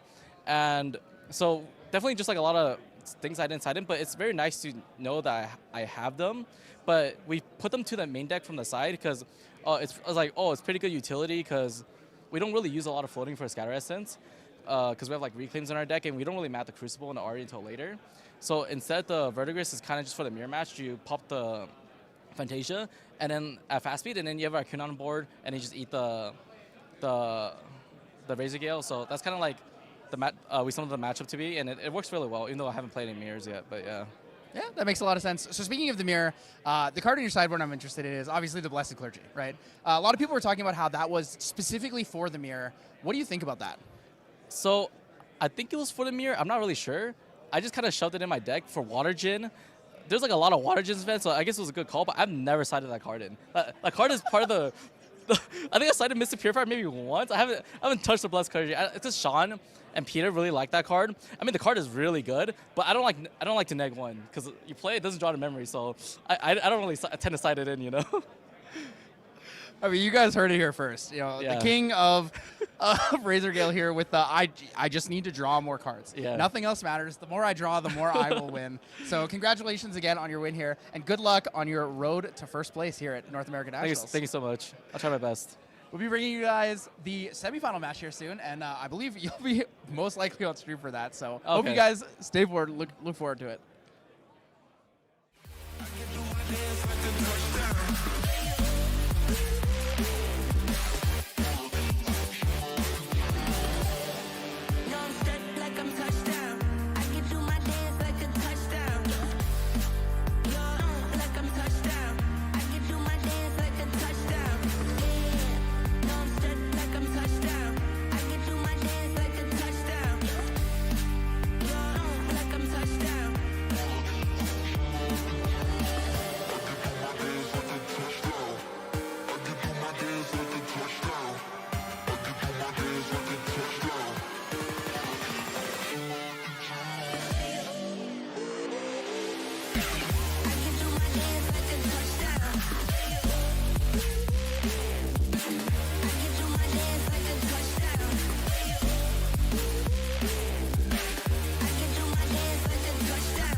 And welcome back to the North American National Championships Day 2. We are moving on to the semifinals. I am Terry, and with me, my partner in crime, Main Deck Dan. Hey, I got a nice little break there for a little bit. It was a long match. You guys were grinding, but man, these untimed rounds, everything's on the line for these players. And of course, very important that quarterfinal round because the players who all won that have locked into Worlds, right? Yes. As we go on to the semifinals and then the grand finals, that's the big thing to remember about what's going on here. These players are all going to be in fantastic spirits no matter what happens at this point because all of these players now are locked in for Worlds. Yes, these guys having the time of their lives, right? They did it. They came, they saw, they conquered, they worked hard all weekend, and they have secured that trip to Singapore. And moving into the semi, we have seen both of these decks on stream already. Devix on that Water Aetherwing Diana against Ali on Wind Arasana. And I want to throw it out there. I took a look at the results. I think it's 3 Water Dianas and 1 Razorgale deck in the semifinals here. There's going to be a lot of Ranger striding, a lot of distancing happening during these last matches. But I think most importantly, none of these matches are going to be sitting around and watching each other. It's time to fire off some damage, Yes, I love that. You're talking to the aggro guy. Yeah. All I want to see is some beatdown. So let's get on over to that table and see what we are looking with. I know that they are ready to rock, so here we go. There we go. We're at the table here. Devix from Singapore, all the way from Singapore, taking the national spots from the North American Nationals for their home country. So secured a trip to Singapore. Congratulations. Him and 2 of his teammates are here in the semis, which is very funny. This is Apex Players Guild against TM32, some of the top teams in Grand Archive who both, and actually TM32 has the same kind of build that many of them are using. This Razorgale build, especially with these bandits, these protector raccoons. We've seen the effect of that, and of course Devix on the Diana list that they're all conquering with. Now going into this seeded start of the round where they don't roll to go first. It's whoever's higher seed actually gets to go first. And Zet, being the #1 seed, gets to decide. Getting to go first here, pass it on over, and now are we going to see, we're still on Jet's turn here, making a decision. Yeah, of course, the Diana turn, right? The Ranger's first turn. Yeah. Nothing. No. Never. No, I mean, never. Just pass. Never do anything. First turn is pass. Jet actually goes for, on the second turn, the Censor of Restful Peace.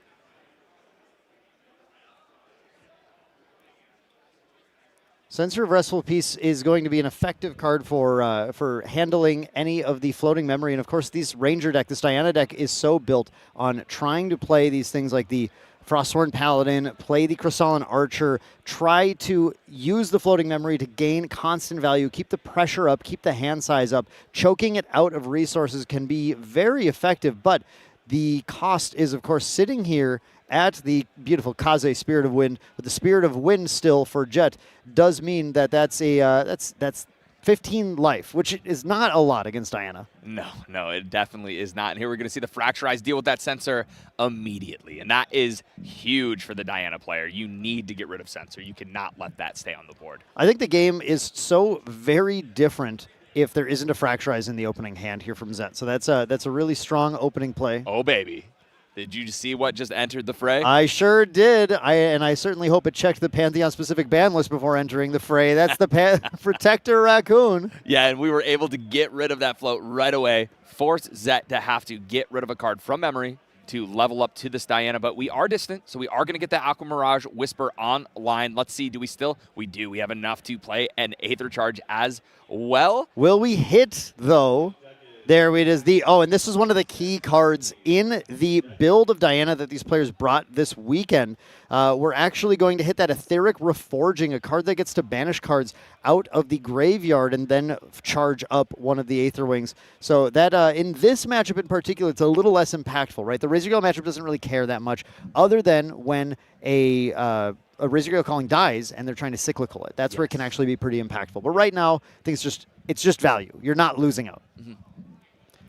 And that, I mean, that is the name of the game right now for both of these decks. Zet is trying to gain tempo and pressure Jet to have to play on the back foot, while Jet is trying to just build up this incredible influence and take over the game. And we've seen this Raccoon package time and time again against these graveyard decks that are utilizing floating.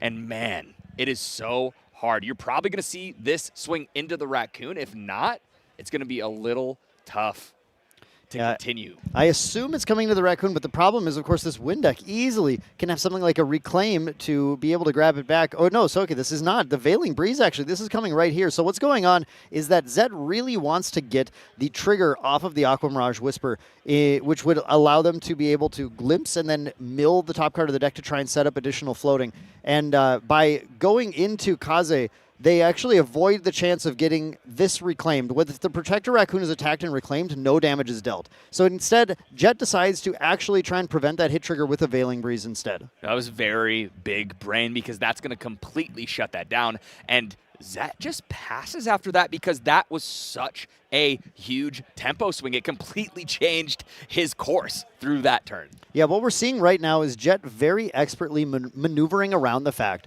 that the Diana deck requires the float engine to actually push its remarkable amounts of damage, right? When it doesn't have that going on, all it's playing is 1-2s, that 2-3s, like just allies, random allies that don't do anything. Correct. And so we really need to get those floating online to break those allies, because that's one of the most powerful things about this Diana deck is those Frostworn Paladins and those Archers, right? Being able to continuously utilize them to draw more cards, utilizing the floating memory in Yard and push 4 damage at a time. Jet is not letting up here as the Protector Raccoon wakes up and is joined by the Purifying Thurible in the Materialize phase. Now, Raccoon and Thurible, Zet basically is not allowed to have floating memory in their next turn. It would take an awful lot, and especially as Jet continues to try and play around the fact that Diana needs to deal damage in order to glimpse and find it,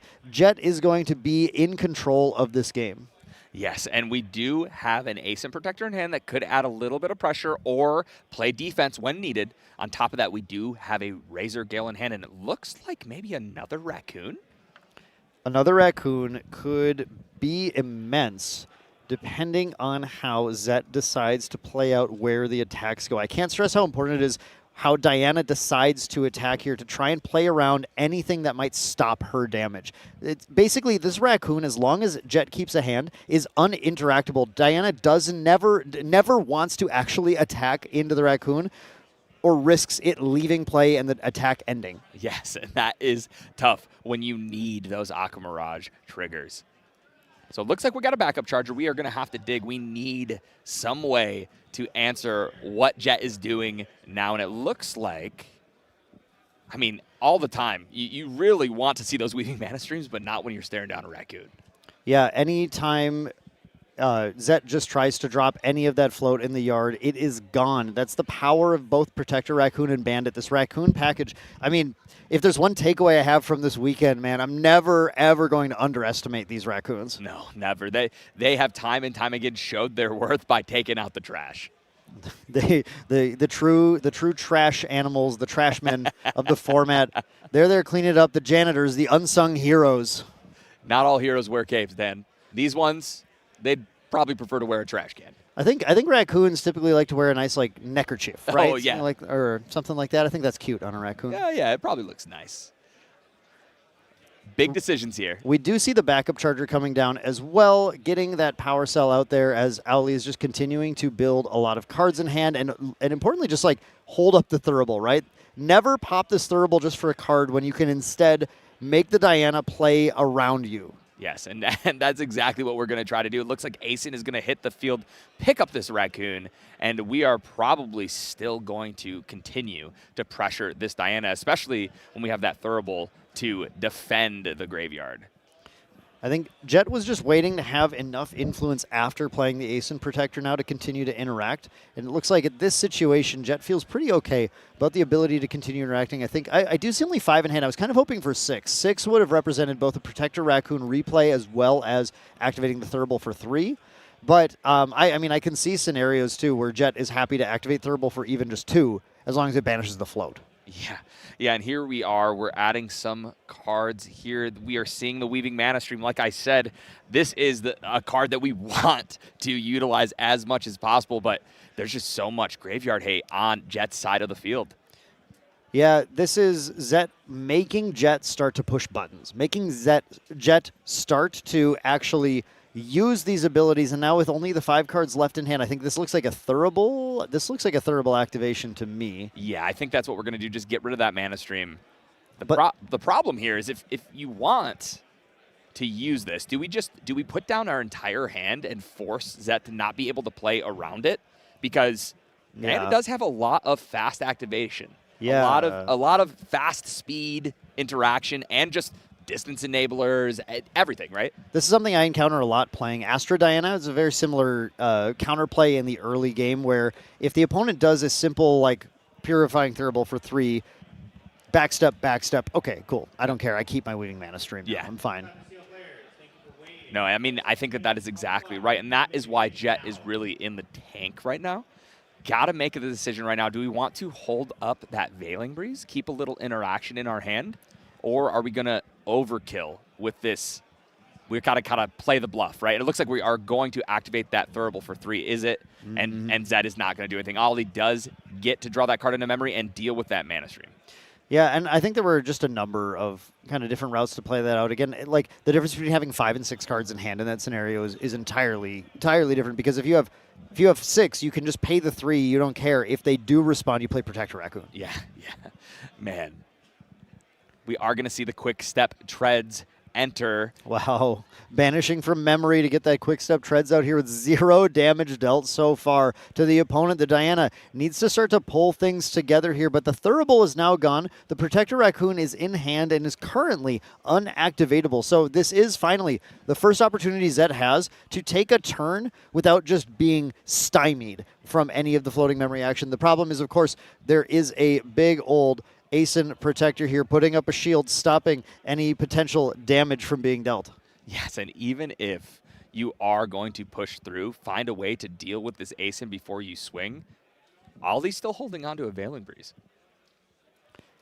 Yeah, Ali is not in a situation right now where death is anywhere near on the table, despite still being at the Spirit of Wind. There's so much to chunk through. Now, of course, the Crystalline Archer, a great way to actually get that initial damage in, though, unfortunately, the Crystalline Archer is lost in the exchange as well, but that does mean that the Asen Protector is out, and now Zed can work with the rest of the hand here to try and get the requisite damage in to start to make Jet feel any amount of pressure in this game. And unfortunately, not able to get enough damage through to make it feel worth going to hold up interaction, hold up cards instead, and just pass the turn over to Ollie. Yeah, the fact is, if Zed can obviously put Ali at 2 cards left on that Veiling Breeze. Zed can say, okay, well, there is a Veiling Breeze, so what happens if I fire off? I lose the Breeze, which is great, but again, we get our second durability loss on Aqua Mirage with no Glimpse, no Float. Yeah, that feels terrible. And I just don't like that exchange. No, it's just not worth it. So you're going to have to find another way to push through. That's what we're going to be searching on. And Jet's just going to continue to draw more cards. Ollie over here bringing the Grand Crusader's Ring out, recollecting and drawing. Man, 2 Razor Gales in hand, I think.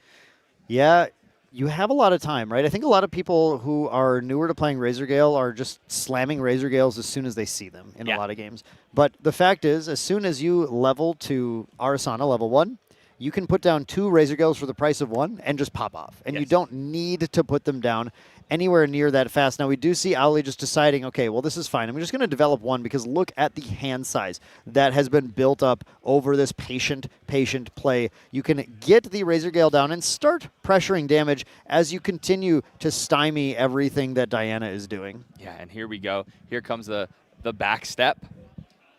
Getting distant. This is everything you want to be doing as Diana. Let's see if Zet has some kind of answer back to this kind of just onslaught of defense that we've seen. I mean, we have a Spirit of Wind that has taken 0 damage against an aggro deck with nothing on the field other than a Razor Gale. the Ranger Strides come out, and of course, as everyone knows, this is one of the cards that is one of the most controversial cards in the game right now, I'll say, because of the raw power that it gives this deck, especially when combined with cards like Cheshire Cat. This is where the deck can go over the top and get close to even one-shotting on some of these turns.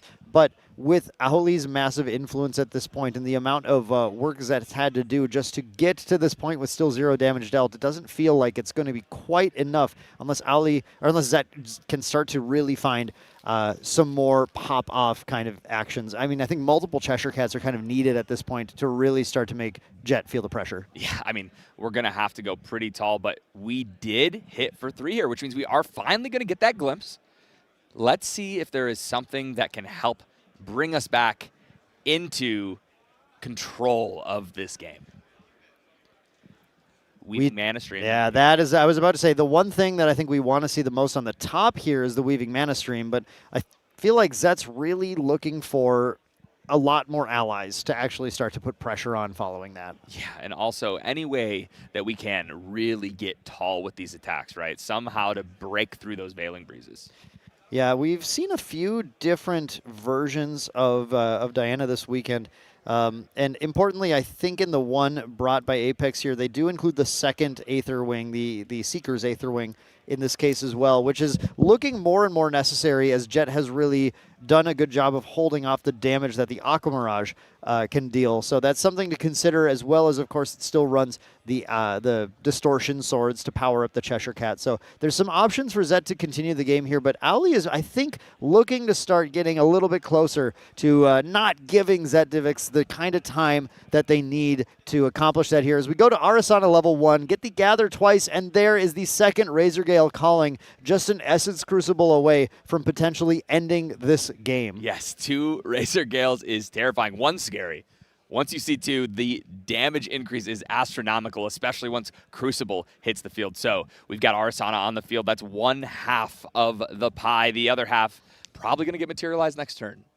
I would be surprised to see anything but the Essence Crucible coming out next turn, especially getting the glimpses at Owly's hand. I think we know there are potions sitting in there. And we do see, going into Zetivix's turn, we see the Weaving Mana Stream being activated, getting distant on Diana, trying to set up to punch in some damage with the Ranger Strides. This is the moment, right? This is what you're looking for. We got to find a way. We have to find a way to pressure, because now that there are 2 Razor Gales on the field and 8 cards in our opponent's hand, we have to end the game. Yeah, the combo, of course, going on here. These Razor Gales, every time Owly activates a wind card, these are going to deal 1 damage each. 1 damage each. They ping the Death from 1,000 Cuts. But now those 1,000 Cuts start to become gigantic machete slashes once the Essence Crucible hits the field. So things will get very scary, and Zet is already feeling the pressure, knowing have maybe 1, maybe 2 turns left to be able to actually accomplish this, and there's still so much damage to be dealt. Going into their turn, a Flash Grenade brought out. It is a defensive piece that's trying to go for that, maybe that second turn left, because they know they need to find more, but they are paying for it with the Weaving Mana Stream, which loads into the Aqua Mirage Whisper, so you get the extra value, the draw off of that, and there we have a Prudent Knock, another draw off of that, knocking that into the Aqua Mirage Whisper, and building that up to be a significant enough amount of damage to put a little bit of pressure on the board and set up to try and win in the next turn. Yeah, I mean, with the Ranger Strides there, now we have 2 charges into our Aether Wing. I don't think I saw anything like a Cheshire Cat that's going to give us a bonus activation or anything along those lines. But being able to dig a little deeper and find the cards we're looking for could be huge. I don't know if we want to break this last swing, though. We might be just trying to make a setup turn, have a setup turn to where we can be ready to maybe deal with Crucible on our opponent's turn, if possible. I think I see a Fracturize, which could be huge. But I think that's exactly what I'm thinking, too. Yeah. We're setting up right now. Now, you can start pressuring, right? These Crystalline Archers are going to put another kind of salient thing on the board that needs to be dealt with. And Owly, in Razor Gale, this version does have allies that can play to the board, but it's asking to commit a lot more to try and get the Archer off the board. This digs deeper. This helps us put a little pressure on and try to find Cheshire Cats, because, of course, getting a cat down is going to increase the damage output potential a ton from this deck. And I do see in Zet's hand, too, 2 Take Aims. These Take Aims also are representing +4 damage with each one. So it's entirely possible that Zet can just, if with enough setup, using this Flash Grenade, get 1 more turn and try and punch in a gigantic one-shot. Yes, yes. Every take aim is just another Ranger Strides in this deck, which is pretty terrifying. We have a response from Jet with the Veiling Breeze revealing 5, so that is going to be preventing 5 from everything, and even that Crystalline Archer is going to be unable to actually get damage in. And of course, 2 Razorgale calling pings from that as well. And that also had to pay extra because of the quick step treads in that as well, which is how that all was managed to work out there. And then the Essence Crucible comes down from Jet on Jet's turn. So this is kind of the moment. This is where Jet's going to try and figure out, all right, can I just take you out this turn? I know I saw the speed potion. We also have it. We have a distilled water here, so this is huge because these only cost 1 herb to brew. And if we have 2 of these, that Crucible could get out of hand. But okay. So there's the Fracturize coming down on the Essence Crucible. And it looks like it goes through. There was no Obscured Offering from Jet to protect it. The Obscured Offering would have been needed. Already had Zet find a first Fracturize for that sensor early on and said, Zet, do you have the second one? And Zet did not. So that, or Zet did, I mean, and did not, Ali did not have the Obscured Offering. So that means that the Essence Crucible being dealt with now has drastically lowered Jet's potential to get the giant damage turn off. And Jet's going to have to continue to play more defensively and use these pings. Now, it's not like the deck's done, but it means that it's just going to take more actions, more cards to be able to get there. Well, you know, luckily for Ali, Razorgale loves to take game action. So that is something this deck can do very well. But as you said, that kill turn is going to take a little more to pull off. It's not going to be so easy, especially we were about to see a Crucible with 2 counters on it, right? So with that, every Razorgale was going to be pinging for 3, which will end the game in a hurry. Now, we're down to a measly only 1 every time we play a win card. But look at all those win cards in Ali's hand. There are so many cards that can be played, and of course in this deck many of those cards dig and find more cards and put more cards in the hand, and you Fairy Whispers for the Fairy Whispers, and you Scout for the Fairy Whispers, and you Fairy Whispers for the Scout, and you do all this stuff, and you eventually try and just ping your opponent to death. That Flash Grenade from Zet is something that will certainly come up here at some point, because by distancing Diana you can prevent all of those pings for 1 turn, forcing your opponent to try and do it on the following player's turn as well. But here we see the Palvor Sword coming down. That's going to banish face down Jet's Graveyard.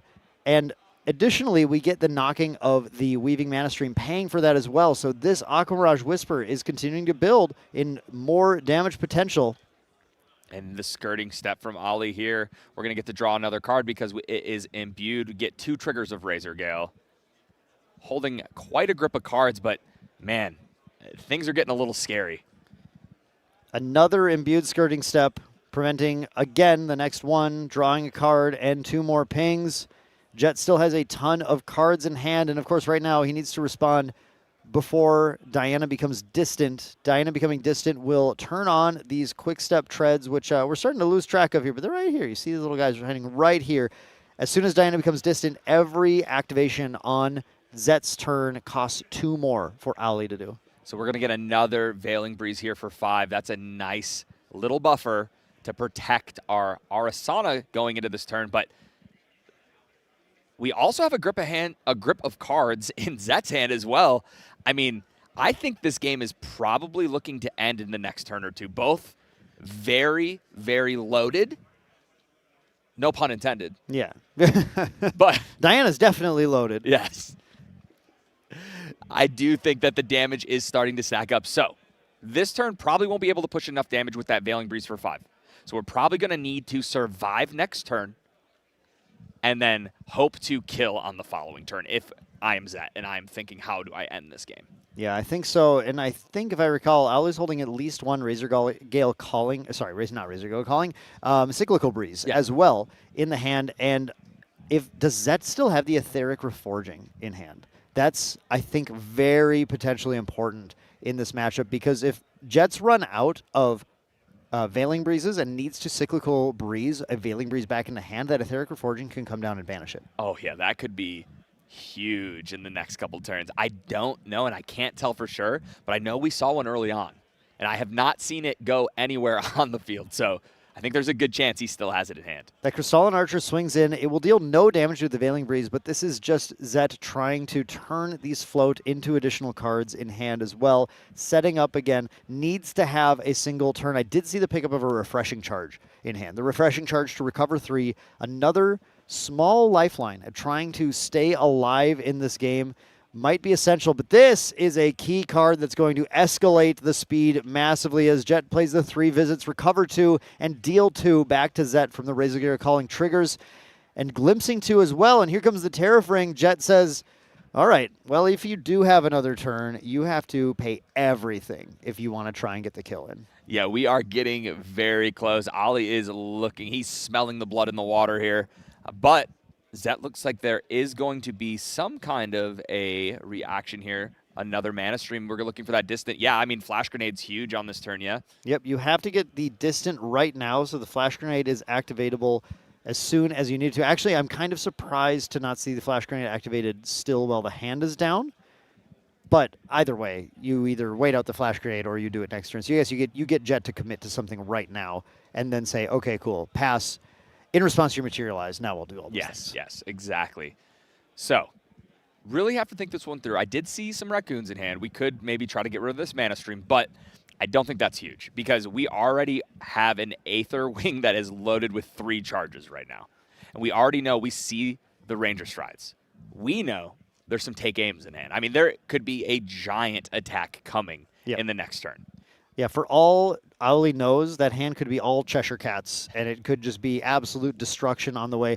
What Owly needs to do right now is activate. It's a total of 4 win cards to win, but considering this, the Flash Grenade, it's actually minimum of 5 win cards activated in order to win to deal the requisite 8 damage required here. Now, in response, that is the Cyclical Breeze, and in response is that Etheric Reforging that Zet's been holding since turn 2 of the game with the activation of the Calibration, finding it, and that is going to prevent that Veiling Breeze from re-entering the hand that the Cyclical Breeze targeted. And in addition, in response to the triggers on these Razor Gale Callings is the Flash Grenade. Now, Jet can respond to the Flash Grenade by playing 4 additional win cards. 4 activations will still get there outside of Zet having additional interaction. Is he going to dive in and go for it or wait and push it off to the next turn? Unfortunately, I am seeing a lot of Norm cards in his hand right here. It doesn't look like we have a lot of ways to continuously dig and find more. I see a Reclaim, an Ensnaring Fumes, and a lot of Norm cards. A Reclaim with nothing to target to return? That is, yeah, I mean, that's a stuck card in hand. Escape the Wreckage, nothing to target. I mean, you can play a Raccoon, but that takes half your hand down now to be able to do that. So you can definitely set those up, but it looks like, unfortunately, Jet just simply has to pass now. At least the Flash Grenade was used up, right? That's one more defensive source out of the way. But Zet is going to wake up and did not have to contend with the Veiling Breeze returning to hand here. Plus, look how many Aether charges are in this Aether Wing. It's loaded up. Here comes these Smoke Bombs. Another Aether charge entering as the 3rd Weaving Mana Stream gets loaded in to the Aqua Barrage Whisper to pay for the Smoke Bombs. It's just another draw source. That's a party right there. I think there's 5 charges in there right now. Yeah, this is starting to look like my Astro deck. Yeah, jeez. And this is only level 1, Diana. So I am I'm excited to see what comes through here. I do think that Crystalline Archer, I mean, you kind of have to deal. There's a lot of damage that has to come through, right? We need 18 damage on this turn, and our opponent, for all we know, could have a ton of interaction, holding a huge grip of cards. So making our decision to go in is going to take a little bit of time because it is risky. We don't know that Jet has access to a ton of cards that unfortunately are not, we can't even use them right now, right? I think, though, I feel like Zet is entering the make them have it phase of this game, right? It's like you just watched your opponent not respond to the Flash Grenade by killing you. Are we going to see an Ensnaring here to stop the Smoke Bombs trigger? That would be crazy right now because that would deny the card draw if the Smoke Bombs doesn't resolve, but it would put Owly's entire hand down. Yeah, it's kind of tough. I think he thought about doing something for that tempo play, but unfortunately, the tempo's just not there to fight back. Like, even doing that is not going to be enough to stop the onslaught that Zet has already on the field. Yeah, I think Owly's hand is just honestly, it's bricked. Yeah. That's the issue. The hand has bricked at this point. The Crucible didn't enter play or didn't sit in play for long enough. And now Zet's on a hand full of take aims, can test the waters potentially with this Archer and just see if anything happens. It seems like the first thing maybe you want to do is push, as long as there's a float in there already, push this in and see, okay, do you have a response? But, man, even playing something like that, Fumes right now just doesn't feel good. Oh, no, that's not. So here we're gonna see the take aim. There it is. This is a ALC common draft staple, if you will. The take aim. And remember, everything costs 2 more. We still have the quick step treads in play. There's the double take aim on the distant Diana. There's the Ranger Strides on the distant Diana firing in. That's a 6 damage Aether Wing, 7 from distant. Then another. We have 11, 15, 19. That's a lethal Diana swing. Is this going to be enough? Do we have, Jet's going to take a look at everything in his hand and see, is there anything that appeared? But right now, I'm not sure if there's anything that can happen here. We paid the 2 for the Tariff Ring. We had a Tariff Ring pop this turn. There's the 2 for the Tariff Ring, but Jet can recover 2 from the 3 visits, but that doesn't stop the Archer from swinging in after a massive glimpse, definitely finding float on this. And it costs 2 to actually use the 3 visits too, due to the quick step treads. Jet's going to dig and try and find, is there anything in here that gets Owly out of this? Or is game 1 going to Zet Divix? Oh my goodness, I feel it. Zet has got to be excited here to see if he can go up 1-0 in this semifinal match. Waiting. Does his opponent have any response? The anticipation is killing me. Yeah, the anticipation is wild, but of course, so much on the line here. You want to just consider carefully whether you get there. Double check the math. Are we there? 5 Aether Charges, that's 1 damage each. This is 6. We have 4 from Strides. We have 1 from Diana Distance, and we have 8 from 2 take aims. You can do the math yourselves there, folks, at home. This is 19 damage. That's the lethal attack. Man, we waited and waited to get this Aqua Mirage Whisper. We're going to see a Zephyr get a couple of Razor Gale triggers, but what are we targeting with this Zephyr here? Zephyr, you could Zephyr the quick step treads. You could Zephyr the Archer. But the thing is, this has Spell Shroud. So for the audience at home, you cannot Zephyr the weapon, and that is a game packed up by Owly. The win goes to Zet Divix on Aetherwing Diana after Owly was in such control of that game for so long, but a 19 damage, one-shot lethal. We love OTKs right there. That was a huge swing by Zet. Jet, like you said, that entire game it felt was in control of everything. Really took all tempo away from Zet so that he could not really do anything, got no glimpses. 2 of those swings with the Aqua Mirage Whisper did nothing, right? We were able to just stop what they were doing, make things awkward, but Zet was patient, waited, and then, hey, let me just kill you in one shot, right? Yeah, I mean, just built up, right? Built up, sort of tested the water, seeing, okay, like what happens? I pop the flash grenade. Response? Nothing. Blank, right? That's where Razor Gale kills you. Terry, you and I have been against this deck enough, right? You pop the response, and they go, cool. Do you have 4 more? Because you're dead right now. But in that case, Owly just looks at the hand and goes, I just don't know. There's nothing here that makes any sense to play. Nothing does anything relevant. Pass the turn, and then Zet feels it. Yeah. Zet goes, okay, well, I'll try then. Try and kill. Nothing. Well, Zet is one step closer to making it to the grand finals here at the North American National Championships, but Jet wants to stop that. Jet wants to take that title for themselves. So what can he bring in to help in this matchup? Jet is bringing in this obscured offering. I'm telling you right now, that's coming right in there because fracturizing that Crucible changed everything.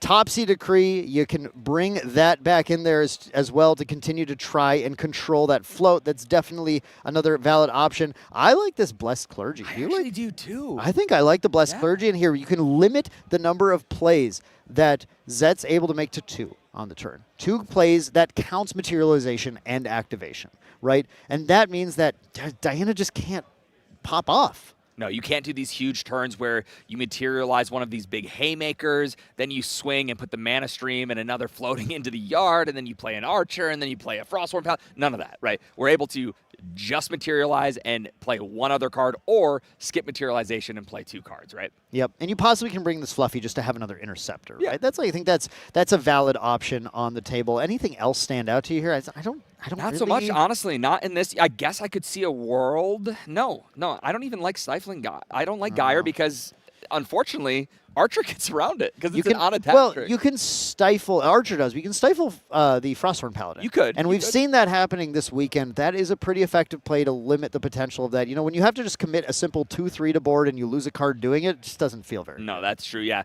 You are not going to see that happen very often, but Zet's got one down.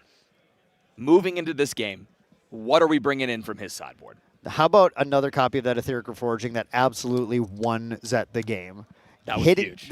I mean, if there's one takeaway I have from Nationals weekend so far, it's cards that banish from grave right now are busted. They're absolutely they're unhinged at this point. Like, everything that I have seen happen has been so backbreaking when it deals with cards in a graveyard. That's the thing I want to do. I'm gonna go home. I'm gonna scrap all of my deck lists, and I'm gonna start with I'm putting in a bunch of raccoons, or I'm putting Etheric Reforging and everything. And I'll rebuild from there. Yeah. That's the important part, though. I think we're also gonna see that nullifying mirror come in. You could definitely make an argument for nullifying Lantern as well.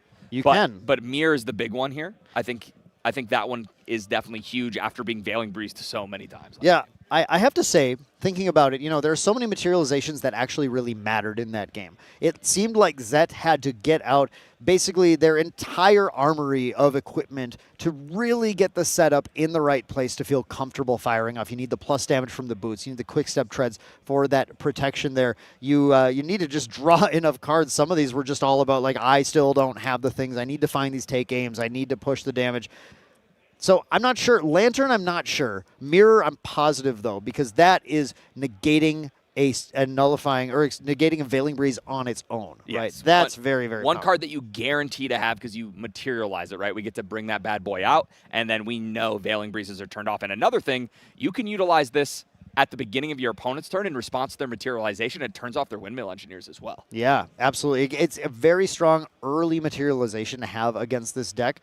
But that said, the Lantern also means that those cyclical breezes cannot target Veiling Breeze as well. It's just that the timing's a little more awkward for that, and they can always be simply Zephyred, right? We know Jet runs Zephyrs. So you can Zephyr it, target it. Okay, fine. So a little sketchy there, but I think another giant one that Zet is going to want to bring in here potentially is that Shade Mist Priestess, because you get that down against this deck, and now, again, it does require a Zephyr, but without that Zephyr, or actually, without that Zephyr, I think that's the end of the sentence, those Razor Gale Callings are doing damage. So Shade Mist Priestess is a card that we have not seen a lot of in competitive play. Why don't you break that down for the viewers here, what that card is? Yeah, Shade Mist Priestess is a new card from Radiant Origins. Yeah. This is an ally, 2-cost ally, little unassuming 0/1, right?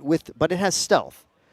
And it has a really key text that says, whenever your champion's dealt damage, recover 1. It's so good in this matchup. And as you saw, all those little pings, 1, 1, 1, 1, 1. You have a Shade Mist Priestess in, 0, 0, 0. Yeah. I mean, you do deal, it's important, the damage is dealt, and then the recovery triggers, and then it heals after that. But ultimately, those negates a lot of the damage that's being dealt unless the Essence Crucible sits in play. And for what it's worth, has floating memory also, because why not? Well, why not? Let's just put more keywords on this card. And we are right back into here. It looks like, hey, I saw this happen last game. Yeah, this is looking very familiar with Owly just taking this turn. First turn, pass. Zet, first turn, pass. Owly, whoa, we have the Censor of Restful Peace. This is exactly what happened last game. Yep, and then the Fracturized. Hey, production, I think we put game 1 back on. Yeah, hey. Yeah, no, this is indeed game 2, though, with the game 1 going to Zet Divix as these players go to the second game in semifinals here. Wait a second. Wait, I actually need to double check. Yeah. Is this game 1 or game 2? This is crazy. I can't believe we are seeing this exact gameplay, but that that's was huge. A different change now, where we had a banish of the second Fracturize already from Zet going to the Diana level 1. That Fracturize might have been the key here, but Undercurrent Vantage, this is our disenabler of this game. Let's glimpse 3 and figure out what we need to put on top to find the lethal line faster this game. Yeah, it looks like there's an Archer in there, which is definitely something you want to see, but this distance enabling in response to materialization will allow us to bring out that Aqua Mirage Whisper. This is the key piece to doing most of our damage as Diana. Yeah, last game we saw Owly use a Veiling Breeze to stop the damage being dealt from Zet, to stop the trigger from the Aqua Mirage Whisper. This game, we're going to start with a Crystalline Archer, which is actually going to be a really awesome way to bait out any of that interaction. I think a lot of people might try and target the Raccoon with this, but you target here. Because if Owly wants to stop damage with Veiling Breeze, Owly will probably want to play it now. If they don't, they take 4 and you're fine. If they hold it for this attack to try and negate the hit, then you at least dealt 4. And instead, we're going to see Zet just pass it over, holding up interaction. I think I see another Fracture. Oh, we must not have, there must not be an Aether Charge in Zet's hand right now. That is one of the little clunky things. You see the 3rd Fracture Ice actually in Zet's hand. I will take not having Aether Charges if I have the 3 Fracture Ices against Crucible. Yes, I think that's where we want to be. And there is a Cheshire Cat as well in there, so we could see some huge swings later on. There is one Aether Charge, but it's Reforging. Oh, yeah, we need to keep that. And, you know, this is really showing the game sense of Apex Players Guild's players, where they know that the effect of Etheric Reforging is worth not getting that early shot. They're okay saying, I don't need the float right now, because when I play Reforging, this will win me the game on the spot. That's exactly what happened in game 1. Yes, the card is very powerful. We're going to see an Ace and come down, pick up that Raccoon, deal with this Archer. That was huge. We needed board presence back on our side to get this first win for Jet. Absolutely, and that is similar again to what we saw in the last game, that Ace and Protector coming down, but this time it is being more aggressive because that Archer has to leave, or, you know, it just eats the Ace in anyway. In this case now, with Jet deciding to put down even more cards, brought in the Turbocharge, actually. We didn't talk about that, but there's a Turbocharge in the sideboard. You know, I should have known. The SoCal TM32 players love Turbocharge, man. TM32 loves drawing cards. Yeah, they love it. It's what they play win decks, and they like drawing cards. Now here we see the Inert Sword materialize for Zet. That is projecting something very clear happening this turn. Once that Inert Sword drops, here comes the kitty. Cheshire Cat comes down. Of course, Cheshire Cat gets an additional power buff based on the power of other distortion weapons. So that Inert Sword gives her a +2 buff. She swings in for 3. That's 3 damage coming at that Aeson Protector. It looked, or was that to? That was to Protector. It looked like it was to Aeson to me. That was Protector, which means Zet's looking to follow that up with a finish off, and actually just going to use Diana to hit that. Yeah, I was going to say this is tough because a Reclaim actually blanks the entire turn of attacks if the Reclaim is held right now. Yeah, and Silver Lining, though, we are not going to lose a durability on that Inert Sword there. That's true. Yeah. We got to try to think of I mean, that's right? that. Yeah, you're right. I suppose that is true. But yeah, I mean, that, you know, at least the Aeson is a little clunky. Needs to be replayed. And will take a lot of cards down on Jet's side to be able to do that well. Zet's over here building board, right? This is what we saw Zet Divix doing in the last game. When they won the game, there were about 300 objects in play on their side of the board as they just built up. And Owly, it's kind of Owly's prerogative right now to try and keep the board from getting out of control so they can set up their key combo. Yes, and unfortunately, one of the best ways that he can do that is with that Aeson Protector, but it is a huge commitment from having no other ally on the field to getting an Aeson Protector. That's usually about an 8-card swing. Yeah, exactly. It already took 2 turns to build up, and Owly has to kind of feels pressure to maybe do it in 1 this time, and that's yeah, that doesn't feel great. No, that is not where you want to be. You do not want to go hands down against one of these Diana turns. A lot of damage can come out of nowhere, as we've seen that swing for 19 to win game 1. Looks like we are using that floating that we utilized last turn to get that Aeson back in our hand to become our Asana, setting up those reduced cost Razor Gales, and usually this means, hey, I want to bring out Crucible pretty soon. Yeah, again, it's a pretty early materialization of our Asana for how this deck typically plays. But that definitely indicates that Owly is feeling pressure already, you know, wants that life buffer and wants to start actually playing the game. Has the Dream Fairy to deal with the Cheshire Cat. That is actually really key right now for being able to get back into this game, and plus provides another awesome target for that Aeson Protector on a future turn as well. I mean, maybe hold off right now while the cat still could be replayed. Yeah, we do want that cat to stay off of the field so we don't get surprise hit with a Ranger Strides or something along those lines. But Dream Fairy is a great way to get that tempo back on board. Just considering now the follow-up with so many cards in hand, there are a lot of options. Going for the Bandit. Let's go! Gaze leader. We have the Bandit coming down and scavenging and succeeding to find a raccoon there. Yes, the Bandit Gaze leader finds another raccoon, replaces itself, and now we've got control of the graveyard again. Yeah, that's the position Owlie's really trying to be in. The first game really marked at the start by how well he was able to keep Zet off of actually having the value in the graveyard, just ultimately clunking the hand up, not paying off. Here is the Charge the Soul, though, coming in and dealing 1 to Owlie's face, and then going right into the newly materialized Seeker's Aetherwing.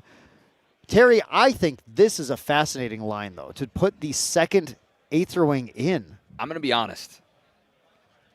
I'm not as savvy on this Water Diana list as the Apex guys, because this line was not one that I personally saw. I like the idea of bringing out more, having access, not wasting our Aqua Mirage Whisper if we don't have to, right?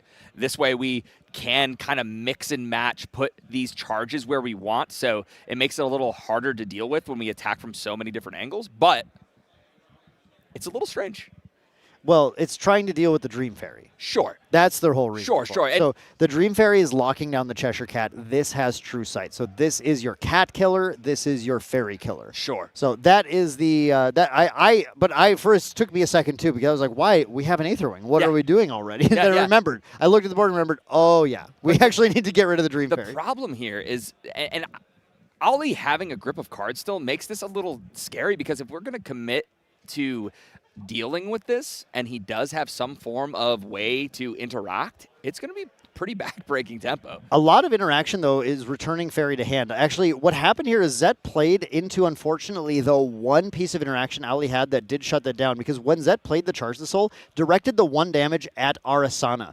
If the 1 damage was directed at the Dream Fairy, then the Skirting Step would not have been able to save the damage from the additional 2 damage coming in from the Aetherwing. So that ended up being a really excellent play by Jet, just holding on to that Dream Fairy for 1 more turn now. And we see Jet actually starting to build a board, like the kind of board that is surprisingly threatening against Crystalline Archers. And this is something that if Owlie's able to kind of hold on to these, and of course, by threatening that Reclaim, never making Zet want to actually attack into them either, this can be a pretty defining advantage to get this match to go to a Game 3. Yes, and that's exactly what we're looking for, right? If we're Ollie, we got to find our way to end this game before Zet figures out how to regain control. With so many options on the table, I want to point out, there is the Reclaim. There also is the Protector Raccoon as well. So those presence of these 2 cards makes it so hard to actually deal damage. The Protector Raccoon actually can protect the Bandit, and the Reclaim, of course, could just return the Dream Fairy, and even if the cat comes down, it can be popped back into hand after that. And there is that Reclaim. We're like, hey, here it is, by the way. I want you to swing so that I can utilize this. And here we go. We are pushing a little extra damage with the Bandit. Is this an Asen? I think that an Asen returning Bandit right now feels very potent to me. Yeah, agreed. This is a big body. We've seen Asen this weekend time and time again, almost single-handedly take over games. Yeah, we absolutely have. And the power of doing this with Bandit, too, is Bandit's like a potential +1 every time you play him, because when he scavenges and finds a raccoon, he replaces himself in hand, and when he banishes a float, he denies the opponent a card of some kind usually as well. So this is where this is a really exceptional setup here, as this Asen comes in and deals an additional 3 damage, pushing the clock in the favor of Jet now, and Jet's still holding a massive hand. We know there's a Protector Raccoon in there that can be fast activated to banish any float that shows up in Zet's yard. This control is working out very effectively. Yes, I mean, this is exactly what you want to do against this Water Diana deck, and we've got, there it is. And there is Bandit once again. I think we just flipped a raccoon right off the top. Yeah, it was so fast I didn't even see it. We see another one here. We're able to pass, still hold up some interaction. Was it set up by the Fairy Whispers? Yes, it That's was. why. Yeah. The Fairy Whispers glimpsed the raccoon to the top, so Owlie knew that the raccoon was right there for Bandit to grab, which is where you can see this. Even with just 6 raccoons, this package is effective. Yes, yeah. I mean, I think hitting 2 Bandits this game is kind of like a little high rolly, obviously, when you only play 6, but when you're setting it up with Fairy Whispers and the like, it feels way more consistent. It does, definitely. And we see one of the sideboarded cards here, Expel the Departed, came in from Zet as well, which is one of the ways that Zet's able to hit those Razorgale Callings. So losing that does deny Zet a little bit of control as well. But this is not the game right now where Diana is in the control seat, right? Diana is currently the one under control and needs to instead flip the script and get the race back in her favor. So Zet needs to find a way out of this. Isn't doing anything by holding on to answers to Razorgale Calling. Needs Owly to run out of answers for Zet Divix's damage. Yes, and right now, the way that Ollie has completely just demolished this graveyard from being able to utilize floating in any way, those Frostworm Paladins are looking like 2/3s. Those Crystalline Archers, hey, we don't even want to think about those guys because 1/2s aren't where we want to be, right? So we need to find a way to either deal with these raccoons so that we can start using our graveyard again, or push through. Zet in the tank here, trying to figure out how do we push through right now. Still holding on to the Etheric Reforging. Needs to get to the position where there's the activation of the 3 visits, as well as Owly continues to glimpse and recover the damage that was dealt. But Zet needs to get to the point where Owly starts spending Veiling Breezes so Zet can actually banish them and prevent them from coming back. Get Owly to start to actually run out of the pieces that prevent the damage, just like what happened in Game 1. Zet surgically managed to manipulate the game until he was able to get the lethal one-shot, but this time it's feeling like it's running out of his grasp. Yes, yeah. And here we go. We're going to see another card that deals with the graveyard. Thurible hits here. But this is just an immediate activation from Owly this time. Like, look at the influence that Owly is currently holding now with Zet with 0 cards in graveyard right now as well. Yeah, that is quite a grip. I couldn't count it that fast. It looked like 12 cards, I think. But, man, that is scary when your wind opponent has 12 cards in their grip. It's a daunting scenario, honestly. You feel like you're running into a wall, and right now Owly just continues to attack. Like, the Fluffy Shopkeep did come in. Okay, yeah. There it is. We like it. It actually possibly is just going to be an aggressive Fluffy Shopkeep right now. I think there's a real shot where this is just going to be turning sideways and doing a little more chip damage to Zet.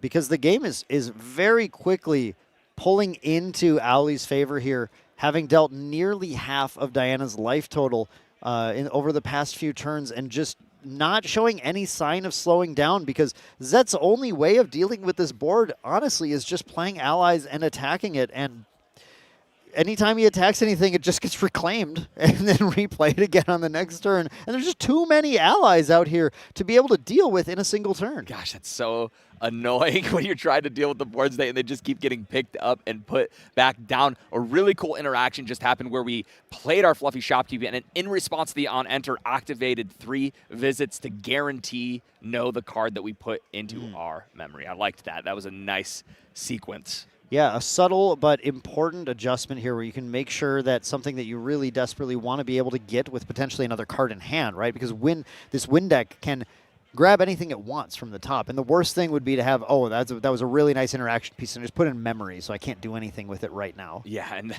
10 cards in hand here, 13 cards in influence. That is where you want to be if you're playing Razorgale.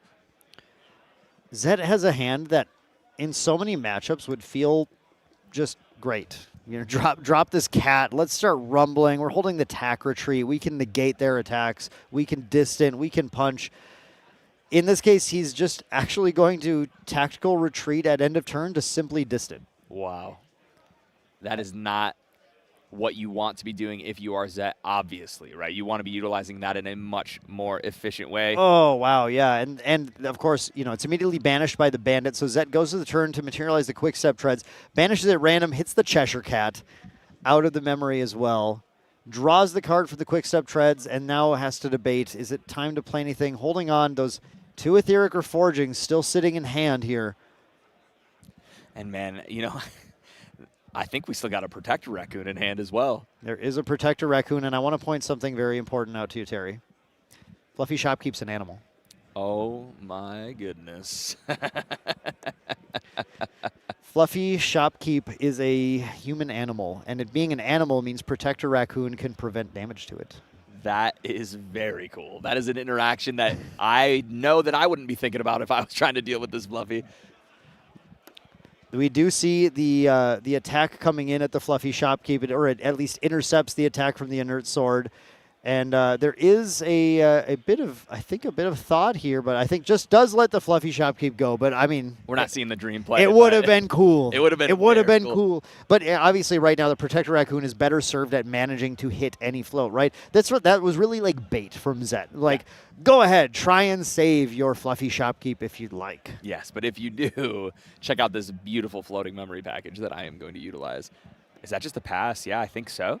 Yeah, Zet passing 8 cards in hand, going to Owly, who has a much thicker influence at this point as well. Still, a board full of cards. The Cheshire Cat was shut down for so long that Zet just chose to banish it in memory instead.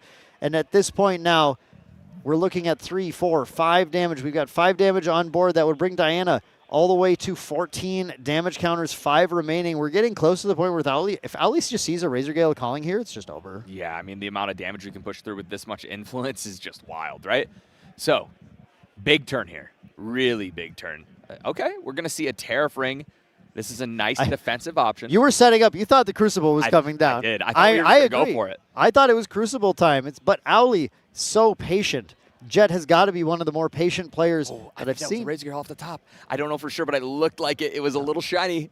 I mean, it makes sense, actually. Thinking about it more, if Owly has not found any Razor Girl callings, there's no point in putting out the Essence Crucible yet. Sure. You want to have the calling out first, so that if the opponent responds, you can still potentially, depending on when the interaction takes place, take advantage of the fact that you can play out and try and deal damage to them with the calling. And we finally see the Razor Gale, the namesake card of this deck. It is going to hit the field. Is that going to be enough to push us through to taking down Game 2? Yeah, what's going to happen now with this Razor Gale calling, Owly is able to deal a single damage every time he activates. A win card has a grip packed with win cards, packed with just cards in general. So much influence to be able to activate a lot of these, and it's going to start putting Zet under the gun to actually respond to all of these minor pings. We're going to start out with the Scout the Land. Trigger that Razor Gale. And there is the Expel the Departed being pulled out from Zet's hand to deal with that Razor Gale, attempt to deal with it. Owly could have responded by activating more win cards, but just decided that is fine. I'm going to let that go. And maybe I'll just draw another one with that Scout the Land. That is crazy, actually. I was going to say I'm just Cyclical Breeze that, but you know, if you just find another one, then you don't even have to open yourself up to getting blown out by the Reforging. Yeah, now we get to play another one. If we want to use the Cyclical, we can use it to pull back. I believe there's a Fairy Whispers down on the bottom of this, too. We could push, but at the same time, there's no real reason to go all in if we have access to a little bit of defense in our hand. Yep. We can probably just sit back and prepare for the next turn where we take the win a little cleanly. Well, you want to talk about a little bit of defense. We have the Tariff Ring. We have the Banishing of the Float to prevent the massive damage spikes. And we have, I'm pretty sure there's a Veiling Breeze in this hand here too. There's a lot of cards that Zet has to actually get through to be able to accomplish anything. This Nullifying Lantern can certainly help though, forcing Owly right now to activate a Veiling Breeze unless he wants to try and activate 2 to prevent that damage. But I think he's okay with it because we go to Wreck, he pops the Tariff Ring and says, yeah, you know what? I think I'm all right. It'll be okay. Yeah, I think it'll be okay. Now, 2 reserve every time we attack. Yeah. Yeah, that is a huge defensive play here. And I mean, right now, if we were to attack, we've only got one option. We're just gonna scoop that one up, and Jet's gonna even the score here, 1-1, taking it down with Razor Gale. We're moving to Game 3. We are actually getting a full set, folks, here, as Jet was able to pull out that full control on Zetovix that game effectively. If you thought we were heading in towards a guaranteed Diana mirror match in finals, well, not necessarily. Maybe. There's still a chance. Maybe, but not necessarily. And Jet's trying to make that not the storyline, right? Trying to make it to his first finals at the National Championships and take it down for the North America, right? Yeah, this Jet is the lone North American defender here at North American Nationals. Really wants to be the protagonist of the story today and really fought for it in that game to be able to go to this Game 3 and try and secure the title himself. Yeah, this has been a crazy set. I'm so glad we have this one here on stream because these players are playing at the absolute top of their game. Every decision they are making, the way that they are sequencing, they are locked in. You would think after 13, 14 rounds for these guys, they would start to slow down on their mental capacity, but no, they have been playing flawlessly.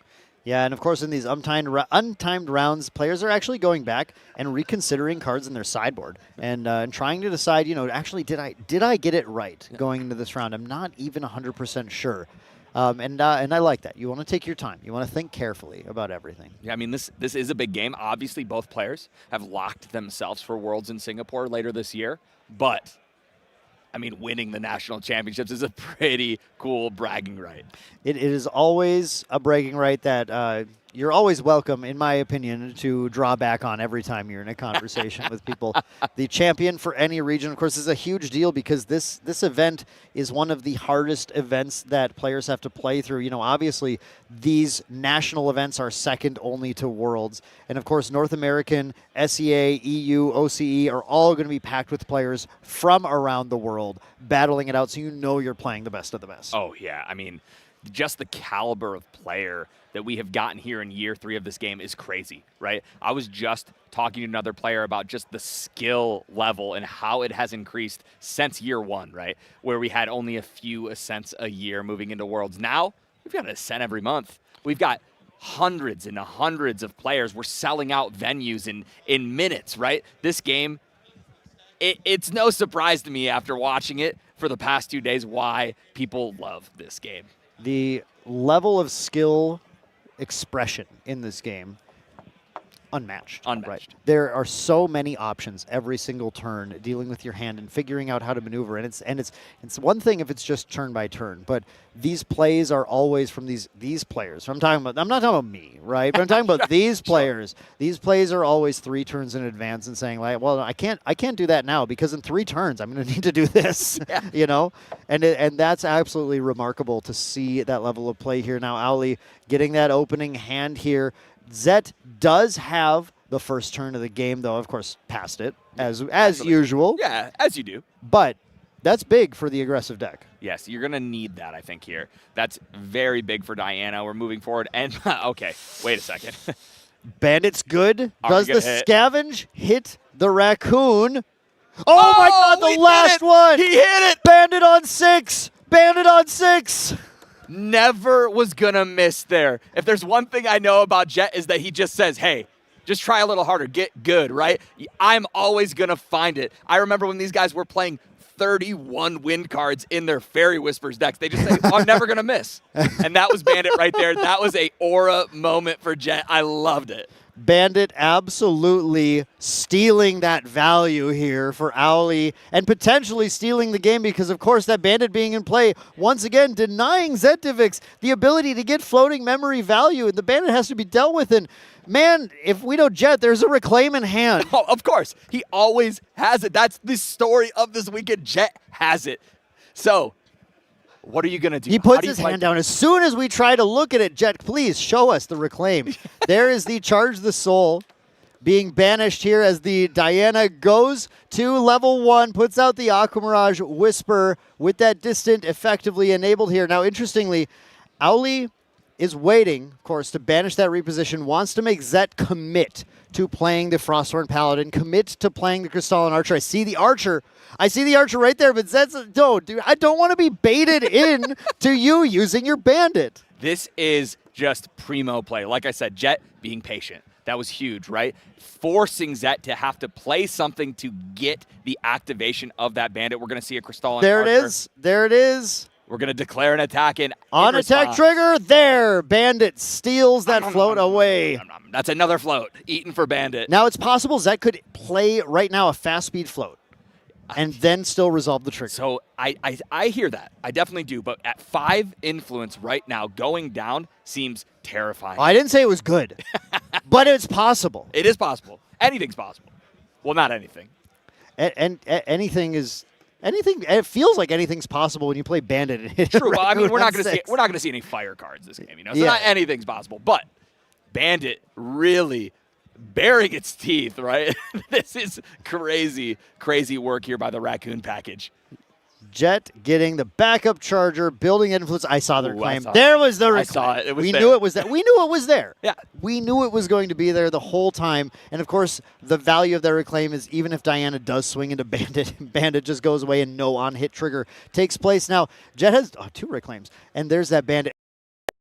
Of course, looks like he's deciding which cards to put down for the turbocharge right now. And of course, that is why we had the backup charger being prioritized on this turn, especially over something like a Thurible that could be held up to present more interaction. Because we're going to turbocharge this, build that influence even deeper, and try to find those Razor Gale callings to try and secure this game faster than the sort of the slog that the last game ended up being. Yeah, I think we have 1 Razor Gale. I can't tell. I know. Oh, maybe we don't. Actually, no, I don't think so. I don't think we do. That was another bandit, so I think we have 2 more bandits in it. Oh. Unfortunately, we're not going to be able to put those all on the field. But if one gets dealt with, we will have another one. I will say, though, that does make your your ratios in your deck a lot harder to hit Raccoons with.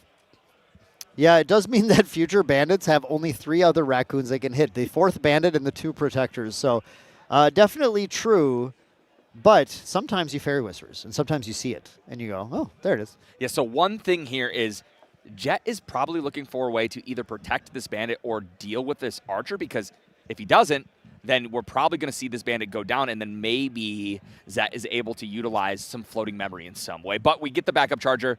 We need to build up that influence right up to 6. We're going to draw, hit 7 cards, and we're off to the races. Yeah, I think Terry, it's a really good point. I think Ace and Protector is what Jet wanted to have that turn, right? You Ace and Protector, you return the bandit, you replay the bandit, you kill the Crystalline Archer, and you still have the bandit up here. But in this case, the Archer is just going to swing in for just for a little 1 damage. Ooh, and here's Shademus Priestess, the card that we talked about earlier. Yeah. This floating memory, very good against Razor Gale. Now, the Dream Fairy might have to target that Shademus Priestess this game. Find a Dream Fairy, get that off the board. That allows the Razor Gales to actually get their damage to stick. But if the Dream Fairy hits the Shademus Priestess, then it's not hitting the cat. Yeah, hey. And I mean, that's what we want, right? We need our cats to stick this game. We need them to help push for lethal. Jet with such a remarkable amount of cards in hand already, with a bandit in play, feeling like a very domineering position at this point, but still missing key components, right? Jet needs to find Razor Gale Calling. Jet would love to find Ace and Protector. And Jet would love to find more of these cards to dig, because I'm seeing Reclaims, I'm seeing Escape, I'm seeing things that are good, but not the things that find the things that are even better. Yes, yes. I think I may have seen an Ace in his hand when he was just shuffling through, but I'm not 100% sure. This Viridian Protective Trinket, very, very good here. Viridian Protective Trinket is going to make it so much harder for Zet to interact with water cards on Owlie's turn. And of course, we know this version of Aetherwing Diana that Apex brought is kind of heavy on negation, right? Yeah. Cerulean Decrees, Frozen Dismissals. These are things that Jet would love to tax out of Zetovix's hand and say, I don't want you to use your Cerulean Decree to stop me from killing this Crystalline Archer right now with a -3 on the attack. Yeah, yeah, and with this full grip here, we've got a lot of options to make this happen, right? We've got, I just saw another raccoon, by the way. I want to throw it out there. That's Jet, Raccoon Tribal in his hand. Jet drew Protector Raccoon as well. The whole pack. And there it comes down. Yeah, the 2 raccoons jump on the Crystalline Archer and gnaw him to death, and he's out into the graveyard at last. There's still a Shademus Priestess in play. It's going to take a Dream Fairy to deal with that, though. It has that stealth. It's tough. The raccoons can't find it. Yeah. You know, you think raccoons have good senses. They're nocturnal, right? Should be able to find the Priestess. Yeah, I mean, you really think they'd be able to, but hey, there's that Ace of Protector you talked Yeah, about. there is the Protector as well, returning the Protector. Ace and Protector, returning the Protector raccoon. Yes. Protecting the Protector. That's a lot of protection. There's so much protection going on right now. And that Ace and Protector, I think, might, at this stage of the game, now we saw Owlie getting aggressive within the last game because enough influence was being held by Owlie to continue to interact with the game. But here, holding it up, saying, I respect you, Zed. I respect the amount of damage you might be able to pull off, and I want to be able to intercept. And I think that was the right call, because here comes Ranger Strides. You never want to see that if your opponent is playing Aetherwing. That is, I mean, the thing is, you're going to see it. Yeah, I mean, if a Looking Glass comes out with a Diana, you're going to see a Ranger Strides, right? Oh, okay. We see Dissuading Aether. Dissuading Aether being dropped here, I believe. That's the artwork I'm looking at here. Drowning Aether? That's Drowning Aether. Drowning Aether. There's two. Man, I get them mixed up. Yeah, the Drowning Aether we dealt with the Bandit. to give -3 to the Bandit, which is which I think like feels pretty good for Zed here because you really want to get an Aether charge in this Aether ring so you can start firing off and get the glimpse and try to get the value, which is going to result in you getting intercepted, of course, with the Aeson currently. But when it also gets to get a Bandit off the board, that feels pretty good. Less good when we know that Jet has 2 more Bandits in play. And even Zet knows 1 more Bandit is in hand at least. Yes. And we know the Protector Raccoon is in his hand as well from that Ace and Protector. So what are we going to see here? You know, interestingly, that Protector Raccoon, if this were a damage source, could have saved the Bandit, but it was a -3 life. So instead, we're just going to reclaim back the Aeson. And there's a 3 visits. Let's recover the 2 that we've taken and start glimpsing. Now, this is how Owly is going to eventually get down to finding the cards that they need. A Distilled Water and another 3 visits. I don't think those are it, Chief, so we're going to toss those to the bottom and get ready to activate this again, possibly activating the 3 visits again. Well, no, we're going to hold on to that to get the recovery, I think, as much as possible. Again, respecting the amount of damage that Zet deals, but it's always possible to do something like in Rec, use it again to try and dig to a better card draw. Sure, right, shape those draws. I think that Jet is really thinking right now, do I move up to Arasana on my next? I know I have that Reclaim in the yard, but what do we got here? Oh, no. Actually, at end of turn, Zet says, hey, you have that Reclaim? Here is the Etheric Reforging. I'm going to banish that. If you want to level, you're going to have to risk 1 of the cards in memory. Yes, that was a great play, and we get more charges into our Aqua Mirage Whisper. Instead, we're just going to go GCR, draw some cards, and what do we have here? It looks like a Raccoon. In Rec, it's fast activation. Let's just get the value, play the Protector Raccoon out there. And what that does for Owly is sets up another Reclaim target. We know there's a second Reclaim in hand, as well as something that can continue to threaten to banish the cards from Zet's yard and keep him controlled in this match. Yeah, the graveyard control is probably priority number 1 for Ollie here. And with all these Raccoons, it looks like we'll be able to do it, but we do still have to keep them on the board. Terry, I just can't believe Raccoons, man. I just can't believe them. This is the surprise of the weekend to me. I know you and I have talked about it on stream already multiple times, but the power of these little guys, man, just absolutely putting games on their back. I was not expecting to see that. Grand Archive is now a Raccoon-based game, and you heard it here first, folks. Trash for everyone. Trash for all players. Owly just debating how to continue after this. I think looking at that Aeson Protector again, right? Eyeing the Aeson saying, well, it's pretty good. Let's put them down, pop that Protector Raccoon back in. And, of course, we still have the Aeson now as a reclaim target. Still plenty of options to be able to, number 1, intercept. I mean, that's the big thing, right, with the Aeson. You intercept Diana's shot, and then you reclaim the Aeson. And again, I mean, I want to just stress how important that is against Diana. As someone who plays enough Diana and hates when it happens, it denies the on-hit. Yes, and that is huge here. 3 down. What are we going to see? Second thought about it, maybe? Here it is. Really? Just there's no way. There's 2 if it is, Raccoons left. Okay. It's not. Look, as much as I wanted, and I would have popped off if it happened, there's 2 Raccoons left in this deck. Two. If that would have hit, we would have had to go crazy. And I mean, these Raccoons do travel in a pack, but that would have been a lot. And still exactly 3 cards left in Owly's hand, so that is just enough to reclaim. However, it does put a little bit of an opportunity in Zet's hand because that is a very, very negatable number of cards in hand, right? Yeah. So that is an opportunity where one of those Frostbinds could potentially come down and hit the reclaim. Although I actually am starting to wonder if the Frostbinds get boarded out here because the influence is just too high and it just doesn't matter. Yeah. I mean, I think you're right. This attack is coming in at the Bandit, I believe, here. Going to see a reclaim. Reclaim the Bandit. Never mind. They don't come out, but this is exactly what we're saying. You can hold up now this Frostbind to be able to negate that reclaim and actually banish it to be able to deal with that, still hit the Bandit, get the on-hit trigger. This is the moment for Zet saying, all right, I am ready to play this game again. I'm ready to get into this. Yeah, there's no way my opponent has any more Raccoons. I've killed them all, right? Well, We get that Waving Mana Stream into the yard. Let's see if it stays there. If it can stay there, Zet really might be able to stabilize here. Yeah, that Weaving Mana Stream staying there would be huge.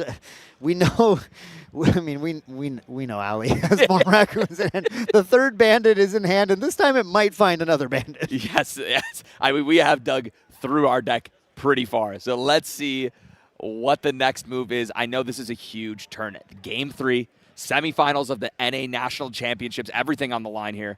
We're going to see an Archer hit. We're going hands down. Archer's banishing the Weaving Mana Stream. Oh, my gosh. To be able to kill the Asen Protector and lose the Archer. That's trading both the value of the Mana Stream and the Archer for the Asen Protector. But, Terry, I think that's worth it. Yeah, we had to deal with that Interceptor, this huge body that's causing such havoc on this field for Zet. So trading that in, unfortunately having to get rid of the Weaving Mana Stream. I think the Protector Raccoon, he might know about it, so maybe he's like, hey, let's get use of this right now before we're going to potentially lose some of our float. Yeah, it's going to be lost anyway. That's very astute, exactly correct. Ali was hands down. You're going to lose the Weaving Mana Stream. You just can't prevent that from happening here, so you might as well trade in, take that Asen out. The position Zet is in right now has the stride set up, has an inert for Cheshire Cats, has an Aqua Mirage with 2 counters on it, has a Shade Mist Priestess. This is a relevant board. Yes. This is a board of action that Zet is planning to take advantage of to try and get through this game, as Ali was really holding things back for a while, but now feels like suddenly pushed back and on the back foot. Yeah, it's crazy how fast that can change in this game. With only 5 cards in influence, Zet really feels like he's in the driver's seat after that turn. Yeah, it's crazy, but I think we might see things start to change here. Hopefully, at least that's what Ali wants to happen, as Arsana Herbalist Prodigy joins the fray. A 1 and a 3 rolled for the gather here, and that is going to set Ali up to be able to potentially brew some potions on the next turn if that Essence Crucible is able to drop. And I think Ali really wants to just make sure when it's time to go for this, there's something like a Zephyr or an Obscured Offering to make sure it can be protected from one more potential Fracturize. But it's a good point, Terry. The influence is just so low. It's going to be hard to interact with. Ali lost a lot of board position, but still might win this long game. Yeah, the Viridian Protective Trinket is going to do a lot of work over the next few turns. With only 5 influence, it's really hard to hold up enough to pay that additional 2 on top of the cost of your card. We have Ali going for a Fairy Whispers. I am pretty interested in this being used right now here. Oh, we need to find Dream Fairy. That's right. Yeah. We can't do anything while the Shade Mist Priestess is out to actually deal damage with Razor Gale Callings. The important thing to find is Dream Fairy, and I think not just Dream Fairy, but Dream Fairy with a way to protect it, right? And yeah, I mean, that is where we want to be. We've got the Windmill Engineer showing off that, flexing the Razor Gale and Speed Potion, saying, hey, if Crucible comes out, I am going to end this game in a hurry. So we've got an imbued Windmill Engineer. We're going to pass it on over, and there it is. That is that Null Mirror that we talked about. This is huge against Veiling Breeze. Nullifying Mirror, importantly, a really strong card to get out early before you have to go in for your dive turn, before your opponent's going to use those Veiling Breezes, because now the moment to use a Veiling Breeze safely is before the Nullifying Mirror is materialized. Now that it's out here, it's the driver's seat for Zet. Anytime Ali activates a Veiling Breeze, Zet can respond by activating Nullifying Mirror. Yes, it's so good at dealing with that card specifically. We do have a Thurible here. Thurible for 6? Yeah, we're going to eat those cards. The entire graveyard eaten up again. Yeah, get rid of those. I want to go back to no cards. Let's see what we've got. Another Fairy Whispers. We just drew off the top. It might be able to dig for that Dream Fairy, like you said. I think the Fairy Whispers has to be used, and I think there's an important note about the Raccoon package in this deck, is that it's very good for finding raccoons. Well, it's when you have enough. Okay, yeah. It finds raccoons. But the point is, it is very bad at giving you anything else in the deck. In fact, it will go past all of your Callings, all of your Dream Fairies, and put them on the bottom. Yeah, I mean, we saw 2 Razor Gales go to the bottom from those bandits, so it's going to be hard to get set up for those lethal lines. But this Fluffy Shopkeep's coming out. We're going to get rid of that Orb of Sealing as well as another guy there. Draw a card in a mem. I don't know what that other card is, but I know it's not Essence Crucible. Yeah, we know it's not Essence Crucible, but we tell you that. I'll tell you what, this Fluffy Shopkeep with Intercept is huge right here. Yeah, the Fluffy Shopkeep, and again with the Protector Raccoon, able to prevent damage to it as well. It's going to make sure Jet stays a little bit safer as Jet is just continuing to spin wheels. Jet needs to just get deeper into the deck. The Dream Fairy is the answer. The Dream Fairy needs to be found to get rid of the Shade Mist Priestess because the Shade Mist Priestess is keeping Jet off of actual damage sticking. And we have to be so careful about utilizing things like Scout the Lands, like Fairy Whispers, because if we use too many of them, then when we finally do get Razor Girl out, it's hard to do these big damage turns, especially when Zetnefix is sitting at 0 damage taken. Yeah, absolutely. We see the Quick Step Treads coming out here. Now, Diana's not currently distant, but it is going to make it. So anytime Diana's distant, Owlie's plays cost 2 more during the turn, and we did get that Prudent Knock as well. Loaded into the Aqua Mirage Whisper, Zet just getting set up again. What worked in the last game was set up, hold. Hold position, hold your fire, wait to build up, find the opportunity. And there's the Dream Fairy. We find it. We're going to not show it off the deck. Or what we're thinking about, yeah, we're going to keep that. Yeah. We'll grab the Reclaim here to hand. Are we going to utilize this here? Reclaim?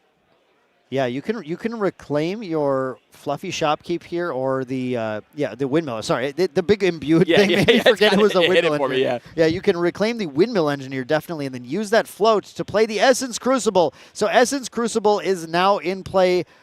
Owlie recollects Zet does not have a Fracturize available right now to take it off board. Owlie now has an opportunity to do the namesake of the deck, brew the potions, set up the counters on the Crucible, and go for a victory with this Razor Gale Calling, even potentially through the Shade Mist Priestess. Yeah, and here's the first piece of the puzzle. There is Razor Gale, and we do have a Dream Fairy in hand, I believe, as well. So here we go. We've got Razor Gale hitting the field, really contemplating what cards we're going to put down here. Probably looking at a Dream Fairy is what I would assume to deal with that Priestess. There it is. Yep, the Dream Fairy comes down, takes the Priestess off the board, and now damage can stick if the Dream Fairy sticks. There it is, goes to memory. 1 damage is going to come in from the Dream Fairy, and now let's brew, baby. Yeah, I know we are going to see that happen here pretty soon. Looking at this hand, do we have any powerful interaction? And it's going to cost 2 more with that Viridian Trinket if it is a water card. Oh, the Drown in Aether. The Dream Fairy needed to not attack because the Drown in Aether can -3 life arrest an ally. That one does cost 4 to play, though, correct? We only put 2 down, which that is a big deal here from that Viridian Protective Trinket. It is 4 from the Protective Trinket, definitely. Yeah, It looks like they're catching it. Players look like they're catching it here. Because this is huge. But I think this is hands down. I think that's hands down, right? So that means we're off to the races. Jet might be able to get there because the Speed Potion draws a card to replace itself and gives Jet Agility 3. And Agility 3 means in the end phase of this turn, we can still pop off. So here we go. We've got the Speed Potion ready to rock. Null Mirror in response just to be safe, but I don't think that's going to be too relevant in this case. 1 counter on the Essence Crucible. Now, Razor Gale Calling deals 2 damage every trigger. Count it with me. That's going to be 2 damage, taking Zet to 4. There's a Fairy Whispers back to hand. We're going to continue on this train, or are we going to wait until our next turn? Nope, we're popping that Speed Potion. We are going to gain Agility 3. Okay, popping. As much as I wanted Owlie to just get rolling with the damage, it is the correct call to be conservative here. Go on to Zet's turn and wait to force Zet to respond. I tell you what, it's hard to be patient in those situations when your water opponent is hands down. Yeah. And all of that interaction, you just don't even have to think about it, right? Yeah, that is very difficult. But the patience is key. Jet has showed all weekend just how well prepared he was to play this deck. He's been so patient. All of these lines that a lot of players would go all in on, he takes his time, and he's methodical, and it's paid off. He's here in the semifinals of the NA National Championship. Seeker's Aetherwing comes out, then Shade Mist Priestess. Here comes a Fairy Whispers. I believe, I assume Zet might have just passed turn there with the Fairy Whispers going at end phase, trying to find something like another Dream Fairy or a Zephyr would give Owlie the opportunity to just push in. But it still is 2, because of the Essence Crucible, that 2 damage every time with a recovery 1. There is an interesting stacking thing you can do here, Terry. you can respond to the Shade Mist Priestess trigger with the next set of 2 damage. And you can respond to the next Shade Mist Priestess trigger with the next set of 2 damage. You actually, if you have lethal in hand, the Shade Mist does nothing. You Sure. can just push, trigger, respond, trigger, respond, trigger, respond, each time adding another 2 damage trigger to the stack and resolving it. It's very, very cool. I love how that interaction works, but okay, that is what we needed here, right? A second Priestess. That is huge. If Owly understands how to respond to this, which I'm going to assume he does, it still doesn't matter having 2 of these. Sure, yeah. It still doesn't matter. As long as you sequence this correctly, you can push right through. And here we are setting ourselves up with another herb. Do we have another potion in hand?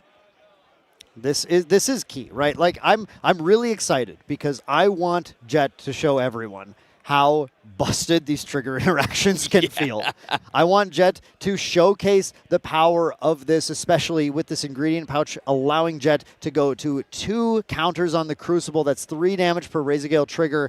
And if you just keep responding to the Shade Mist Priestess triggers, it's going to take a simple 4 cards to end the game. So here we go. We've got the distilled water. That's a second brewed potion. Going to put a second counter on that Crucible. And this, one of my favorite potions, just being able to sack it and draw another card. Cyclical Breeze, what are we targeting? I'm guessing this Fairy Whispers here. Cyclical Breeze, going to, bring, you got to bring the Fairy Whispers back here. Now, this is a slow speed one, so you can't respond to it in that trigger manner, and it looks like just dealing the damage. Now, here's the 3, but they are resolving the 2. Yeah, so we are taking our time here. We are playing cards and trying to push through. And I mean, of course, you can't resolve the Fairy Whispers, and of course, you have to let your win cards not respond, yes, right? You need not the resolve. gas in hand in order to play enough cards to push through. But we're at the point now, it's a 3-card play in order to get there. 3 cards need to be activated in order to do that play right now, and I just don't think Owly has enough Fairy Whispers in hand at this point. They just keep being activated. Yeah, no, I'm not sure. We just put 4 cards down. I'm curious to see what might hit the field here. That's got to be Asen, right? I think that's the only thing that would be, unless Owly is just planning a couple of card activations out. Yeah, so the tension is huge here. This is game 3. Just going to be patient again, it looks like, and pass the turn back to Zet. Zet needs something big here. Zet needs to answer the amount of pressure that Owly is putting onto this field. I have to say, I think this is basically Zet's turn. This is Zet's final opportunity, real opportunity based on how the game is going, to actually close this game with another gigantic lethal swing. It kind of just needs to happen right now because that Essence Crucible is getting out of control. Owly playing so conservatively tells me that Owly is ready to interact if that Essence Crucible gets hit. The ingredient pouch is in play to continue to generate herbs to get more of these distilled waters played, even if he needs to Zephyr the Essence Crucible. And Zet, I think, just needs to dive. Just the problem is the influence hasn't been built like game 1. Yeah, well, hey, Refreshing Charge is a good defensive card right now. A floating memory that recovers 3 brings that damage total down to 7. Yeah. With those 2 priestesses, I mean, this is a lot of life. This is a lot of life, even though we have 2 charge counters on that Crucible. Owly looks to have a response to the Refreshing Charge with the Protector Raccoon to banish it. Not going to let that float stick at any point. No, you just can't, right? When you play these raccoons, they have a reason they're there, right? They have a mission, and it's to eat every float that hits the yard. Their mission? Eat everything. Yes. There's the Cheshire Cat in hand now with the strides in play. That is a lot of damage. It is. It is. I want to add, though, we do have that fluffy Shopkeep at the top of his field still standing, still ready to intercept an attack if it's not dealt with. But here we go. There's the cat coming in. 3 damage cat because we do have the inert sword in play. No Palvor yet, but that's a 3 damage attack being directed. I mean, it's going to be at the Protector Raccoon or effectively the fluffy Shopkeep. Owly will very likely intercept that in any other scenario.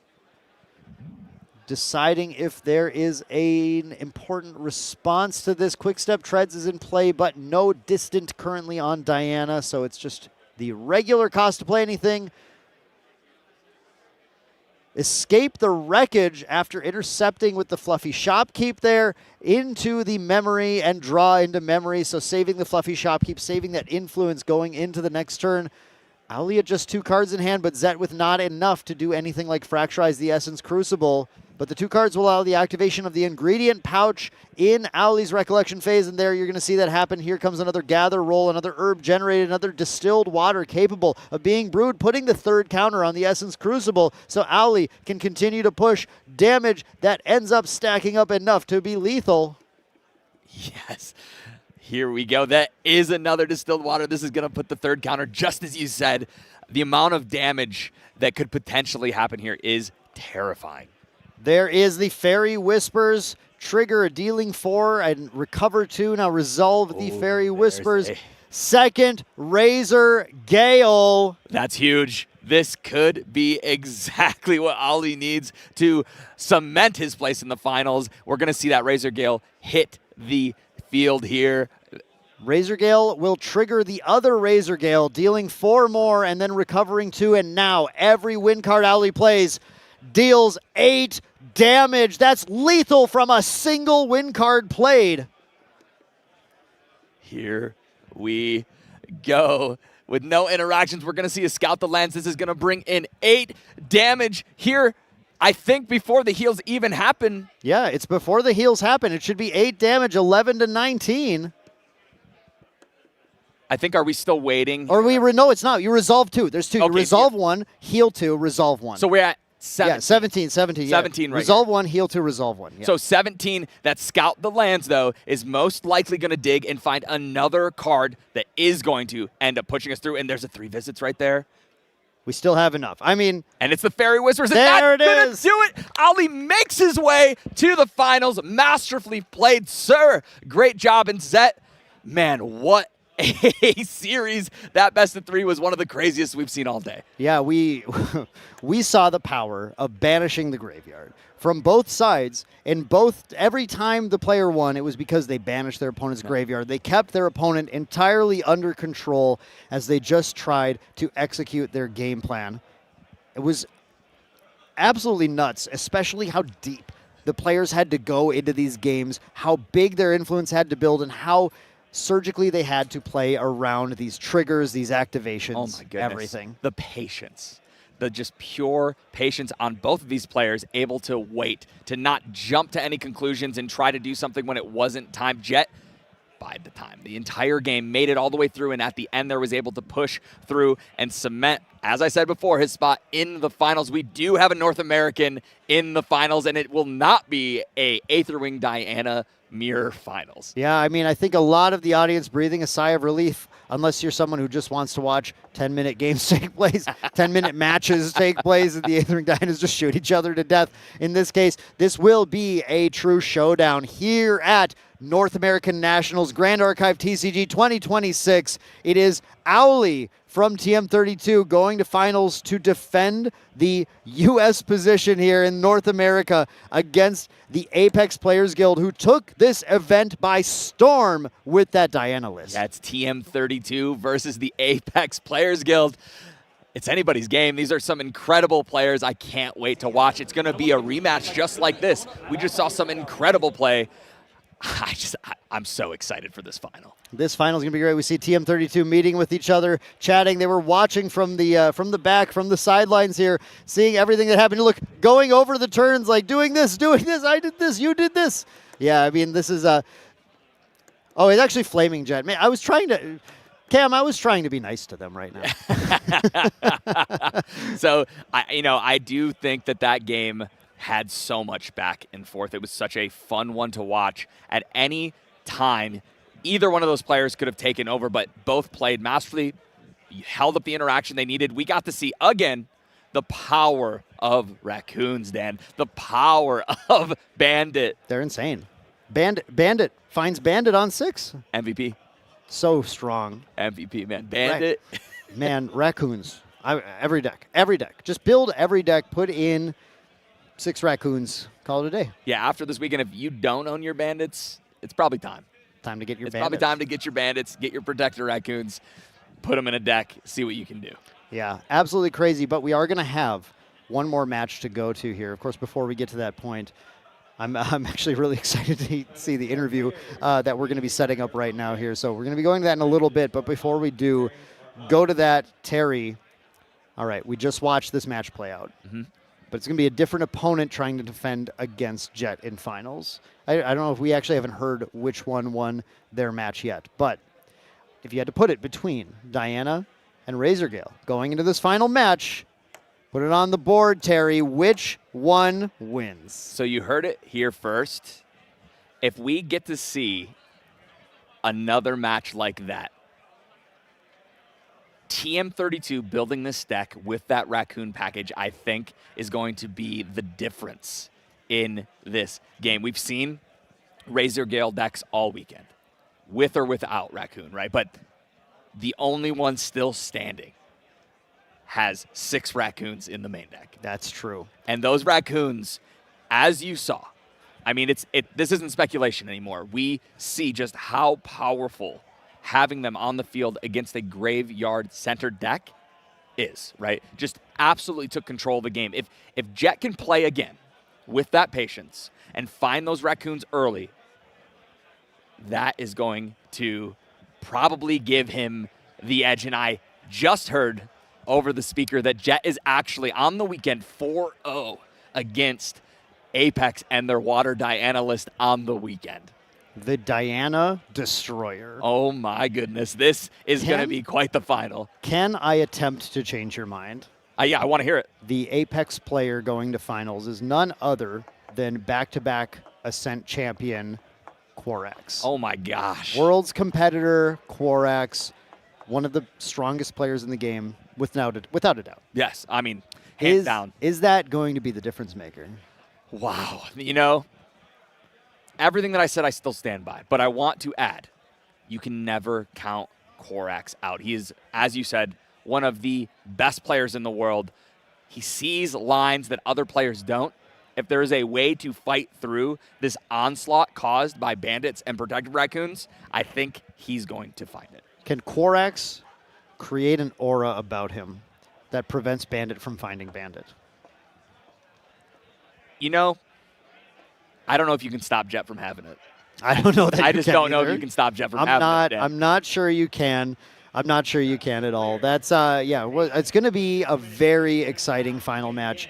Do want to remind people, as we're just gearing up for this interview with Jet and then gearing up to go to the finals that you're not going to want to miss, that there is a promotional Omnidex profile picture that you can get access to this weekend if you head over to omni.gatcg.com. If you don't currently have an account, sign up for an account. Get an account on Omnidex so you can play in all of the great Grand Archive events going on around the world. And then click on your profile picture and enter the code Vegas26Stream.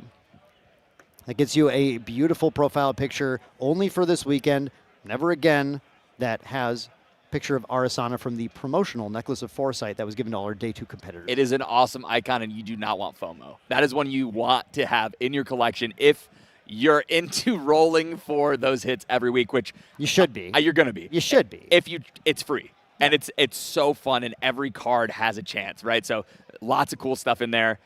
Claim yours today, because I know I did. Yep, I definitely did as well. But that said, we're going to head over and hear from Jet about that remarkable game. We'll go on a short break, and then we'll be back with Grand Finals. Let's head over to Once in Love and hear what Jet has to say. Hello and welcome back. I am here with your semi-finalist winner, Jet. Congratulations. You are now essentially, you've become the Apex Slayer.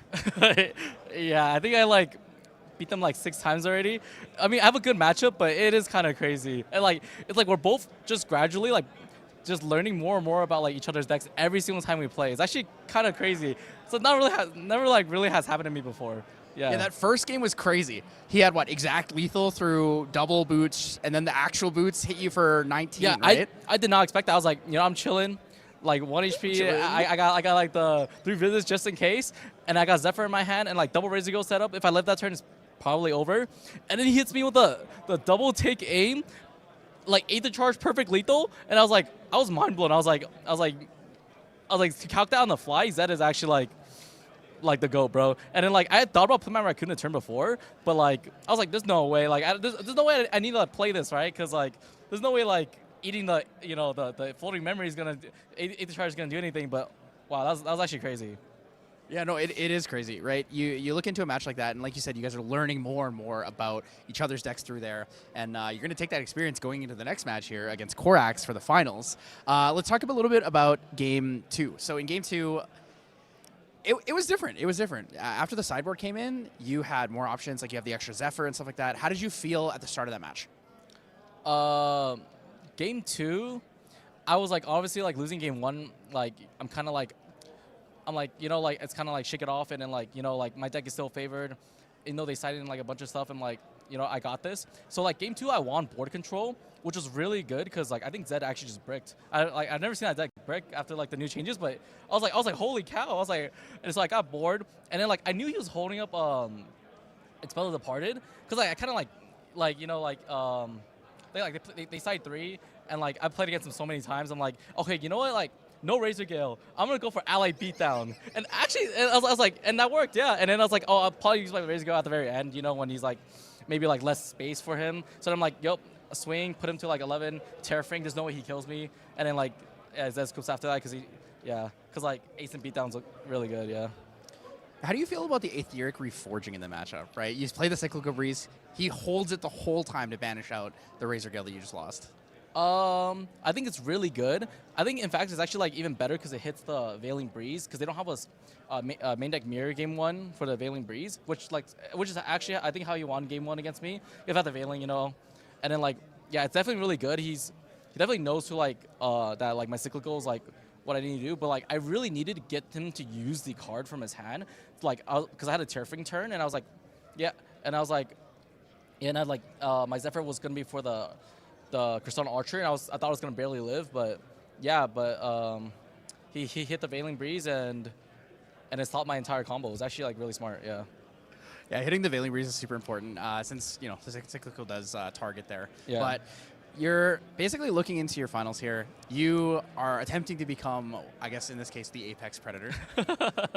How do you feel going into your matchup against Korax? I played against Korax twice already. You won all of them. I won both of them, but like they're like just like last match is nowhere like like easy or anything. It's like it's definitely hard. Like especially like Game 3 when I'm like when I played like the Raccoon, I'm like man, this is Game 3.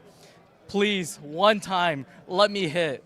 And then the 6th card, Raccoon, I think just got me. Like my escapes were online, everything was online. I was like, oh my god, like yeah, thank God. Yeah, that's definitely a big one. So you have won the semifinals here. You are now attempting to win North American Nationals here at Las Vegas. You know, you talked about it earlier in the previous interview, how all you wanted was to win something. Yeah. How does it feel knowing this might be the one?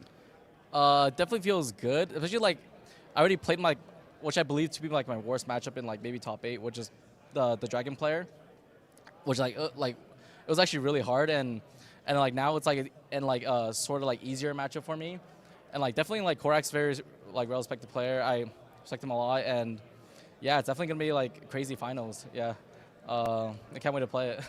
Yep. And a crazy finals it will be. Hopefully you guys are excited for it as well. We're going to be having Jet from TM32 versus Korax from the Apex Players Guild of Singapore. He's trying to take it home for his home territory, but you here at Vegas, you got the chance. Good luck. Thank you. And we'll see you guys soon here for the finals. Hope you look forward to it, and don't stick around.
ever sees me, I'm losing every battle.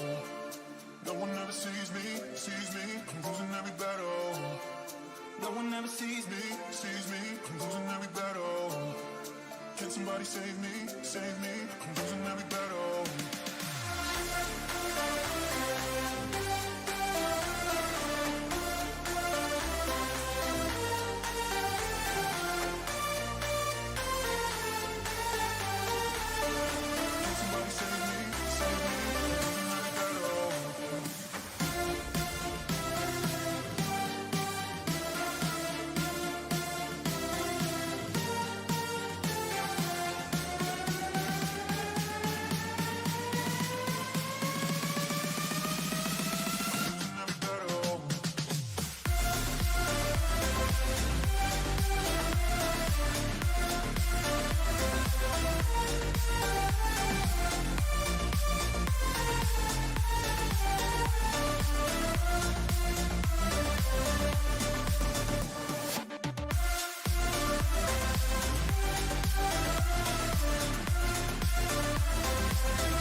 push all the limits with you right now. Gotta get it right now. Yeah, push all the limits with you right now. Gotta get it right now. Yeah, push all the limits with you right now.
And welcome back, Grand Archive fans. This is it. We are here at Grand Archive TCG North American Nationals 2026, heading into the grand finals of the event. I am once again Main Deck Dan, joined at the casting desk by the one and only Valkyrie. Hello, thank you for having me here for the finals. And I was watching that semifinals very closely, very intense. They were going at it back and forth. It was anyone's game, honestly. It felt super close. Those were some of the craziest, most interactive games of Grand Archive we've seen all weekend. The back and forth, the control being exerted on both players. And I mean, I gotta say, it was looking rough right away in game 2, but then a one-shot kill from Diana to take it all the way to game 3. Absolutely crazy to see. So that was yeah, that was a very, very remarkable play, and I'm glad you were watching that, Valkyrie, because our grand finals are going to actually be a repeat performance of these decks once again, and I think, like you said, it could be anyone's game. Yeah, it can be, and it almost feels like poetic in this aspect, right? We just had Zetovix on the Water Diana playing against Ollie on this Wind Arizona Razor Gale, and Zetovix couldn't close out the game. Lost 2-1, and sort of is that moment points to Korax and goes, "You're next. You're the one who's carrying this mantle for Team Apex." And Korax is stepping up to the challenge in this grand finals and saying, "I'm going to do what my teammate couldn't," and that is beat you, Ollie, on your Razor Gale list. Yeah, we know that this Razor Gale deck is not an invincible deck against Diana. We've seen it lose a game to it. but can it happen twice in a match? Can it have? Does the pilot matter a lot here in this aspect, or is it just the deck struggling? We will have to find out as we get closer and closer to this grand finals. And I'm not sure if production is able to bring up our predictions from earlier in the day. I just want to remind everyone at home what the casters and the staff have predicted here. And here we are, yes, on screen right here. We have 5 people still in the running. We have Cam, Zero, and Shinja with that Razor Gale, and myself and Eva aiming for that Water Aether Wing. Unfortunately, Dan, the Dragon didn't make it there for you. You know what, though? They did really well. They did. Main deck did get 4 people into Gauntlet. So far, which is pretty great. But yeah, unfortunately, these Razor Gale, this TM32 Razor Gale build with the Raccoons, that's obviously been going crazy. And Apex brought the fire with Water Aetherwing Diana. So very, very nice to see. I'm sorry, Once in Love didn't quite get Hyoka all the way there this time. But yeah, I mean, this has been a sort of a remarkable achievement, despite the fact that. I'm definitely wrong in my ability to guess who wins this. We've seen some really cool decks and some really, I think importantly, some really fascinating tech that has taken these decks all the way to this grand finals position. Yeah, we really have. And I'm surprised we have the 2 most popular represented decks in our predictions in these grand finals. Yeah. I feel like, you know, a little pat on everyone's back here, part of the team. We've really been paying attention to these Nats players, how these decks have been performing, and, you know, we made the correct predictions. Like, yes, Dragon didn't make it, but they were close. A Dragon was in top 8, so a Dragon clearly could have made it to the grand finals as well. Everyone had a potential. Yeah, everyone definitely did. It does look like an interesting thing with the predictions is everyone gave up on Jin after day 1. Yes. That said, there was a Jin in top 8 as well. Steve-O from main deck was on top 8 with Water Jin, still fighting it there. Ended up losing to Superior in the what do we call it? The winning into Worlds, right? So in the tie-breaking match to determine who gets 5th and 6th, Superior did take down Steve-O on Genbu. So Superior, we also know a player we've been watching the entire weekend. We did a nice interview with and everything. Superior is locked in for Worlds as well. Yeah, we actually have our 3rd, 4th, 5th, and 6th lock-in here. We just don't know 1st and 2nd because we're going to find that out here shortly on stream. But 3rd is Zetvix. 4th is Pro-An. So Team Apex taking 3 and 4, and maybe 1-3-4, 2-3-4. We're waiting to find out. 5th, Superior, as you mentioned. And 6th, Chem Collapse, the Dragon itself, locking that in. So an amazing variety for our top 6 Worlds players. And then, as you said, Gauntlet players. 4 main deck, and all 3 were on Dragon, 1 was on Water Jin. There were 2 other Gauntlet players. Taylor is just already in Gauntlet. Oh, so. yeah, true. Yes.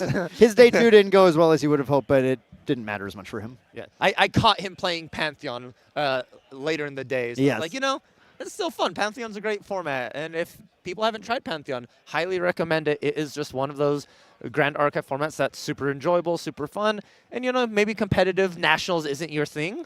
Pantheon's anywhere. That's what a lot of players are going to be experiencing this weekend as well, because of course, Valkyrie, this is Grand Finals today. But if you think the action is over after Grand Finals this weekend, I'm sorry to tell you this, you're dead wrong, because tomorrow we will be back and bringing you day 2 of Ascent Las Vegas, which is the side event to North American Nationals this year. And I have to say, I was out there watching. I was birding some of the top tables. There's some spicy stuff that I think we are going to get to see in day 2. A lot of spicy stuff, and a lot of Aether Wings still at those top tables as well. Yes. Well, yes.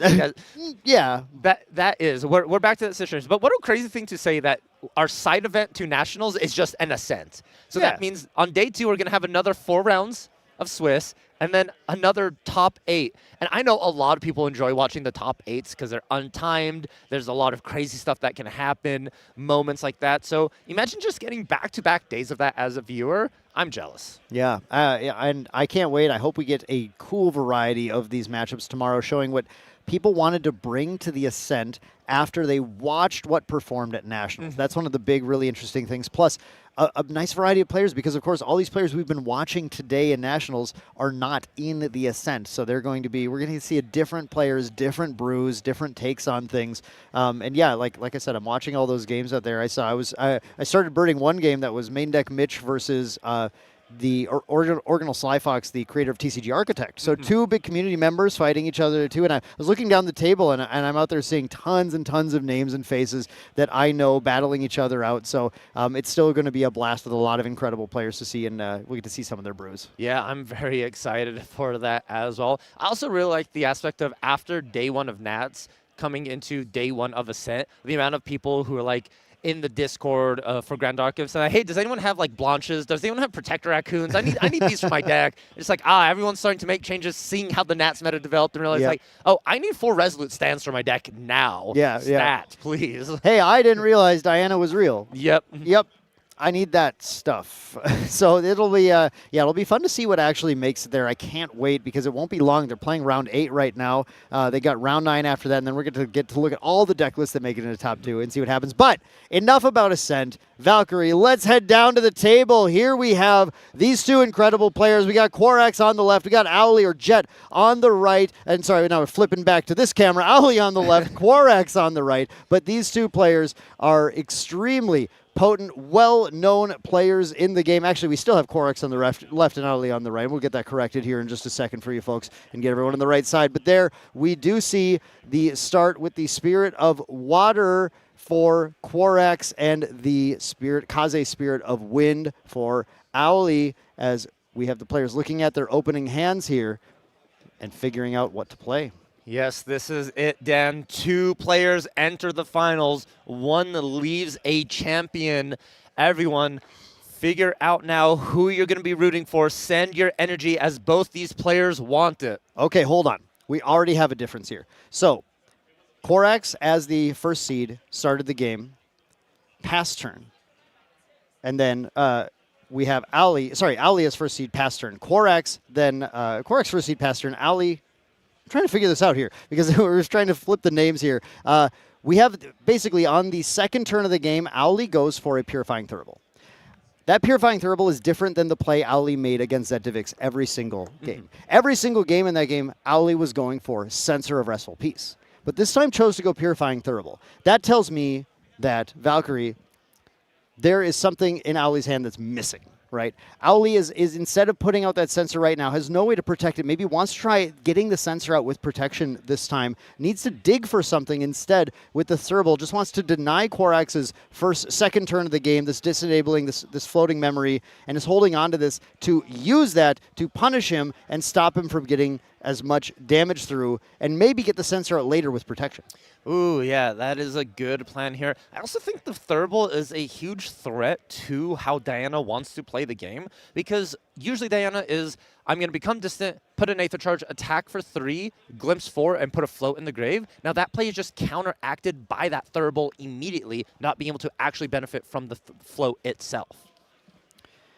Yeah, I think that's a distinct possibility as well here. We go for the Etheric Calibration in the Recollection phase. Looking at the top 4, we do see at least a Charge the Soul. So this isn't going to be a whiff. We're not going to have a situation like Fallen Boo earlier in this game where those whiffs were really, really punishing. Instead, Quarax has the luck on his side, looks at those tops 4, and finds something to be able to utilize to get that value back.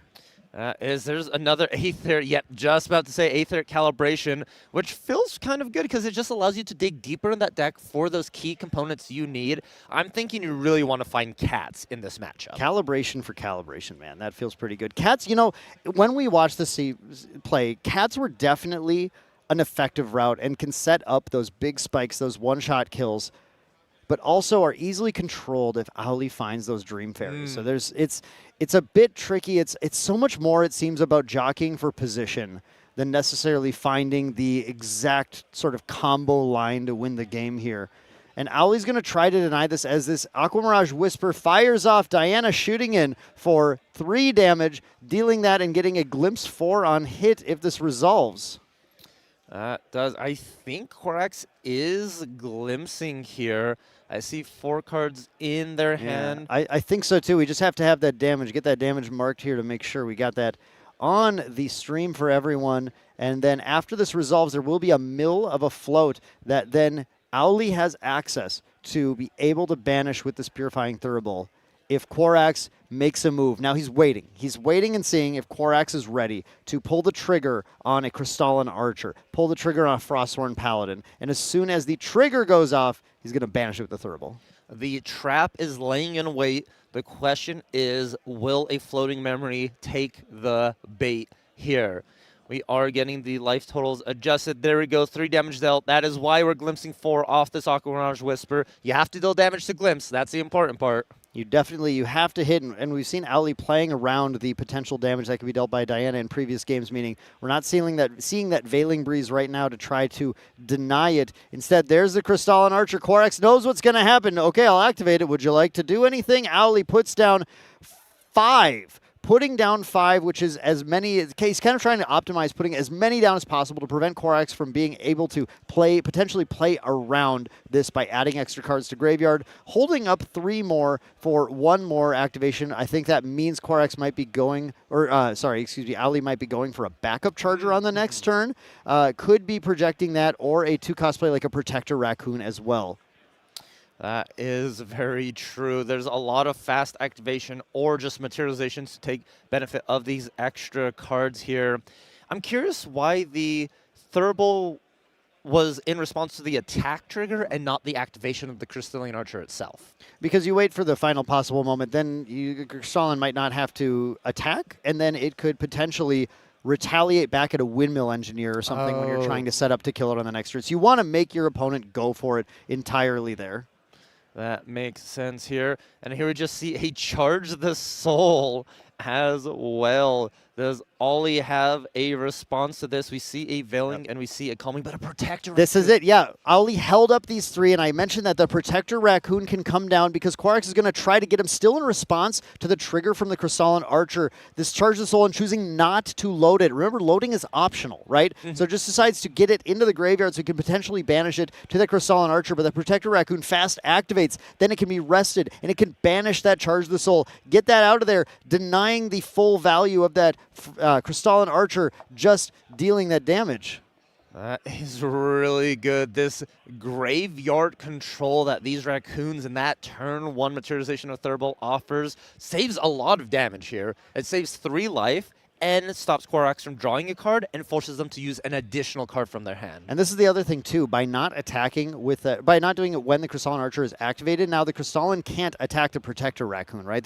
Otherwise that would have set up a potential Charge the Soul, the Protector Raccoon, and then attack into it as well, which I think would have been a lot stronger. So this is it's really good to wait until the very last moment. Wait until your opponent has totally exhausted all of their options so that they can't play around you, and that is what's going to allow Jet to go into this turn now with an activation. I expect the Censor of Restful Peace at this point because Qorax has committed a lot of cards already, but I think is maybe still holding up 3 to Fracturize, so that might be the thing that would be holding Jet back from going that way, and that I think that is going to lead him maybe to go for this Grand Crusader's Ring instead. The Grand Crusader's Ring getting an additional influence gain right now, doesn't have to be holding up the 3 cards to do it, and find more cards to play with. Jet is taking a different route, I want to just stress that. Yeah. Belk, because you said you watched those games, and as you watched that, I'm sure you saw that Censor came out every game, but then that Fracturize hit it right away. And that is what Owly is trying to avoid. If we cannot get the Censor Fracturized, he doesn't have to take so long, work so hard to control the game, and risk losing to big spikes of damage later. Yes, I also noticed as well that Viridian Protective Trinket was brought out fairly early, a lot in the matchup. It was, yeah, you're absolutely right. And that Protective Trinket, the Bandit comes down and scavenges for a Raccoon, hits one immediately because that Fairy Whisper set it up. Again, that's such a powerful combo. But yes, you're right. That Viridian Protective Trinket makes it so much harder for Qorax to play into Owly's turn, just buys that little buffer of space. Qorax needs to have so many more cards, and Owly is denying the advantage, forcing Diana to play in the way where she's weakest, where when she plays a card, she doesn't just get a card back in hand. She just plays it and is down. Yeah, it is feasibly, this Raccoon engine is just shutting down Diana itself, right? We saw the Bandit, we saw the Protector Raccoon, there's another Protector Raccoon. So if Korax wants to commit a floating memory, we know there's just going to be a fast activation of that Raccoon to stop it. So Korax is needing to find an answer to that. Cat is a good way to start with that Inert Sword. Yeah, the Cat with the Inert Sword, definitely a powerful line to be able to press back on Owly, but we know what Owly likes to do here. There are reclaims that Owly wants to find, and there it is. The Scout the Land, in response, does find the reclaim. Look at Owly saying, yep, this is the one. I'm going to draw this because that Cheshire Cat coming in at the Bandit means bringing Bandit back to hand with reclaim, and that is a plus value. That is what we call free real estate. That is our free real estate indeed. We're saving the Bandit, coming back, and now we have a nice float to go to Arizona whenever we so choose as well, and then we could bring out the Sensor. And Owly's going to want to use that float right away because we know that the Apex players play Etheric Reforging. That is a clutch Aether charge that's going to deny value, deny bringing Veiling Breezes back, but also deny float. Try to keep Owly as off-kilter as possible. So there we see it used right away. Arasana comes down with the Gather twice, 2 herbs, and in this deck it doesn't matter what the herbs are. Typically, they're very, very rarely popped for any reason. When you do, it's in an emergency, right? But here we saw the draw of the Fluffy Shopkeep as well. And this is a cool card because the Fluffy Shopkeep, and I mentioned this to Terry in the last round, but Fluffy Shopkeep is an animal. And that means Protector Raccoon actually can protect it too. Interesting, yes. You have a bigger intercept, feasibly a 1-5 at that point with that Protector Raccoon, which is very good against Diana because 1 intercept blocks an entire large stack attack from Diana herself or a Crystallian Archer. Yeah, this Fluffy Shopkeep as a tamer animal, human sheep, is going to be Protector Raccoon's friend right now. And that Protector Raccoon, it just means the Protector Raccoon gets to do double duty, right? It can make sure it's preventing the float from entering the yard, and it also can make sure damage doesn't actually take out the Fluffy Shopkeep. And that's if Jet just deems it relevant for that to take place. But of course, with that 3/3 Cheshire Cat right now, and Owly not necessarily having another answer to it, that might be relevant. Now, you might not want to commit the Raccoon because you want to banish, right? Yeah. But we know in Owly's hand, there's another Protector Raccoon. There's always more. Excuse me. There's always more, and Ollie has found both of them here. And then there's also the Bandit as well to find more raccoons. At some point, it starts getting tough to find raccoons with only 6 in the deck. You dig them all out of there, and then you have the issue where when you scavenge, you just end up bottom decking cards like your Razor Gale Calling and your Dream Fairies that you really want to have access to in this match, because cards, again, like Dream Fairy is a perfect response to this Cheshire Cat to be able to get it off the board and will be relevant for cards after sideboard like Shade Mist Priestess that Korax is going to bring in to try and buy the time needed to win. Now, Korax goes for the Diana attack with the Inert Sword into the Protector Raccoon, which is just going to protect himself, I believe. Yeah, the Protector Raccoon putting up a barrier, preventing 2 damage to himself and using up the durability on that Inert Sword. That is a powerful play. Now here comes the Cheshire Cat, 3 more damage into the Protector Raccoon. Does Owly want to respond to this or let that Raccoon die? Yeah, the Raccoon's going to go. Don't worry, folks at home, though. No animals are harmed in the making of this finals, and a second Protector Raccoon can come down at any time. Yes, there's more where that came from, and the issue is you need to remove the Protector Raccoon in order to start getting rid of that Fluffy Shopkeep. You mentioned it, Dan, and it's just going to become prevalent. That intercept will constantly be in the way of Korax until it is dealt with. I'm pretty sure Ollie is going to do everything they possibly can to keep this Fluffy Shopkeep alive. I think Korax right now, holding on to a lot of cards, has this Fracturize in hand, really wants to try to get one over on Owly whenever Owly does drop that Sensor of Restful Peace. It is a looming threat that's going to make it tough for him to play, but Owly has this turbocharge in hand now, happy to drop a backup charger, get that power cell out, and then turbocharge just to build, skyrocket that influence to the point where Owly is feeling nearly invincible as Korax continues to try and struggle to actually make some real headway on the game, although that Cheshire Cat certainly another looming threat on the side of Korax as well. It is, and here comes the Bandit. Let's see if we hit a Raccoon in the top 6. looking. We actually Oh, do. my goodness. Value found. That is 3 bandits, 2 protect raccoons. There's just 1 raccoon left in that entire deck. I gotta say, I feel like Bandit is stealing the game. He really is. Look at him with all his trinkets and treasures. Very happy to be finding more as well. And I think all you have to do is just go ahead and pass the turn. Bandit controls the graveyard. Korax doesn't really have any threats or anything to do. Players making sure they effectively randomize the other 2 cards that were scavenged. So good on the judge for confirming that those were effectively correctly randomized. The card does say at the bottom in a random order, so you should not know the order that they were actually put in. Yes, well done. And then, yeah, I mean, Valk, I agree. I think we don't really need to respond anymore right now. The Bandit doesn't want to attack because, of course, the Bandit gives itself the ability to rest to banish cards from graveyard as well, and that is going to be something that Owly might need to rely on here to continue to deny Korax value as he waits patiently to deploy the Censor of Restful Peace that Korax is certainly trying to play around coming out right now. Yes, but what can Korax do here in this situation? You're going to have to commit resources to remove the fluffy shopkeep, but we know there's a Protect Raccoon and possibly a Reclaim as well in the hand that can just redeploy this fluffy shopkeep.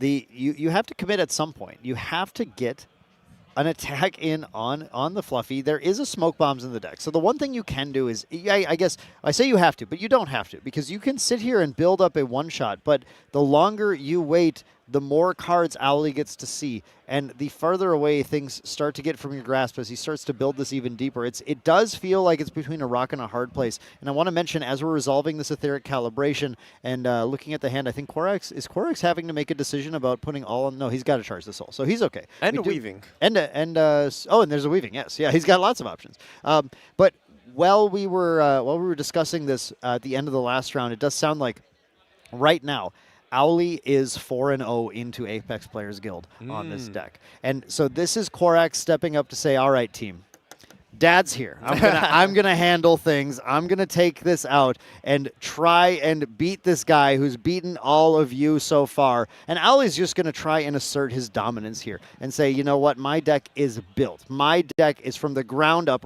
ready to take on you. I know you called Diana for this. I am the villain. Yes, I am ready to... Would it be the hero in this situation if Diana is the villain? You know, in every hero and villain story, there are different sides rooting for the hero or the villain as their own personal hero. Right? I think if you're a North American player, you may want to root for Owly of TM32 as the hero defending the North American title from the Apex Players Guild. And of course, we have tons of SEA players right now who are ready to steal back a title in North America, because how often have we seen North American players stealing titles in other territories as well? Quite often. I think it's totally reasonable to pick your own hero or villain in this fight, but right now Korax is trying to set up to be the hunter of the animal, I suppose the animals and the raccoons, with that Ranger's Strides dropping and getting set up with the Cheshire Cat in play. There is a potential gigantic damage spike if this Smoke Bombs does end up being needed to get through that Fluffy. It's not actually, because Owly's going to let the Fluffy go as the Cheshire Cat swings in for 3 into it and takes it off the board. Wait a second. Diana might be in an interesting position here, as Arasana has only 14 life remaining. And we see a total of 10 with the Boots and Cats and the Aetherwing or Sword, but just passing after that, happy with the removal of the Fluffy, and we're going to go from there. But Ollie just saying choose one. I think Crucible's coming out. Yeah, Owly says, okay, hang on. What if I did a lot of damage to you? Now that's a lot of damage. I think we see double Razor Gale in the hands and a speed potion for, is that the triple Razor Gale off the top? That's triple Razor Gale. Oh, this is going to add up, and it's going to add up fast. First Razor Gale. Show us number 2. Ali might have just high rolled on finding the 3 Razor Gales after holding off Quarex. So Quarex can only laugh as the 2 Razor Gales hit with that Essence Crucible. We brew the Speed Potion, puts the trigger on the Crucible, gets the counter on it. Now these, you can stack these triggers, by the way you want. So you can resolve the trigger on the Crucible before the Razor Gales do. It'll add the damage to it. That'll end up being 4 damage after the 1 from the second Crucible being played. And this is going to start getting pretty devastating pretty fast. That's already 6 damage threatening, and we're going to try and fracturize the Crucible here. Do we have a response to this? Is there a way to protect it? If this Crucible... Certainly not! The Essence Crucible is hit by the Fracturized Ali. Did Ali just put him on not having it? Oh my, it might have been the correct choice to make there, saying you don't have protection, we're going to get rid of this Crucible. You have to beat the old-fashioned way with Razor Gale, 1 damage at a time. But I think the old-fashioned way looks possible right now when you find triple Razor Gale. Ali goes for the Dream Fairy, gets that Cheshire Cat off of the board. Now, Cheshire Cat cannot be played as long as this stealthy 1-2 is in play, and of course, that makes it very difficult to remove as it punches in for 1 more damage, plus had the triggers on the Razor Gales as well. Still a Speed Potion in play for Ali. That can be sacrificed at some point to give him Agility 3, which means returning 3 cards from memory to hand at the end of turn, extending his turn and giving him more options. And there is, as we go towards the end of turn, Ali considering popping that Speed Potion. Is it time to get that Agility 3? Already dealt 6 damage to Diana this turn, 13 remaining. Goes in for Bandit for 1 more. I think Ali is actually pushing for it. We're eating the float. We're eating the float. Oh, eating Bandit the float. is hungry. Oh, It's okay. his buffet. Hungry. All you My could bad. eat. Hungry Bandit. That makes more sense. As soon as I saw it turn sideways, I thought the math might be there. But yeah, you're absolutely right. The Fracturize being banished instead. Definitely a good call from Ali to not give that to Quarex as he passes the turn. Of course, Quarex hoping for any little slip up like that, right? Just let me have this Fracturize. You got so wrapped up thinking about your Razor Gales. Maybe I can have that. Well, it almost did feel like Ollie was passing the turn without using the Bandit, thinking about using that Speed Potion. Yeah, it was so close. Ended up being used at the end anyways, but there's a little bit of thought process, and Quarex, you're right, is waiting for a slight chance, a slight mistake for Ollie to make so they could come through with a big lethal attack. We've seen it last round. We may see it this round. It is all about making the right decision every turn. Both these players are amazing at their caliber. They are absolutely some of the best players in the game, bar none. And here, Ali making smart decisions throughout here, playing super conservatively and slowly. You know, one thing that we have to point out is that in the game 1 that we have right now, a lot is on the line here because those Expel the Departeds are not in Quarex's deck yet. So as soon as these Razor Gales hit, they are basically just locked into play. Those Razor Gales are not going anywhere, and that is a huge advantage where Quarex is really hoping for a game where Ali doesn't find them long enough for him to be able to secure it. But now there's a gun to Quarex's head this entire time, where at any point, if Quarex starts to get a little too scary, Ali can kind of pop off and get those triggers and kill him in response once his shields are down. Yeah, you're looking down at what is lethal potential. At any moment, Ollie could just say, I'm going to start playing multiple win cards in a turn. Diana's only at 19 life, sitting at 6 damage counters. That is effectively only about 6 activations, or 7 activations before Razor Gale just takes the game. Diana swings in for 2 damage with the loaded Aether Wing. And it looks like Ali might have that response of the... it looked like the Calming Breeze for a second, but then did decide to go a Verdigris Decree, not imbued, to suppress Bandit. I think we're suppressing the Dream Fairy, so if Quarex decides to put an ally on the field, the Dream Fairy will go ahead and re-enter and get rid of it here. So this is a really cool heads-up play, just saying, like, yeah, I will go ahead and give you a chance to play an ally, but you're losing it again, so you really have to make a decision of if it's worth it. Honestly, like, kind of baiting Quarex into just committing cards as well. Just saying, like, go ahead. You can put something down. If you do, you're going to lose it. You're just getting the temporary damage dealt right now.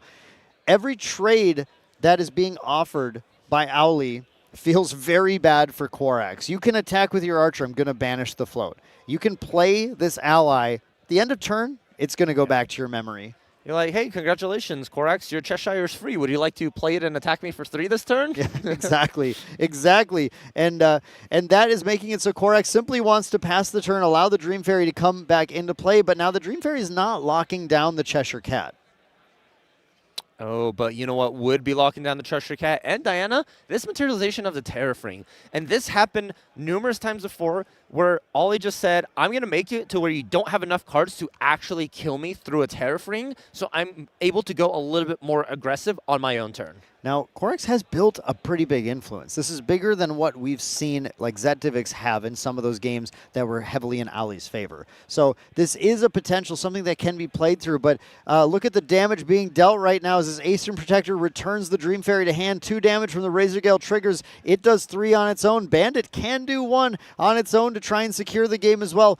Owly is about to force Korax to act, to start getting those cards out of hand, and then, yes, even if Owly is unable to secure the game this turn, that Terrafring will choke Korax out after forcing him to play some things on this turn just to stay alive. Yes, it is looking grim for Korax in this first game. All he has to do is activate wind cards, and that's exactly what is happening. Cyclical Breeze, go ahead and take 2 as I pick up another card back from the graveyard. Yeah, we are ramping up here to the finish. Here's the Cyclical Breeze targeting another card that replaces itself, another win card. We have 5 damage left to deal and 2 triggers on the Razor Gale yet to resolve, where this is going to be a ton of damage coming in. Korax needs to respond, but no Flash Grenade materialized yet. Goes for the Etheric Reforging on the target, which was the Fairy Whisper, so does at least deny that returning to hand, but that damage is going to still mount as Owly has already still a bunch of cards remaining in hand, and some of those can be very cheap. Very cheap indeed, and trying to decide where to actually load this Etheric Reforging, because it matters a lot. You either put it in your Aetherine that has True Sight to get around the inevitable stealth that may be occurring, or do you put it in the Aquamarge Whisper and stack the damage even more that you already are starting to build up? Yeah, that stealth, that True Sight, I should say, on the Seeker's Aetherwing matters, obviously, when a card like Innervate Agility is being used to protect, but also, in this case, it is the Dream Fairy Killer. Oh, indeed, it is the Dream Fairy Killer. And we are trying to materialize a Flash Grenade here. Ollie, are you going to respond to, on top of this, force Korax to have another answer? That is absolutely an option here where Owly can go with these Calming Breeze if he wants to push the damage and create a bit of a prevention, but still just passes and says, you know what, the issue isn't having the Flash Grenade. The issue is becoming distant. That is true. The Flash Grenade can only be used when you are distant to prevent that damage. So Ollie more than happy to wait and respond to that distant enabler itself. Korax deep in the think tank here, not knowing what to do, trying to go to Recollection. Ollie says, give me one moment. I'm going to use this Terrafring just to make sure you do not have anything cheeky in mind. At 16 damage counters, even under this Terrafring, Korax must attack this turn. There is a Refreshing Charge in hand. That is a little bit of extra room, but that will still only bring him 6 points away from death. That's 3 wind activations. That is not hard to do. Korax needs to get going here, and that Terrafring is going to choke him out and give Owly an opportunity at end of turn in order to finish the game anyway. This truly feels like a rock and a hard place, and Korax is getting stuck between both of them. They are indeed getting stuck between a rock and a hard place, and you're loading it up into that Seeker's Aetherwing. It looks like we're trying to play around that Internet Agility as much as possible. Korax is still not distant during this whole process, though, and recollecting those cards, drawing for turn, so you need to become distant and pay for that Terrafring already on this turn. Yeah, that's going to be a bit of a tall order here to be able to push through enough damage to take Arasana out through things like that Calming Breeze as well. Like, just looking at the board right now, Calming Breeze already negates all of the sources of damage until you pop that Ranger Strides onto Diana. It's going to be difficult. There are 3 cats in Korax's hand. You know, you can, if you only pay 2 for Terrafring, because you do a gigantic single attack popping 4 strides onto, I mean, 4 is way too much. You don't have the influence for that, but you could get 2 cats down. Play cat, turn it into boots, play cat, turn it into boots, attack with Diana. Yeah, but in this case, Diana just swinging in here. Owly going to respond with that Calming Breeze. Triggers on the Razor Gale. Now, if this is 3 damage or less, it is entirely prevented by the Breeze. And Quarax is looking 1 point away from death. Oh, it is looking 1 point away from death. Indeed, damage prevented successfully from Ollie. Quarax has nothing and scoops it up. Ollie takes game 1 in our grand finals against Quarax. Razor Gale up 1-0, and we're heading to sideboards. Excellent, excellent. This is exactly what the fans of Owly are looking for. If you're out there cheering on TM32, or if you're cheering for North America to protect their title, this is what you're looking for. But of course, Quarax has plenty of fans out there as well, and all of the players in Southeast Asia and Singapore might be cheering him on to pull it together after this sideboard. What comes in? We've seen some of these already, actually. 3 Expel the Departed certainly going to be in here. The Etheric Reforging can be quite critical as well. That Nullifying Mirror. I do see the sideboard is different between this and Zetovix. There are a couple of differences for sure. Those Shade Mist Priestess, got to point those out too. Really, really clutch against Razor Gale if you're able to develop them. It forces a Dream Fairy to have to target it, which frees up your cats in a lot of these situations. Yeah, and we did see the Drown and Aethers come in for Zet as well. Zet was using those to delete Dream Fairies and they were attacking as well. Get those off, and there are a lot of allies that Owly is happy to just try and chunk in some extra damage with some incremental damage to get to the point where the Razor Gale can get the kill. As far as on Owly's side, we've already gone over these as well. The extra Fluffy Shopkeep could come in, or it might not, but the Obscured Offering definitely does. I don't think we ever saw the Blessed Clergy come in, or the Topsy Decree. Those aren't cards that we necessarily were able to see get played in the previous round. So I do think the extra Zephyr as another protective piece for your Essence Crucible makes a lot of sense too, or it's something that can remove Shade Mist Priestess from play. Zephyr, that temporary. I'm just going to go ahead and suppress the Shade Mist Priest now.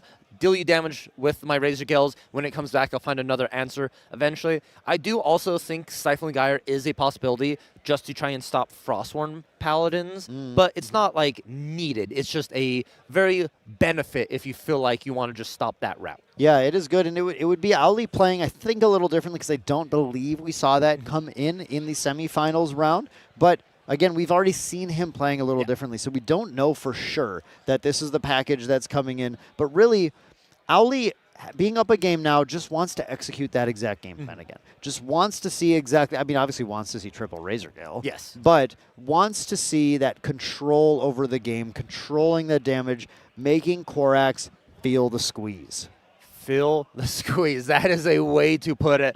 I like that phrasing. And you're right. Ollie has been playing this round completely different. And I feel like it's the communication from teammates, right? Zetifix probably said, hey, Quarax, this is how he played. This is what I was trying to do and what he did to counter me. And Ollie, knowing this information through teammates, is going to have to be like, okay, I need to play slightly different so Quarax isn't just prepared for my own strategy. Yeah, and I also know that Owly had a little bit of a convention with the TM32 members as well, just deciding, well, getting a little flamed, but as teammates tend to do, of course. But these, a little bit of a, hey, you missed this, you should have done this, why are you doing this there? Certainly can guide Owly into a different direction as well, potentially. So both these players really relying on the fact that they came here with teams, they tested with teams, and they're relying on the power of not just themselves, but the team that they've worked together with to get to this stage, the grand finals of North American Nationals 2026, and try and use all of that advantage to be the one to take the title. Yes, it is. As much as it is an individual game, having a team help you along the way to become better players is what it's all about. Everyone put your hands together. Get ready. We're jumping into Game 2 between Quarax on Water, Aetherwing Diana, and Ollie on Wind, Razor Gale. North American hopes to secure their NA invite slot is riding on this game, or can Quarax play spoiler and take us to that Game 3? We do have Quarax taking the first turn of the game, which, as we all know, means pass for Diana, and Owly going to their first turn of the game, drawing and taking a look at this hand.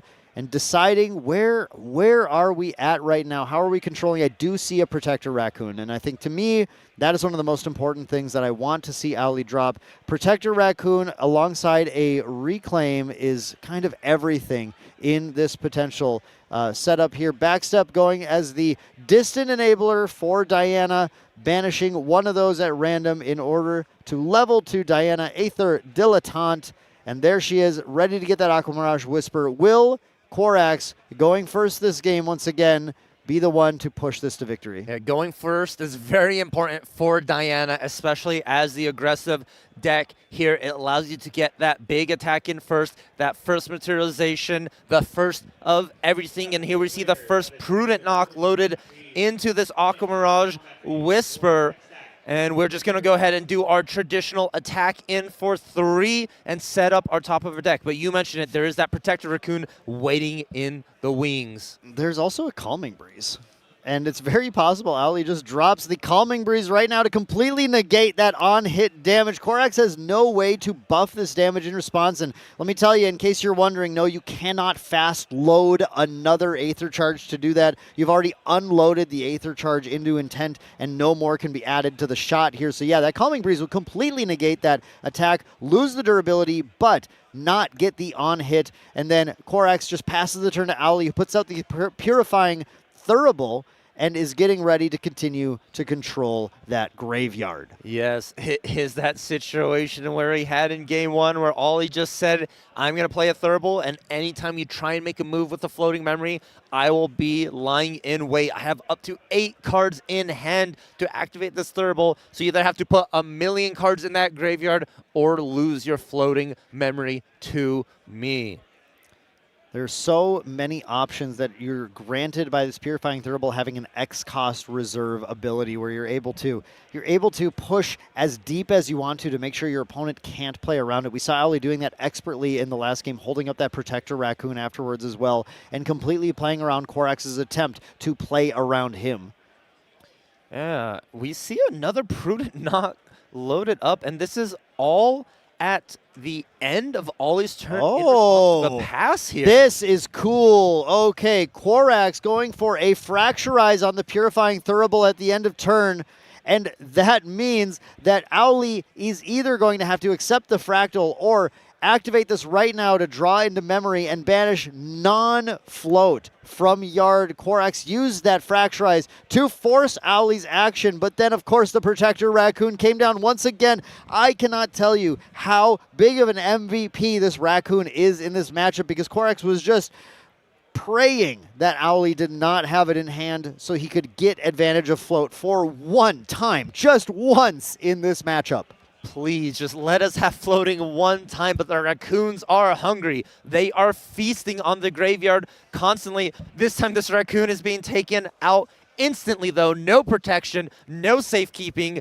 Good riddance. Korax is happy to finally see that gone. Absolutely doesn't want those Raccoons to sit in play any longer because the longer those Raccoons sit in play, the more controlled Korax feels. He needs to disable these control elements as fast as he can. Gets that hit off with Diana, glimpses into a Weaving Mana Stream. That's a good hit. Does Owly have a good follow-up? We do know the Censor of Restful Peace is an option, but again, Fracturizable. Instead, Korax saying, yeah, I know you're going to have the follow-up. I know you're going to have the Bandit. Attack with the Crystalline Archer. Banish the Weaving Mana Stream to it. I don't care that I don't get its special trigger of going into the Aether Wing. I just need to deal damage and draw cards, man. Just happy I have a float to actually use this time. Thank you. I can finally use a float once.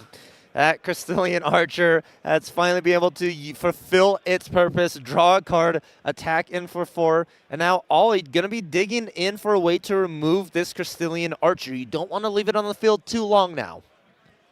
You definitely need to get rid of this as soon as you can because the damage from these mounts and Korax not having to commit more cards to drop another one gives him the ability to play around the banishment of other float by playing additional float. It just gives you so many more options when this stays in play. We have the Bandit dropping, the Scavenge 6.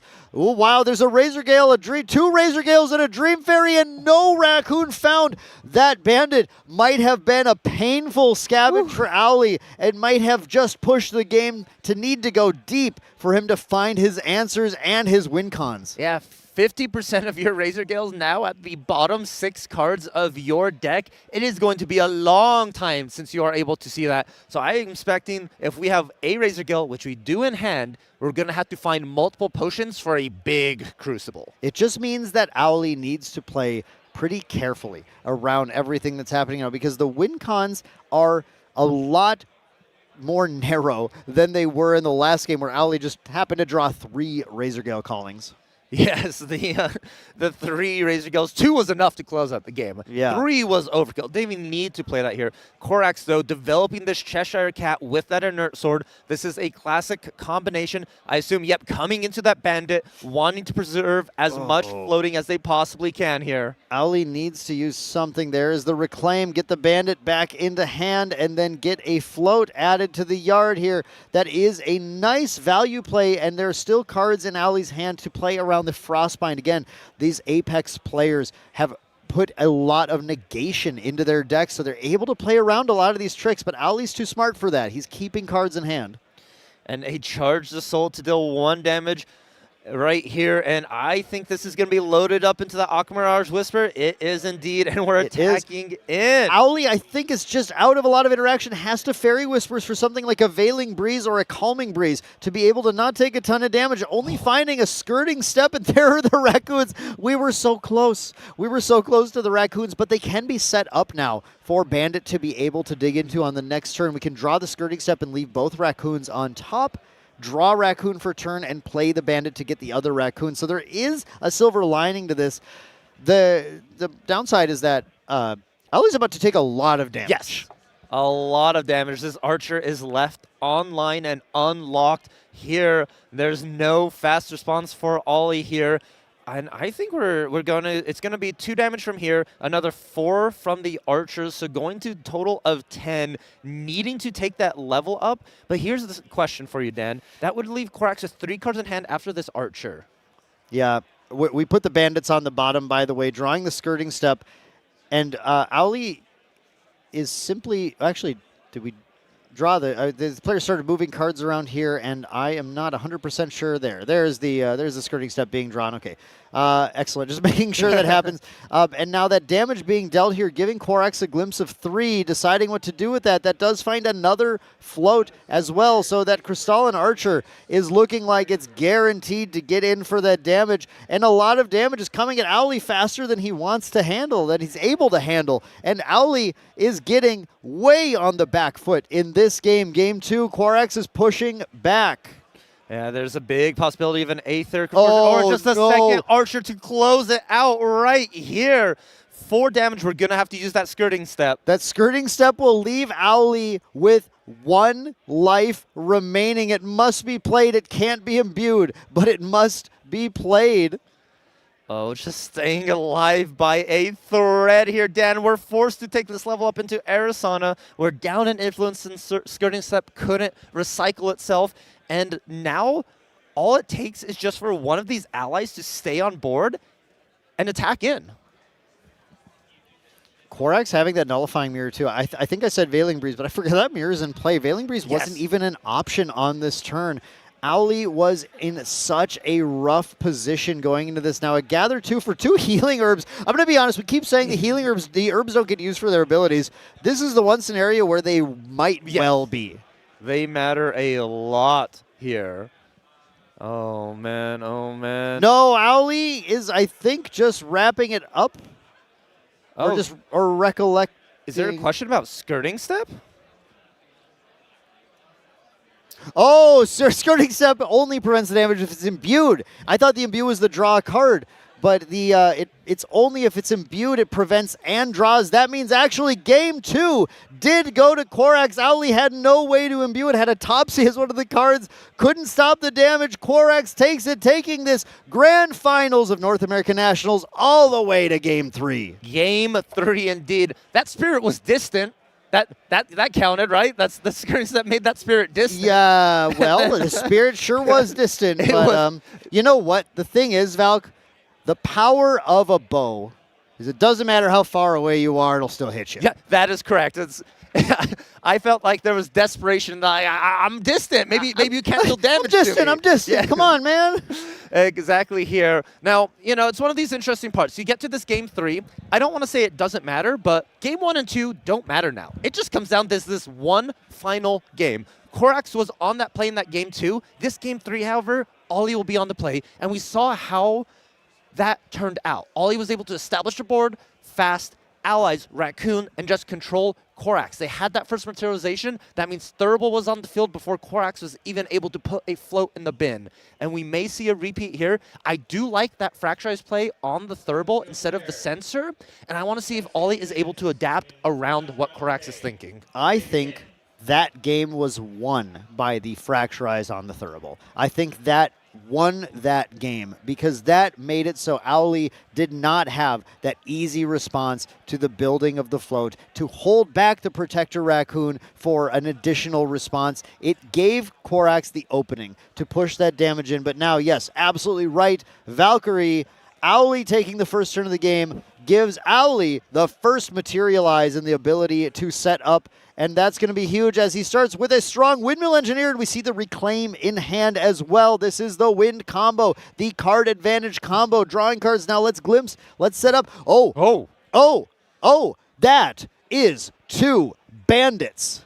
They are stuck together like brothers. They were together in the last game, they're together in this game.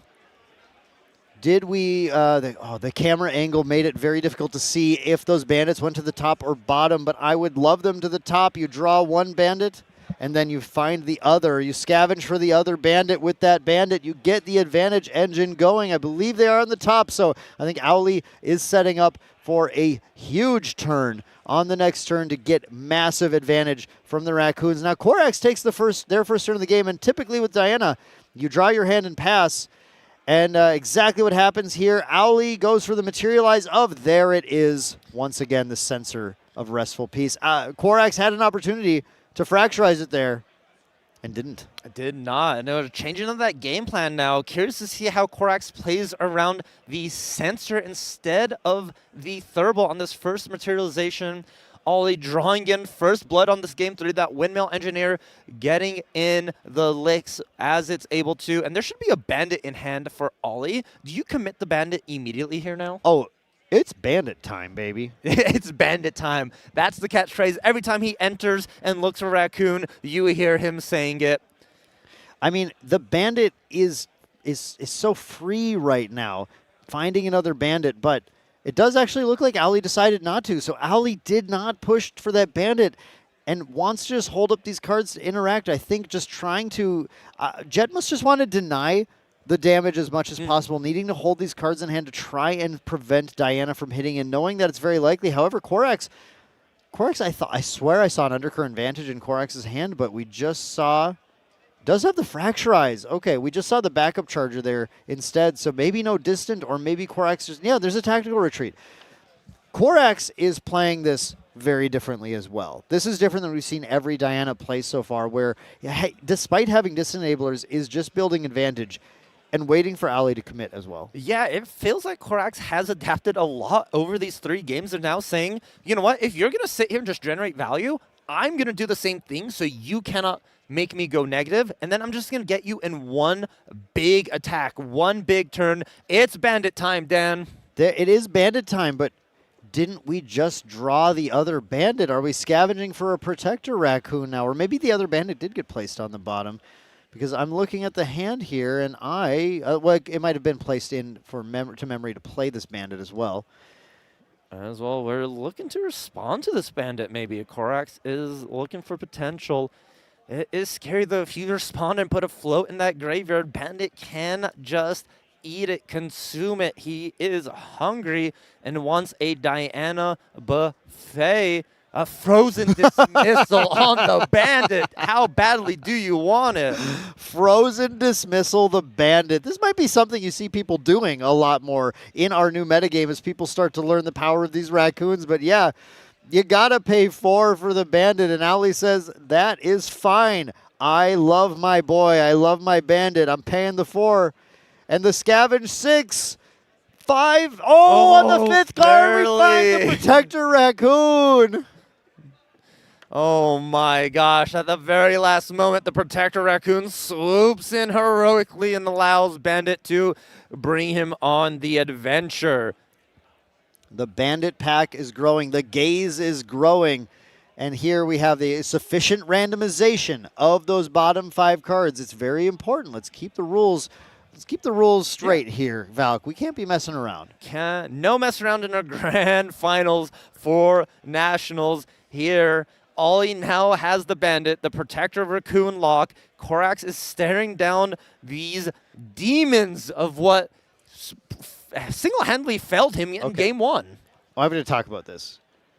Owlie believes in Bandit. I know Owlie believes in Bandit more than anyone else because Owlie put down the 4 knowing he wouldn't have 3 in hand going into the next turn. Now, he's holding on to a Veiling Breeze.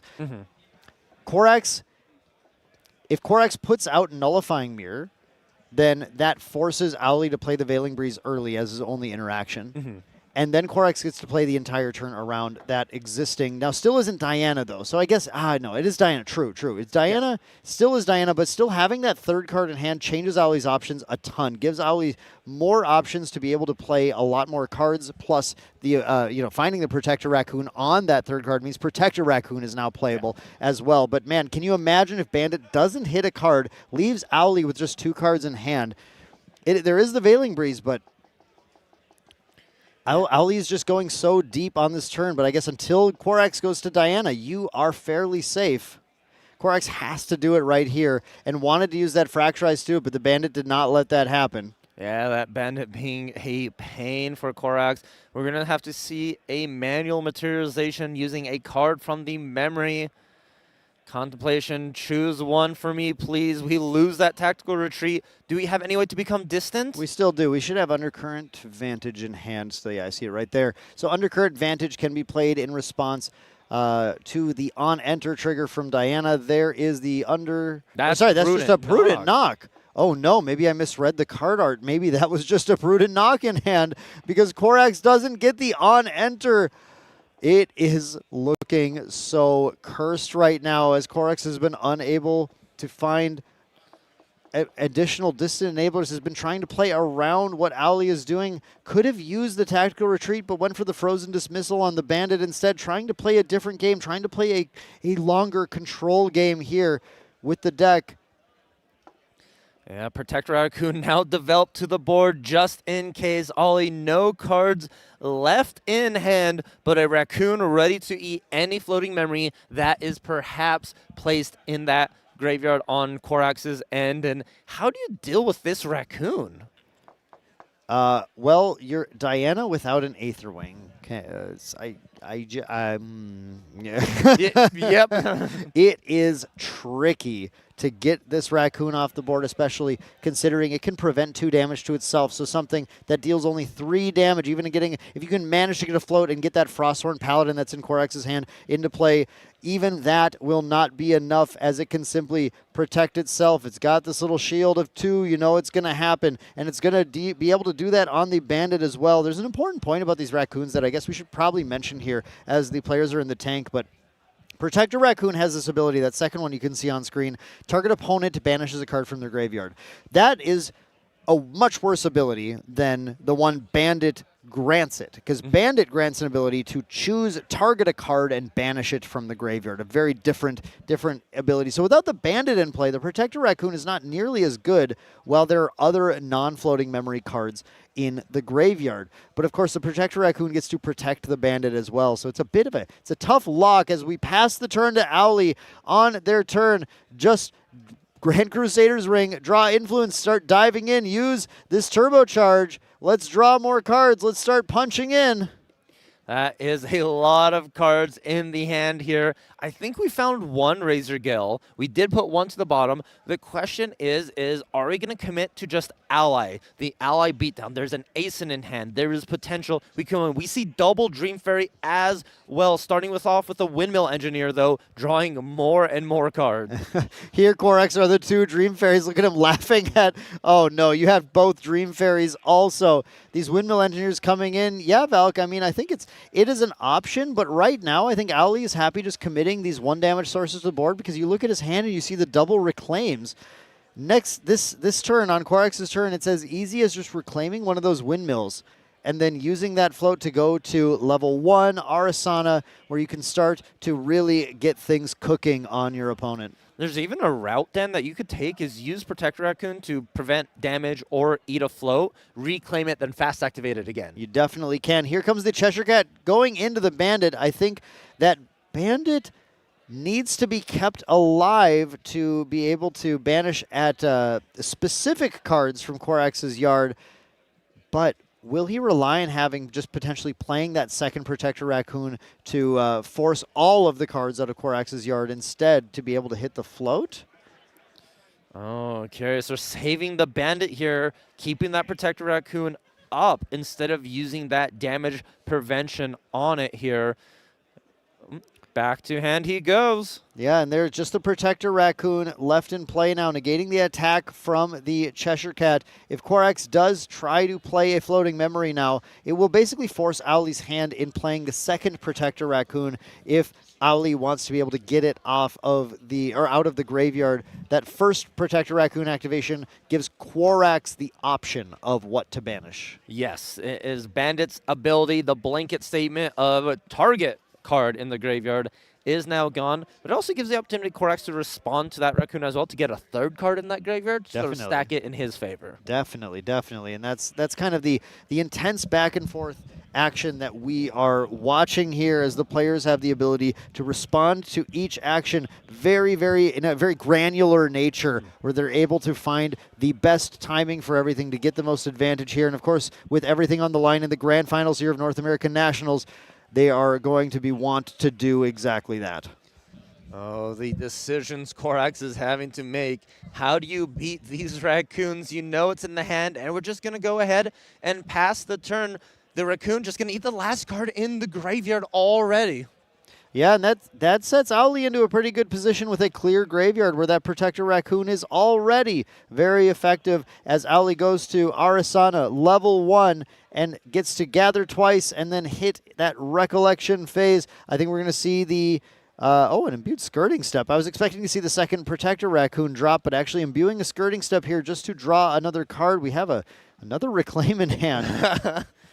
Is a lot of value, a lot of cards here that are beneficial. We even have this 3 visits being activated right now to go ahead and dig a little bit deeper. How much did Owly recover from that 3 visits there, Valkyrie? Technically, you could recover 2, but if you have 0 damage on you... Yeah, that's kind of the issue right now that Korax is facing, unable to get damage to stick onto Owly, and there was a Razorgale Calling glimpse to the top there with that 3 visits as well, drawn for turn. Windmill, 2 more damage, 1 at a time. I think it's time for a Razorgale. Yeah, we are seeing Razorgale Calling hit the field, and now Owly has cranked up the temperature. We're turning on the burners here, and we are heating things up as he's getting ready to go ahead and deal all of that damage. Here comes the Dream Fairy that was hinted at from the imbue on the last turn, sending that Cheshire Cat there, dealing a damage off the Razorgale Calling, and a swing in for 1 more. The damage is mounting on Korax here, and things are starting to look dire in Game 3. For Korax here, I'm feeling the energy, Dan. I feel the Korax fans putting their hands in the air, trying to generate as much energy for Korax as possible. But on the other side, you have TM32, North American hopefuls, rooting for Ollie, creating a massive, massive energy wave that is about to sweep through this venue. If Ollie is able to close it out, we are looking at the last few turns before we declare our North American Nationals winner. These Raccoons, they're just so wily. You know what I mean? This Hunter can't even pin him down, keeps trying. They keep escaping her grasp. They are slimy, I think is the best way to put it. Well, they're not slimes. You know, they're not slimes, but you could play them in slimes. You could play them in That slimes. actually sounds kind of good. You know, I'm actually very scared the moment when Diana starts considering playing raccoons in their deck. Yeah, exactly. Korax goes for a Materialize of the Seeker's Aether Wing, needing to get another Aether Wing out to get this Prudent Knock loaded in Recollection. Loads in the Prudent Knock. Korax is moving fast now, draws for turn, and needs to consider how can we actually deal damage. It looks like we see a Shademist Priestess as well and Expel the Departed in hand. Both of those are excellent cards to try and deny Owly the pressure that Owly wants, but still don't do anything about the board necessarily. The Shademist Priestess we know is just going to get hit by the second Dream Fairy as well. Yeah, there's nothing you can do about that. We do have a Dream Fairy remover on the field, though, with that loaded up Seeker's Aether Wing. But the question is, are you going to free your cat or save that for that Shademist Priestess that is going to be Dream Fairy'd on that next turn? Boy, it is lucky for Korax that Dream Fairy is not an animal and cannot have damage prevented to it by the Protector Raccoon as well. Otherwise, this would go from dire to dismal. It would be Diane. Are we attacking into this Dream Fairy right now? Is that the choice Korax is making? 2 coming in, and we're just going to reclaim the Dream Fairy. 1 damage off the Razor Gale, and no damage dealt at all, and we lose the Prudent Knock. I'm surprised a little bit to not see the Shademist Priestess drop before that to try and negate that damage that the Razor Gale Calling is going to deal, because you know Owly's going to be holding up that response. You know that it's there, but maybe Korax just waiting now with 4 cards left in Owly's hand to try and get an Expel the Departed onto that Razor Gale Calling as well. Needs to try and do something. Otherwise, it's very possible with only 10 life remaining, Owly can out of nowhere take the game next turn. We know both Essence Crucible can be dropped. We know Razor Gale Calling could have a second copy played as well. All of these things are going to multiply the damage Owly is dealing.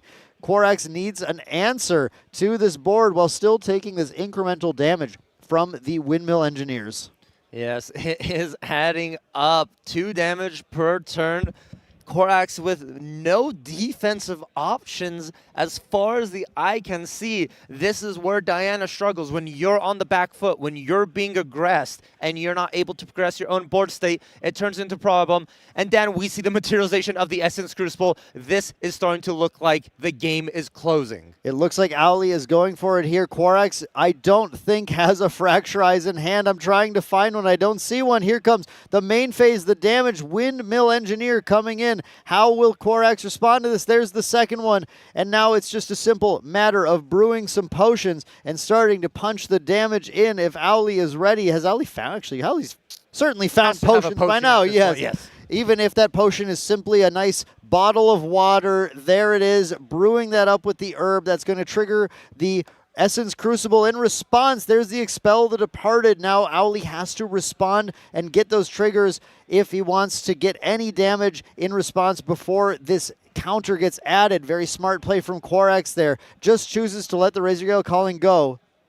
But that, I think, might change. It might change indeed. There's just a silly little card called Cyclical Breeze, bringing back that Razor Gale. Ollie more than happy to get it back and pay in another 2, but is there an Aetheric Reforging? No Reforging. No Reforging from Korax. Korax would have loved to join the Banish Things from Your Graveyard club in this game, but Owly just pays 2 more. We're dropping the Razor Gale Calling once again, and it's time to start threatening lethal damage on at fast speed whenever Owly feels like it's time. Owly has a lot of options ahead of them here with still a stacked hand and having built the combo on board. The onus is now on Korax to end the game. Yes, it is up to them to have an answer, have a response. 6 cards in hand. The Protector Raccoon coming in for damage at this point. We're adding it all up. I am excited. I cannot wait. It is about to come down to these final interactions. Ace and Protector, Razor Gale Calling on the stack. That's a 2 damage trigger from Razor Gale Calling that would bring Korax to 14, and there it is. We have 3 potential damage from the Asin Protector to 17, and now you know what that means, Valk. 2 damage away from victory here. 1 wind elements. There's plenty in the hand for Ollie. Is there a response from Korax? There is a Windmill Engineer. There is a Veiling Breeze. There is a Reclaim. Name a card. It is there. Activate 1, and the damage, the game is yours, but we're passing the turn. Owly doesn't want to get blown out by something like a refreshing charge here, having no potential response to that. So passes the turn to Korax, knowing that lethal is on board. I am ready to go. If you die for me, I will come for you. Oh, it is happening. 4 cards in hand, one of them being that Veiling Breeze. All important here. This is Korax's last stand, the last moment. Dan, we are distant. There's the reposition, but we don't have any of the boots in play. We're not stifling Owly's plays at all. What can Korax actually do to try and take this with Owly holding the damage above his head? Owly responds with the Veiling Breeze. The trigger happens, and is there a response from Korax, or is that the lethal damage being dealt? And that is it! Your North American champion, Owly Jet of TM32!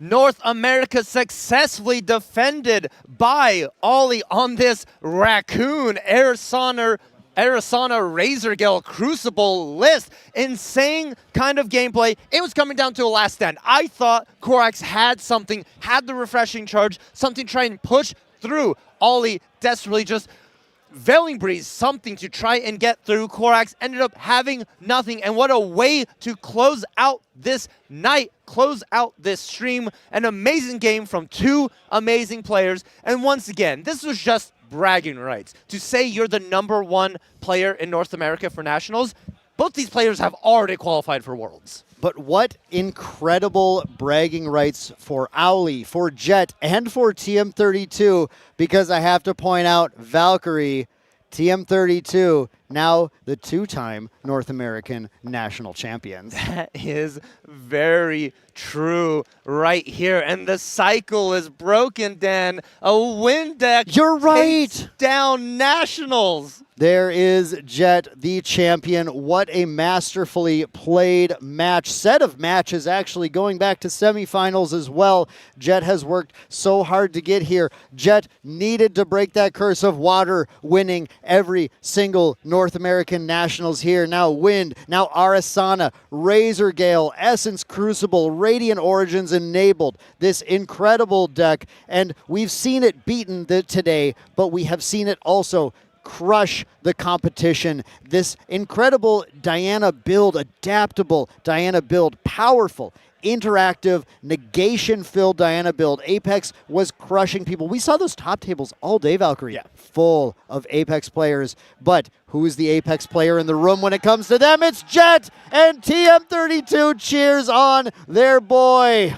And fun fact about this, TM32 also took down Last Ascent as well. So they are back-to-back large-scale event winners, all qualifying. I believe they have, just doing a quick count here, I believe they have 2 secured themselves into Worlds and another 3 in the gauntlet. Yeah, TM32 is looking like someone you gotta fight here. You don't want to be facing Jet at Worlds, but you'll have to if you want to try and claim the World Champion title from him in Singapore this August. You know he'll be there, and you know he'll be a problem. Of course, and we see Tyler getting ready for this interview coming here soon. We know we're going to get some insight, get those thoughts, get those... Congratulations. Guys, we have your NA Nationals champion, Ollie. Dude, Yeah. how does it feel? It feels crazy because I don't have a premier event win, and like seeing like like Joe Facha, like Peter, like Christian, Sean, like everybody with like wins. I'm like, dude, I really want one really bad, and like I almost threw it there because game 2, I did, like every like out, I decided to put them all down, and like misread a card too. I was like, you know what? I gotta lock in for game 3, and I locked in. Even though like Korax kind of bricked, it's like I played the matchup like 6-7 times already. It's gonna be, but like I know how to navigate myself like completely around it now. Like that last game was like, oh, I knew exactly like to not give him space. Like everything was like, yeah, it's just all crazy. It's just crazy, yeah. I can't like played him like 7 times already. That's actually insane. You know, an absolutely surreal match. You have slain all of Apex. You are now the Apex Predator. You are the very... So first of all, SoCal 2. Yeah, SoCal 2. Yeah, SoCal 2, NorCal 1. Sean. just the shout out for Sean, because, you know, we have to do that Yeah. one. But, you know, you've wanted the premier win for so long. You've been to Worlds. You've got second place to Toronto. You've done so well with so many events.